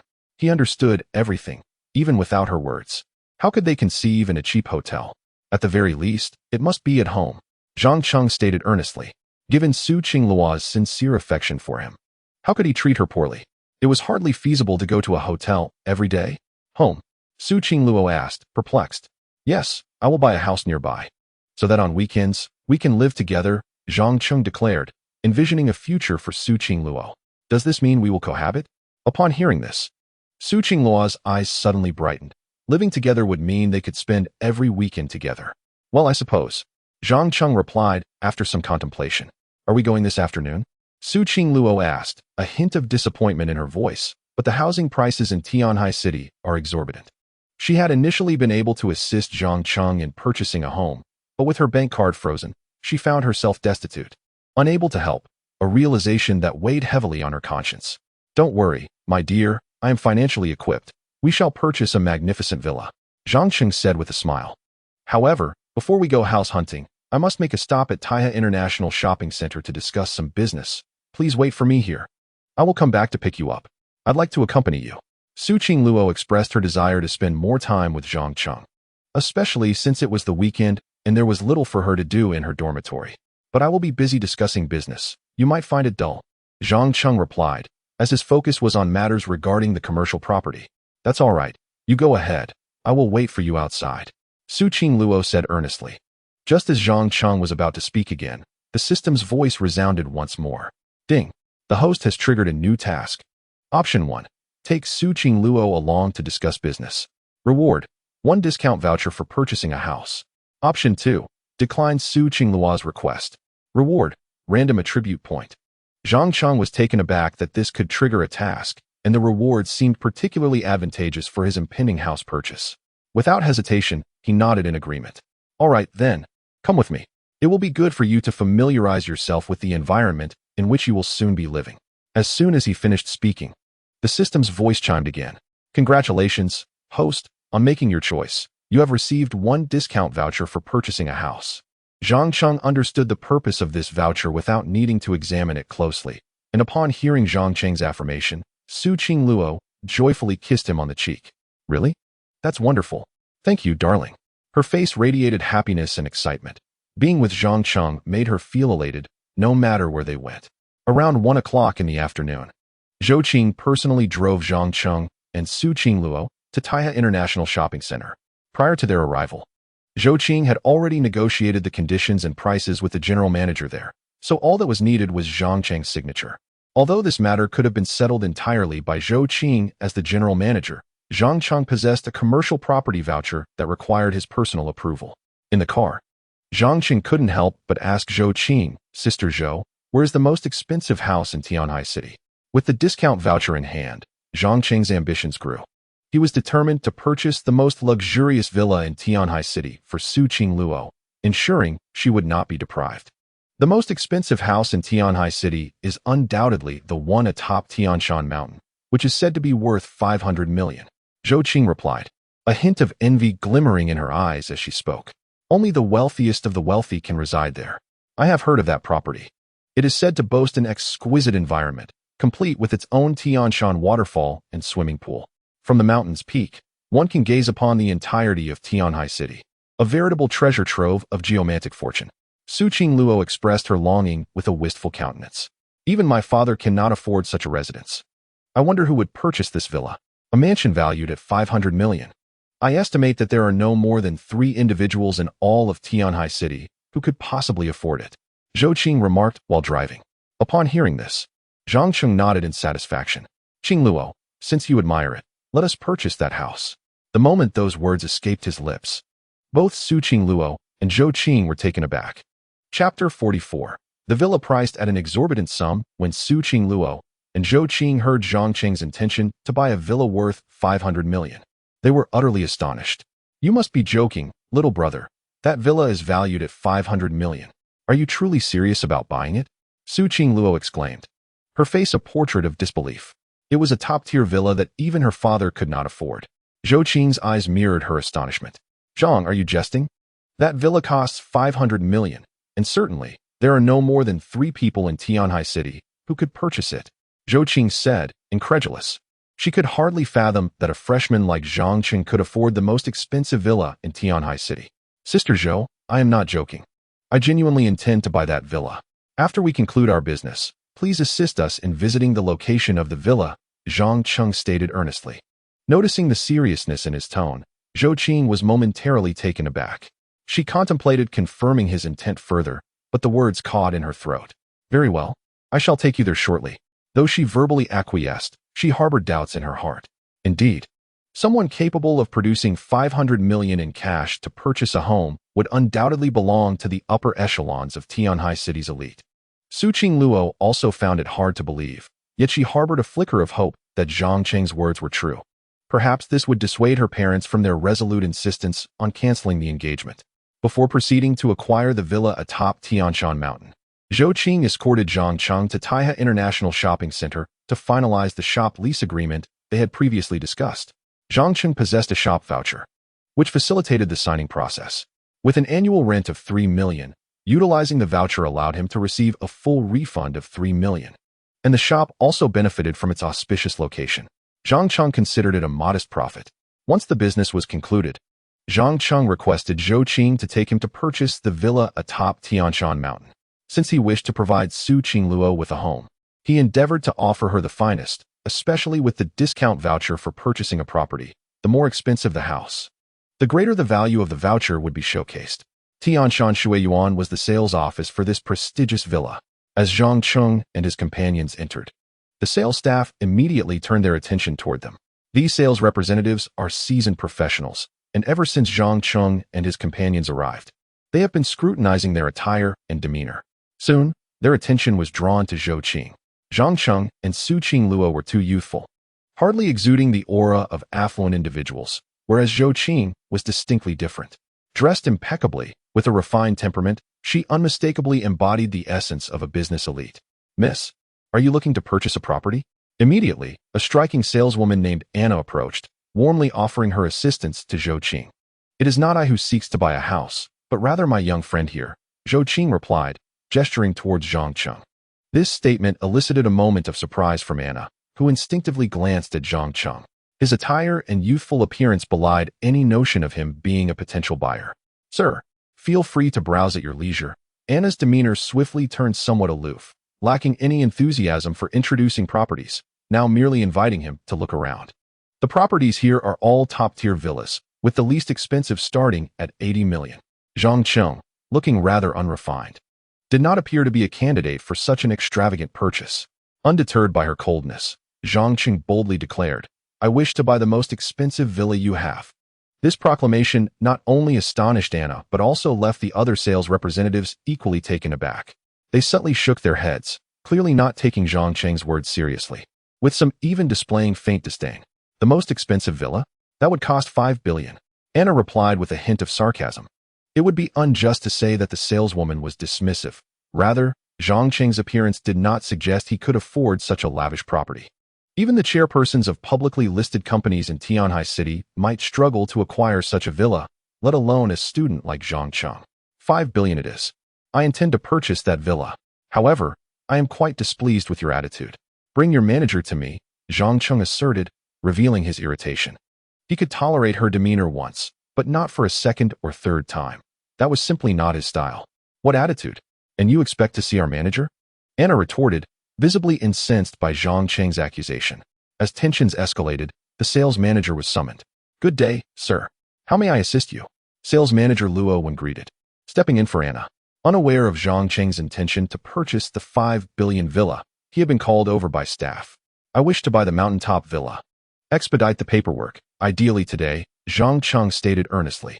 Initially, Luo Wen thought Zhang Cheng was merely boasting, but upon observing his serious demeanor, he responded with sincerity, "Certainly. Would you like me to provide you with details about the mountaintop villa?" Luo Wen appeared genuinely attentive, entirely unlike Anna in his approach. It must be said that Luo Wen truly excels as a manager, possessing far superior perceptiveness and experience compared to Anna, as well as a more refined professional demeanor. "No need. Just proceed with the paperwork directly. Swipe the card," Zhang Cheng declared, promptly producing a bank card from his person. Such a straightforward transaction was a first for Luo Wen, leaving the other sales personnel utterly astonished. This was a transaction amounting to 500 million, not a mere 5. Even the wealthiest individual from Tianhai City would not engage in such a swift transaction. "Sir, are you certain you wish to proceed immediately?" Luo Wen inquired, somewhat taken aback. "Absolutely, let us expedite this," Zhang Cheng insisted, eager to utilize his home purchase discount voucher. "Very well, I shall fetch the contract. Will you be swiping the card or making a transfer?" Luo Wen reiterated. "Swipe the card," Zhang Cheng replied, presenting an unremarkable bank card. Typically, clients purchasing property in this establishment brandish black or gold cards, denoting elite banking status. However, Zhang Cheng's ordinary card was a first for them to witness. An ordinary card signified that the individual was merely a standard bank user, likely with limited funds. Upon seeing Zhang Cheng produce a common-level bank card, Anna couldn't help but mock, a mere standard bank user, yet he dares to purchase a 500 million villa? He must be unhinged. This sentiment resonated with the other sales personnel, who shared similar thoughts. They had never encountered anyone attempting to make a payment with an ordinary card. Qing Zhou sighed at this juncture, She had held some anticipation for Zhang Cheng, but the appearance of that standard bank card extinguished her hopes. Su Qingluo, somewhat oblivious to the implications, still harbored a glimmer of hope for Zhang Cheng. Manager Luo raised an eyebrow upon seeing the ordinary card. But he quickly regained his composure. Please hold on, sir, I shall assist you with the card swipe. Luo took the card from Zhang Cheng and proceeded to the finance department in the lobby, with Zhang Cheng following closely behind. The other sales personnel instinctively turned their gazes toward them, eager to witness what they anticipated would be an amusing spectacle. Could an ordinary bank card really facilitate a transaction of 500 million? They would never believe it.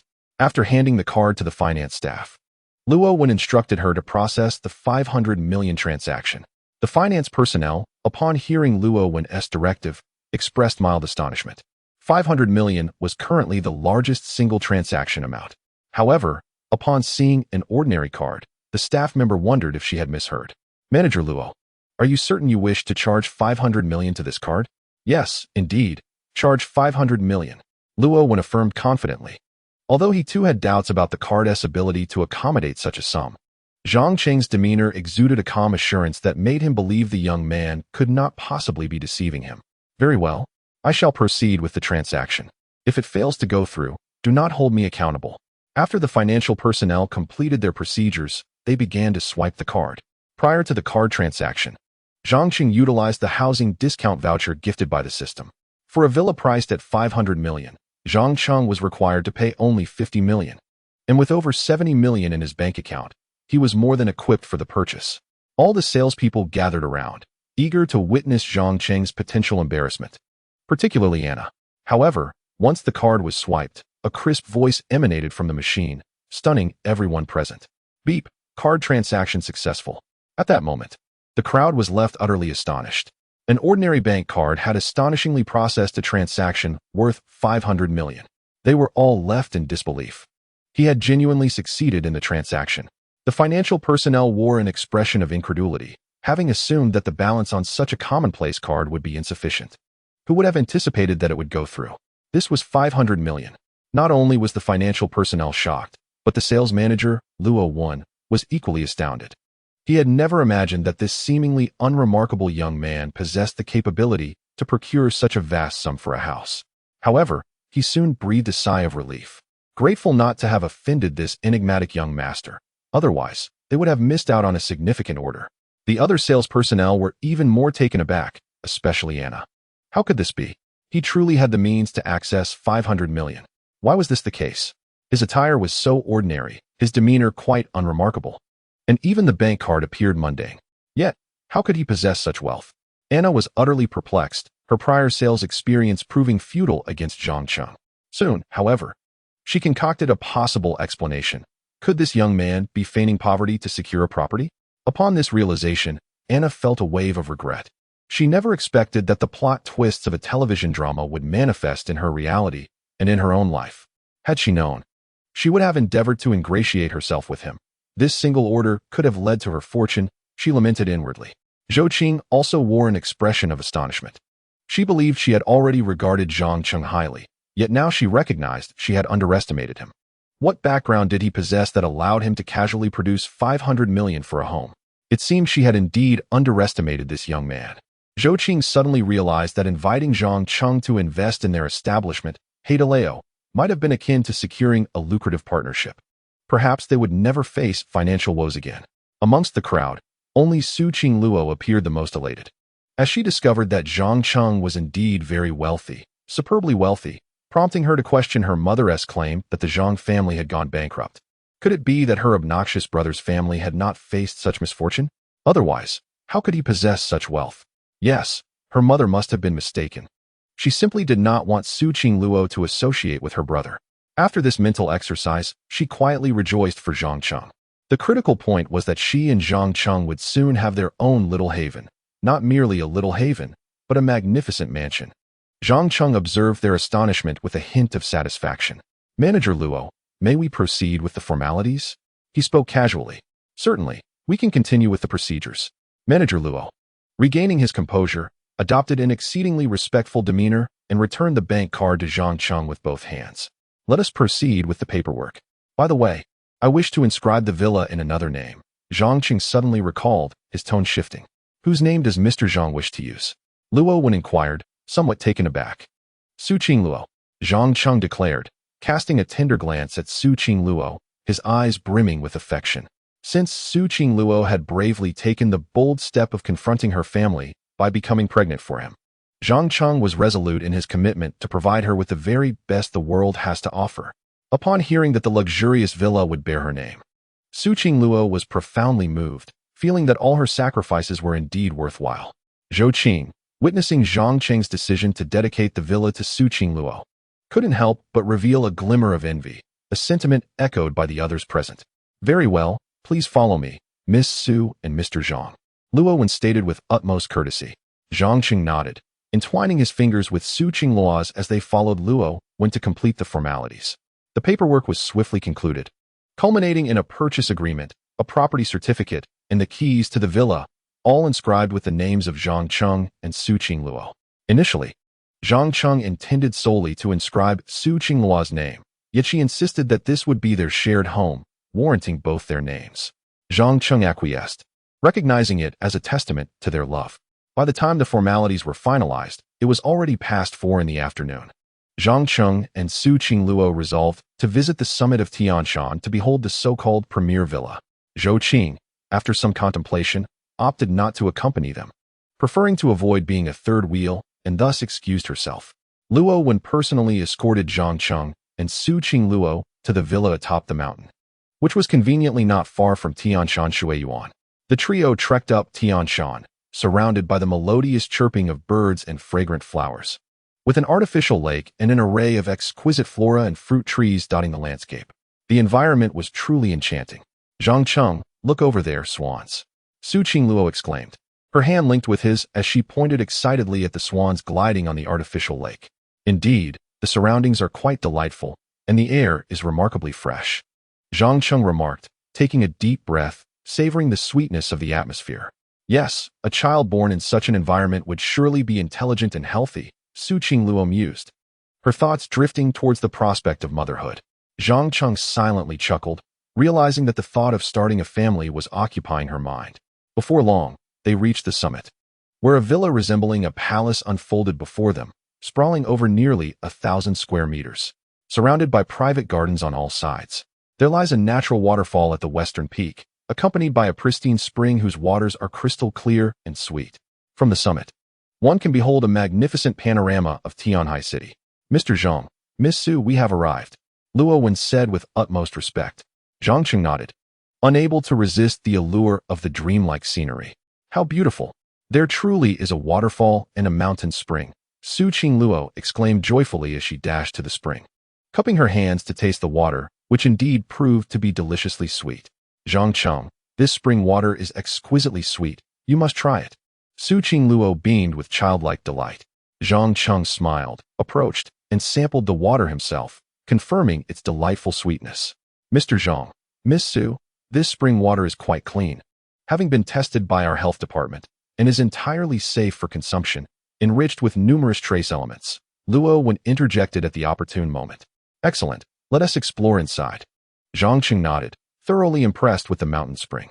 Soon, Luo Wen led Zhang Cheng and Su Qing Luo into the villa. The grand entrance utilized a key card for access, which, when swiped, granted entry. Upon pushing open the door, they were greeted by an extravagance beyond compare.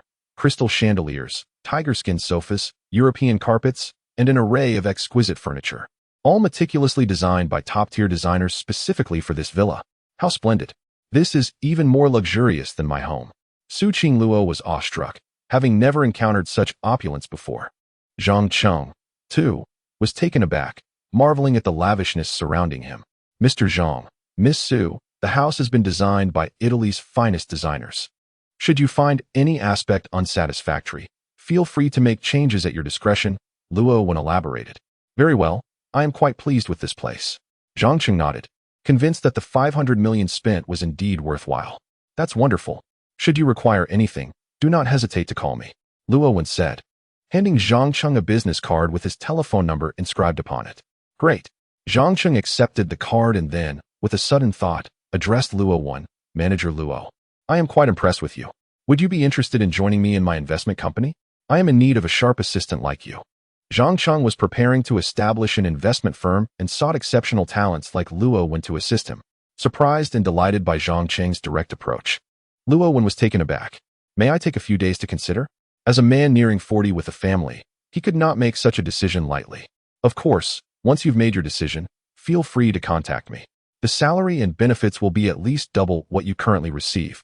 Zhang Cheng replied with a slight smile, casually jotting down his phone number on a piece of paper.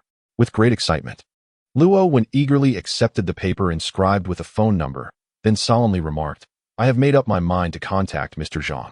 Very well, go ahead. Zhang Cheng nodded in agreement. Soon, Luo Wen joyously departed from the mountaintop villa. In the expansive villa, only Zhang Cheng and Su Qingluo remained. The villa was indeed vast, with a total of 20 rooms across its 2 stories.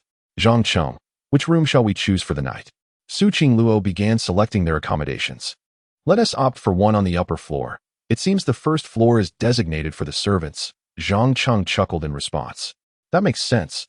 Let us head to the second floor, Su Qingluo exclaimed, cheerfully bounding upstairs, her joy reminiscent of a childess. Zhang Cheng, smiling, followed her to the second floor. The second floor also boasted numerous rooms, featuring 8 bedrooms, 2 restrooms, and an exceptionally large bathroom. Zhang Cheng, look, this bathroom is magnificent. With a pebble-lined bathtub spacious enough for us both to bathe together, Su Qingluo remarked, only to realize the implication of her words, causing her cheeks to flush slightly. Indeed, the bathroom was grand and luxurious, equipped with a slip-resistant pebble design. Zhang Cheng, somewhat oblivious, remained captivated by the bathroom's design and decor, not grasping the hidden meaning in Su Qingluo's words. How about we take a bath together? Su Qingluo suddenly suggested, her face adorably shy as she closed the bathroom door. What? Together? Right now? Zhang Cheng was taken aback, noticing that Su Qingluo had shut the door. Well, we did work up quite a sweat climbing up here, so it's only logical to wash up. Su Qingluo offered a small excuse, gently tugging on Zhang Cheng's hand with a playful demeanor. Darling, let us have a bath together. Who could resist the charm of a goddess? Zhang Cheng felt a rush of warmth. Su Qingluo was indeed a captivating enchantress. Just then, the system's voice chimed in. Ding! The host has triggered a new task. Option 1. Agree to Su Qingluo's request. Reward: 1 Dragon Tiger Pill, a market investment analysis report, and 30 million in investment funds. Option 2. Decline Su Qingluo's request. Reward: Random Attribute 1. The system's voice resonated at the perfect moment. The rewards appeared quite appealing, particularly what Zhang Cheng currently needed. Without a hint of hesitation, he acquiesced. All right, since you've said so, I shall join you for a bath. No sooner had he spoken than the system's voice rang out again. Ding! Congratulations, host, on your successful choice.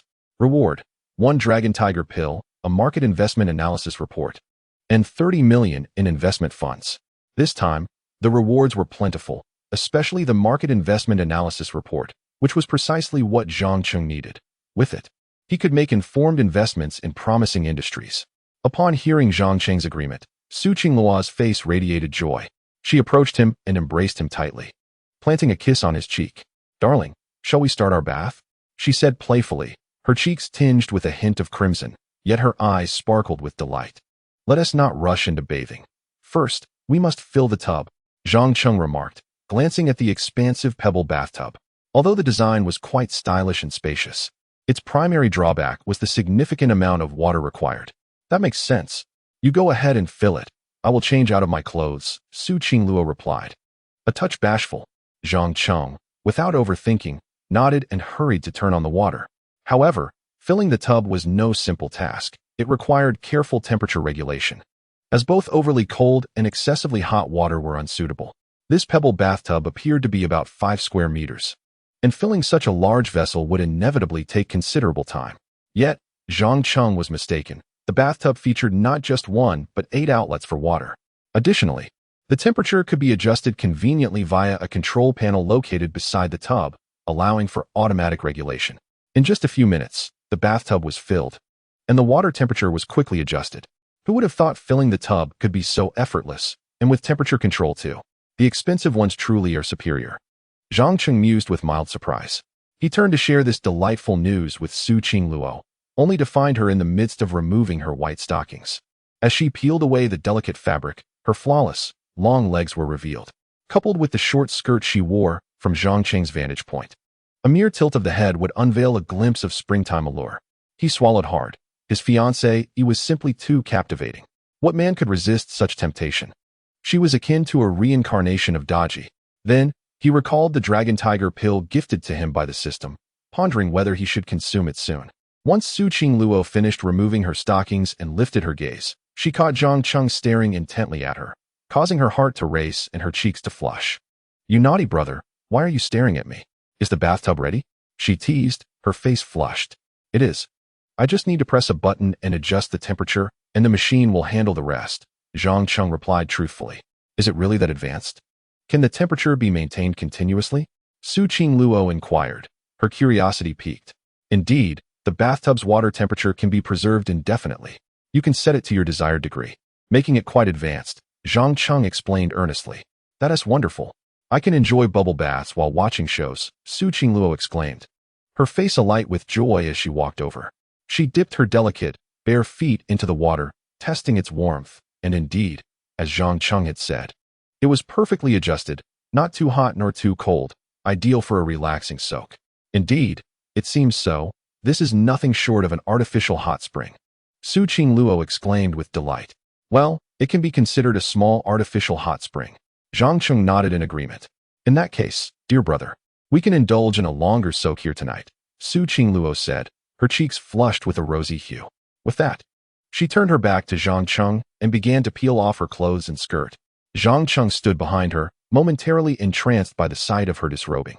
As Su Qingluo's garments gradually diminished, her flawless figure began to reveal itself, showcasing her fair and delicate skin, exuding an irresistible allure.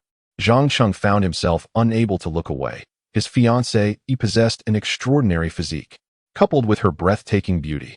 He felt truly fortunate to have Su Qingluo as his future wife. Once she had removed her clothing, Su Qingluo stepped into the pebble-studded bathtub, her silhouette akin to a painting of a beautiful woman bathing. It was simply breathtaking.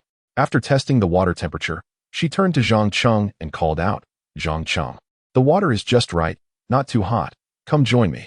Zhang Cheng stole a glance at Su Qingluo, who was now immersed in the water, her figure clearly visible beneath the surface. He couldn't help but admire her stunning physique, both innocent and alluring. How could he possibly resist such a fiancée? "All right, I'll be there in a moment." After swallowing hard, he hastily began to remove his clothes. Su Qingluo blushed deeply, wanting to look but too shy to do so, her heart racing with excitement. Soon, Zhang Cheng had shed his garments and slowly stepped into the pebble bathtub. They sat in the warm water, one to the east and the other to the west, resembling a serene hot spring, yet their hearts raced in unison. "Dear brother, why are you sitting so far away?" Su Qingluo playfully chided. Then, with her hands clasped before her, she glided closer to Zhang Cheng. "Qingluo, we might get into trouble like this," Zhang Cheng said, somewhat anxious. "Trouble? What is the worry? This is not our first time," she replied boldly. "Do you think it would be easier to conceive a child in warm water?" Zhang Cheng was momentarily taken aback. Su Qingluo was indeed seizing the moment, even during a bath. Shall we give it a try?" Su Qingluo said shyly, biting her lip. Then, without waiting for Zhang Cheng's response, she leaned in for a kiss. Caught off guard, Zhang Cheng found himself embraced by her, and he reciprocated, kissing her passionately. After a while, he gently pushed her away, taking a moment to collect himself before saying, "Qingluo, wait for me a moment. I'll step out for a drink and be right back." "Okay, hurry back. I'll be waiting," Su Qingluo replied, her eyes sparkling with anticipation, trusting his words completely.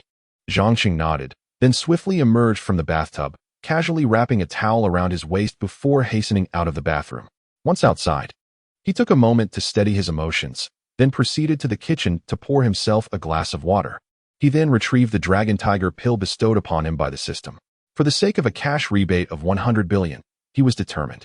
With that thought, Zhang Cheng swallowed the pill whole. Chapter 47. I am the boyfriend of the school Belle after consuming the dragon tiger pill. Zhang Cheng took several gulps of water to calm himself before dashing back upstairs. He pondered silently whether the pill might increase the chances of conception.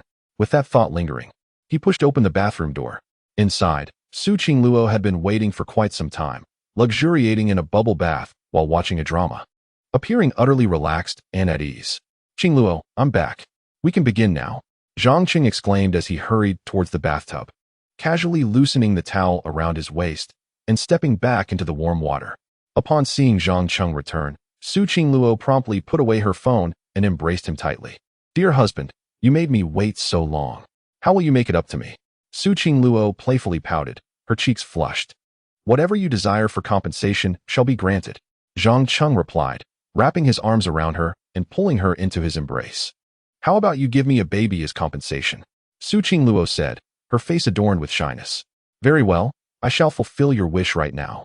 Zhang Qing's lips curled into a slight smile as he lowered his head and kissed her without hesitation. The effects of the dragon tiger pill manifested swiftly. Outside, the night deepened. While inside the villa, passion intensified. They continued until the early hours of the morning. By then, Su Qingluo was utterly exhausted, yet Zhang Qing, invigorated by the pill, still felt quite energetic. Noticing her fatigue, he decided against continuing. Instead, he lifted her in his arms and exited the bathroom, selecting a bedroom at random where they nestled together to rest. It must be said, the dragon tiger pill was remarkably potent. They enjoyed a dreamless night, and the next morning, Zhang Qing was roused by the sound of his alarm clock. It was Monday, and classes awaited him at Tianhai University. Upon hearing the alarm, he quickly sprang from bed. But Su Qingluo remained asleep, having exerted herself the previous night in hopes of conceiving. "Qingluo, wake up. It's Monday, and we have classes to attend," Zhang Qing gently called into her ear. Su Qingluo murmured softly, slowly opening her sleepy eyes and glancing at her phone on the bedside table. It was only 6:30. "Dear brother, it's only 6:30 in the morning. This is far too early. Insufficient sleep will harm our skin," she said lazily, stretching her arms and wishing to return to slumber. "We need to arrive at Tianhai University before 8 o'clock, otherwise we'll be late for class." Zhang Qing urged gently once more. "Ah yes, we have class." Suddenly, Su Qingluo recalled something, yet she showed no intention of getting up. Instead, she extended her hands towards Zhang Qing, playfully pouting, "Darling, I want a hug." "All right, a hug it is," Zhang Qing replied with a resigned smile, then effortlessly lifted Su Qingluo in a classic princess carry. "Darling, I also want a kiss." Su Qingluo wrapped her arms around Zhang Qing's neck, once more indulging in her charming antics, her lips jutting out in a delightful pout. Zhang Qing, unable to deny the whims of his stunning wife, gently pressed his lips against hers. "Now, it's time to get up, I assenti it," he said with a hint of exasperation. Carry me to the bathroom to wash up."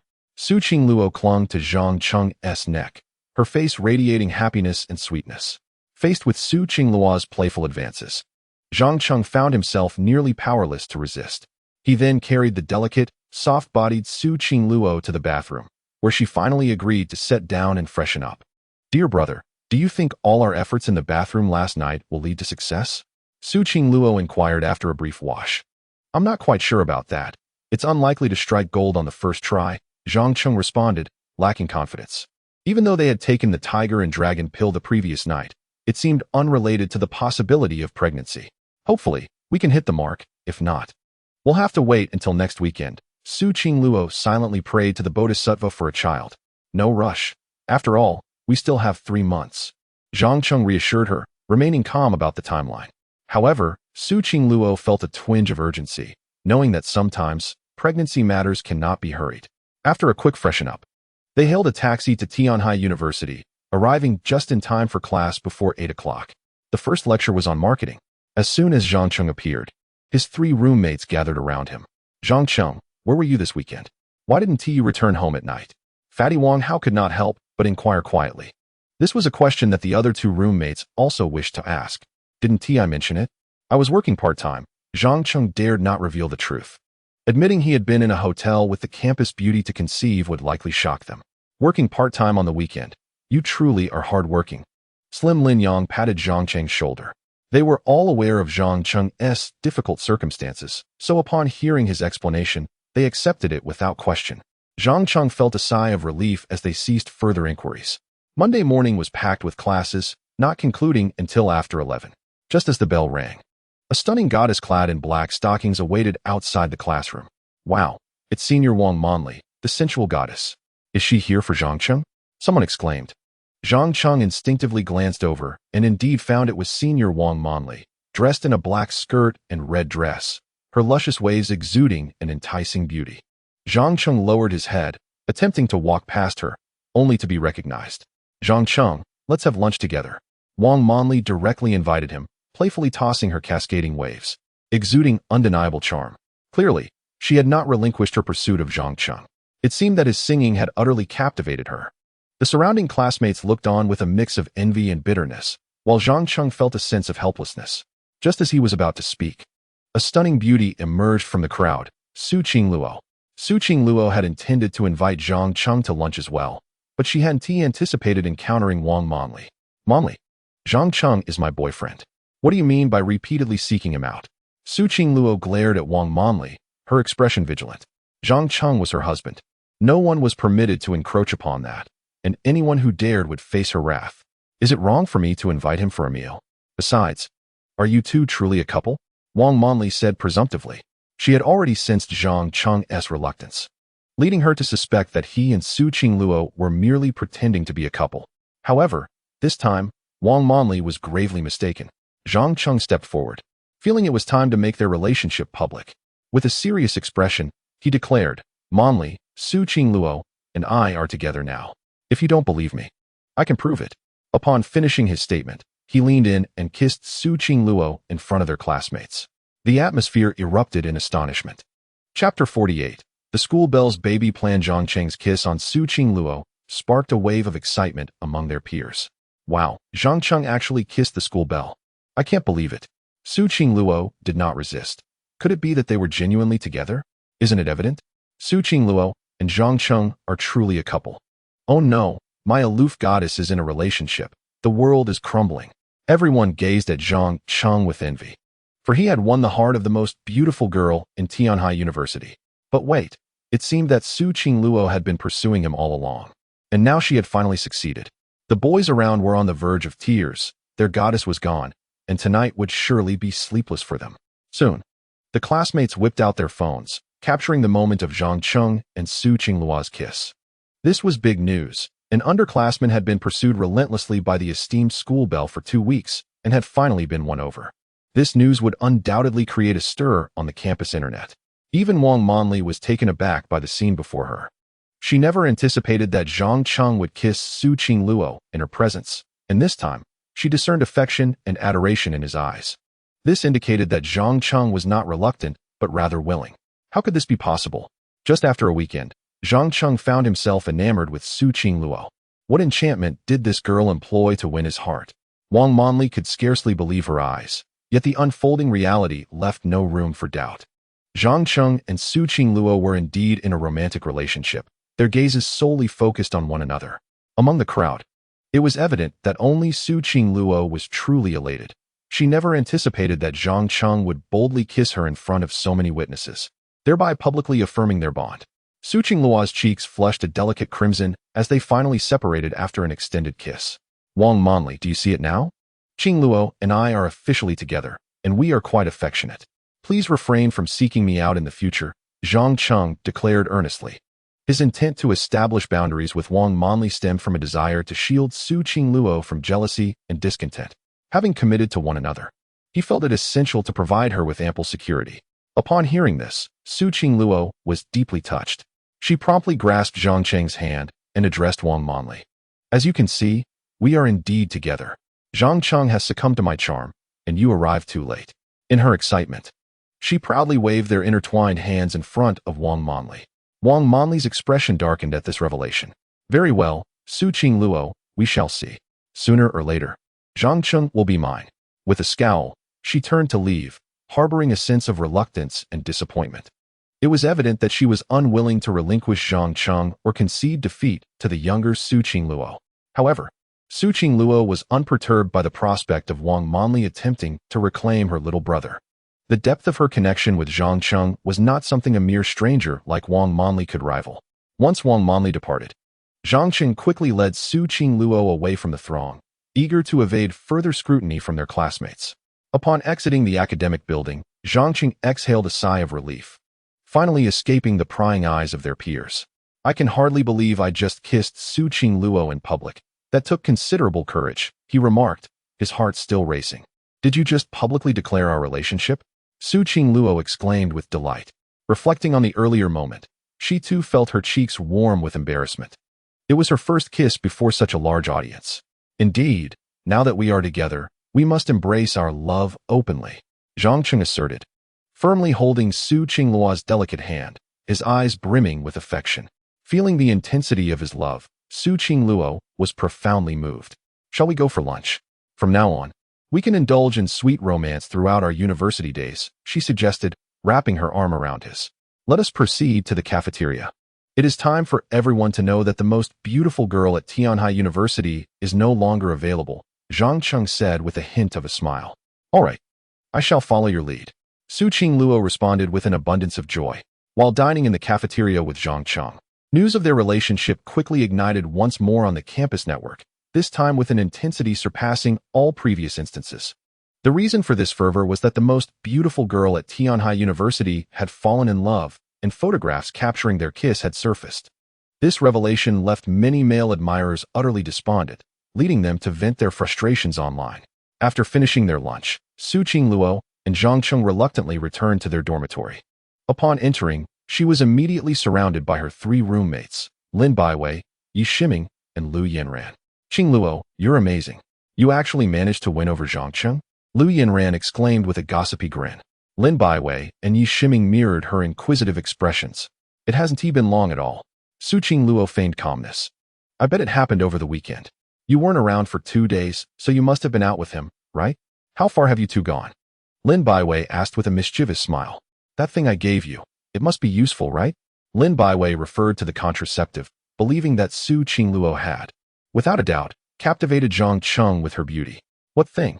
Lu Yanran and Yi Shiming looked on, puzzled. Lin Baiwei had given Su Qingluo the contraceptive when they were absent, leaving them unaware of the situation. Realizing her secret was on the verge of being exposed, Su Qingluo hastily defended herself. What are you all thinking? We've only just started, holding hands and sharing an occasional kiss. Don't read too much into it. I'm not that kind of person. Her cheeks flushed with embarrassment, as she dared not reveal that she and Zhang Cheng had already progressed to a more intimate level. If she disclosed the truth, it would likely shock them into disbelief. Later that evening, while heading to the restroom, Su Qingluo suddenly discovered that her menstrual period had begun, leaving her feeling disheartened. Now that my period has arrived, it seems all our efforts last night were in vain. I wonder how I can conceive a child.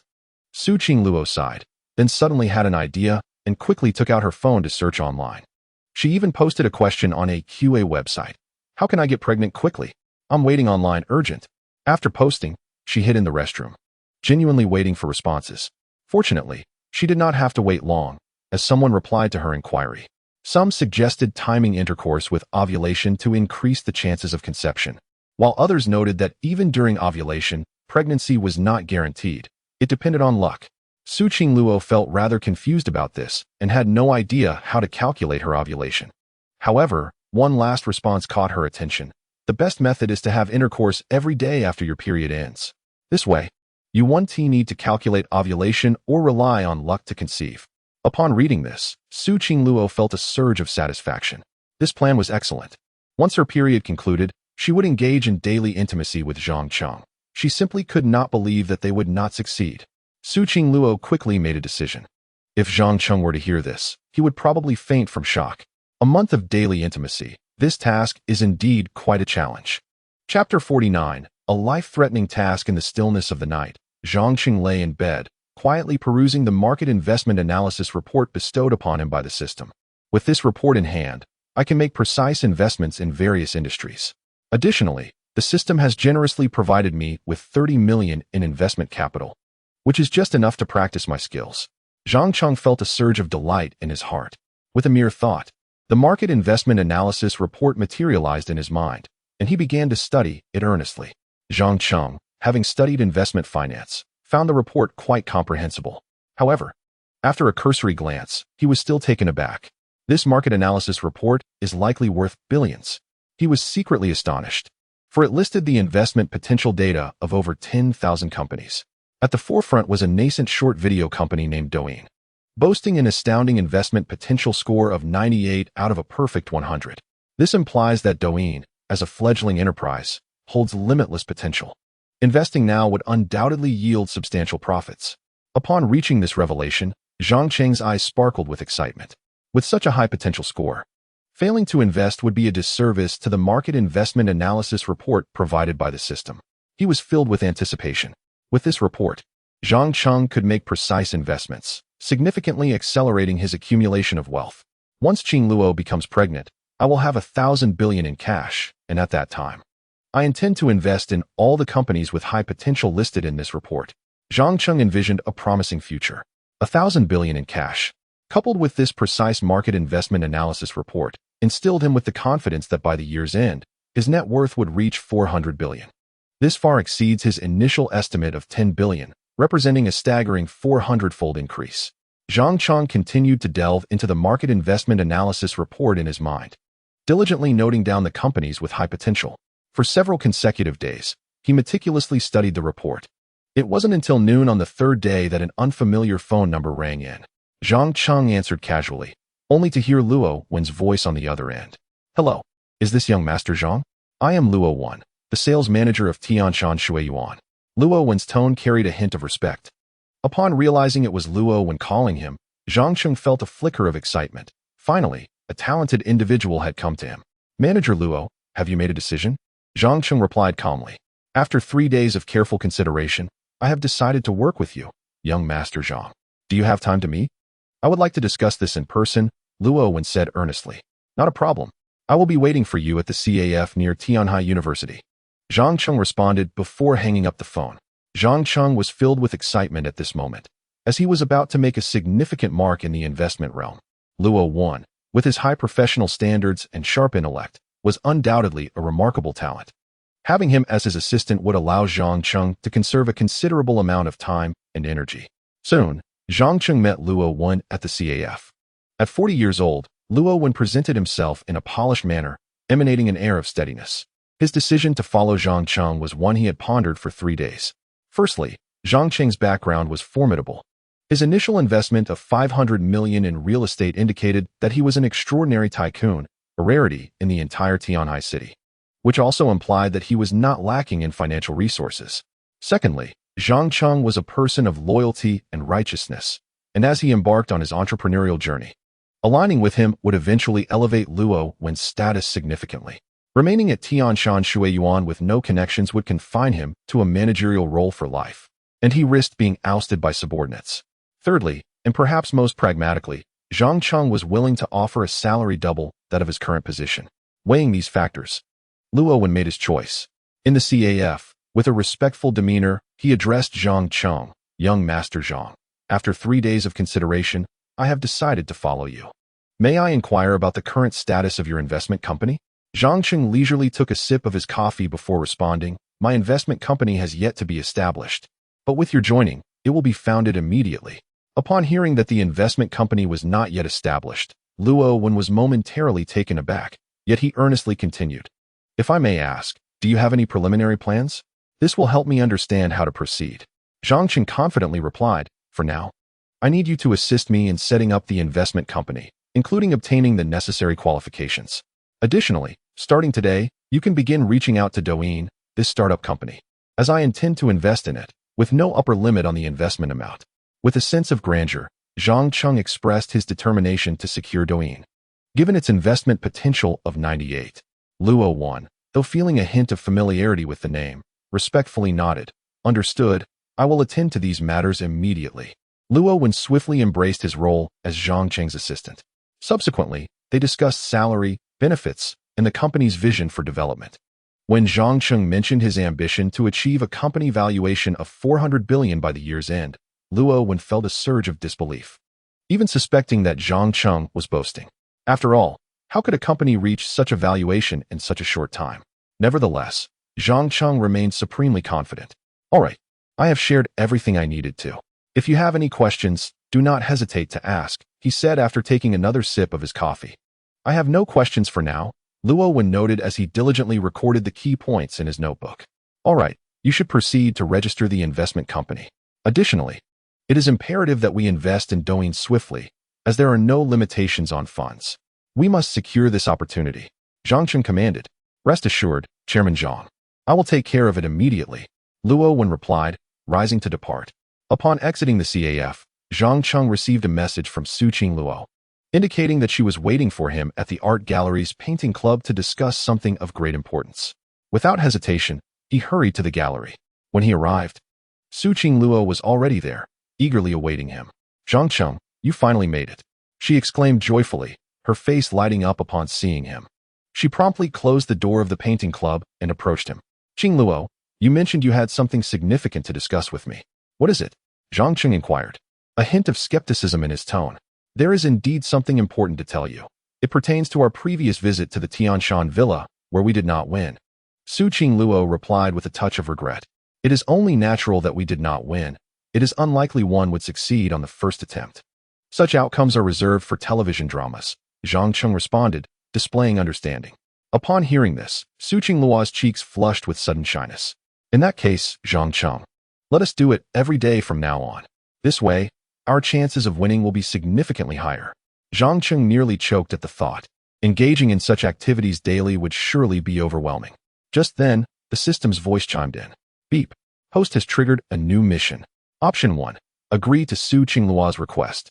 Reward. Investment capital of 50 million. 10 Longhu Dan. Option 2. Decline Su Qing Luo's request. Reward. Random attribute increase of 1. This vexing system had presented yet another task. And of course, he would choose the second option. After all, enduring such demands daily would be intolerable. With this in mind, Zhang Cheng adjusted his demeanor and gently expressed to Su Qing Luo, matters such as pregnancy should not be rushed. We have ample time. Moreover, our university environment does not lend itself to such frequent encounters. This was his decision, and besides, 50 million in investment capital was not an insignificant amount. As soon as he finished speaking, the system's voice echoed once more. Beep. Congratulations, host has made a choice. Random stamina increased by 1.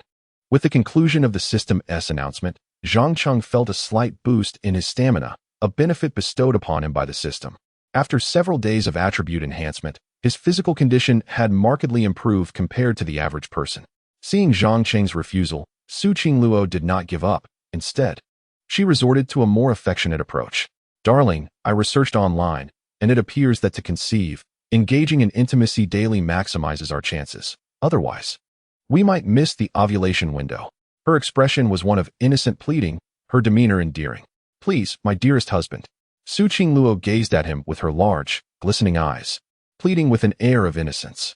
Zhang Cheng felt a wave of vulnerability wash over him. If this little enchantress were in ancient times, even an emperor would be utterly captivated by her charm. She would undoubtedly be the sole favorite in a harem. However, Zhang Cheng feared that if this continued, he might exhaust himself entirely. Thus, prudence dictated that he refrain from acquiescing to such requests, especially since there were still over 2 months until the stipulated time set by the system. Just as he prepared to decline once more, the system's voice echoed in his mind. Ding. The host has triggered the same task again. Rewards are doubled. Option 1. Agree to Su Qing Luo's request. Reward. 100 million in investment funds, 20 Longhu pills. Option 2. Decline Su Qing Luo's request. Reward. Random attribute 1. Upon hearing the system's announcement, Zhang Cheng couldn't help but be astonished. Goodness, this relentless system had once again offered him a doubled reward. Was it trying to push him to his limits? The investment funds had surged from 50 million to a staggering 100 million. This system certainly knew how to play the game. Zhang Cheng began to suspect that this system was somehow biased in favor of Su Qing Luo. Why else would every option lean towards her?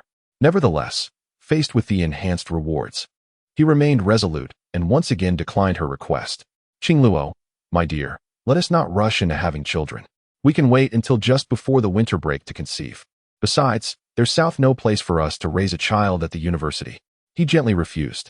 The thought of enduring such demands for an entire month was daunting. It would drain his energy. He had numerous responsibilities during the day, and he needed to be in good spirits to manage them well, especially since he was on the verge of launching an investment company and researching promising enterprises. As soon as he finished speaking, the system's voice chimed in again. Ding. Congratulations, host, for making a choice. Reward. Random stamina 1. After the system's announcement, Zhang Cheng felt a slight increase in his stamina. He assessed his physical condition and mused that with this newfound stamina, He could even compete in a marathon and possibly win a medal. This thought ignited another idea in his mind. If he continued to refuse, wouldn't his physical prowess become exceptionally formidable? Wouldn't he be able to effortlessly claim medals in sports events or even the Olympics?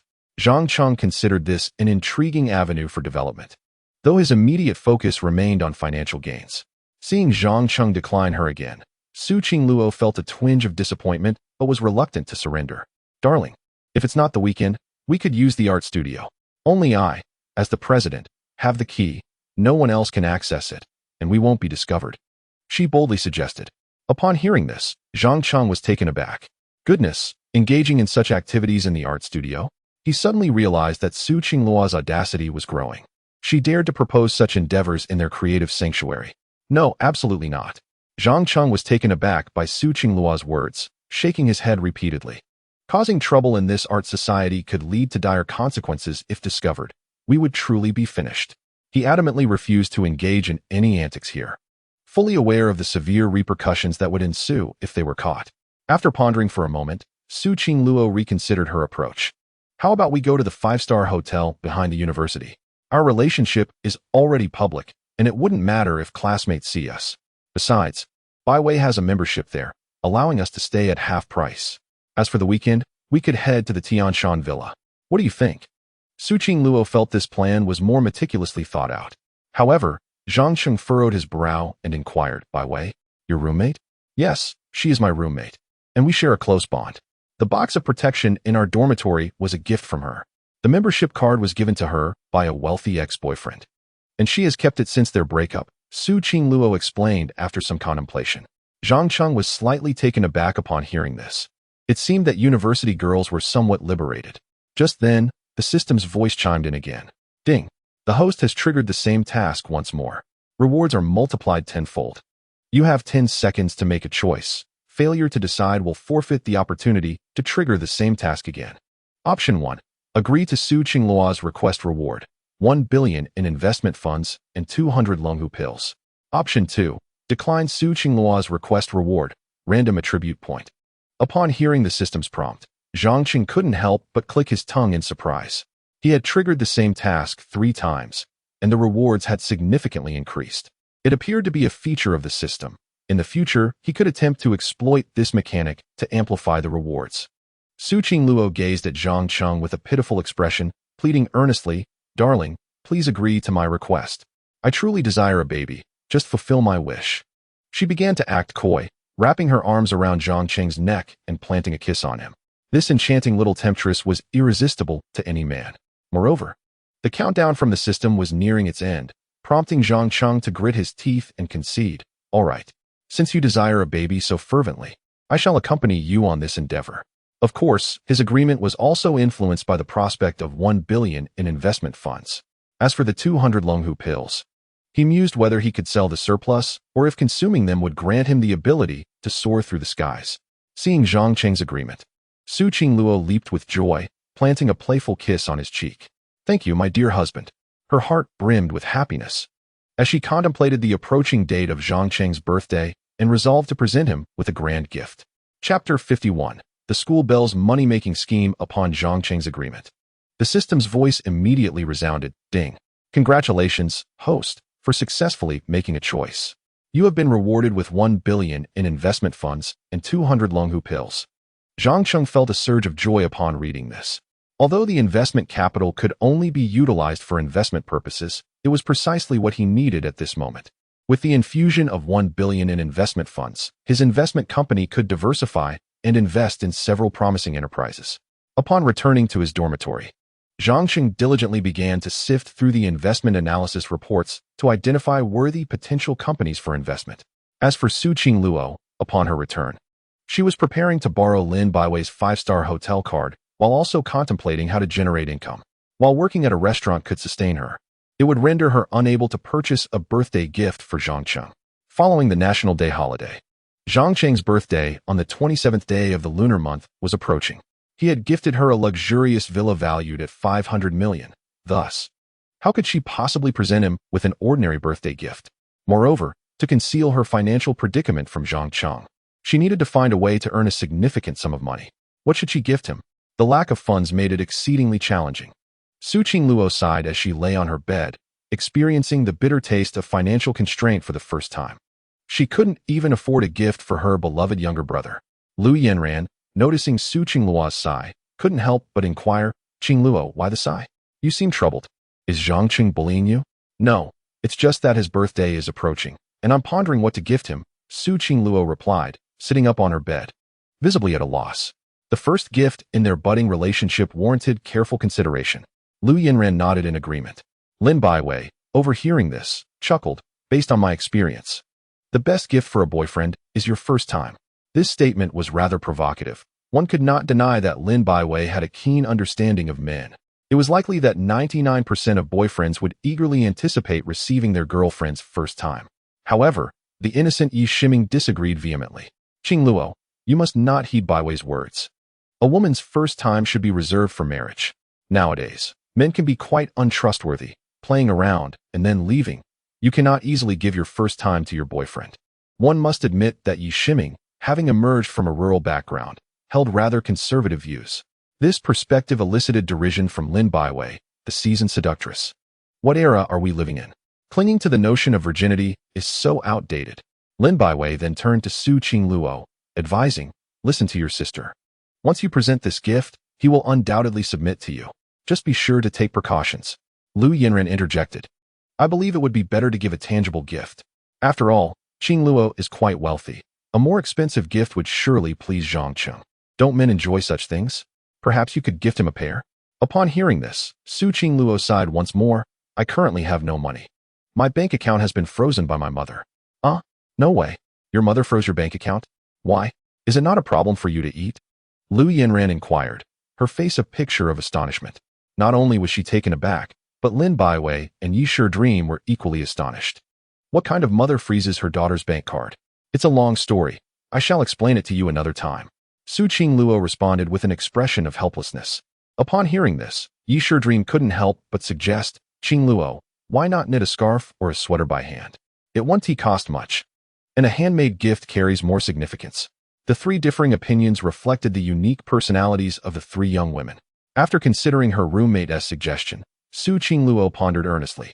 If she were to give a gift for the first time, she would have already presented it to Zhangqing, and doing so now seemed devoid of meaning. As for offering him an expensive gift, Su Qingluo found herself lacking the funds. And the notion of knitting a sweater or scarf for Zhangqing was completely beyond her skill set. In a moment of despair, she realized she had never anticipated being so inept as to be unable to present a suitable gift. However, Su Qingluo was quite astute and swiftly devised a plan. "Ladies, what if I earn money to purchase a gift for Zhangqing? Would that be a better approach?" She suddenly turned to Lu Yanran and the others. "That sounds wonderful. Buying a gift for your boyfriend with your own earnings carries a deeper meaning, but do consider whether your efforts are truly worth it. Does Zhangqing merit such an investment of your resources?" Lu Yanran expressed her concern that Su Qingluo might misplace her affections. "He is absolutely worth it. He is the one I wish to marry," Su Qingluo replied with utmost seriousness. "I also believe this is a splendid idea, Qingluo. I fully support you." Yi Shidream echoed her approval. Having resolved to earn money for a gift for Zhangqing, the next step was to devise a strategy to generate income swiftly, ideally a substantial sum in a short time frame. What methods are there to earn a significant amount of money in a brief period? Perhaps 1 million within 10 days? Su Qingluo mused, having never held a job and thus unaware of the arduous nature of earning money, naively believing that acquiring 1 million was a simple endeavor. After all, she had previously possessed millions in savings and felt herself to be a veritable heiress. Upon hearing Su Qingluo's ambition to earn 1 million in 10 days, Lu Yanran and Lin Baiwei were left astonished. "Qingluo, you truly do not comprehend how challenging it is to earn money. Making 1 million in 10 days is simply unattainable," Lin Baiwei remarked, shaking her head. "My dear young lady, your lack of experience in the workforce blinds you to the difficulties of earning money. Achieving 1 million in such a short span is far from feasible," Yi Shidream chimed in, having frequently worked part-time jobs to cover her living expenses. Realizing that earning 1 million in 10 days was practically impossible. Just then, Lu Yanran seemed to have an idea and spoke up. "Earning 1 million in 10 days is not entirely impossible." At this, Su Qingluo immediately turned her attention to her, while Lin Baiwei and Yi Shidream also leaned in. Eager to hear the method for achieving such a feat, Yanran. Do share your insights. Su Qingluo eagerly inquired. I've heard about a trending platform called Douyin, where numerous streamers are earning substantial sums. There are quite a few individuals in our university who are making money through Douyin, including the well-known Wang Monli and the singing sensation Feng Jinghui, both of whom have amassed a considerable following. Lu Yanran paused momentarily before adding, with someone as stunning as Qingluo, a casual live stream could undoubtedly attract numerous gifts. It's possible you could earn 1 million in just 10 days. Is that truly the case? Such a lucrative opportunity exists? Su Qingluo, who had been preoccupied with Zhangcheng lately, was unaware of the current trends.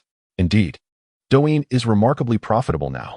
By creating videos to build a fanbase and subsequently live streaming, one can earn a fortune. Overnight wealth is certainly within reach, Lu Yanran elaborated. Lin Baiwei chimed in. Having heard of Douyin as well, I think I've come across this platform. Is it really that popular now? Yes. I've been sharing my daily life there and have already garnered around 20,000 followers, Lu Yanran replied, showcasing her Douyin account to Su Qingluo and the others. How intriguing. I must download it immediately and delve into it. Su Qingluo exclaimed, rushing to download Douyin. She finally had a direction for gifting Zhangcheng. The next step was to borrow Lin Baiwei's 5-star hotel card.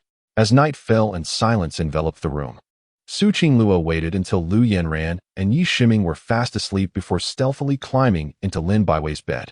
Lin Baiwei was engrossed in responding to numerous admirers' messages, overwhelmed by the sheer number of suitors vying for her attention. Qingluo, what brings you to my bed tonight? Lin Baiwei asked, hastily shutting off her phone.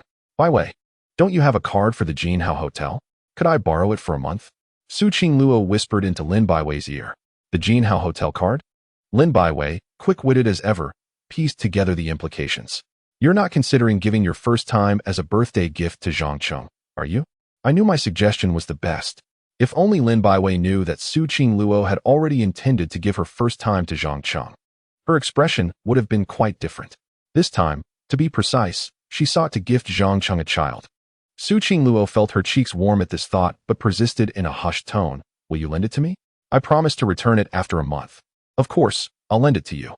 However, you must take precautions. Getting pregnant would complicate matters, Lin Baiwei gently cautioned. Her warning was somewhat redundant, as Su Qingluo's true intention in borrowing the card was to conceive Zhangcheng's child. Understood. Now please hand me the card, Su Qingluo insisted once more. With this card in hand, she could be with Zhangcheng every day. Wait a moment, I'll fetch it for you, Lin Baiwei replied, rummaging through her bag until she produced a platinum card, which she handed to Su Qingluo. Be sure to take care and remember to implement protective measures, she cautioned. Understood. After receiving the card, Su Qingluo suddenly recalled something and, feeling a bit bashful, leaned close to Lin Baiwei's ear and whispered, Baiwei, what should I do if my boyfriend is too skilled in that aspect? This was not a trivial concern for Su Qingluo. She had witnessed Zhangcheng's prowess in the bathroom of the Tianshan villa, and she had succumbed rather quickly. She certainly did not want her annoying younger brother to be disappointed in her. You have indeed asked the right person, Lin Baiwei replied. Her spirits suddenly lifted, and she whispered some advice into Su Qingluo's ear. Su Qingluo's cheeks flushed, yet she couldn't help but nod in agreement. Remember? As long as you apply what I taught you, it will surely be effective. Chapter 52. Even if everyone opposes, I shall marry him. Luo Wen's efficiency was commendably high. Within just 2 days, he had successfully negotiated the investment in Douyin. However, the asking price was somewhat steep, 300 million for a mere 30% stake, which was already the limit. For a company that had only been established for a little over a year, this price was indeed quite high. Nevertheless, Zhangcheng agreed without hesitation. With an investment fund of 1,300 million, allocating 300 million to Douyin posed no issue at all. When he had no classes in the afternoon, Zhangcheng ventured out with Luo Wen and swiftly signed the investment agreement. This meant that from this day forward, Douyin would be one of Zhangcheng's investment projects. On the way back, Zhangcheng was in excellent spirits. Luo Wen, you did well. You managed to secure the Douyin investment in just 2 days, he praised before shifting the topic. How is the registration process for the investment company coming along? It should be ready in a few days, along with all the necessary licenses, Luo Wen replied while driving. Great. Continue to assist me with matters concerning the investment company, Zhangcheng said, producing a sheet of paper listing 10 high-potential enterprises for investment. Among them were companies like Matewan and Didi, both internet startups. These enterprises had been meticulously selected by Zhang Cheng. They not only possessed high potential, but also had their headquarters in Tianhai City. Securing these 10 companies would likely multiply his wealth several times over within half a year. This was merely the initial target, as he intended to invest in even more promising companies thereafter. Here are the 10 enterprises I have identified for investment. Please make contact with them one by one as soon as possible, Zhang Cheng instructed, handing the paper to Luo Wen. Luo Wen glanced over it and replied, "No problem. Boss, I will expedite negotiations with these companies." With newfound enthusiasm, Luo Wen felt that following such an infinitely promising boss as Zhang Cheng would surely elevate him to a prominent figure in Tianhai City. After dropping Zhang Cheng off at Tianhai University, Luo Wen then drove off to pursue investment negotiations. Zhang Cheng walked straight towards the dormitory. But after taking only a few steps, he encountered Su Qingluo's two roommates, Lin Baiwei and Yi Shiming, who greeted him first. "Zhang Cheng, what a coincidence." Yi Shiming greeted timidly. Since the last time Zhang Cheng had assisted their dance troupe, she had developed a favorable impression of him and wholeheartedly supported his relationship with Su Qingluo. "Hello," Zhang Cheng responded succinctly. Lin Baiwei, however, scrutinized Zhang Cheng from head to toe, removed the lollipop from her mouth, and earnestly warned him, "Zhang Cheng, since we've met, I feel compelled to remind you. I know you are now with Su Qingluo, but if you dare to wrong her in any way, I will not hesitate to smash your head." This was the first time Lin Baiwei had seen Su Qingluo invest such heart and effort into someone, even planning to give her first time to Zhang Cheng. And she was determined not to let her good friend be let down. "Rest assured, Senior Lin, I will protect Qingluo with my life," Zhang Cheng assured with utmost seriousness. This was not mere rhetoric, it was a heartfelt promise. "I hope you mean what you say. By the way, Qingluo has recently run low on funds. As her boyfriend, you must take good care of her and ensure she does not suffer, understand? She has never experienced hardship."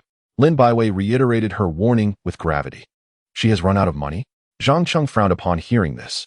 How could a daughter of the Su family possibly be short on funds? He had a nagging suspicion that Su Qingluo was hiding something from him. "Yes, her several bank cards have been frozen by her parents, and she is nearly out of money for food." "Did you not know?" Lin Baiwei replied, somewhat surprised. She had assumed Zhang Cheng was already aware of such a significant matter. Zhang Cheng was taken aback. Indeed, Su Qingluo had been concealing something substantial from him. Nonetheless, he maintained a calm facade as he replied, "I know now, but do not worry. I will take good care of her and ensure she suffers not in the slightest." After all, Su Qingluo was his fiancée, his future wife.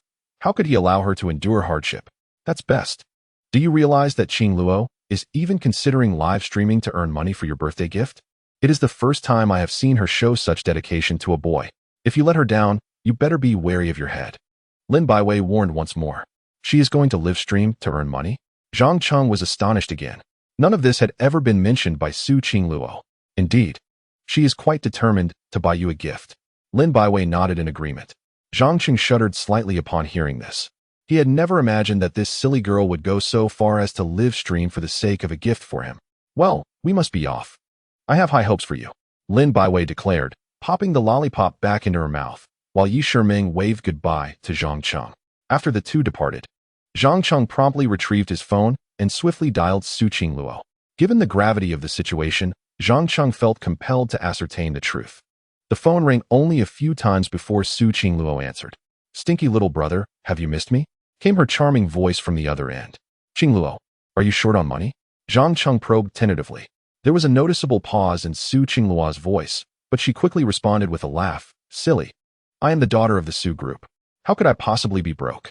Zhang Cheng was taken aback by Su Qingluo's attempt to conceal the truth from him. "Your roommates, Lin Baiwei and Yi Shiming, have informed me. I am waiting for you downstairs at your dormitory," he stated before hanging up. From the brief pause in Su Qingluo's voice, Zhang Cheng had already deduced that Lin Baiwei and the others were not deceiving him. Su Qingluo was indeed in financial distress.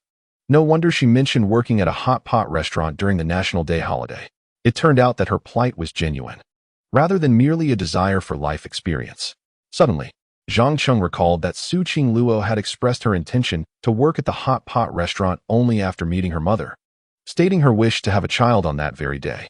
With this realization, everything became clear to him. It seemed that Su Qingluo had silently shouldered all burdens. I am such a fool. I should have realized this sooner. She is even prepared to resort to pregnancy to counter her parents' wishes. And her family must have cut off her financial support. Zhang Cheng's eyes reddened with emotion for Su Qingluo. With such a devoted girl in his life, how could he allow her to suffer? Listening to the silence on the other end of the call, Su Qingluo quietly regretted disclosing her financial troubles to Lin Baiwei and the others. Stinky Baiwei, she thought with mild reproach, before donning her shoes and rushing downstairs. By the time she emerged, Zhang Cheng was already waiting for her. Su Qingluo approached him slowly, like a child who had erred. Qingluo, why didn't you tell me you were out of money? Zhang Cheng said, slightly annoyed, as he produced a bank card from his pocket and pressed it into her hand. There is 10 million in here, buy whatever you desire. Don't exhaust yourself with live streaming. It would make me look inept as your boyfriend. Moved by Zhang Cheng's earnest gesture, Su Qingluo's eyes glistened with tears. But I want to buy you a birthday gift on my own, she exclaimed, her eyes shimmering with unshed tears. Silly girl, you are the greatest gift bestowed upon me by heaven. With you by my side, what more could I wish for? Zhang Cheng declared, embracing Su Qingluo tightly. His words shattered her defenses. Overwhelmed with emotion, she let the tears flow freely. She felt assured that choosing Zhang Cheng was not a mistake. Even if the entire Su family opposed her, she was resolute in marrying him. Chapter 53. Stinky brother, you are all I have now as dusk descended. Zhang Cheng led Su Qingluo into the Golden Luxury Hotel.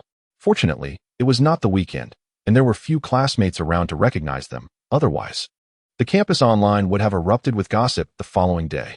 Despite this, Su Qingluo kept her head down, afraid of being identified. Although she and Zhang Cheng were openly together now, the act of renting a room still made her shy, as is often the case for young women. To be honest, Zhang Cheng felt a twinge of nervousness himself, fearing recognition, but he forced himself to remain composed.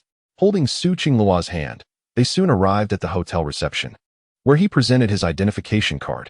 Hello, I would like a deluxe king-sized room, Zhang Cheng stated with feigned tranquility.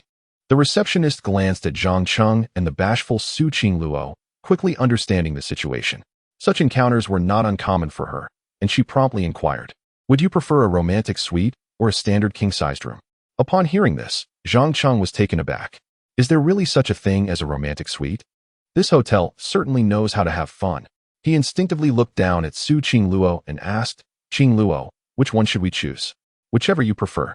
Her shy response left her unable to answer directly, thus leaving the decision to Zhang Cheng. Let us opt for the standard king-sized room then.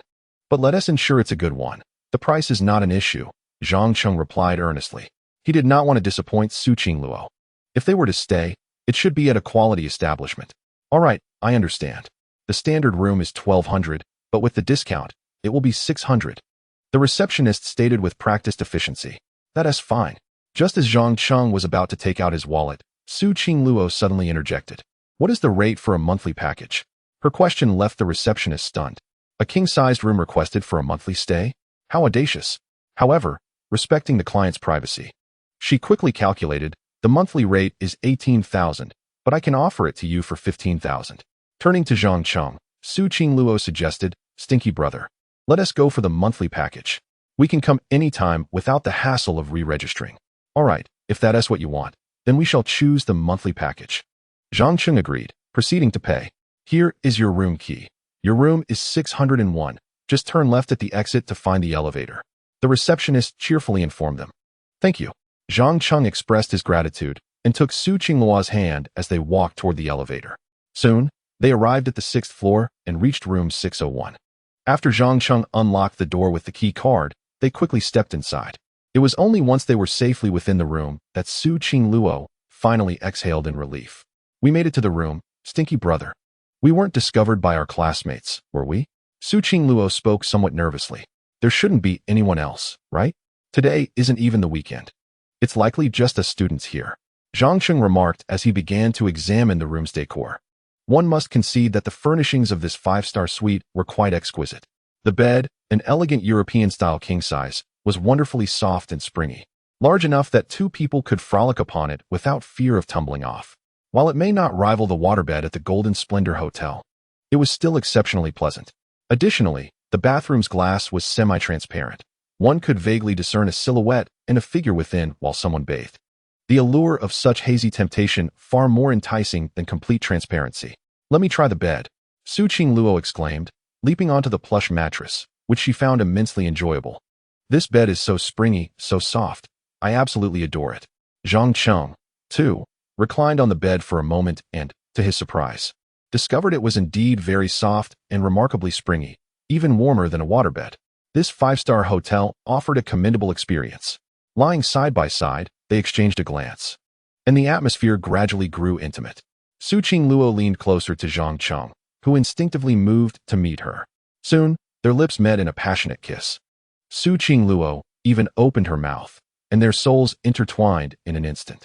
Zhang Cheng, driven by instinct, embraced Su Qingluo tightly as they rolled around on the bed. Thankfully, the large bed accommodated their playful movements without a hitch. Just as their kiss reached its fervent peak, a phone call abruptly interrupted them, causing Su Qingluo to sit up quickly. "It seems my phone is ringing," she exclaimed, her cheeks flushed as she retrieved her phone. Upon glancing at the caller ID, her expression shifted, and after a brief hesitation, she answered the call. "Mom, why are you calling me?" she asked, striving to maintain her composure. "It's been 5 days. Have you thought about it? You must be finding it difficult without money. If you agree to go on a blind date when you return for the National Day holiday, I will unfreeze your bank card," her mother, Zhang Li, stated rather insistently. In her view, her daughter had never endured hardship. After 5 days of financial struggle, she presumed Su Qingluo would reconsider and thus decided to call. However, Su Qingluo remained resolute. "I will not return for a blind date. You might as well give up on that notion. I will marry no one but Zhang Cheng." After uttering those words, Su Qingluo hung up, her eyes reddening with a sense of grievance and sorrow. Naturally, Zhang Cheng heard everything. As he had suspected, it was indeed Su Qingluo's mother who was pressuring her, prompting her defiance. Seeing Su Qingluo's tear-filled eyes, Zhang Cheng tenderly pulled her into his embrace. "Dear little sister, you are all I have now." Su Qingluo clung tightly to Zhang Cheng, tears streaming down her face. "Do not worry, Qingluo. By the end of the year, I will go to your home to propose. They will be begging me to fulfill our engagement," Zhang Cheng reassured her, gently patting her back. "Is that truly the case? Will they truly consent to my engagement with you?" Su Qingluo choked out. "Yes, then we can marry openly and without shame," Zhang Cheng replied, gently wiping away her tears. Feeling a pang of sympathy for her, Su Qingluo nodded, her confidence in Zhang Cheng unwavering, and with a hint of shyness, she said, "I will go take a shower now." Rising from her seat, she made her way to the bathroom. Zhang Cheng nodded, and through the translucent glass of the bathroom, he caught sight of Su Qingluo beginning to undress. At this moment, he swallowed hard, the allure of the bathroom's design captivating him. He forced himself to regain composure and retrieved a few Longhu pills from his system space. "Should I take 1 Longhu pill? Or perhaps 2? My stamina has increased, so I might not need them just yet. Otherwise, Qingluo might not be able to endure my exertions," he pondered as he hesitated over the decision. Meanwhile, Su Qingluo was quietly recalling the techniques Lin Baiwei had taught her. Before long, Su Qingluo emerged from the bathroom, her chest wrapped in a towel. Resembling a fairy stepping out of the water, her beauty breathtaking. Zhang Cheng was left momentarily spellbound. "Qingluo, you are stunning," he couldn't help but exclaim. Who could resist such a woman? Chapter 54. Together in happiness after a night of passion, both were utterly exhausted before finally drifting into sleep. The gentle morning sun filtered through the transparent window, casting its glow upon the grand bed, the air thick with the scent of love. Nestled in Zhang Cheng's embrace, Su Qingluo was deeply asleep when her long eyelashes fluttered, and she slowly opened her eyes. Finding herself in Zhang Cheng's arms, she instinctively closed her eyes again, savoring the fleeting moment of happiness. The memories of the previous night's fervor made her cheeks flush. "I didn't expect the methods Baiwei taught me to be so effective," she thought, a bashful smile gracing her lips. The thought of Zhang Cheng's strong physique and enduring stamina made her face burn with embarrassment. Being a woman, especially Zhang Cheng's woman, felt remarkably blissful. Soon, Zhang Cheng also awoke, and the first sight to greet him was Su Qingluo, lying bare upon his chest, fast asleep. A faint smile crept across his face. They had both enjoyed the previous night immensely, although Zhang Cheng had not consumed any Longhu pills. The stamina attributes rewarded by the system had significantly enhanced his vigor. Unable to resist the enchanting sight of Su Qingluo, he leaned down to kiss her. To his surprise, she responded warmly. "You're awake. Zhang Cheng exclaimed, astonished. It was my prince husband who kissed me awake. Su Qingluo replied with a sweet smile, her words dripping with tenderness. When did your lips become so sweet? He asked, playfully brushing his fingers against her delicate nose. My lips have always been sweet. If you don't believe me, you can try. Su Qingluo teased, tilting her head and presenting her rosy lips. Without hesitation, Zhang Cheng leaned in to kiss her, captivated by the allure of her soft, luscious mouth. At this moment, both individuals were devoid of clothing, and as they shared a kiss, they instinctively embraced one another. After an extended moment, Zhang Cheng suddenly sensed impending trouble and quickly withdrew. Qingluo, if this continues, something will happen. We should get up. I have a class this morning. Zhang Cheng spoke with a hint of anxiety. He was acutely aware of his own situation, especially since Su Qingluo, the enchanting little sprite, was simply irresistible. I recall you have a class at 10 o'clock on Thursday morning. Su Qingluo showed no intention of rising, even sitting directly atop Zhang Cheng. How do you know my class schedule for Thursday morning at 10? Zhang Cheng asked, slightly taken aback that she was privy to such details. I memorized your schedule long ago. Otherwise, how could I find you? Su Qingluo replied playfully. Zhang Cheng sighed inwardly, surprised that she had committed his schedule to memory. But you still need to wash up and have breakfast before your class at 10, right? He felt a sense of urgency with Su Qingluo perched on him. Seeing that her playful antics were futile, Su Qingluo reluctantly acquiesced, concerned for Zhang Cheng's well-being. All right, we can continue this tonight. She finally climbed off him. That's more like it. Come on, let's freshen up. The day after tomorrow is National Day, and we will have plenty of time then. Zhang Cheng affectionately ruffled Su Qingluo's hair. Indeed, Su Qingluo mused dreamily, feeling that being with Zhang Cheng rendered every moment blissful. Meanwhile, in the grand villa of the Su family, Su Qingluo's parents were exasperated by their daughter's stubbornness. What has gotten into Qingluo? She would rather be broke than align with us. It drives me insane. Su mother, Zhongli, exclaimed as she plopped down on the sofa. Initially, she believed that cutting off their daughter's finances would compel her to yield, but she was taken aback by Qingluo's continued defiance. National Day is approaching, and Master Chun has flown back from abroad just to see her. Yet she refuses to even meet him. Zhongli said anxiously. They had already made arrangements with the Chen family. If their daughter did not show up, how could they explain it? Su Qingluo's father, Su Guozhen, frowned upon hearing this. He felt that the situation could no longer be left to his daughter's whims. He tossed aside the newspaper in his hands and turned toward the butler, Old Su, who stood nearby. Old Su, take 2 of my bodyguards and bring my daughter back from Tianhai University.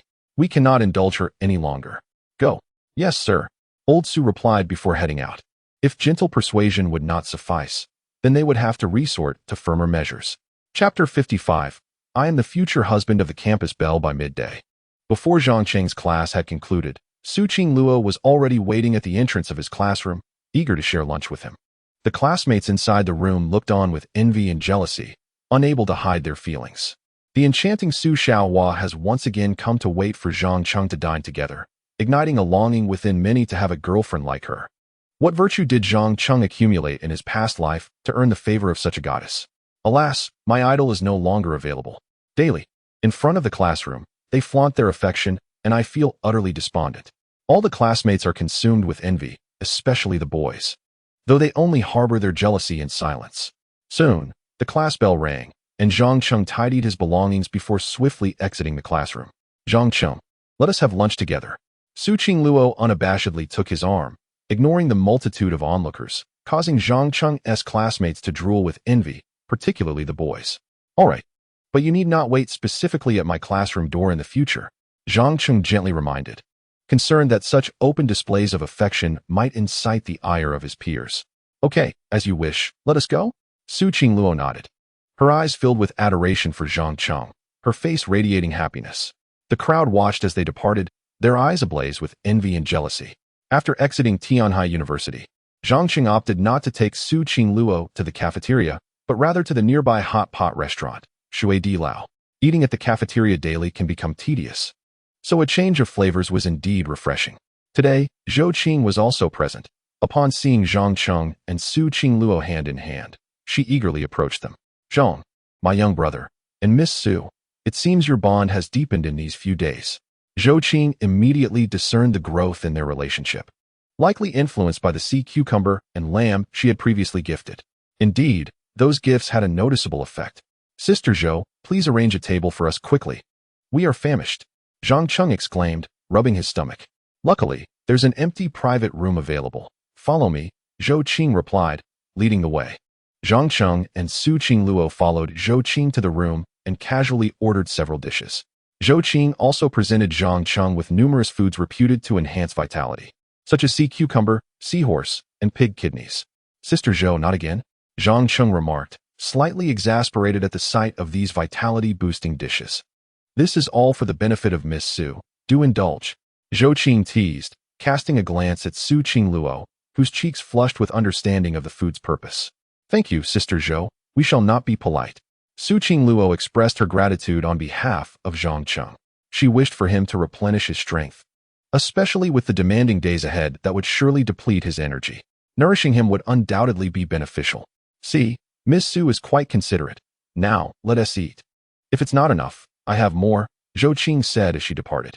Zhang Cheng, you should consume a sea cucumber to nourish your body. Su Qingluo promptly prepared a sea cucumber for Zhang Cheng and placed it into his bowl. It is indeed essential to replenish one's strength. Go ahead and eat.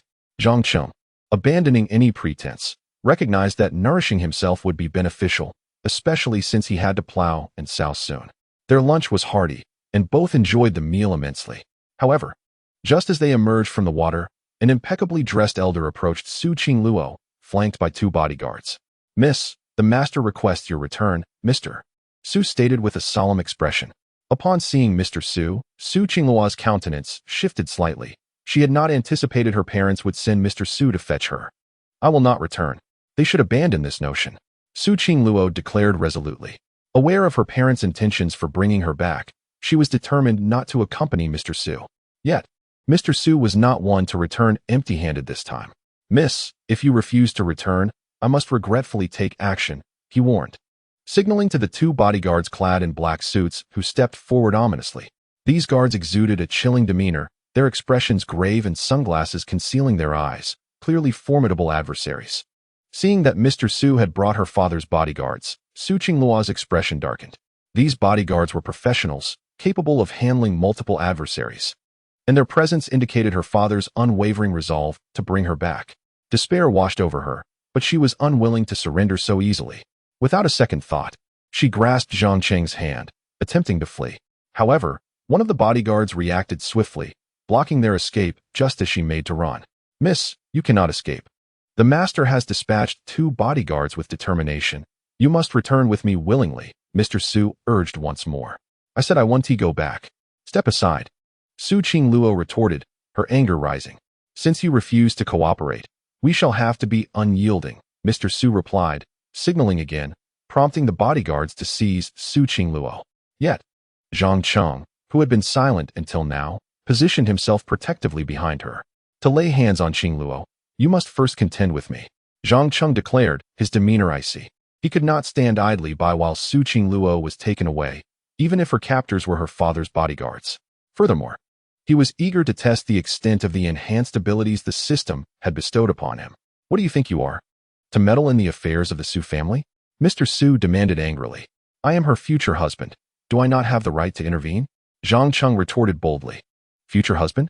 Mr. Su's brow furrowed, realizing that this young man was indeed Su Qingluo's boyfriend. He then instructed the bodyguards, first, deal with this arrogant fellow. The elderly steward Su exuded an intimidating presence. Since he dared to obstruct his affairs, he decided to first incapacitate this young man. Chapter 56. No one can touch my wife. Upon receiving the steward Su's orders, the two bodyguards rolled up their sleeves, ready to teach Zhang Cheng a lesson. Su Qingluo, witnessing this, felt a wave of fear wash over her, her delicate face paling as she instinctively grasped Zhang Cheng's arm.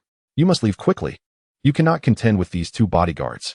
Allow me to handle this, she implored, her concern palpable. She was well aware of the formidable prowess of her father's bodyguards. Having seen one take on 4 adversaries effortlessly, their combat skills exceptionally refined. With both of them working in tandem, Zhang Cheng stood no chance. Thus, in a bid to protect him from harm, Su Qingluo resolved to yield. It was a necessary sacrifice. However, Zhang Cheng remained resolutely steadfast, showing no inclination to retreat. I will not allow anyone to take you from my side, unless it is over my dead body, he declared, his gaze unwavering as he spoke to Su Qingluo. Receiving his steadfast look, Su Qingluo felt her heart stir once more. Yet, the harsh reality loomed. Zhang Cheng was no match for the two bodyguards. But they are too powerful. You will get hurt. She continued to plead, but Zhang Cheng had already advanced towards the imposing bodyguards. To take Qingluo away, you must first overcome me, he asserted with unwavering resolve. My apologies, miss, but we must take you with us. Since you insist on obstructing us, we have no choice. One of the bodyguards replied, cracking his knuckles with a serious demeanor before launching a swift, forceful punch toward Zhang Cheng. The blow was rapid, precise, and imbued with tremendous force. An average person would have been unable to withstand it. Su Qingluo, witnessing this, shut her eyes in fear, having seen many succumb to such a strike. Yet, to her astonishment, Zhang Cheng effortlessly intercepted the punch, firmly grasping the bodyguard's fist within his own. Your strength is quite mediocre, Zhang Cheng remarked, maintaining a tight grip on the bodyguard's fist while allowing himself a subtle smile. Relieved to discover the enhanced strength granted to him by the system was indeed effective. You reckless fool, you seek your own demise. The bodyguard, though astonished that Zhang Cheng could so easily seize his fist, was unwilling to concede defeat. He attempted to withdraw his fist from Zhang Cheng's grasp, only to find himself unable to extricate it, no matter how hard he tried. Zhang Cheng's grip only tightened, causing a dull pain to radiate through his knuckles. How is this possible? This young man's strength is extraordinary. I can deliver a 200-pound punch, yet it is entirely countered by his grip. Sweat beads began to form on the bodyguard's forehead as the pain in his fist intensified. Seeing his opponent's fist firmly in his control, Zhang Cheng wasted no time in delivering a powerful kick to the bodyguard's abdomen. The tremendous force propelled the man several meters away. After rolling on the ground several times, he finally collapsed. The pain was excruciating, and the bodyguard fell to the ground, groaning in agony, unable to rise and continue the fight. All of this transpired in the blink of an eye. By the time Steward Su Qingluo, and another bodyguard realized what had occurred, the event had already unfolded. They were utterly astonished by the scene before them. How could it be possible? This young man had actually sent one of the Master's bodyguards flying. The astonishment in Steward Su's eyes was palpable. This was a professional bodyguard, renowned for both strength and combat skills. Yet he could not withstand a single exchange against Zhang Cheng. How could this not leave him flabbergasted? Su Qingluo was equally spellbound. Her little brother was remarkably powerful. She gaped in disbelief, marveling at how her brother had effortlessly kicked away their father's bodyguard, having witnessed the bodyguard's prowess firsthand. She felt that in the presence of Zhang Cheng, he was no match at all. Such a meager display of strength, and yet he called himself a bodyguard? Zhang Cheng clapped his hands, appearing quite at ease, before fixing his gaze on the remaining bodyguard and coolly stating, "Now it's your turn." Zhang Cheng's provocation ignited the fury of the other bodyguard, who believed that his comrade must have underestimated Zhang Cheng, thus allowing himself to be kicked aside so easily. Determined to give no quarter, he prepared to unleash his full might. "You're courting death." The remaining bodyguard barked, launching himself at Zhang Cheng with a swift elbow strike. Precise and ruthless, leaving no time for Zhang Cheng to react. While Zhang Cheng's strength had been augmented, his agility and martial arts skills were lacking. However, his mind remained remarkably composed. Engaging in a battle of techniques with the bodyguard would yield no chance of victory, so he charged forward to meet the oncoming attack. He executed a grappling maneuver, but the bodyguard's elbow strike struck his abdomen, causing Zhang Cheng to feel a sharp pain that nearly dropped him to the ground. Nevertheless, he gritted his teeth, holding the bodyguard tightly and then forcefully slamming him to the ground. Both combatants crashed to the earth, but Zhang Cheng, relying on his strength, seized the bodyguard's wrists. At this juncture, had their strengths been evenly matched, they might have become locked in a stalemate. Or the bodyguard could leverage his extensive combat experience to turn the tables on Zhang Cheng. However, Zhang Cheng's strength far surpassed that of the bodyguard, and with a powerful twist of his hands, he dislocated the bodyguard's wrist. A heart-wrenching scream of agony echoed through the air as Zhang Cheng, seizing the opportunity while the bodyguard was weakened, landed a kick to his abdomen, sending him soaring across the ground. In just a matter of minutes, Zhang Cheng had dispatched two opponents with a single kick each. Steward Su stood in stunned silence, his heart racing with trepidation. Who exactly was this young man? In such a brief span, He had incapacitated 2 of the Master's professional bodyguards, showcasing an extraordinary level of strength. Su could not help but swallow hard, a flicker of fear crossing his eyes, as he sensed that this mission was destined to fail. As Su Qingluo witnessed her brother's remarkable prowess, she was filled with both astonishment and delight. "You are incredible, little brother. Well done," she exclaimed, her eyes reflecting a newfound admiration for Zhang Cheng. Observing the 2 bodyguards writhing in pain on the ground, Zhang Cheng finally felt a sense of relief. His earlier display of bravery had been a mere faade, relying on sheer strength for an unexpected victory. Had both bodyguards attacked him simultaneously from the outset, he doubted he could have prevailed. Moreover, their combat skills were highly refined. Had it not been for Zhang Cheng enduring a painful elbow strike, he might not have triumphed over the second bodyguard. Even now, a lingering ache throbbed in his abdomen. Yet he remained composed. After neutralizing the 2 bodyguards, Zhang Cheng approached the elderly butler, Su. "Do you still intend to take Qingluo away?" he inquired nonchalantly, his tone laced with an unmistakable authority. In light of Zhang Cheng's prowess, the once arrogant butler now found himself drenched in cold sweat. Realizing that if he could not contend with the bodyguards, how could he hope to challenge this dashing young man? A single utterance from Zhang Cheng struck fear into Su. If 2 professional bodyguards were no match for him, how could an elderly man hope to stand against this youth? "What is your true intention in preventing me from taking the young lady?" Su asked in trepidation, beads of sweat cascading down his back. Fearing that Zhang Cheng might strike him down as well, yet desperate to ascertain his motives for reporting back. If Qingluo does not wish to return, then no one can force her. It is as simple as that. Zhang Cheng had initially considered reprimanding the old butler, but upon noticing his frail, 60-something frame, he abandoned that thought, opting instead to issue a stern warning. "This time, I shall spare you due to your age. However, should there be a next time, do not expect to rise again." With that, Zhang Cheng took Su Qingluo's hand and, in plain view of Su, made his way towards Tianhai University. It was only after they had distanced themselves significantly that the butler exhaled deeply, his back soaked from the cold sweat induced by fear. This audacious young man dares to hold the young lady's hand. He must be her boyfriend. I must report this to the master. Wiping the perspiration from his forehead, Su quickly departed. Upon returning to school, Su Qingluo's admiration for Zhang Cheng only intensified. "Little brother, you are truly amazing. You even bested my father's professional bodyguards. When did you become so formidable?" Her eyes sparkled with excitement and admiration. Naturally, she felt elated to have such a remarkable husband. "They underestimated me. That is how I managed to win," Zhang Cheng replied with a modest smile. This statement holds a semblance of truth. Had the 2 of them not underestimated their opponents or approached the situation together, Zhang Cheng might indeed have struggled against them. "Regardless, my husband is the finest. By the way, did you sustain any injuries?" Su Qingluo inquired with genuine concern as she regained her composure. "No, how could they possibly hurt me?" Zhang Cheng replied with a feigned calmness, though a faint ache lingered in his abdomen from the elbow strike delivered by the bodyguard moments earlier. "I refuse to believe that. I distinctly witnessed that bodyguard strike your abdomen. Let me see."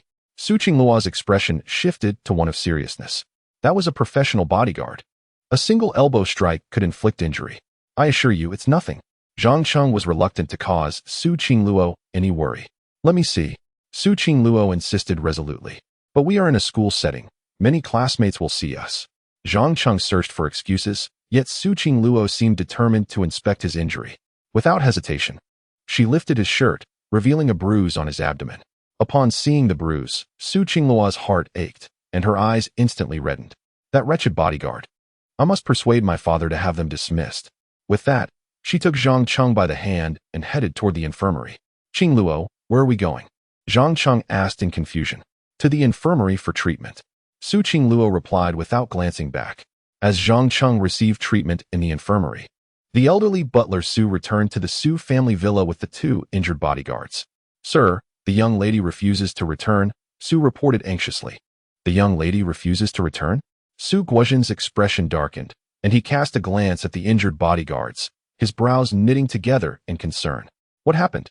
How could the 2 professional bodyguards I assigned to you end up in this state?" Not only was Su Guozhen curious, but Su Muzhong Li was equally intrigued. After all, these were professional bodyguards. How could they have been so thoroughly beaten? "It seems the young lady has taken a boyfriend, and it was he who inflicted this upon the 2 bodyguards." Su recounted the events as he understood them. This revelation stunned Su Qingluo's parents. What?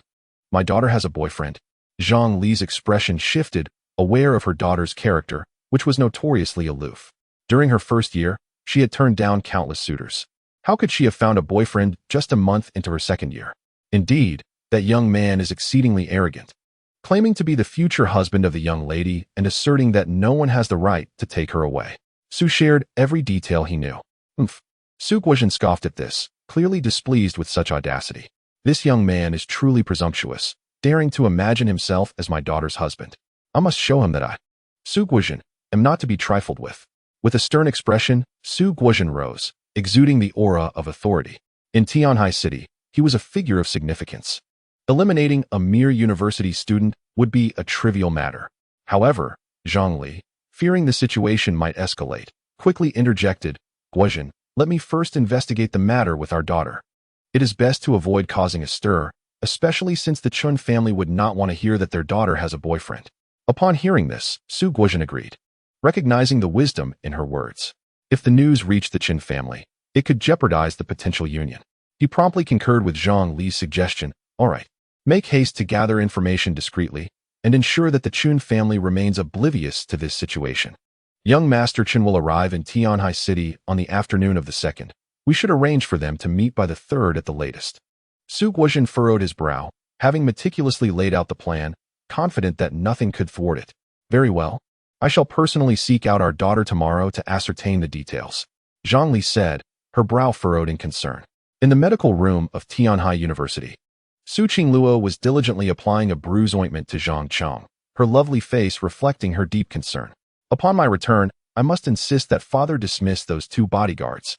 And also that steward Su. How dare he strike my husband? Su Qingluo murmured as she carefully treated Zhang Cheng's injuries. Zhang Cheng, touched by her care for him, felt a flicker of happiness. But what if you cannot return? He suddenly asked. Su Qingluo trembled slightly at his words and promptly replied, if I cannot return, then I shall not. Wherever you go, I shall follow. This declaration clearly expressed Su Qingluo's intent.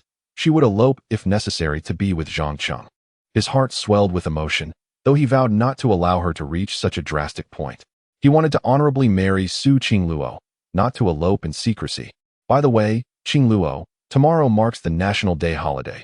Let us return to the Tianshan Villa tonight. Do you still plan to work at the new Shuidaleo store during the day tomorrow? Zhang Cheng suddenly inquired. Of course, since it is my husband's establishment. How could the proprietress not lend a hand? Su Qingluo replied with a sweet smile. Then let us go together. Sister Zhou just messaged me, saying they might be short-staffed for the grand opening and asked me to assist. Zhang Cheng responded. That sounds splendid. We can help out during the day and return to the Tianshan Villa at night for some romance. Su Qingluo thought dreamily, envisioning a delightful and fulfilling day ahead. Later that evening, Su Qingluo and Zhang Cheng hailed a vehicle, bringing along some necessities and ingredients as they moved back into the Tianshan Villa. This was their second stay at the villa, and due to the National Day holiday, they planned to reside there for 7 days. Zhang Cheng, you are injured. Please rest on the sofa while I prepare dinner. Su Qingluo gently urged, guiding him to sit while she carried a large bag of groceries into the kitchen. Can you really cook, being a young lady? Zhang Cheng asked, a hint of concern in his voice. Cooking is not difficult. I've watched my family's maid do it. It should be manageable, Su Qingluo replied, rolling up her sleeves, ready to tackle the task at hand. Zhang Cheng listened in silence, fully aware that having witnessed someone cook does not necessarily mean one can replicate the act. Indeed, moments later, a piercing scream echoed from the kitchen. Alarmed, Zhang Cheng rushed in to find a half-cooked fish flopping about on the floor, while the frying pan emitted a cloud of smoke. Clearly, the fish had leapt from the pan, and Su Qingluo was frantically attempting to catch it, looking rather disheveled. Shaking his head discreetly, Zhang Cheng interjected, Qingluo, allow me to take over. You simply sit back and relax. With that, he swiftly seized the fish from the ground, only to discover that its belly had not even been gutted. How on earth could one cook a whole live fish? I can manage, you take a rest. Su Qingluo insisted stubbornly, eager to prepare something delicious for Zhang Cheng despite her own injuries. Amused and exasperated, Zhang Cheng was suddenly interrupted by the system's voice. Ding! Congratulations. Host, you have triggered a new task. Option 1.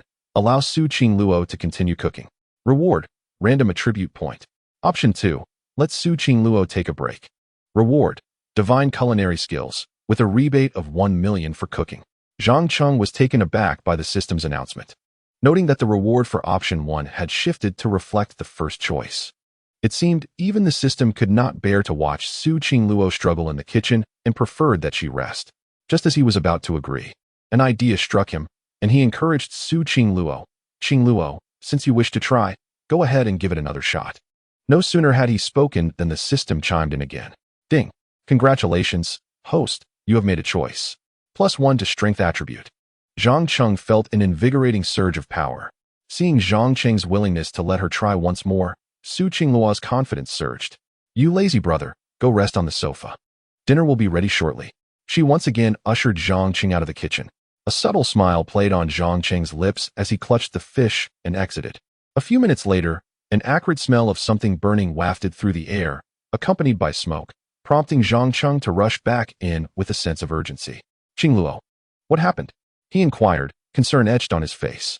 I burnt the egg. Su Qingluo lamented, her expression one of despair. Perhaps I should take over, Zhang Cheng suggested again. No, I can do this.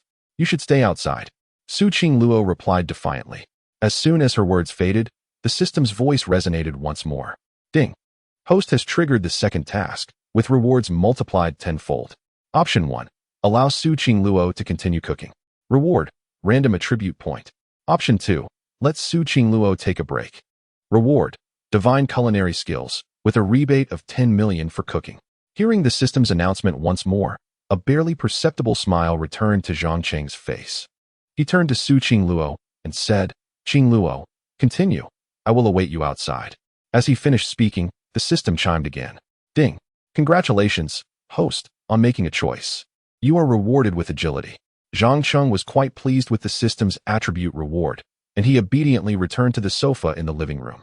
Moments later, a sudden blaze erupted in the kitchen, followed by the piercing scream of Su Qingluo. Ah, it's on fire. Zhang Cheng had been attentively monitoring the kitchen and immediately dashed back upon hearing the commotion. Qingluo, what happened? He inquired with concern. The pot, it's on fire. Su Qingluo, her face smeared with soot, pointed at the raging flames in the pot, her complexion pale and devoid of any trace of her usual goddess-like demeanor. Zhang Cheng hastily covered the flaming pot with a lid, and soon the fire was extinguished. Before he could utter a word, the system's voice eagerly chimed in. Ding. Host has triggered the task for the third time, with a tenfold reward and an additional bonus. Further refusals will not trigger the same task again. Option 1. Allow Su Qingluo to continue cooking. Reward, random attribute 1. Option 2. Let Su Qingluo take a break. Reward, supreme culinary skills. A rebate of 100 million for cooking, random attribute 10. Seeing the system's rewards, Zhang Cheng's heart soared with joy. Even the random attribute was now being rewarded. And it was 10 points, 10 times more than option 1. Clearly, the system could no longer bear to let Su Qingluo continue cooking. It was apparent how he should choose. With that, Zhang Cheng quickly exclaimed, Qingluo, let me handle the cooking. You just sit outside and wait for me. All right. Su Qingluo had initially wanted to persevere, but upon recalling how close she had come to incinerating the pot, she decided to relent. If she continued, she might have burnt down the kitchen as well. As Su Qingluo exited the kitchen, the system's voice resonated once more. Ding. Congratulations, host, on making a choice. You are rewarded with supreme culinary skills. A rebate of 100 million for cooking, valid for 7 days, with a rebate once daily. Strength 3, Agility 4, Stamina 2, Intelligence 1. This turn of events was a tremendous gain for Zhang Cheng. Particularly the 10 points in random attributes significantly enhanced his physical capabilities. Now, even facing 2 bodyguards simultaneously would not intimidate him. In addition to his newfound strength, he instantaneously mastered supreme culinary skills, which allowed him to earn a rebate of 100 million for cooking. With the National Day holiday of 7 days at hand, he could fully utilize this rebate period. With his supreme culinary skills at his disposal, Zhang Cheng swiftly prepared a myriad of delectable dishes, sweet and sour carp, braised pork, boiled cabbage, accompanied by a bowl of egg drop soup. 3 dishes and a soup, all visually appealing and bursting with flavor. Once the meal was ready, the rebate of 100 million instantly reflected in Zhang Cheng's account. All done, Qingluo. Come and taste. He eagerly proclaimed as he set the dishes on the dining table. Su Qingluo gazed at the beautifully presented food, her face awash with astonishment. Wow, dear brother, your dishes look exquisite and smell divine. Su Qingluo could not help but drool, and she quickly grabbed a pair of chopsticks to indulge.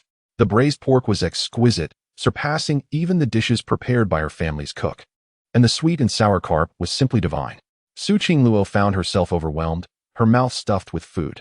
You little rascal, I never imagined you to be so versatile. It seems I've struck gold. I'm bound to you for life. Chapter 58. The mother-in-law arrives the next morning. Zhang Cheng gazed at Su Qingluo, nestled in his embrace and still deeply asleep, a faint smile gracing his lips. Recalling the events of the previous night, he felt reluctant to awaken her and gently withdrew his arm from beneath her head. Having served as a pillow for the night, his arm felt slightly numb. Yet it paled in comparison to the warmth of Su Qingluo beside him. However, as Zhang Cheng prepared to rise, he discovered that she had firmly grasped the fabric of his nightshirt. With a wry smile, he carefully pried her fingers away from his shirt. But just as he freed her grasp, she seemed to awaken. Are you getting up, little rascal? Su Qingluo squinted, still drowsy, stretching languidly in bed. Sleep a bit longer. I shall prepare breakfast for you. Zhang Cheng said tenderly. Honey, a kiss, please. Su Qingluo cooed, playfully. I can't help but indulge you. Zhang Cheng chuckled softly, leaning down to place a gentle kiss on her forehead. Yet, Su Qingluo was evidently not satisfied. A kiss on the lips, she insisted, pouting playfully. All right. Zhang Cheng laughed lightly, and then bestowed a kiss upon her delicate lips before straightening up, his eyes full of affection. Now, I shall prepare breakfast. What would you like to eat? I love everything you make. Su Qingluo beamed with happiness. Very well, sleep a little longer. Once it's ready, I'll come to wake you, Zhang Cheng said, his voice filled with tenderness. After uttering those words, he proceeded directly to the kitchen downstairs. Before long, Zhang Cheng had prepared breakfast, a savory porridge with lean meat and vegetables, egg pancakes, and soybean milk. Just as he finished cooking, he received a cash reward of 100 million for his culinary efforts. Although the rebate could only be claimed once a day, earning such a sum for cooking was quite remarkable. After preparing breakfast, Zhang Cheng intended to awaken Su Qingluo, but to his surprise, she appeared, adorned in a pink nightgown, making her way downstairs. It smells so good. What have you cooked, little rascal? Su Qingluo exclaimed, her nose twitching at the delicious aroma. Clearly, she had been drawn to the scent of Zhang Cheng's cooking, her mouth watering like a little cat eager for a treat. I made your favorite. Lean meat and vegetable porridge, along with egg pancakes. Come and eat, Zhang Cheng announced, presenting the breakfast he had prepared. Thank you, my dear husband. Su Qingluo exclaimed joyfully upon seeing the breakfast he had made just for her. She gleefully dashed to Zhang Cheng, tiptoed, and planted a peck on his cheek. This is a reward for you. Zhang Cheng smiled, his expression brimming with sweetness. Hurry and eat. Once you're done, we can head to the new branch of Hot Pot to lend a hand, he remarked. All right. Su Qingluo nodded, then began to savor the delightful breakfast Zhang Cheng had prepared for her. After just one bite, she was struck by how delicious the vegetable and lean meat porridge was. This porridge is exquisite, and this egg pancake too. How did you make it, you pesky little brother? It's even better than the breakfast places outside school. Just a casual attempt. As long as you enjoy it, that's all that matters. Zhang Cheng replied with a grin. He too felt that the dishes he had created were remarkably delicious, showcasing his extraordinary culinary skills. With such talent, opening a restaurant would surely lead to a thriving business. However, Zhang Cheng was currently more inclined towards investments, as they promised quicker profits. After their meal, Zhang Cheng took Su Qingluo to the Hot Pot branch at Taihe International Shopping Center. It was the first day of the National Day holiday, and the shopping center was bustling with people. The newly opened Hot Pot was already filled with eager patrons. Zhou Qing, the general manager, had stepped in personally due to a shortage of staff. Sister Zhou, we're here to help. Su Qingluo chimed in cheerfully. Miss Su, it's fantastic that you could come. Please assist in managing the waiting area for our guests along with Zhang Cheng. Zhou Qing quickly instructed. With both Zhang Cheng and Su Qingluo being exceptionally attractive, their assignment to greet guests in the waiting area was perfectly fitting. They might even attract a fair number of patrons. No problem, Sister Zhou. We'll take care of the waiting guests, Zhang Cheng assured her earnestly. Thank you so much. Here are the aprons for our staff. Please put them on, Zhou Qing said, handing each of them an apron. Without hesitation, they donned the garments. Indeed, good looks make anything look appealing. In an instant, Zhang Cheng and Su Qingluo became the visual representatives of Hot Pot, drawing the attention of many passing customers who couldn't resist approaching the striking duo. The waiting area of Hot Pot was quite spacious, equipped with tables and chairs for guests, as well as gaming machines, chess pieces, origami cranes, and other recreational toys. It even featured baby rockers and cribs, showcasing a high level of professionalism. Complimentary snacks were also provided, ensuring that guests would not feel rushed while waiting. Zhang Cheng and Su Qingluo's role was to serve tea and water to the waiting patrons. The work was relatively simple, yet their captivating presence led to an increasing number of customers in the waiting area, many of whom were drawn by their charm. Some even became fans of the duo, uploading videos of them online. Just as they were immersed in their tasks, Su Qingluo's phone suddenly rang. Upon noticing her mother's call, Su Qingluo initially contemplated disconnecting it immediately. However, after a moment's hesitation, she answered. "Mom, what do you need?" She inquired calmly. "My dear daughter, where are you? Why haven't you returned home during the break? I miss you and would like to see you, and I want to bring you some things." Zhang Li's tone had softened, lacking the previous sharpness, now infused with a touch of maternal affection. Su Qingluo's heart melted at the sound of her mother's voice. After a brief moment of reflection, she relayed her current location. "I am at the Shui Di Lao restaurant in Taihe International Shopping Center." "All right, I will come to find you right away," Zhang Li exclaimed before hanging up, her expression instantly shifting as she instructed the driver to head straight to the shopping center. Su Qingluo, not thinking much of it, assumed her mother had finally softened and even contemplated introducing Zhang Cheng to her. Half an hour later, Zhang Li, adorned in luxurious attire and carrying a designer handbag, hurriedly approached the entrance of Shui Di Lao. However, upon arrival, she was taken aback to see her beloved daughter serving tea and water to others, engaging in such menial tasks. Her face darkened with anger, though she refrained from expressing it openly due to the crowd. "Qingluo, what are you doing here?" Zhang Li managed to suppress her fury. "Mom, I'm helping out," Su Qingluo replied honestly. "Helping out? You mean working? How can our Su family's daughter be reduced to such demeaning labor? Come with me at once," Zhang Li insisted, grasping Su Qingluo's arm to pull her away, only to be met with resistance. "Mom, I don't want to leave. The restaurant is busy, and many customers are waiting for my service." Su Qingluo was determined not to abandon her responsibilities. Just as Zhang Li was about to erupt, a stranger's voice interrupted her. "Auntie, Qingluo doesn't want to leave.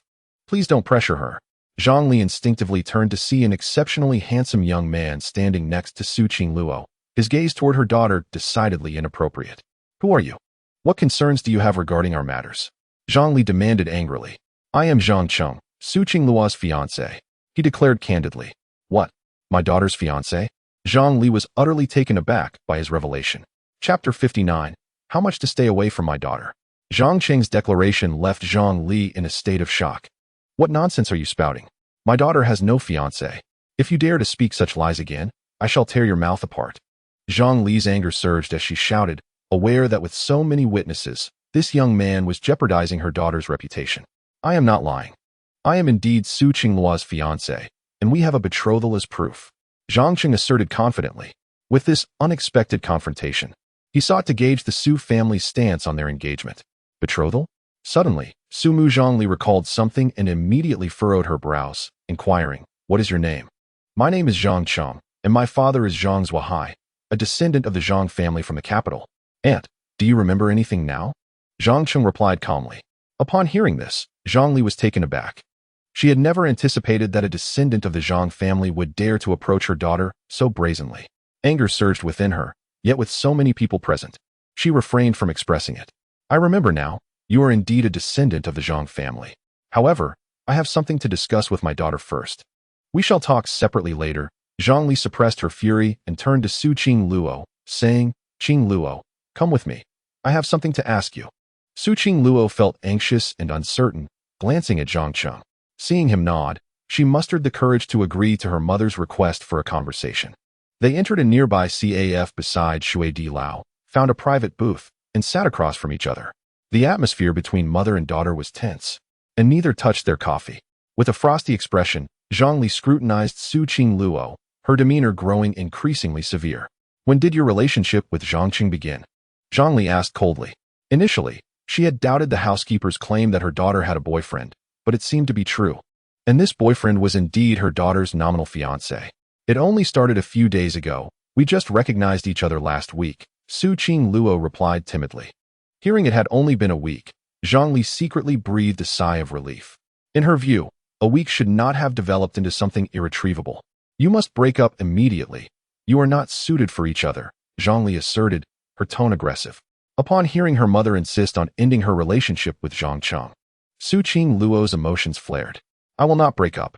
Zhang Cheng and I have a marriage agreement. I intend to marry him, she declared defiantly, her eyes glistening with unshed tears. Marry him? What can he offer you? Being with him will only lead to hardship when you run out of money. He can only bring you to Shui Di Lao to work, doing such menial tasks. Zhongli was furious, wishing to strike Zhang Cheng for his perceived inadequacy. Who says being with Zhang Cheng means enduring hardship? I am here because his branch of Shui Di Lao is opening today, and they needed extra hands. Also, he has given me a generous allowance, and he even bought me a villa worth 500 million. Su Qing Luo desperately tried to persuade her mother, hoping to gain her approval for her relationship with Zhang Cheng. Yet, how could Zhongli possibly believe such claims? A villa worth 500 million? Huh, Zhongli scoffed. In all of Tianhai City, the only villa valued at 500 million is the one atop Tianshan Mountain. Even your father couldn't afford that. How could a poor student like him possibly buy it? Your fabrications lack credibility. Why not claim that the moon was also purchased and gifted to you? Zhongli is truly exasperated. Just a penniless university student, yet she dreams of investing in a hot pot franchise, purchasing a 500 million mansion. She would never believe it, not even under duress. It is indeed true, Zhang Cheng is exceedingly wealthy. Moreover, he possesses remarkable artistic talent, with a single painting valued at over $1 million. He excels in singing and cooking as well. Mother, you must believe me, Su Qing Luo implored earnestly. However, Zhongli remained unconvinced, firmly believing only in what she had witnessed firsthand. That is, her daughter laboring alongside Zhang Cheng at the hot pot restaurant, performing menial tasks. Wealth indeed. I have thoroughly investigated the Zhang family's situation. They are bankrupt, a mother and son in hiding, drowning in debt. I advise you to sever ties with him immediately. His sweet words are mere deception, aimed at extracting money from you, Zhongli asserted, her emotions escalating. Mother, I speak the truth. Zhang Cheng is truly wealthy. Su Qing Luo felt a surge of urgency. Why could her mother not trust her honesty? Enough. I only believe what I have seen. And that is you working alongside Zhang Cheng, engaging in the most degrading of jobs.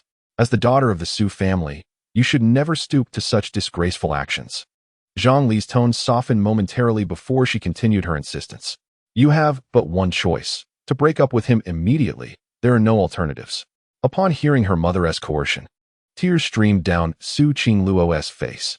I, Su Qing Luo, will marry no one but Zhang Cheng. If you wish for us to part ways, you are merely dreaming. With that, she wiped her tears and fled the CAF. At that moment, Zhang Cheng awaited her outside, his heart heavy with concern for Su Qing Luo as he paced by the entrance.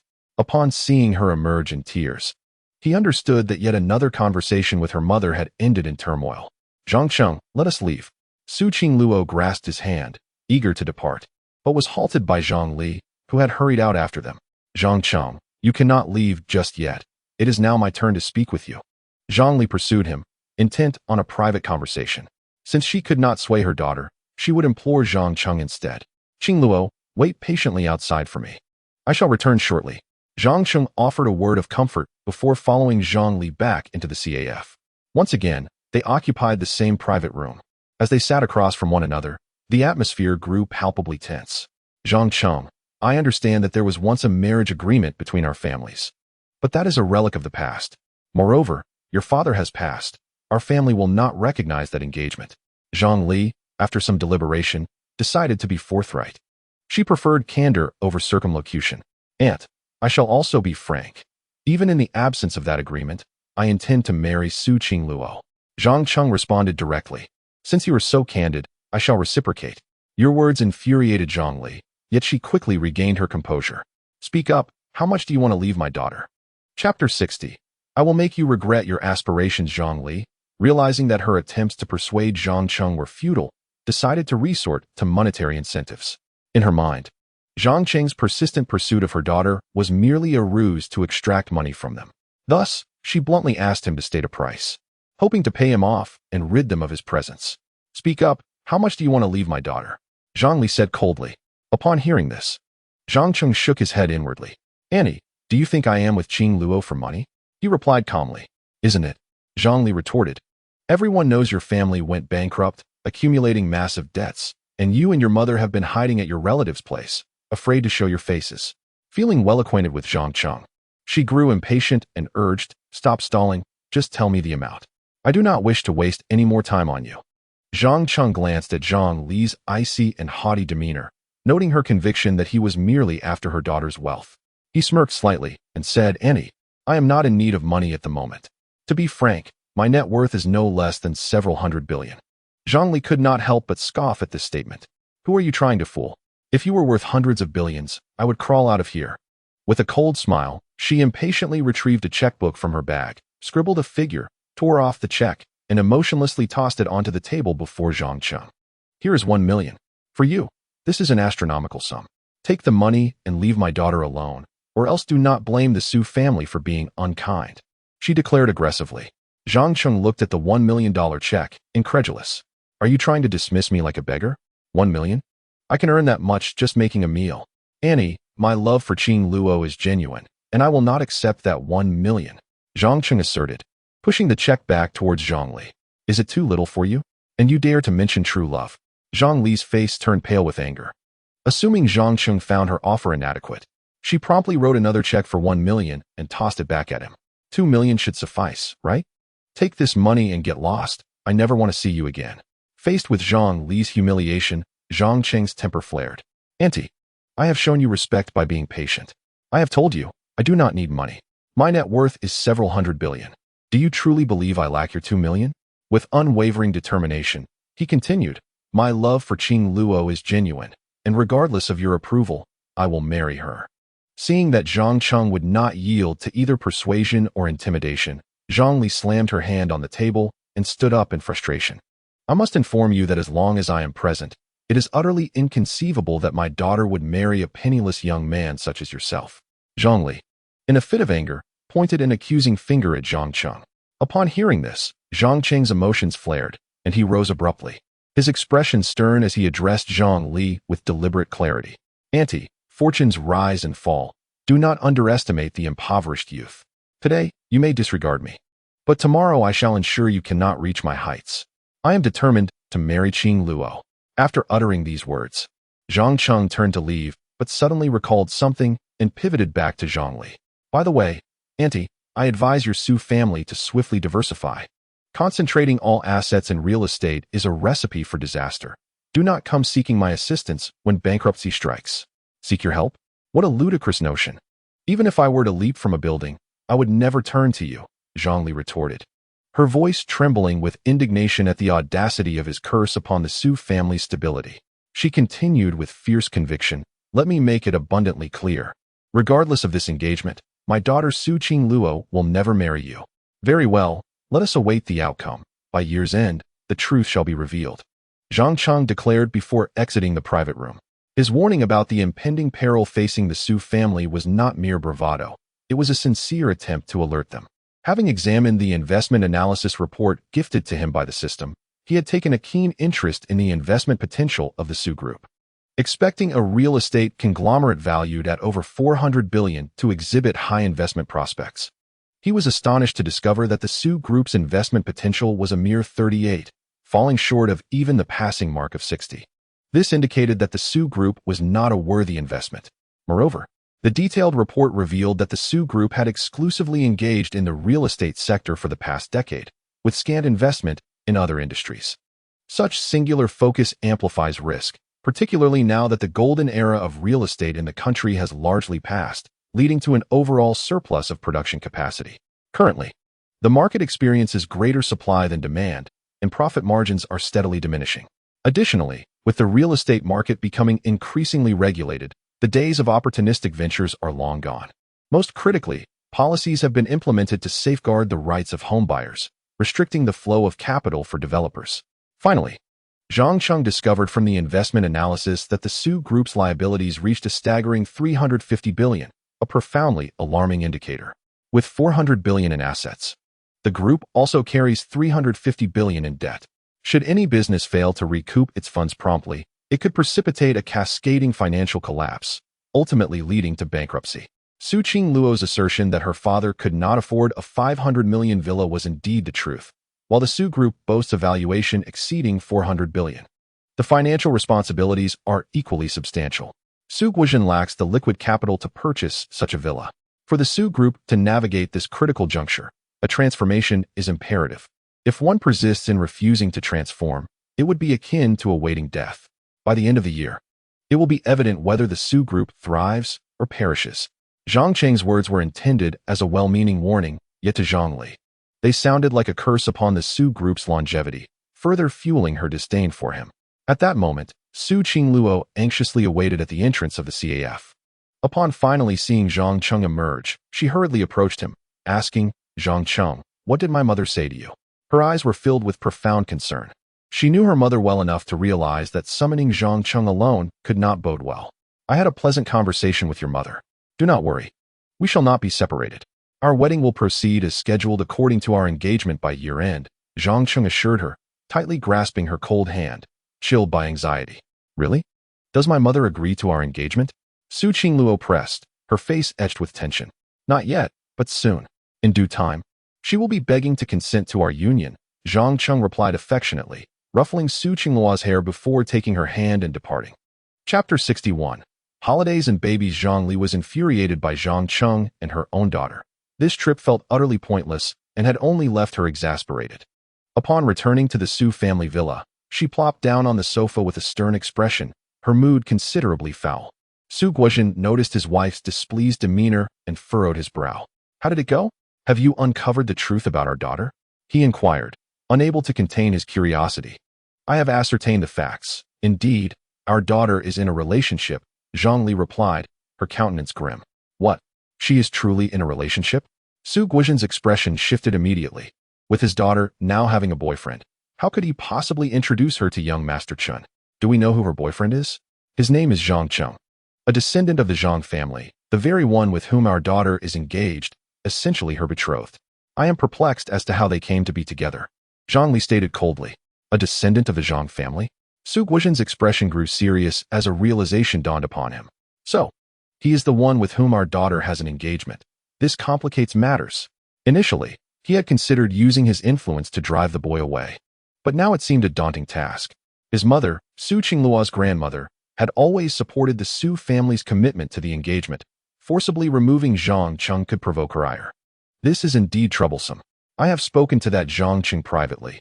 He is impervious to both persuasion and coercion. He claims to be determined to wed our daughter. A penniless boy like him, aspiring to marry into our family. Does he not seek to take advantage of the Su family?" Zhang Li exclaimed, her face aflame with indignation. "Have you considered offering him a financial incentive to withdraw?" Su Guozhen suddenly suggested. "The most effective approach would be to have Zhang Cheng voluntarily step back. Then the old lady would have no grounds for complaint."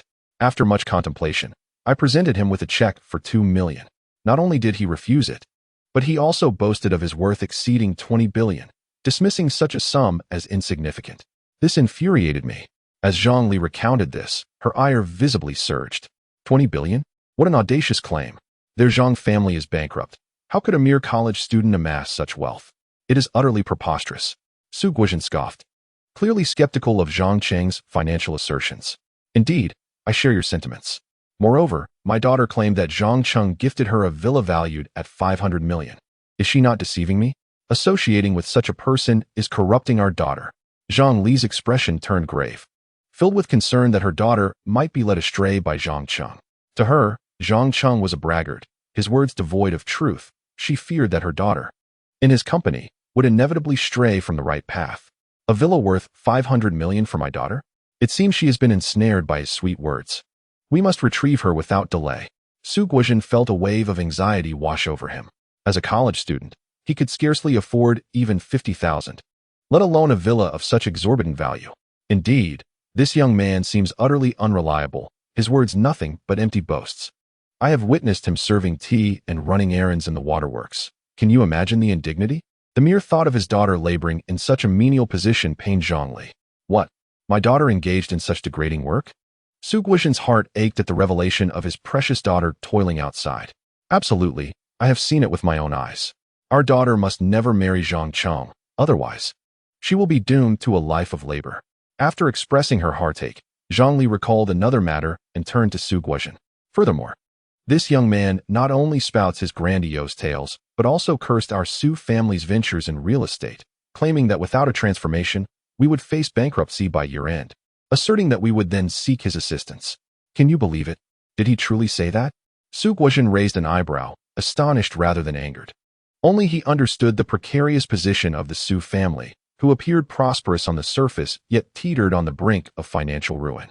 His desire for his daughter to unite with the Chun family stemmed from hopes of securing their investment in the Su Group, a necessary step to avert disaster.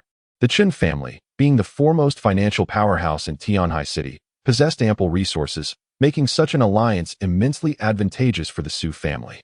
However, Su Guozhen refrained from disclosing the family's plight to others, wishing to shield them from worry.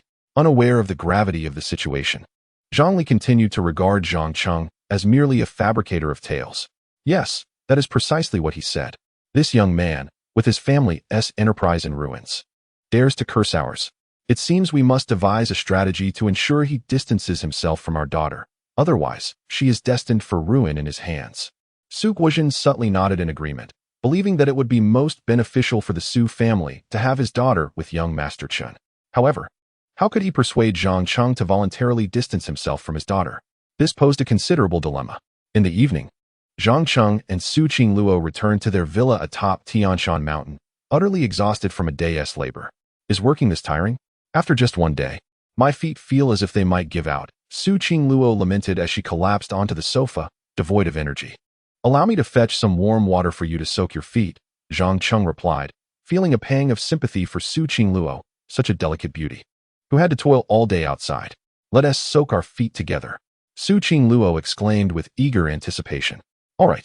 Zhang Cheng nodded and soon returned with a large basin of warm water. Now, test the water temperature. Upon hearing this, Su Qingluo slowly peeled off her white stockings, revealing her fair, delicate feet, and cautiously dipped them into the water. It's a bit hot, she gasped, instinctively retracting her feet. Is it still too warm? I'll add some cold water, Zhang Cheng said, genuinely concerned.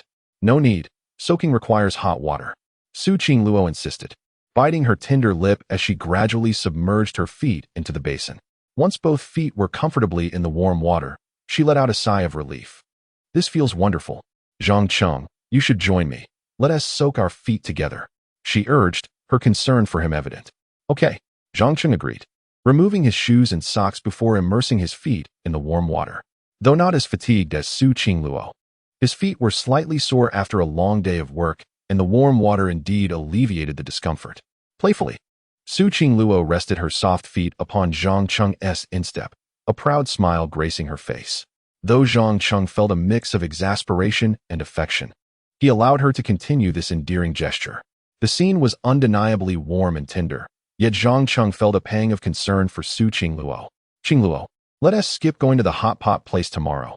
Your parents might send someone there, he suggested, worried she might exhaust herself further, especially since her parents were aware of their whereabouts, which could lead to complications. All right, Su Qingluo replied reluctantly after a moment's thought, not wanting to argue with her parents again. Then she pondered aloud. So, what shall we do during the remaining 6 days of our holiday? I'll take you out for some fun. Where would you like to go? Zhang Cheng offered, eager to spend quality time with her, but was met with her gentle refusal. I don't want to go out. How about we just stay in the villa and create some memories together during our 6-day holiday?